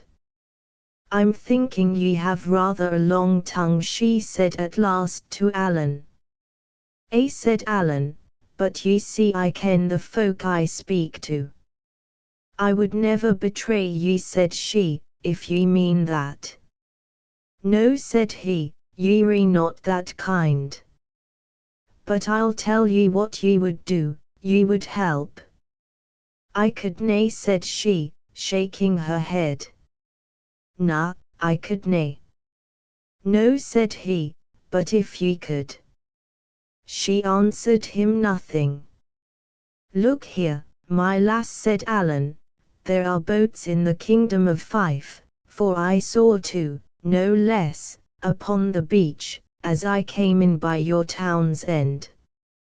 Now if we could have the use of a boat to pass under cloud of night into Lothian, and some secret, decent kind of a man to bring that boat back again and keep his counsel, there would be 2 souls saved, mine to all likelihood, his to a dead surety. If we lack that boat, we have but 3 shillings left in this wide world, and where to go, and how to do, and what other place there is for us except the chains of a gibbet, I give you my naked word, I kenna. Shall we go wanting, lassie? Are ye to lie in your warm bed and think upon us, when the wind gulls in the chimney and the rain tirls on the roof? Are ye to eat your meat by the cheeks of a red fire, and think upon this poor sick lad of mine, biting his finger ends on a blame yaw for cord and hunger? Sick or sound, he must I be moving, with the death grapple at his throat he must I be trailing in the rain on the lang roads, and when he gants his last on a rookle of cord stands, there will be nae friends near him but only me and God." At this appeal, I could see the lass was in great trouble of mind, being tempted to help us, and yet in some fear she might be helping malefactors, and so now I determined to step in myself and to allay her scruples with a portion of the truth. "Did ever you hear," said I, "of Mr. Rankeeler of the Ferry?" "Rankeeler the writer," said she. "I do say that." "Well," said I, "it's to his door that I am bound, so you may judge by that if I am an ill doer, and I will tell you more, that though I am indeed, by a dreadful error, in some peril of my life, King George has no truer friend in all Scotland than myself." Her face cleared up mightily at this, although Alan's darkened. "That's more than I would ask," said she. "Mr. Rankeillor is a Kent man." And she bade us finish our meat, get clear of the clachan as soon as might be, and lie close in the bitwood on the sea beach. "And ye can trust me," says she, "I'll find some means to put you over." At this we waited for no more, but shook hands with her upon the bargain, made short work of the puddings, and set forth again from Limekilns as far as to the wood.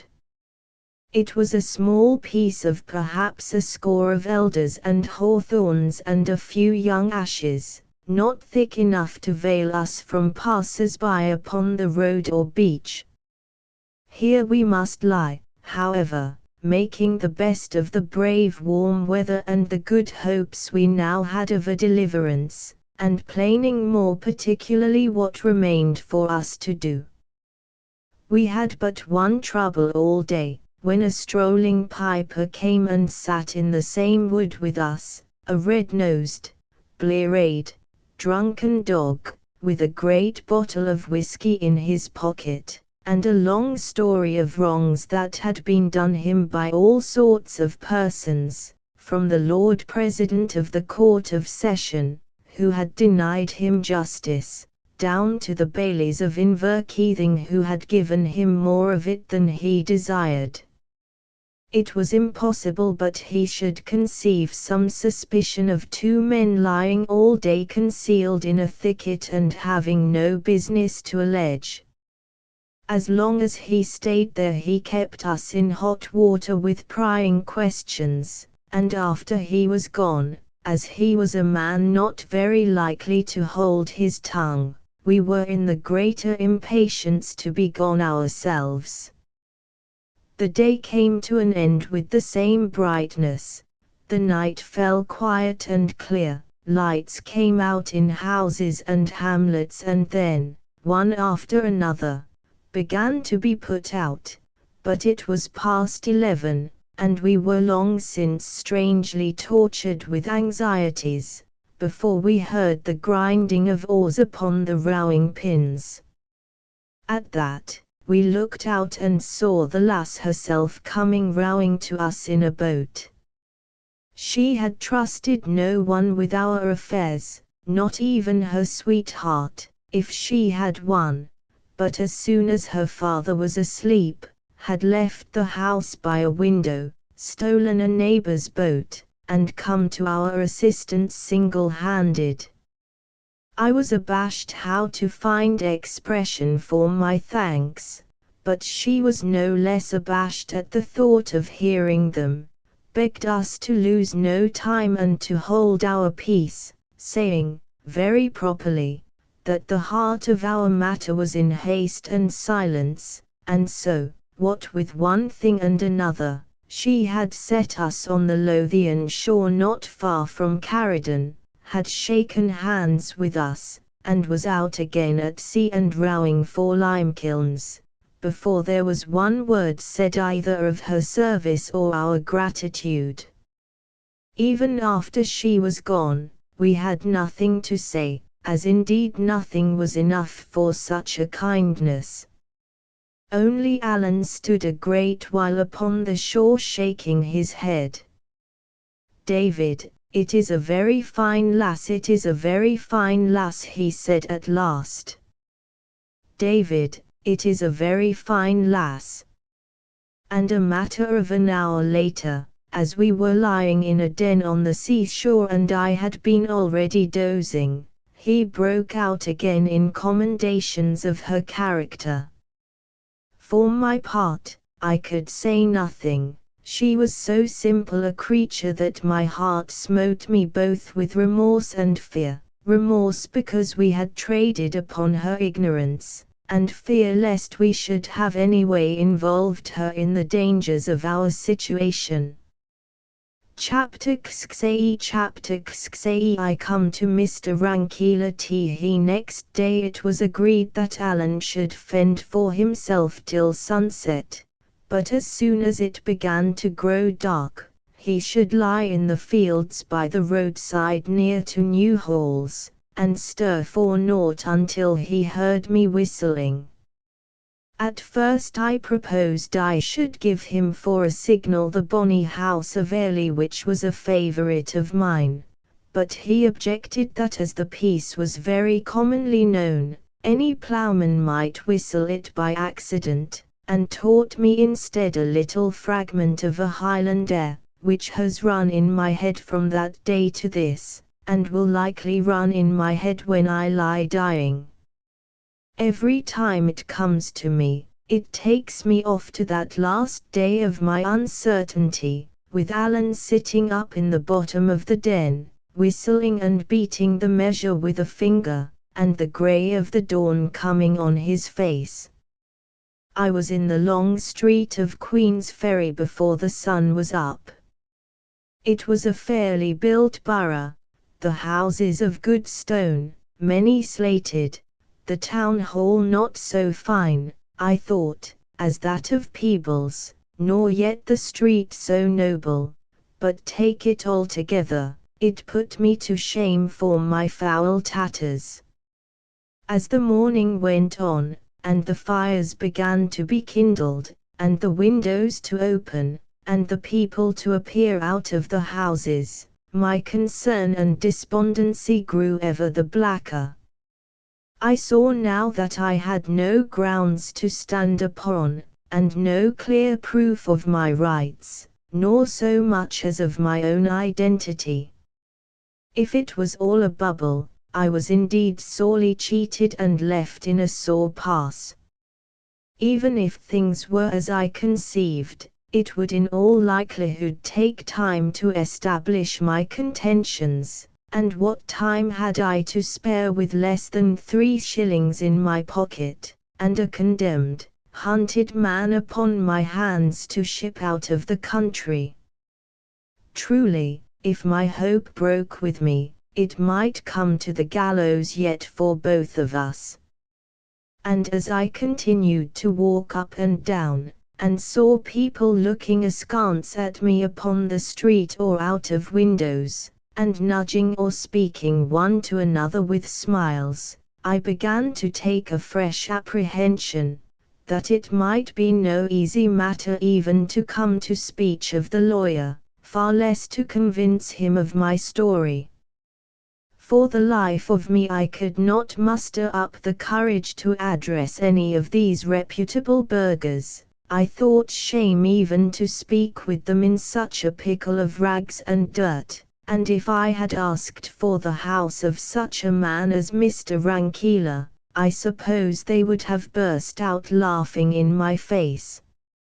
So I went up and down, and through the street, and down to the harbour side, like a dog that has lost its master, with a strange gnawing in my inwards, and every now and then a movement of despair. It grew to be high day at last, perhaps 9 in the forenoon, and I was worn with these wanderings, and chanced to have stopped in front of a very good house on the landward side, a house with beautiful, clear glass windows, flowering knots upon the sills, the walls new-haled *, and a chase dog sitting yawning on the step like one that was at home.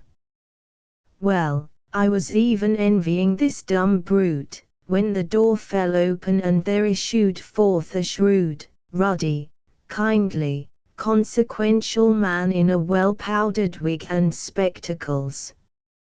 I was in such a plight that no one set eyes on me once, but he looked at me again, and this gentleman, as it proved, was so much struck with my poor appearance that he came straight up to me and asked me what I did. * Newly rough cast. I told him I was come to the Queen's Ferry on business, and taking heart of grace, asked him to direct me to the house of Mr. Rankila. Why, said he, that is his house that I have just come out of, and for a rather singular chance, I am that very man. Then, sir, said I have to beg the favor of an interview. I do not know your name, said he, nor yet your face.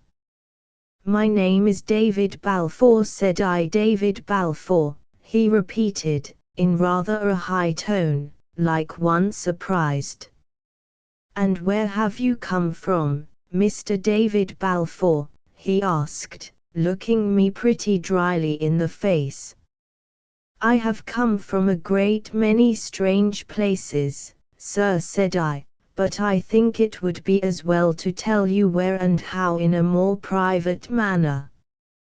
He seemed to muse a while, holding his lip in his hand, and looking now at me and now upon the causeway of the street. Yes, says he, that will be the best, no doubt.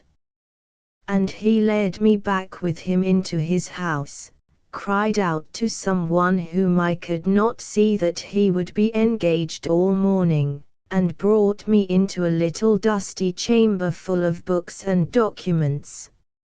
Here he sate down, and bade me be seated, though I thought he looked a little ruefully from his clean chair to my muddy rags.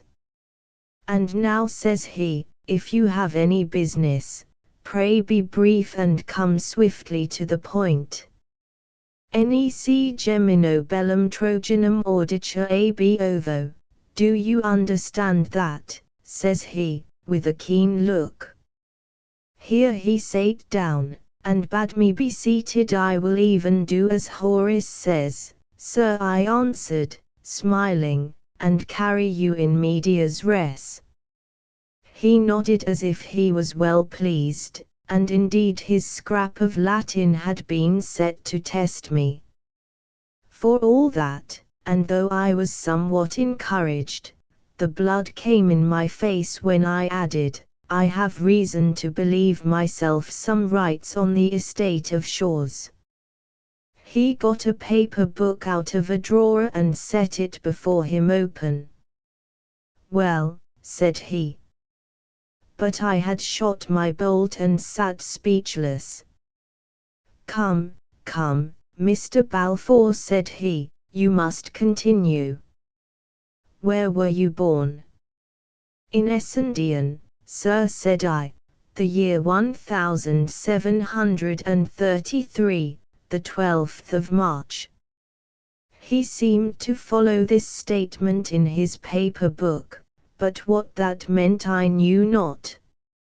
Your father and mother, said he. My father was Alexander Balfour, schoolmaster of that place, said I, and my mother Grace Pitaro, I think her people were from Angus. Have you any papers proving your identity? Asked Mr. Rankila. No, sir, said I, but they are in the hands of Mr. Campbell, the minister, and could be readily produced. Mr. Campbell, too, would give me his word, and for that matter, I do not think my uncle would deny me. Meaning Mr. Ebenezer Balfour, says he. The same, said I, whom you have seen, he asked. By whom I was received into his own house, I answered. Did you ever meet a man of the name of Hosierson? Asked Mr. Rankila. I did so, sir, for my sins, said I, for it was by his means and the procurement of my uncle, that I was kidnapped within sight of this town, carried to sea, suffered shipwreck and 100 other hardships, and stand before you today in this poor accoutrement. You say you were shipwrecked, said Rankila, where was that? Off the south end of the Isle of Mull, said I. The name of the isle on which I was cast up is the island Earade. "Ah," says he, smiling, "you are deeper than me in the geography. But so far, I may tell you, this agrees pretty exactly with other informations that I hold." "But you say you were kidnapped, in what sense?" "In the plain meaning of the word, sir," said I. "I was on my way to your house, when I was trepanned on board the brig, cruelly struck down, thrown below, and knew no more of anything till we were far at sea. I was destined for the plantations, a fate that, in God's providence, I have escaped. The brig was lost on June the 27th, says he, looking in his book, and we are now at August the 24th. Here is a considerable hiatus, Mr. Balfour, of near upon 2 months. It has already caused a vast amount of trouble to your friends, and I own I shall not be very well contented until it is set right." "Indeed, sir," said I, "these months are very easily filled up, but yet before I told my story, I would be glad to know that I was talking to a friend." "This is to argue in a circle," said the lawyer. "I cannot be convinced till I have heard you. I cannot be your friend till I am properly informed. If you were more trustful, it would better befit your time of life. And you know, Mr. Balfour, we have a proverb in the country that evildoers are evil dreaders. You are not to forget, sir," said I, "that I have already suffered by my trustfulness, and was shipped off to be a slave by the very man that, if I rightly understand, is your employer. All this while I had been gaining ground with Mr. Rankeillor, and in proportion as I gained ground, gaining confidence. But at this sally, which I made with something of a smile myself, he fairly laughed aloud. "No, no," said he, "it is not so bad as that. Fue, non sum. I was indeed your uncle's man of business, but while you, imberbis juvenis custode remoto, were gallivanting in the West, a good deal of water has run under the bridges, and if your ears did not sing, it was not for lack of being talked about. On the very day of your sea disaster, Mr. Campbell stalked into my office, demanding you from all the winds. I had never heard of your existence, but I had known your father, and from matters in my competence, to be touched upon hereafter, I was disposed to fear the worst. Mr. Ebenezer admitted having seen you, declared, what seemed improbable, that he had given you considerable sums, and that you had started for the continent of Europe, intending to fulfill your education, which was probable and praiseworthy. Interrogated how you had come to send no word to Mr. Campbell, he deponed that you had expressed a great desire to break with your past life. Further interrogated where you now were, protested ignorance, but believed you were in Lydon. That is a close sum of his replies. I am not exactly sure that anyone believed him, continued Mr. Rankeillor with a smile, and in particular he so much disrelished me expressions of mine that, in a word, he showed me to the door. We were then at a full stand, for whatever shrewd suspicions we might entertain, we had no shadow of probation. In the very article, comes Captain Hosierson with the story of your drowning, whereupon all fell through, with no consequences but concern to Mr. Campbell, injury to my pocket, and another blot upon your uncle's character, which could very ill afford it. "And now, Mr. Balfour," said he, "you understand the whole process of these matters, and can judge for yourself to what extent I may be trusted." Indeed, he was more pedantic than I can represent him, and placed more scraps of Latin in his speech, but it was all uttered with a fine geniality of eye and manner which went far to conquer my distrust.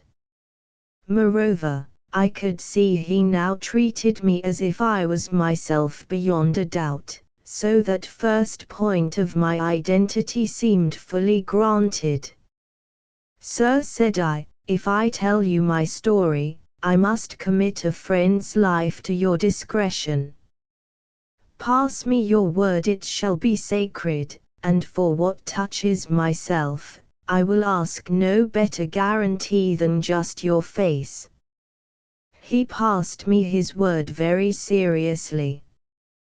"But," said he, "these are rather alarming prolocutions, and if there are in your story any little jostles to the law, I would beg you to bear in mind that I am a lawyer, and pass lightly." Thereupon I told him my story from the first, he listening with his spectacles thrust up and his eyes closed, so that I sometimes feared he was asleep. But no such matter. He heard every word, as I found afterward, with such quickness of hearing and precision of memory as often surprised me. Even strange outlandish Gaelic names, heard for that time only, he remembered and would remind me of, years after. Yet when I called Alan Breck in full, we had an odd scene. The name of Alan had of course rung through Scotland, with the news of the Appin murder and the offer of the reward, and it had no sooner escaped me than the lawyer moved in his seat and opened his eyes. "I would name no unnecessary names, Mr. Balfour," said he, "above all of Highlanders, many of whom are obnoxious to the law." "Well, it might have been better not," said I, "but since I have let it slip, I may as well continue." "Not at all," said Mr. Rankeillor. "I am somewhat dull of hearing, as you may have remarked, and I am far from sure I caught the name exactly." "We will call your friend, if you please, Mr. Thomson, that there may be no reflections. And in future, I would take some such way with any Highlander that you may have to mention, dead or alive." By this, I saw he must have heard the name all too clearly, and had already guessed I might be coming to the murder.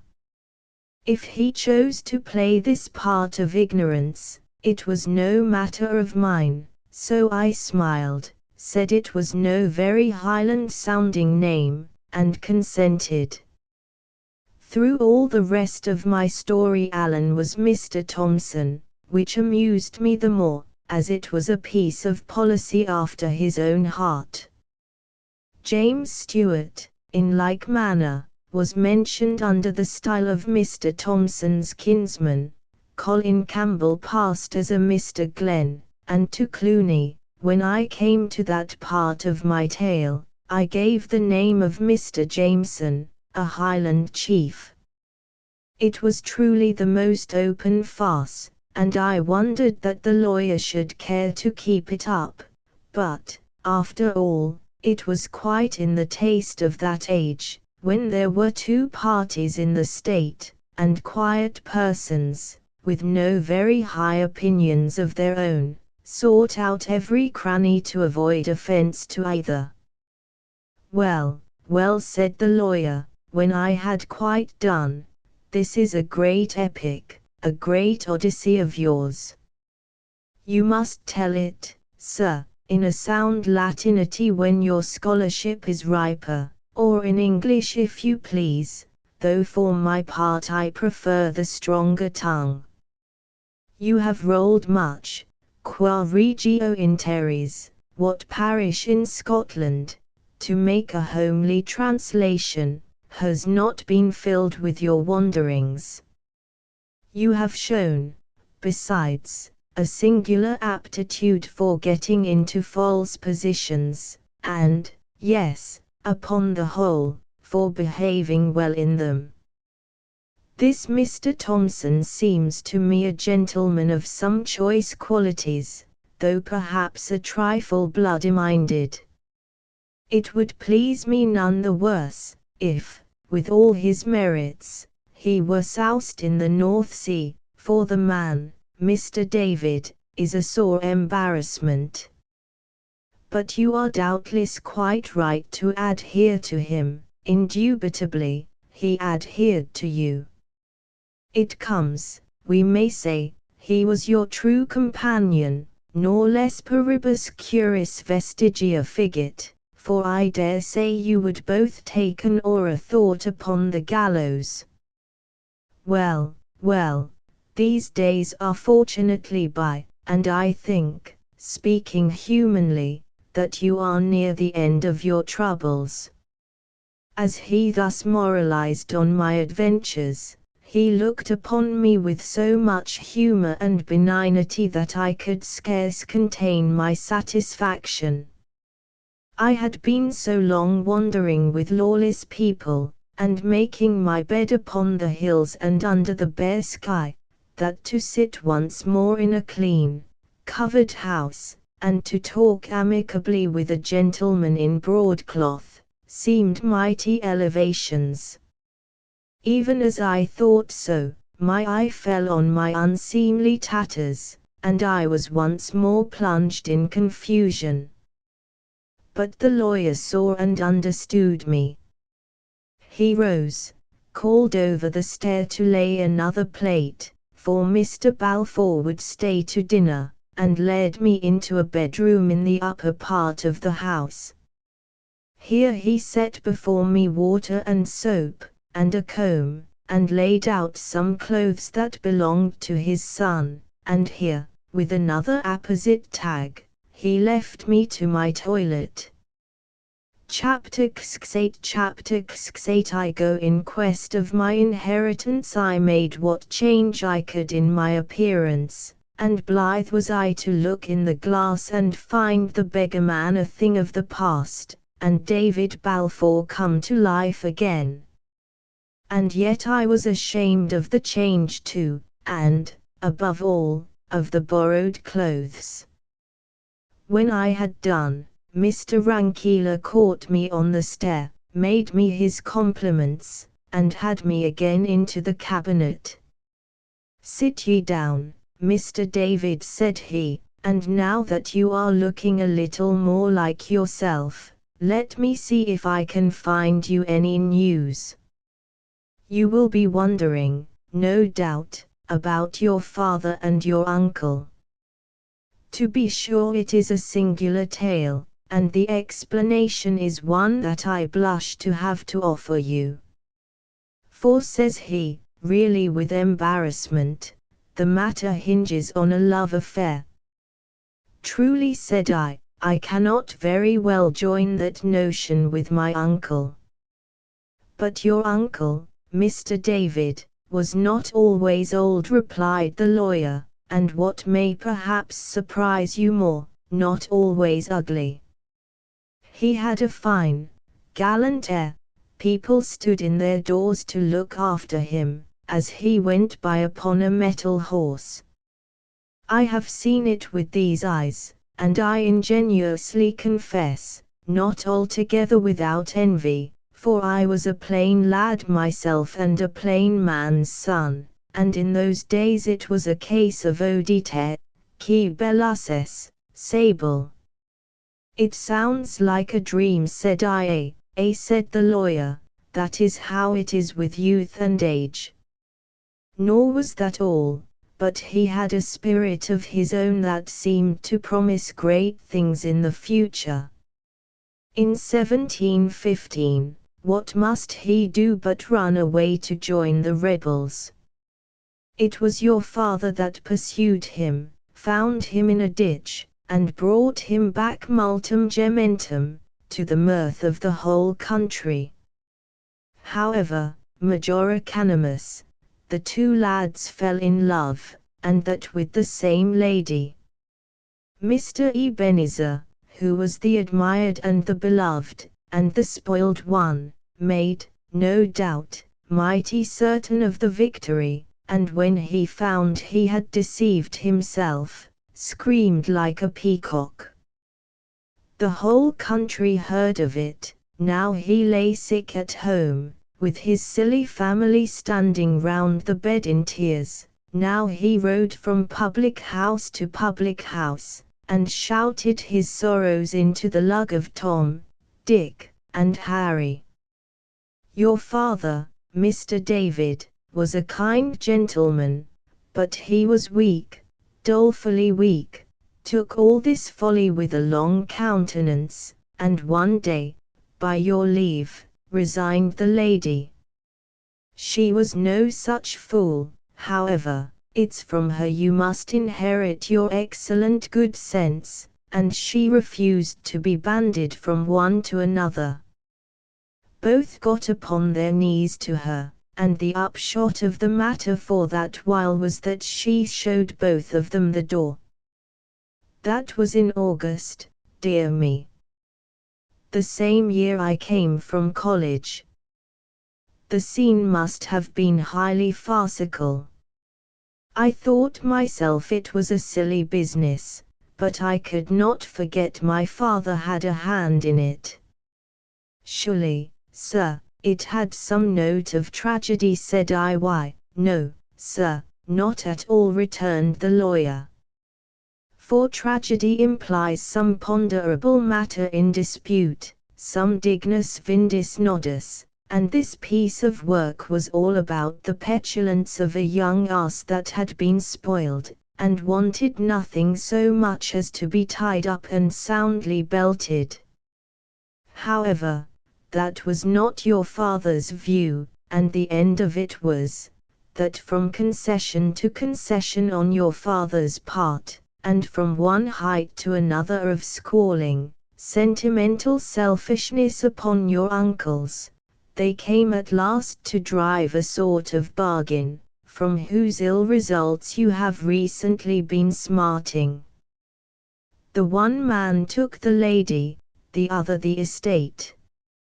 Now, Mr. David, they talk a great deal of charity and generosity, but in this disputable state of life, I often think the happiest consequences seem to flow when a gentleman consults his lawyer, and takes all the law allows him. Anyhow, this piece of quixotry on your father's part, as it was unjust in itself, has brought forth a monstrous family of injustices. Your father and mother lived and died poor folk, you were poorly reared, and in the meanwhile, what a time it has been for the tenants on the estate of Shaw's. And I might add, if it was a matter I cared much about, what a time for Mr. Ebenezer. And yet that is certainly the strangest part of all, said I, that a man's nature should thus change.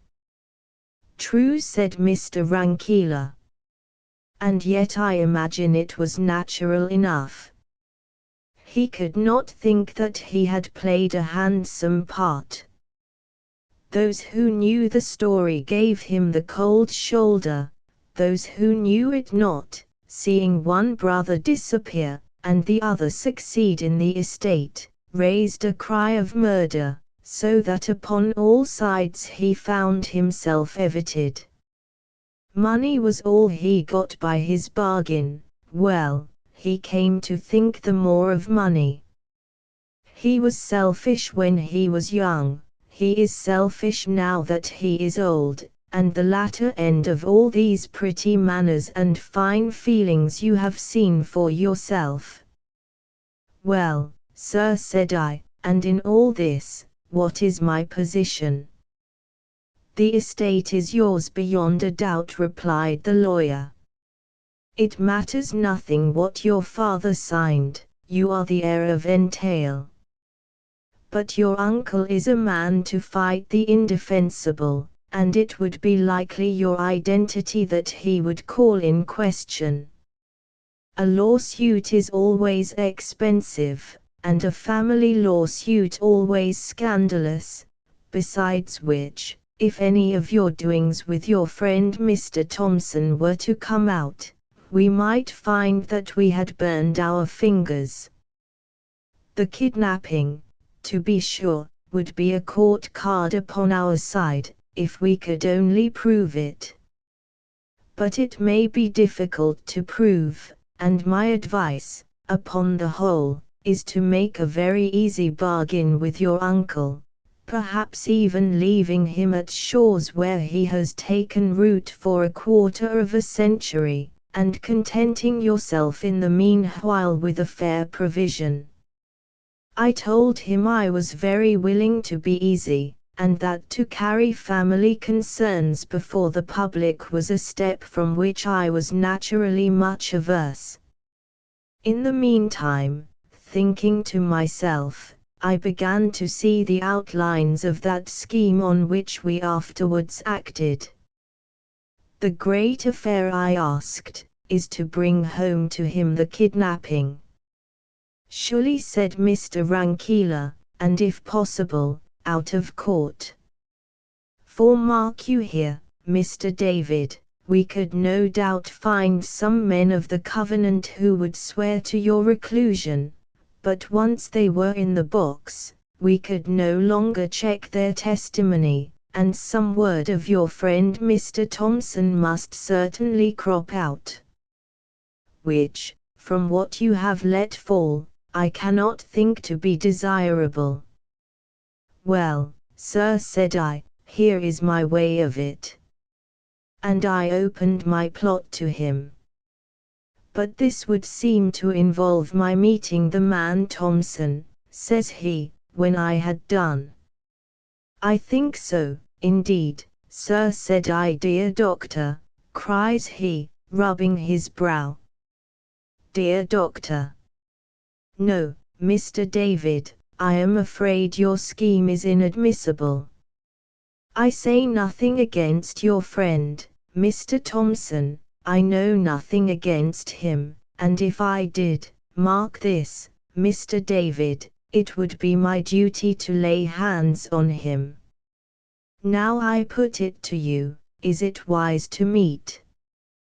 He may have matters to his charge. He may not have told you all. His name may not be even Thompson, cries the lawyer, twinkling, for some of these fellows will pick up names by the roadside as another would gather haws. You must be the judge, sir, said I.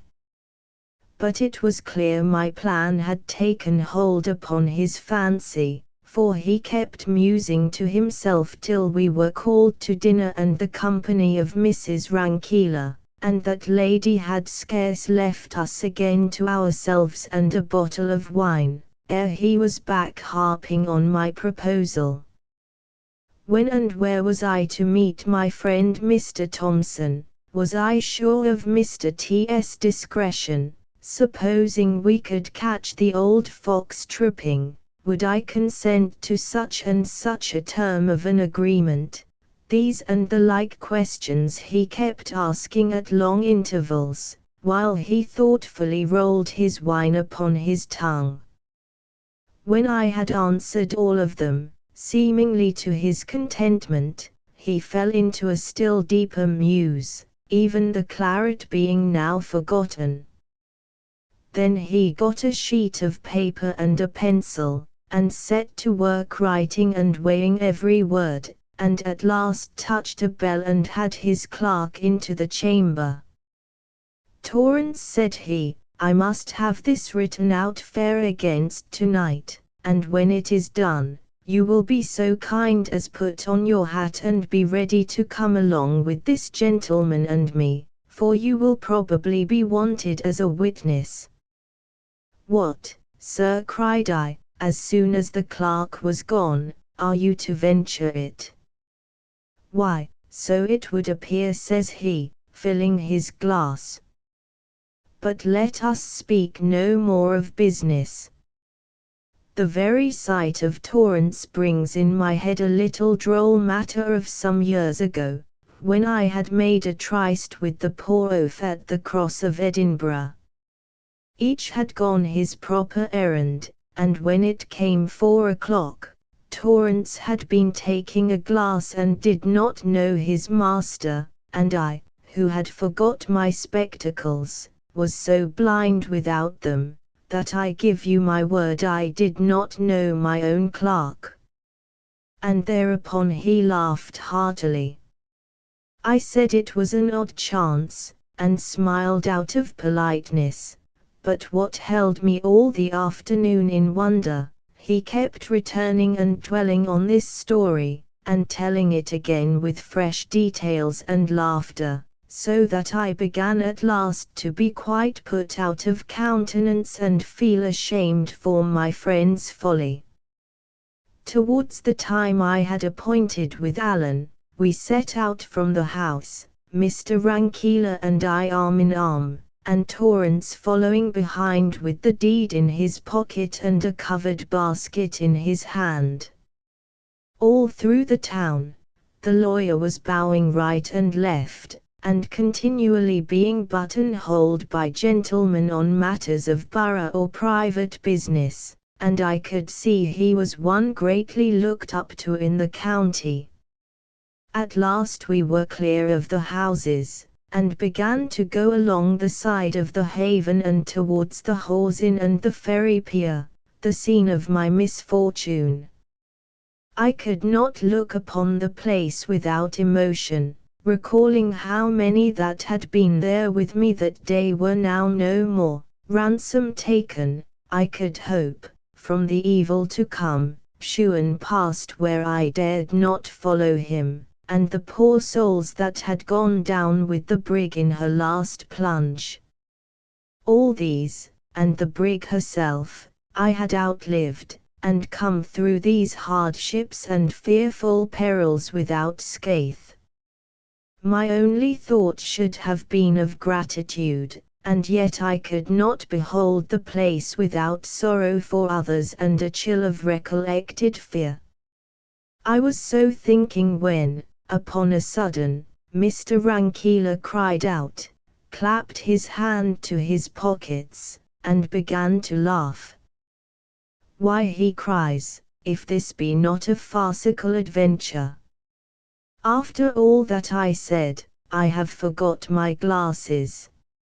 At that, of course, I understood the purpose of his anecdote, and knew that if he had left his spectacles at home, it had been done on purpose, so that he might have the benefit of Alan's help without the awkwardness of recognizing him. And indeed it was well thought upon, for now, suppose things to go the very worst, how could Rankeillor swear to my friend's identity, or how be made to bear damaging evidence against myself? For all that, he had been a long while of finding out his want, and had spoken to and recognized a good few persons as we came through the town, and I had little doubt myself that he saw reasonably well. As soon as we were past the Hawes, where I recognized the landlord smoking his pipe in the door, and was amazed to see him look no older, Mr. Rankeillor changed the order of march, walking behind with Torrance and sending me forward in the manner of a scout. I went up the hill, whistling from time to time my Gaelic air, and at length I had the pleasure to hear it answered and to see Alan rise from behind a bush. He was somewhat dashed in spirits, having passed a long day alone skulking in the county, and made but a poor meal in an ale-house near Dundas. But at the mere sight of my clothes, he began to brighten up, and as soon as I had told him in what a forward state our matters were and the part I looked to him to play in what remained, he sprang into a new man. "And that is a very good notion of yours," says he, "and I dare to say that you could lay your hands upon no better man to put it through than Alan Breck. It is not a thing, mark ye, that any one could do, but takes a gentleman of penetration.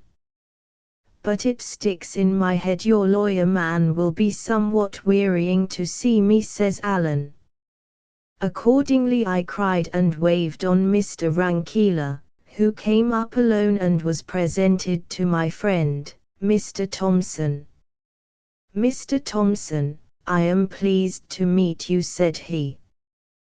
"But I have forgotten my glasses, and our friend, Mr. David here, clapping me on the shoulder, will tell you that I am little better than blind, and that you must not be surprised if I pass you by tomorrow."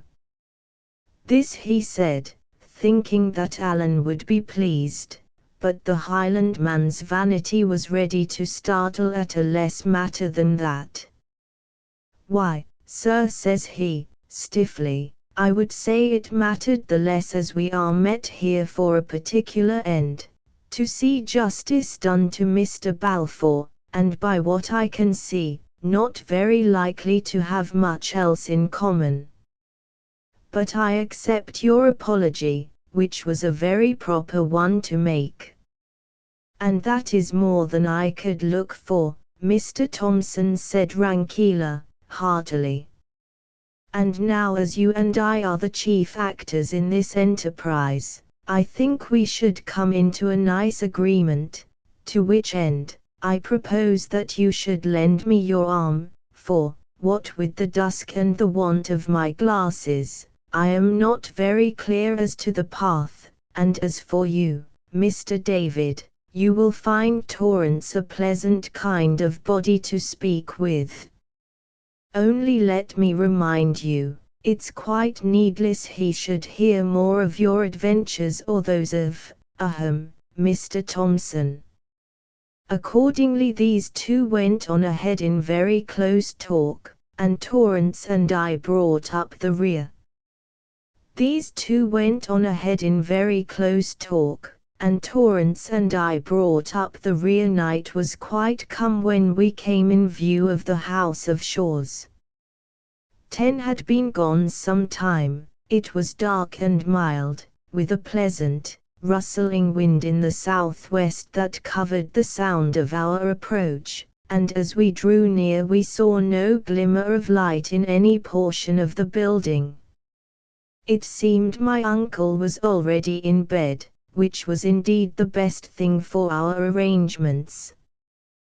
We made our last whispered consultations some 50 yards away, and then the lawyer and Torrance and I crept quietly up and crouched down beside the corner of the house, and as soon as we were in our places, Alan strode to the door without concealment and began to knock.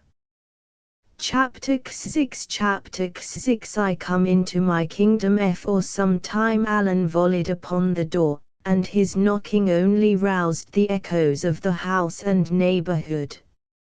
At last, however, I could hear the noise of a window gently thrust up, and knew that my uncle had come to his observatory. By what light there was, he would see Alan standing, like a dark shadow, on the steps. The three witnesses were hidden quite out of his view, so that there was nothing to alarm an honest man in his own house. For all that, he studied his visitor a while in silence, and when he spoke his voice had a quaver of misgiving. "What's this?" says he. "This is nae kind of time of night for decent folk, and I ha nae trokings *we night hawks. What brings ye here?"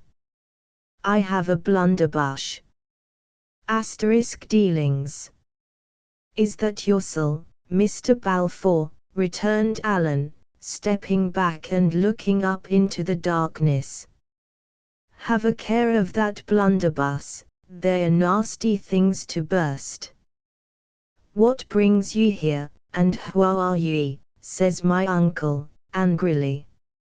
I have no manner of inclination to rout out my name to the countryside, said Alan, but what brings me here is another story, being more of your affair than mine, and if ye're sure it's what ye would like, I'll set it to a tune and sing it to you.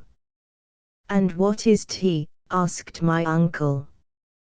David, says Alan. What was that? Cried my uncle, in a mighty changed voice. Shall I give ye the rest of the name, then? Said Alan. There was a pause, and then, I'm thinking I'll better let ye in, says my uncle, doubtfully. I dare say that, said Alan, but the point is, would I go? Now I will tell you what I am thinking. I am thinking that it is here upon this doorstep that we must confer upon this business, and it shall be here or nowhere at all whatever, for I would have you to understand that I am as stiff-necked as yoursel, and a gentleman of better family. This change of note disconcerted Ebenezer. He was a little while digesting it, and then says he, Weel, what must be must, and shut the window. But it took him a long time to get downstairs, and a still longer to undo the fastenings, repenting, I dare say, and taken with fresh claps of fear at every second step and every bolt and bar. At last, however, we heard the creak of the hinges, and it seems my uncle slipped gingerly out and, seeing that Alan had stepped back a pace or two, sate him down on the top doorstep with the blunderbuss ready in his hands.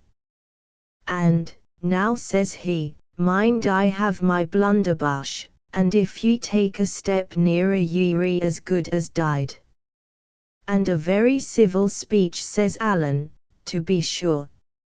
Na, says my uncle, but this is no a very shanty kind of a proceeding, and I'm bound to be prepared. And now that we understand each other, ye'll can name your business. Why, says Alan, you that are a man of so much understanding, will doubtless have perceived that I am a Highland gentleman. My name has nae business in my story, but the county of my friends is no very far from the Isle of Mull, of which ye will have heard. It seems there was a ship lost in those parts, and the next day a gentleman of my family was seeking wreckwood for his fire along the sands, when he came upon a lad that was half drowned. Well, he brought him to, and he and some other gentlemen took and clapped him in an old, ruined castle, where from that day to this he has been a great expense to my friends. My friends are a wee wild like, and not so particular about the law as some that I could name, and finding that the lad owned some decent folk, and was your born nephew, Mr. Balfour, they asked me to give ye a bit call and confer upon the matter. And I may tell ye at the off-go, unless we can agree upon some terms, ye are little likely to set eyes upon him. For my friends, added Alan, simply, are no very well off. My uncle cleared his throat. I'm no very caring, says he. He was nae a good lad at the best of it, and I've nae call to interfere. Said Alan, I see what ye would be at, pretending ye don't care, to make the ransom smaller. Na, said my uncle, it's the mere truth. I take nae manner of interest in the lad, and I'll pay nae ransom, and ye can make a kirk and a mill of him for what I care. Hoot, sir, says Alan. Blood's thicker than water, in the deal's name. Ye cannae desert your brother's son for the fair shame of it, and if ye did, and it came to be kent, ye would nae be very popular in your countryside, or I'm the more deceived. I'm no just very popular the way it is, returned Ebenezer, and I dinna see how it would come to be kent. No by me, onyway, nor yet by you or your friends. So that's idle talk, my buckie, says he. Then it'll have to be David that tells it, said Alan. How that? Says my uncle, sharply. Oh, you, just this way, says Alan. My friends would doubtless keep your nephew as long as there was any likelihood of siller to be made of it, but if there was nane, I am clearly of opinion they would let him gang where he pleased, and be damned to him. But I'm no very caring about that either, said my uncle. I would nae be muckle made up with that. I was thinking that, said Alan. And what for? Why? Asked Ebenezer. Why, Mr. Balfour, replied Alan, by all that I could hear, there were two ways of it. Either ye liked David and would pay to get him back, or else ye had very good reasons for not wanting him, and would pay for us to keep him. It seems it's not the first. Well then, it's the second, and blythe am I to ken it, for it should be a pretty penny in my pocket and the pockets of my friends. I dinna follow ye there, said my uncle. No, said Alan. Well, see here, you dinna want the lad back. Well, what do ye want done with him, and how much will ye pay? My uncle made no answer, but shifted uneasily on his seat. Come, sir, cried Alan. I would have you to ken that I am a gentleman, I bear a king's name, I am nae rider to kick my shanks at your hall door. Either give me an answer in civility, and that out of hand, or by the top of Glencoe, I will ram 3 feet of iron through your vitals. Man, cried my uncle, scrambling to his feet, give me a minute. What's like wrong with ye? I'm just a plain man and nae dancing master, and I'm trying to be as civil as it's morally possible. As for that wild talk, it's fair disreputable. Vitals, says you.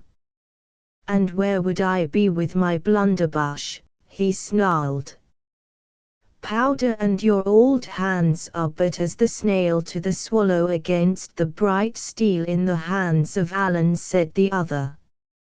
Before your jottering finger could find the trigger, the hilt would dirl on your breastbane. Man, wha's denying it, said my uncle. Pit it as ye please, hattie your ain way, I'll do nae a thing to cross ye. Just tell me what like ye'll be wanting, and ye'll see that we'll can agree fine. Troth, sir, said Alan, I ask for nothing but plain dealing. In 2 words, do ye want the lad killed or kept? Oh, sirs, cried Ebenezer. Oh, sirs, me, that's no kind of language. Killed or kept, repeated Alan.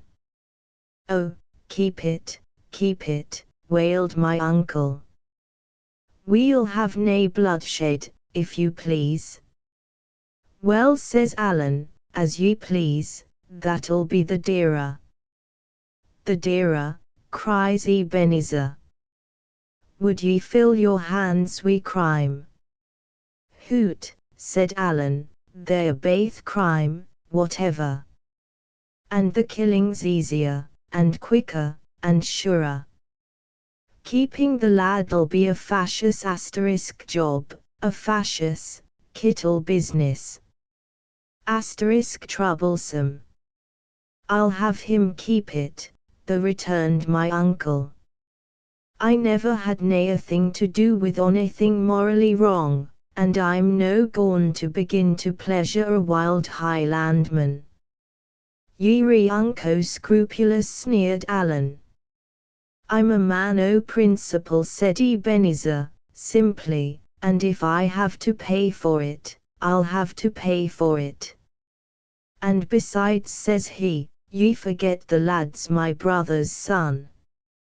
Well, well, said Alan, and now about the price.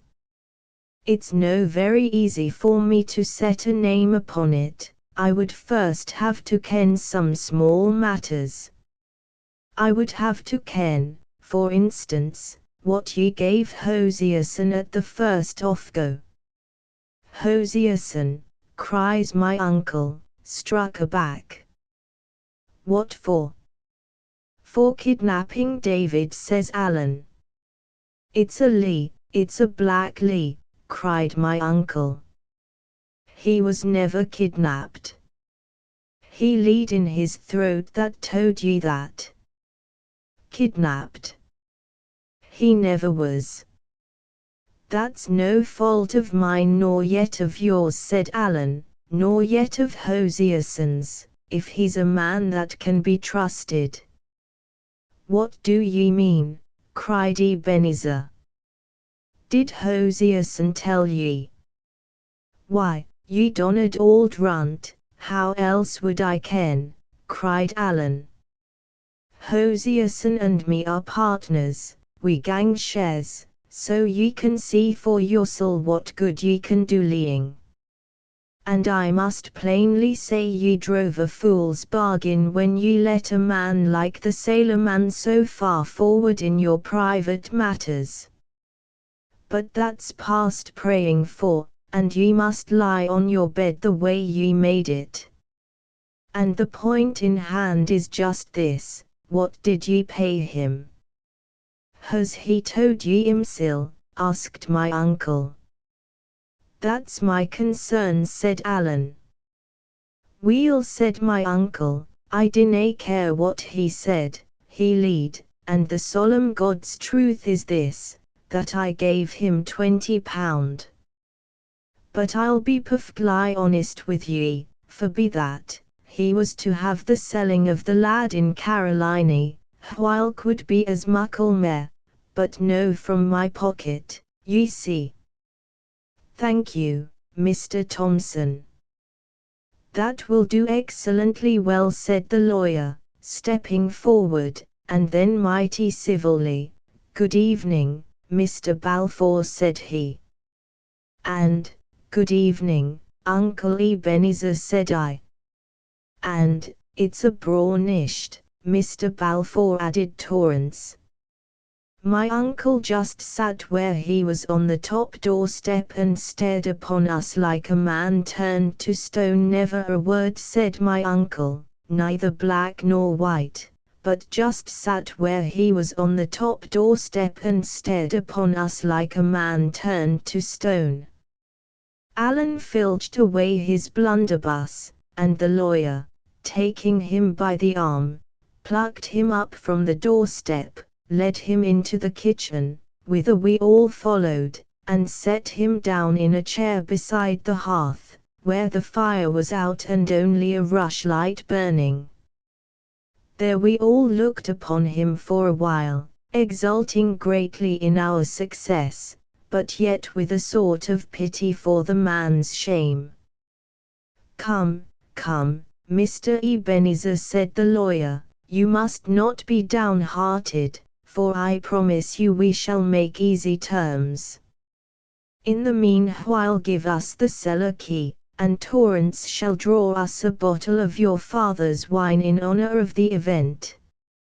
Then, turning to me and taking me by the hand, Mr. David, says he, I wish you all joy in your good fortune, which I believe to be deserved.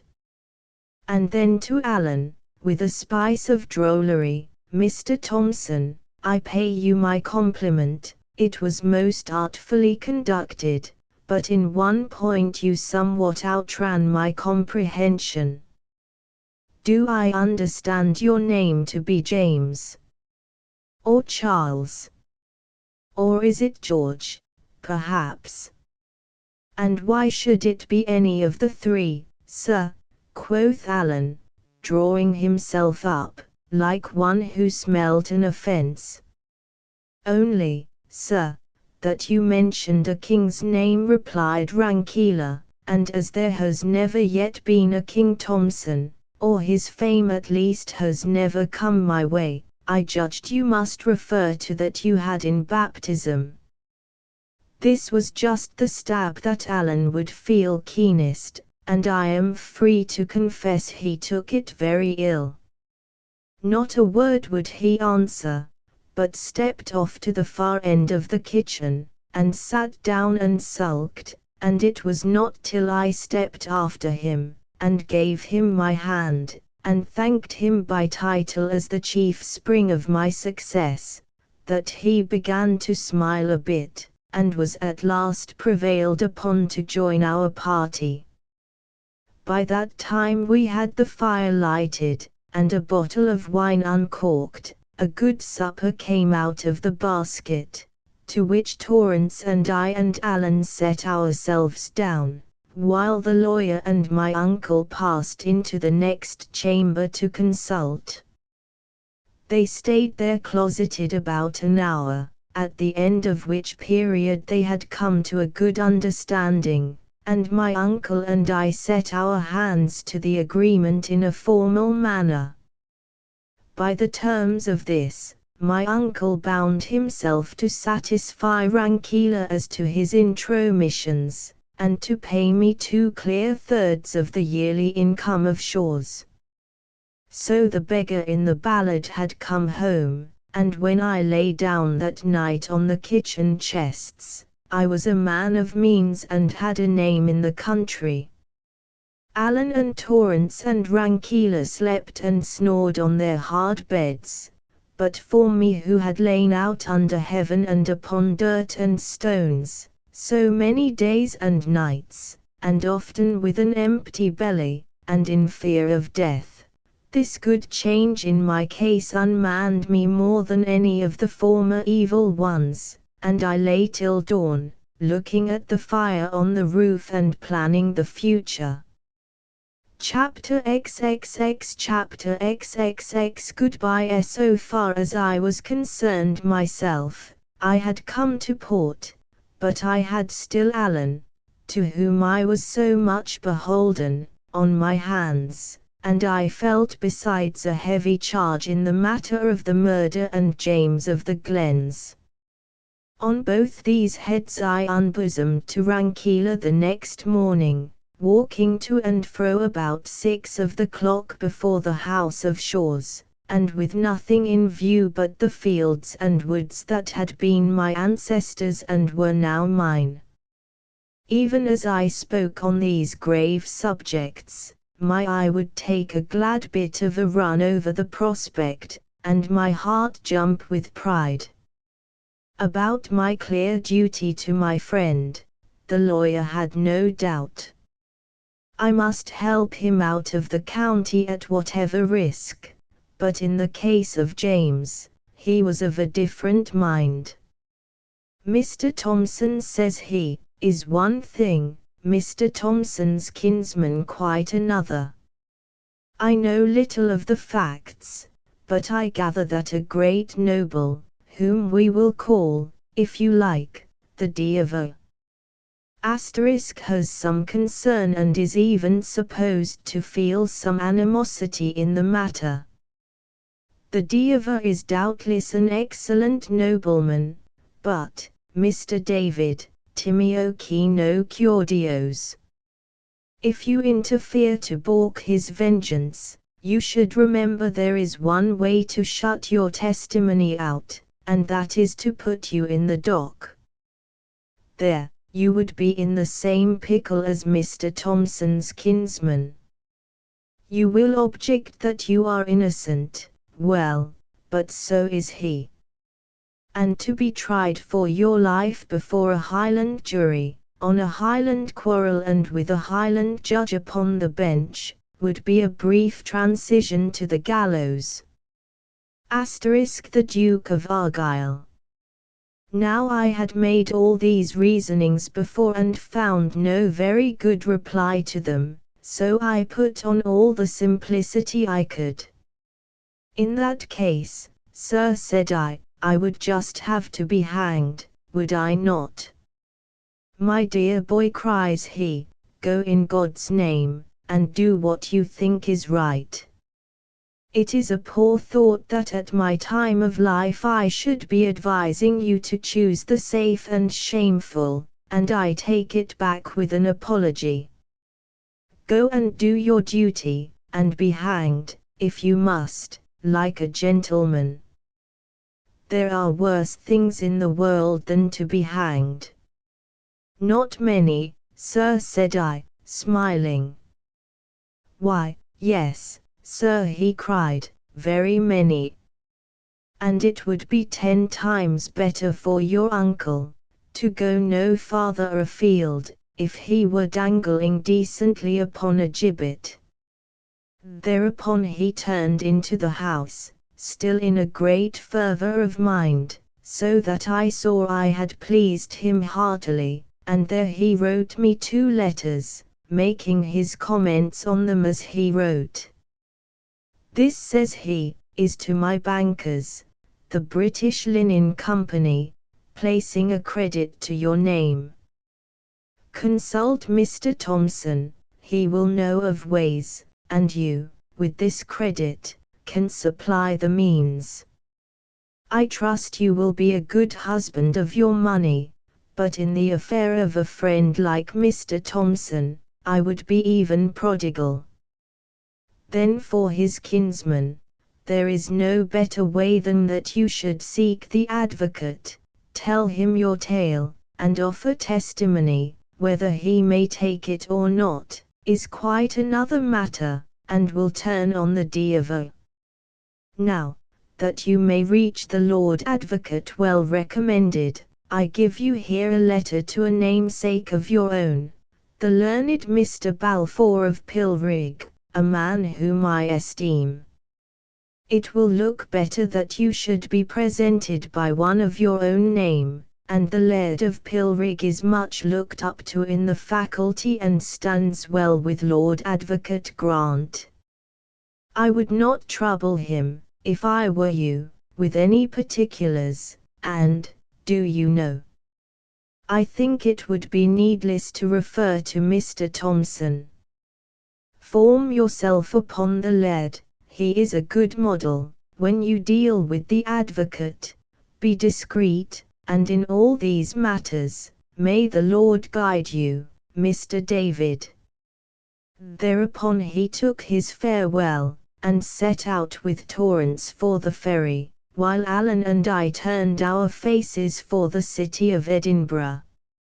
As we went by the footpath and beside the gateposts and the unfinished lodge, we kept looking back at the house of my fathers.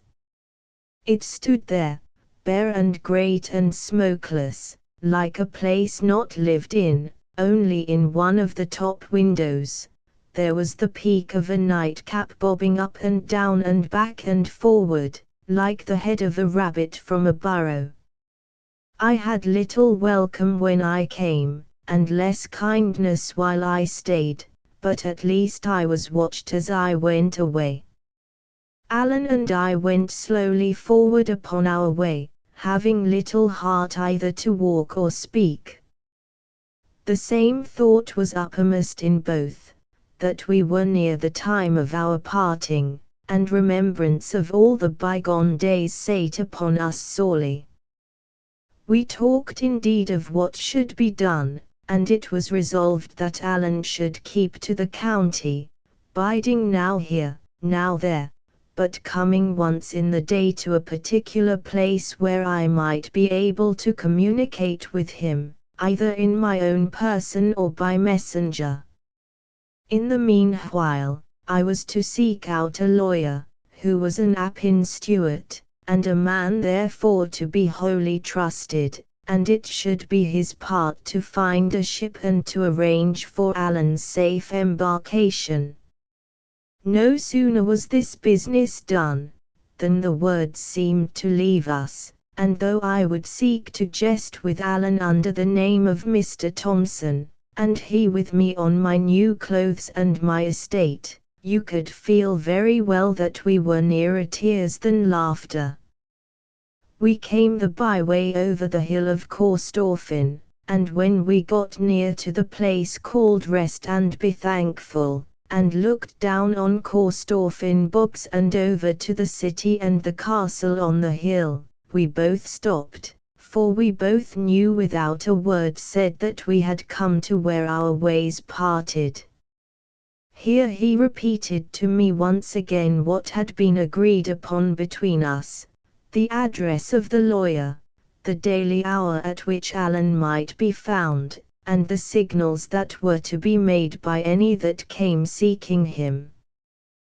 Then I gave what money I had, a guinea or two of rankeilers, so that he should not starve in the meanwhile, and then we stood a space, and looked over at Edinburgh in silence. "Well, good-bye," said Alan, and held out his left hand.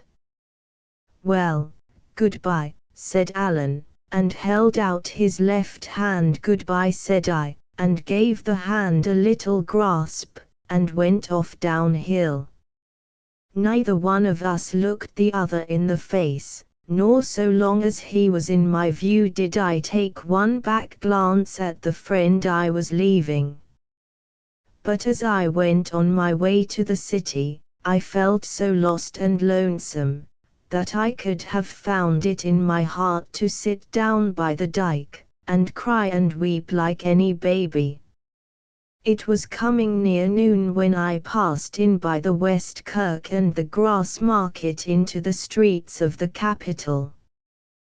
The huge height of the buildings, running up to 10 and 15 stories, the narrow arched entries that continually vomited passengers, the wares of the merchants in their windows, the hubbub and endless stir, the foul smells and the fine clothes, and 100 other particulars too small to mention, struck me into a kind of stupor of surprise, so that I let the crowd carry me to and fro. And yet all the time what I was thinking of was Alan at rest and be thankful, and all the time, although you would think I would not choose but be delighted with these braws and novelties, there was a cold gnawing in my inside like a remorse for something wrong. The hand of Providence brought me in my drifting to the very doors of the British Linen Company's bank.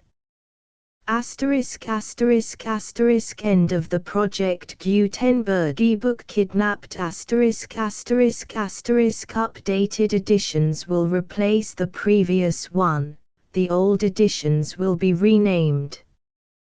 Creating the works from print editions not protected by U.S. copyright law means that no one owns a United States copyright in these works, so the Foundation, and you, can copy and distribute it in the United States without permission and without paying copyright royalties. Special rules, set forth in the general terms of use part of this license, apply to copying and distributing Project Gutenberg trademark symbol electronic works to protect the Project Gutenberg trademark symbol concept and trademark. Project Gutenberg is a registered trademark, and may not be used if you charge for an ebook, except by following the terms of the trademark license, including paying royalties for use of the Project Gutenberg trademark. If you do not charge anything for copies of this ebook, complying with the trademark license is very easy. You may use this ebook for nearly any purpose such as creation of derivative works, reports, performances and research. Project Gutenberg ebooks may be modified and printed and given away. You may do practically anything in the United States with ebooks not protected by U.S. copyright law. Redistribution is subject to the trademark license, especially commercial redistribution.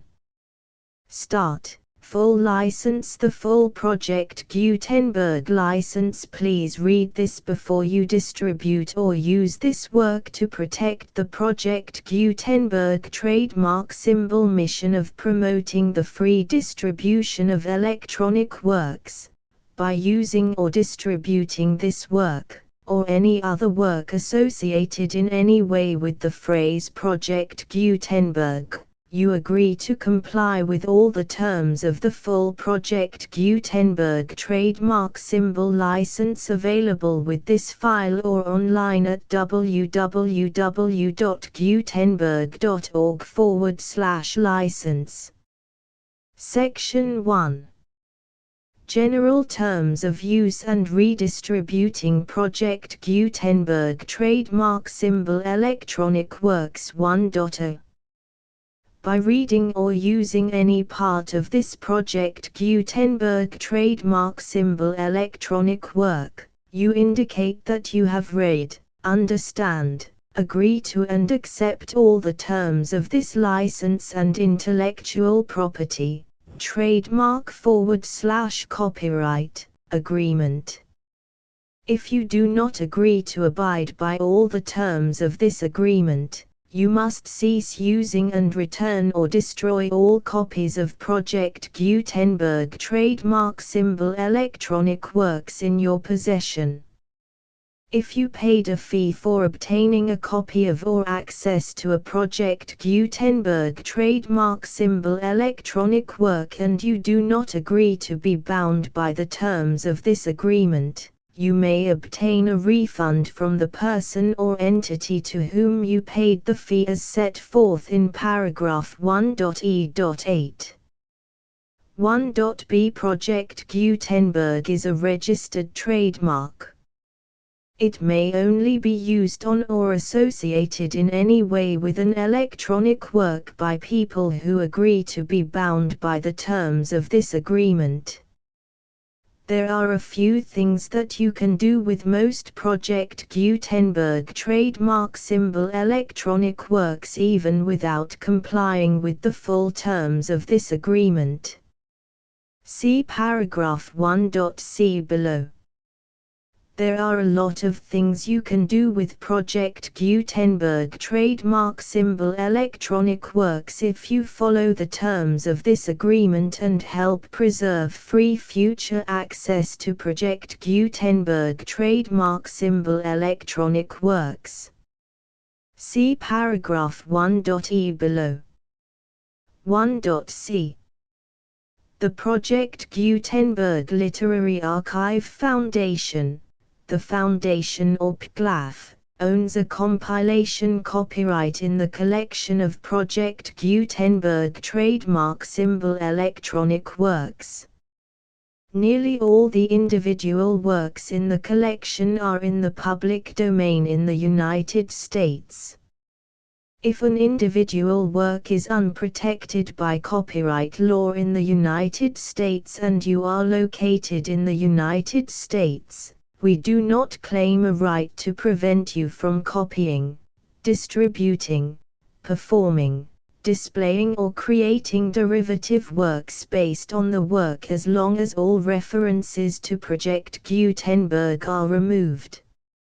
Of course, we hope that you will support the Project Gutenberg trademark symbol mission of promoting free access to electronic works by freely sharing Project Gutenberg trademark symbol works in compliance with the terms of this agreement for keeping the Project Gutenberg trademark symbol name associated with the work. You can easily comply with the terms of this agreement by keeping this work in the same format with its attached full Project Gutenberg trademark symbol license when you share it without charge with others. 1.d. The copyright laws of the place where you are located also govern what you can do with this work. Copyright laws in most countries are in a constant state of change.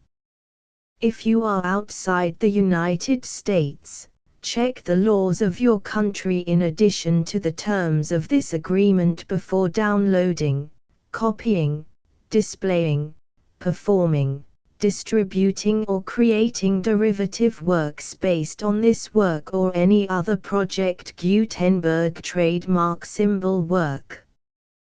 The Foundation makes no representations concerning the copyright status of any work in any country other than the United States.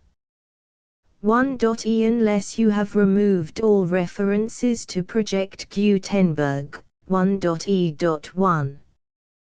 The following sentence, with active links to, or other immediate access to, the full Project Gutenberg trademark symbol license must appear prominently whenever any copy of a Project Gutenberg trademark symbol work, any work on which the phrase Project Gutenberg appears, or with which the phrase Project Gutenberg is associated, is accessed, displayed, performed, viewed, copied or distributed.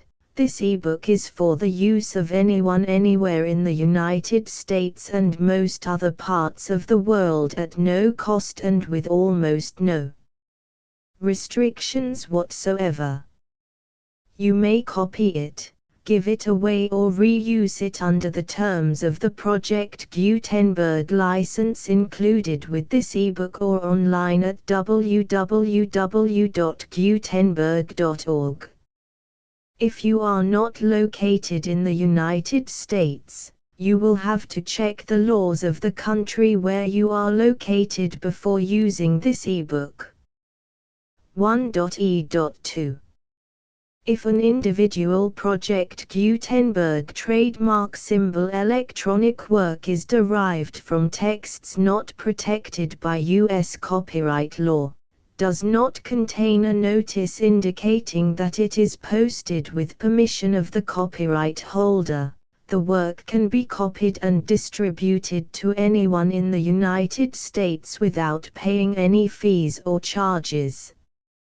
If you are redistributing or providing access to a work with the phrase Project Gutenberg associated with or appearing on the work, you must comply either with the requirements of paragraphs 1.e.1 through 1.e.7 or obtain permission for the use of the work and the Project Gutenberg trademark symbol trademark as set forth in paragraphs 1.e.8 or 1.e.9. 1.e.3. If an individual Project Gutenberg trademark symbol electronic work is posted with the permission of the copyright holder, your use and distribution must comply with both paragraphs 1.e.1 through 1.e.7 and any additional terms imposed by the copyright holder. Additional terms will be linked to the Project Gutenberg trademark symbol license for all works posted with the permission of the copyright holder found at the beginning of this work. 1.e.4. Do not unlink or detach or remove the full Project Gutenberg trademark symbol license terms from this work, or any files containing a part of this work or any other work associated with Project Gutenberg trademark symbol. 1.e.5. Do not copy, display, perform, distribute or redistribute this electronic work, or any part of this electronic work, without prominently displaying the sentence set forth in paragraph 1.e.1 with active links or immediate access to the full terms of the Project Gutenberg trademark symbol license. 1.e.6. You may convert to and distribute this work in any binary, compressed, marked up, non-proprietary or proprietary form, including any word processing or hypertext form. However, if you provide access to or distribute copies of a Project Gutenberg trademark symbol work in a format other than plain vanilla ASCII or other format used in the official version posted on the official Project Gutenberg trademark symbol website, www.gutenberg.org, you must, at no additional cost, fee or expense to the user, provide a copy, a means of exporting a copy, or a means of obtaining a copy upon request, of the work in its original plain vanilla ASCII or other form. Any alternate format must include the full Project Gutenberg trademark symbol license as specified in paragraph 1.e.1. 1.e.7. Do not charge a fee for access to, viewing, displaying, performing, copying or distributing any Project Gutenberg trademark symbol works unless you comply with paragraph 1.e.8 or 1.e.9. 1.e.8.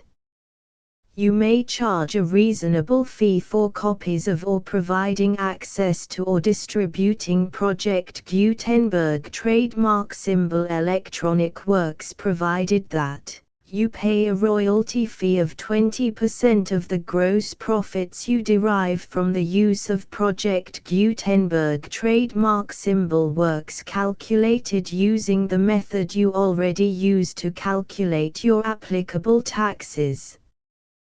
The fee is owed to the owner of the Project Gutenberg trademark symbol trademark, but he has agreed to donate royalties under this paragraph to the Project Gutenberg Literary Archive Foundation.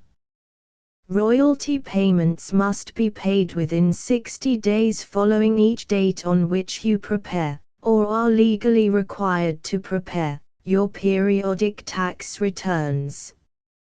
Royalty payments should be clearly marked as such and sent to the Project Gutenberg Literary Archive Foundation at the address specified in Section 4, Information about donations to the Project Gutenberg Literary Archive Foundation. You provide a full refund of any money paid by a user who notifies you in writing, or by email, within 30 days of receipt that he does not agree to the terms of the full Project Gutenberg trademark symbol license. You must require such a user to return or destroy all copies of the works possessed in a physical medium and discontinue all use of and all access to other copies of Project Gutenberg trademark symbol works.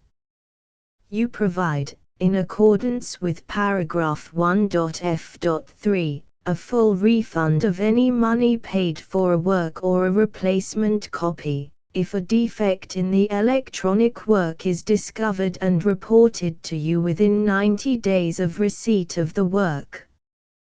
You comply with all other terms of this agreement for free distribution of Project Gutenberg trademark symbol works. 1.e.9. If you wish to charge a fee or distribute a Project Gutenberg trademark symbol electronic work or group of works on different terms than are set forth in this agreement, you must obtain permission in writing from the Project Gutenberg Literary Archive Foundation, the manager of the Project Gutenberg trademark symbol trademark. Contact the Foundation as set forth in Section 3 below. 1.f1.f.1.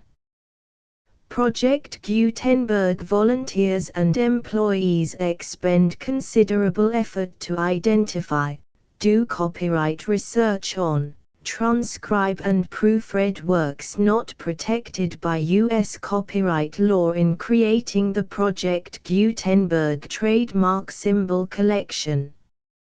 Despite these efforts, Project Gutenberg trademark symbol electronic works, and the medium on which they may be stored, may contain defects such as, but not limited to, incomplete, inaccurate or corrupt data, transcription errors, a copyright or other intellectual property infringement, a defective or damaged disk or other medium, a computer virus, or computer codes that damage or cannot be read by your equipment. 1.f.2 Limited warranty. Disclaimer of damages, except for the right of replacement or refund described in paragraph 1.f.3.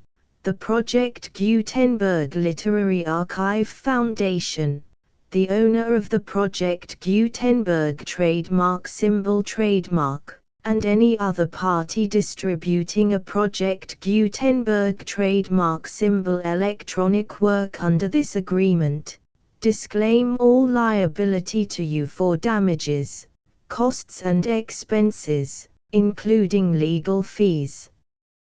You agree that you have no remedies for negligence, strict liability, breach of warranty or breach of contract except those provided in paragraph 1.f.3.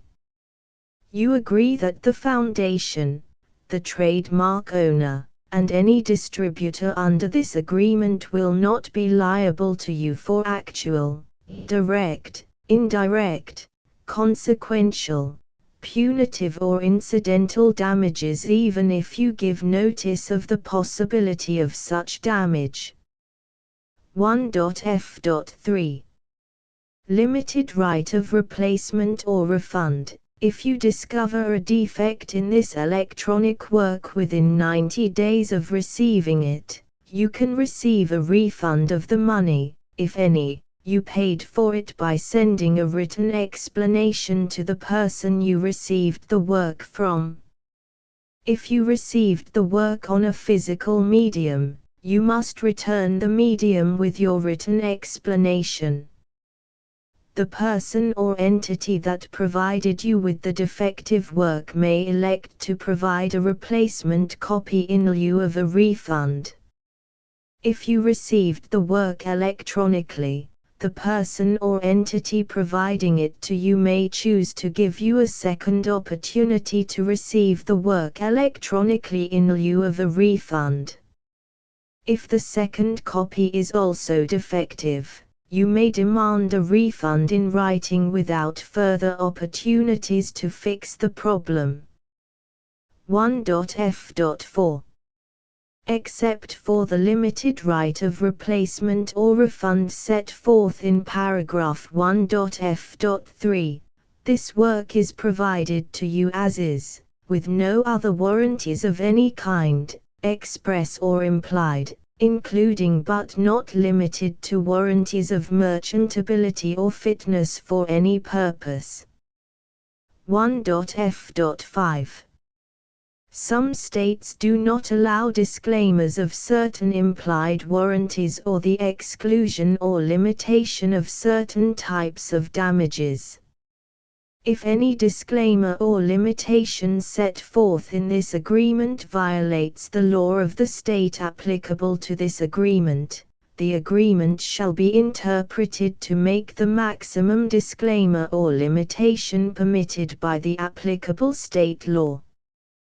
The invalidity or unenforceability of any provision of this agreement shall not void the remaining provisions. 1.f.6 Indemnity. You agree to indemnify and hold the Foundation, the trademark owner, any agent or employee of the Foundation, anyone providing copies of Project Gutenberg trademark symbol electronic works in accordance with this agreement, and any volunteers associated with the production, promotion and distribution of Project Gutenberg trademark symbol electronic works, harmless from all liability, costs and expenses, including legal fees, that arise directly or indirectly from any of the following which you do or cause to occur. A. Distribution of this or any Project Gutenberg trademark symbol work. B. Alteration, modification, or additions or deletions to any Project Gutenberg trademark symbol work, and C. Any defect you cause. Section 2. Information about the mission of Project Gutenberg trademark symbol. Project Gutenberg trademark symbol is synonymous with the free distribution of electronic works in formats readable by the widest variety of computers, including obsolete, old, middle-aged and new computers. It exists because of the efforts of hundreds of volunteers and donations from people in all walks of life. Volunteers and financial support to provide volunteers with the assistance they need are critical to reaching Project Gutenberg trademark symbol's goals and ensuring that the Project Gutenberg trademark symbol collection will remain freely available for generations to come.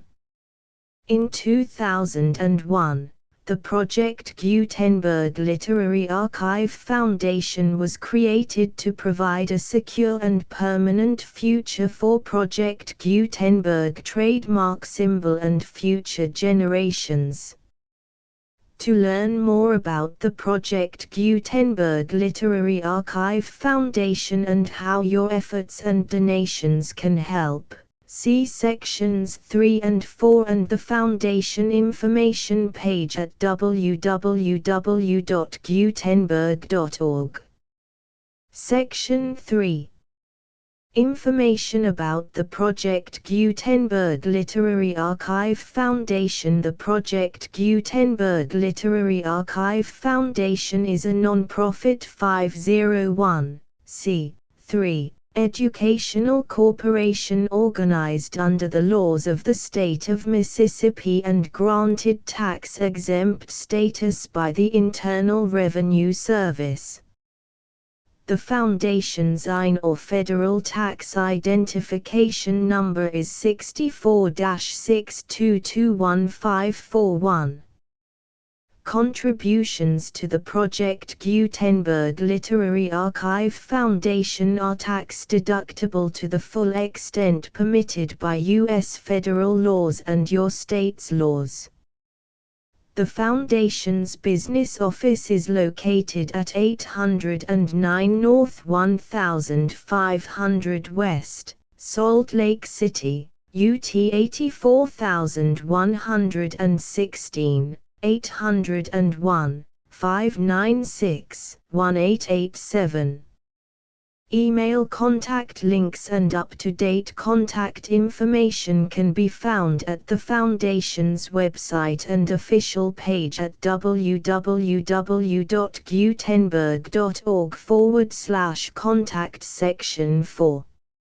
Information about donations to the Project Gutenberg Literary Archive Foundation. Project Gutenberg trademark symbol depends upon and cannot survive without widespread public support and donations to carry out its mission of increasing the number of public domain and licensed works that can be freely distributed in machine-readable form accessible by the widest array of equipment, including outdated equipment. Many small donations, $1 to $5,000, are particularly important to maintaining tax-exempt status with the IRS. The Foundation is committed to complying with the laws regulating charities and charitable donations in all 50 states of the United States. Compliance requirements are not uniform and it takes a considerable effort, much paperwork and many fees to meet and keep up with these requirements. We do not solicit donations in locations where we have not received written confirmation of compliance. To send donations or determine the status of compliance for any particular state, visit www.gutenberg.org/donate.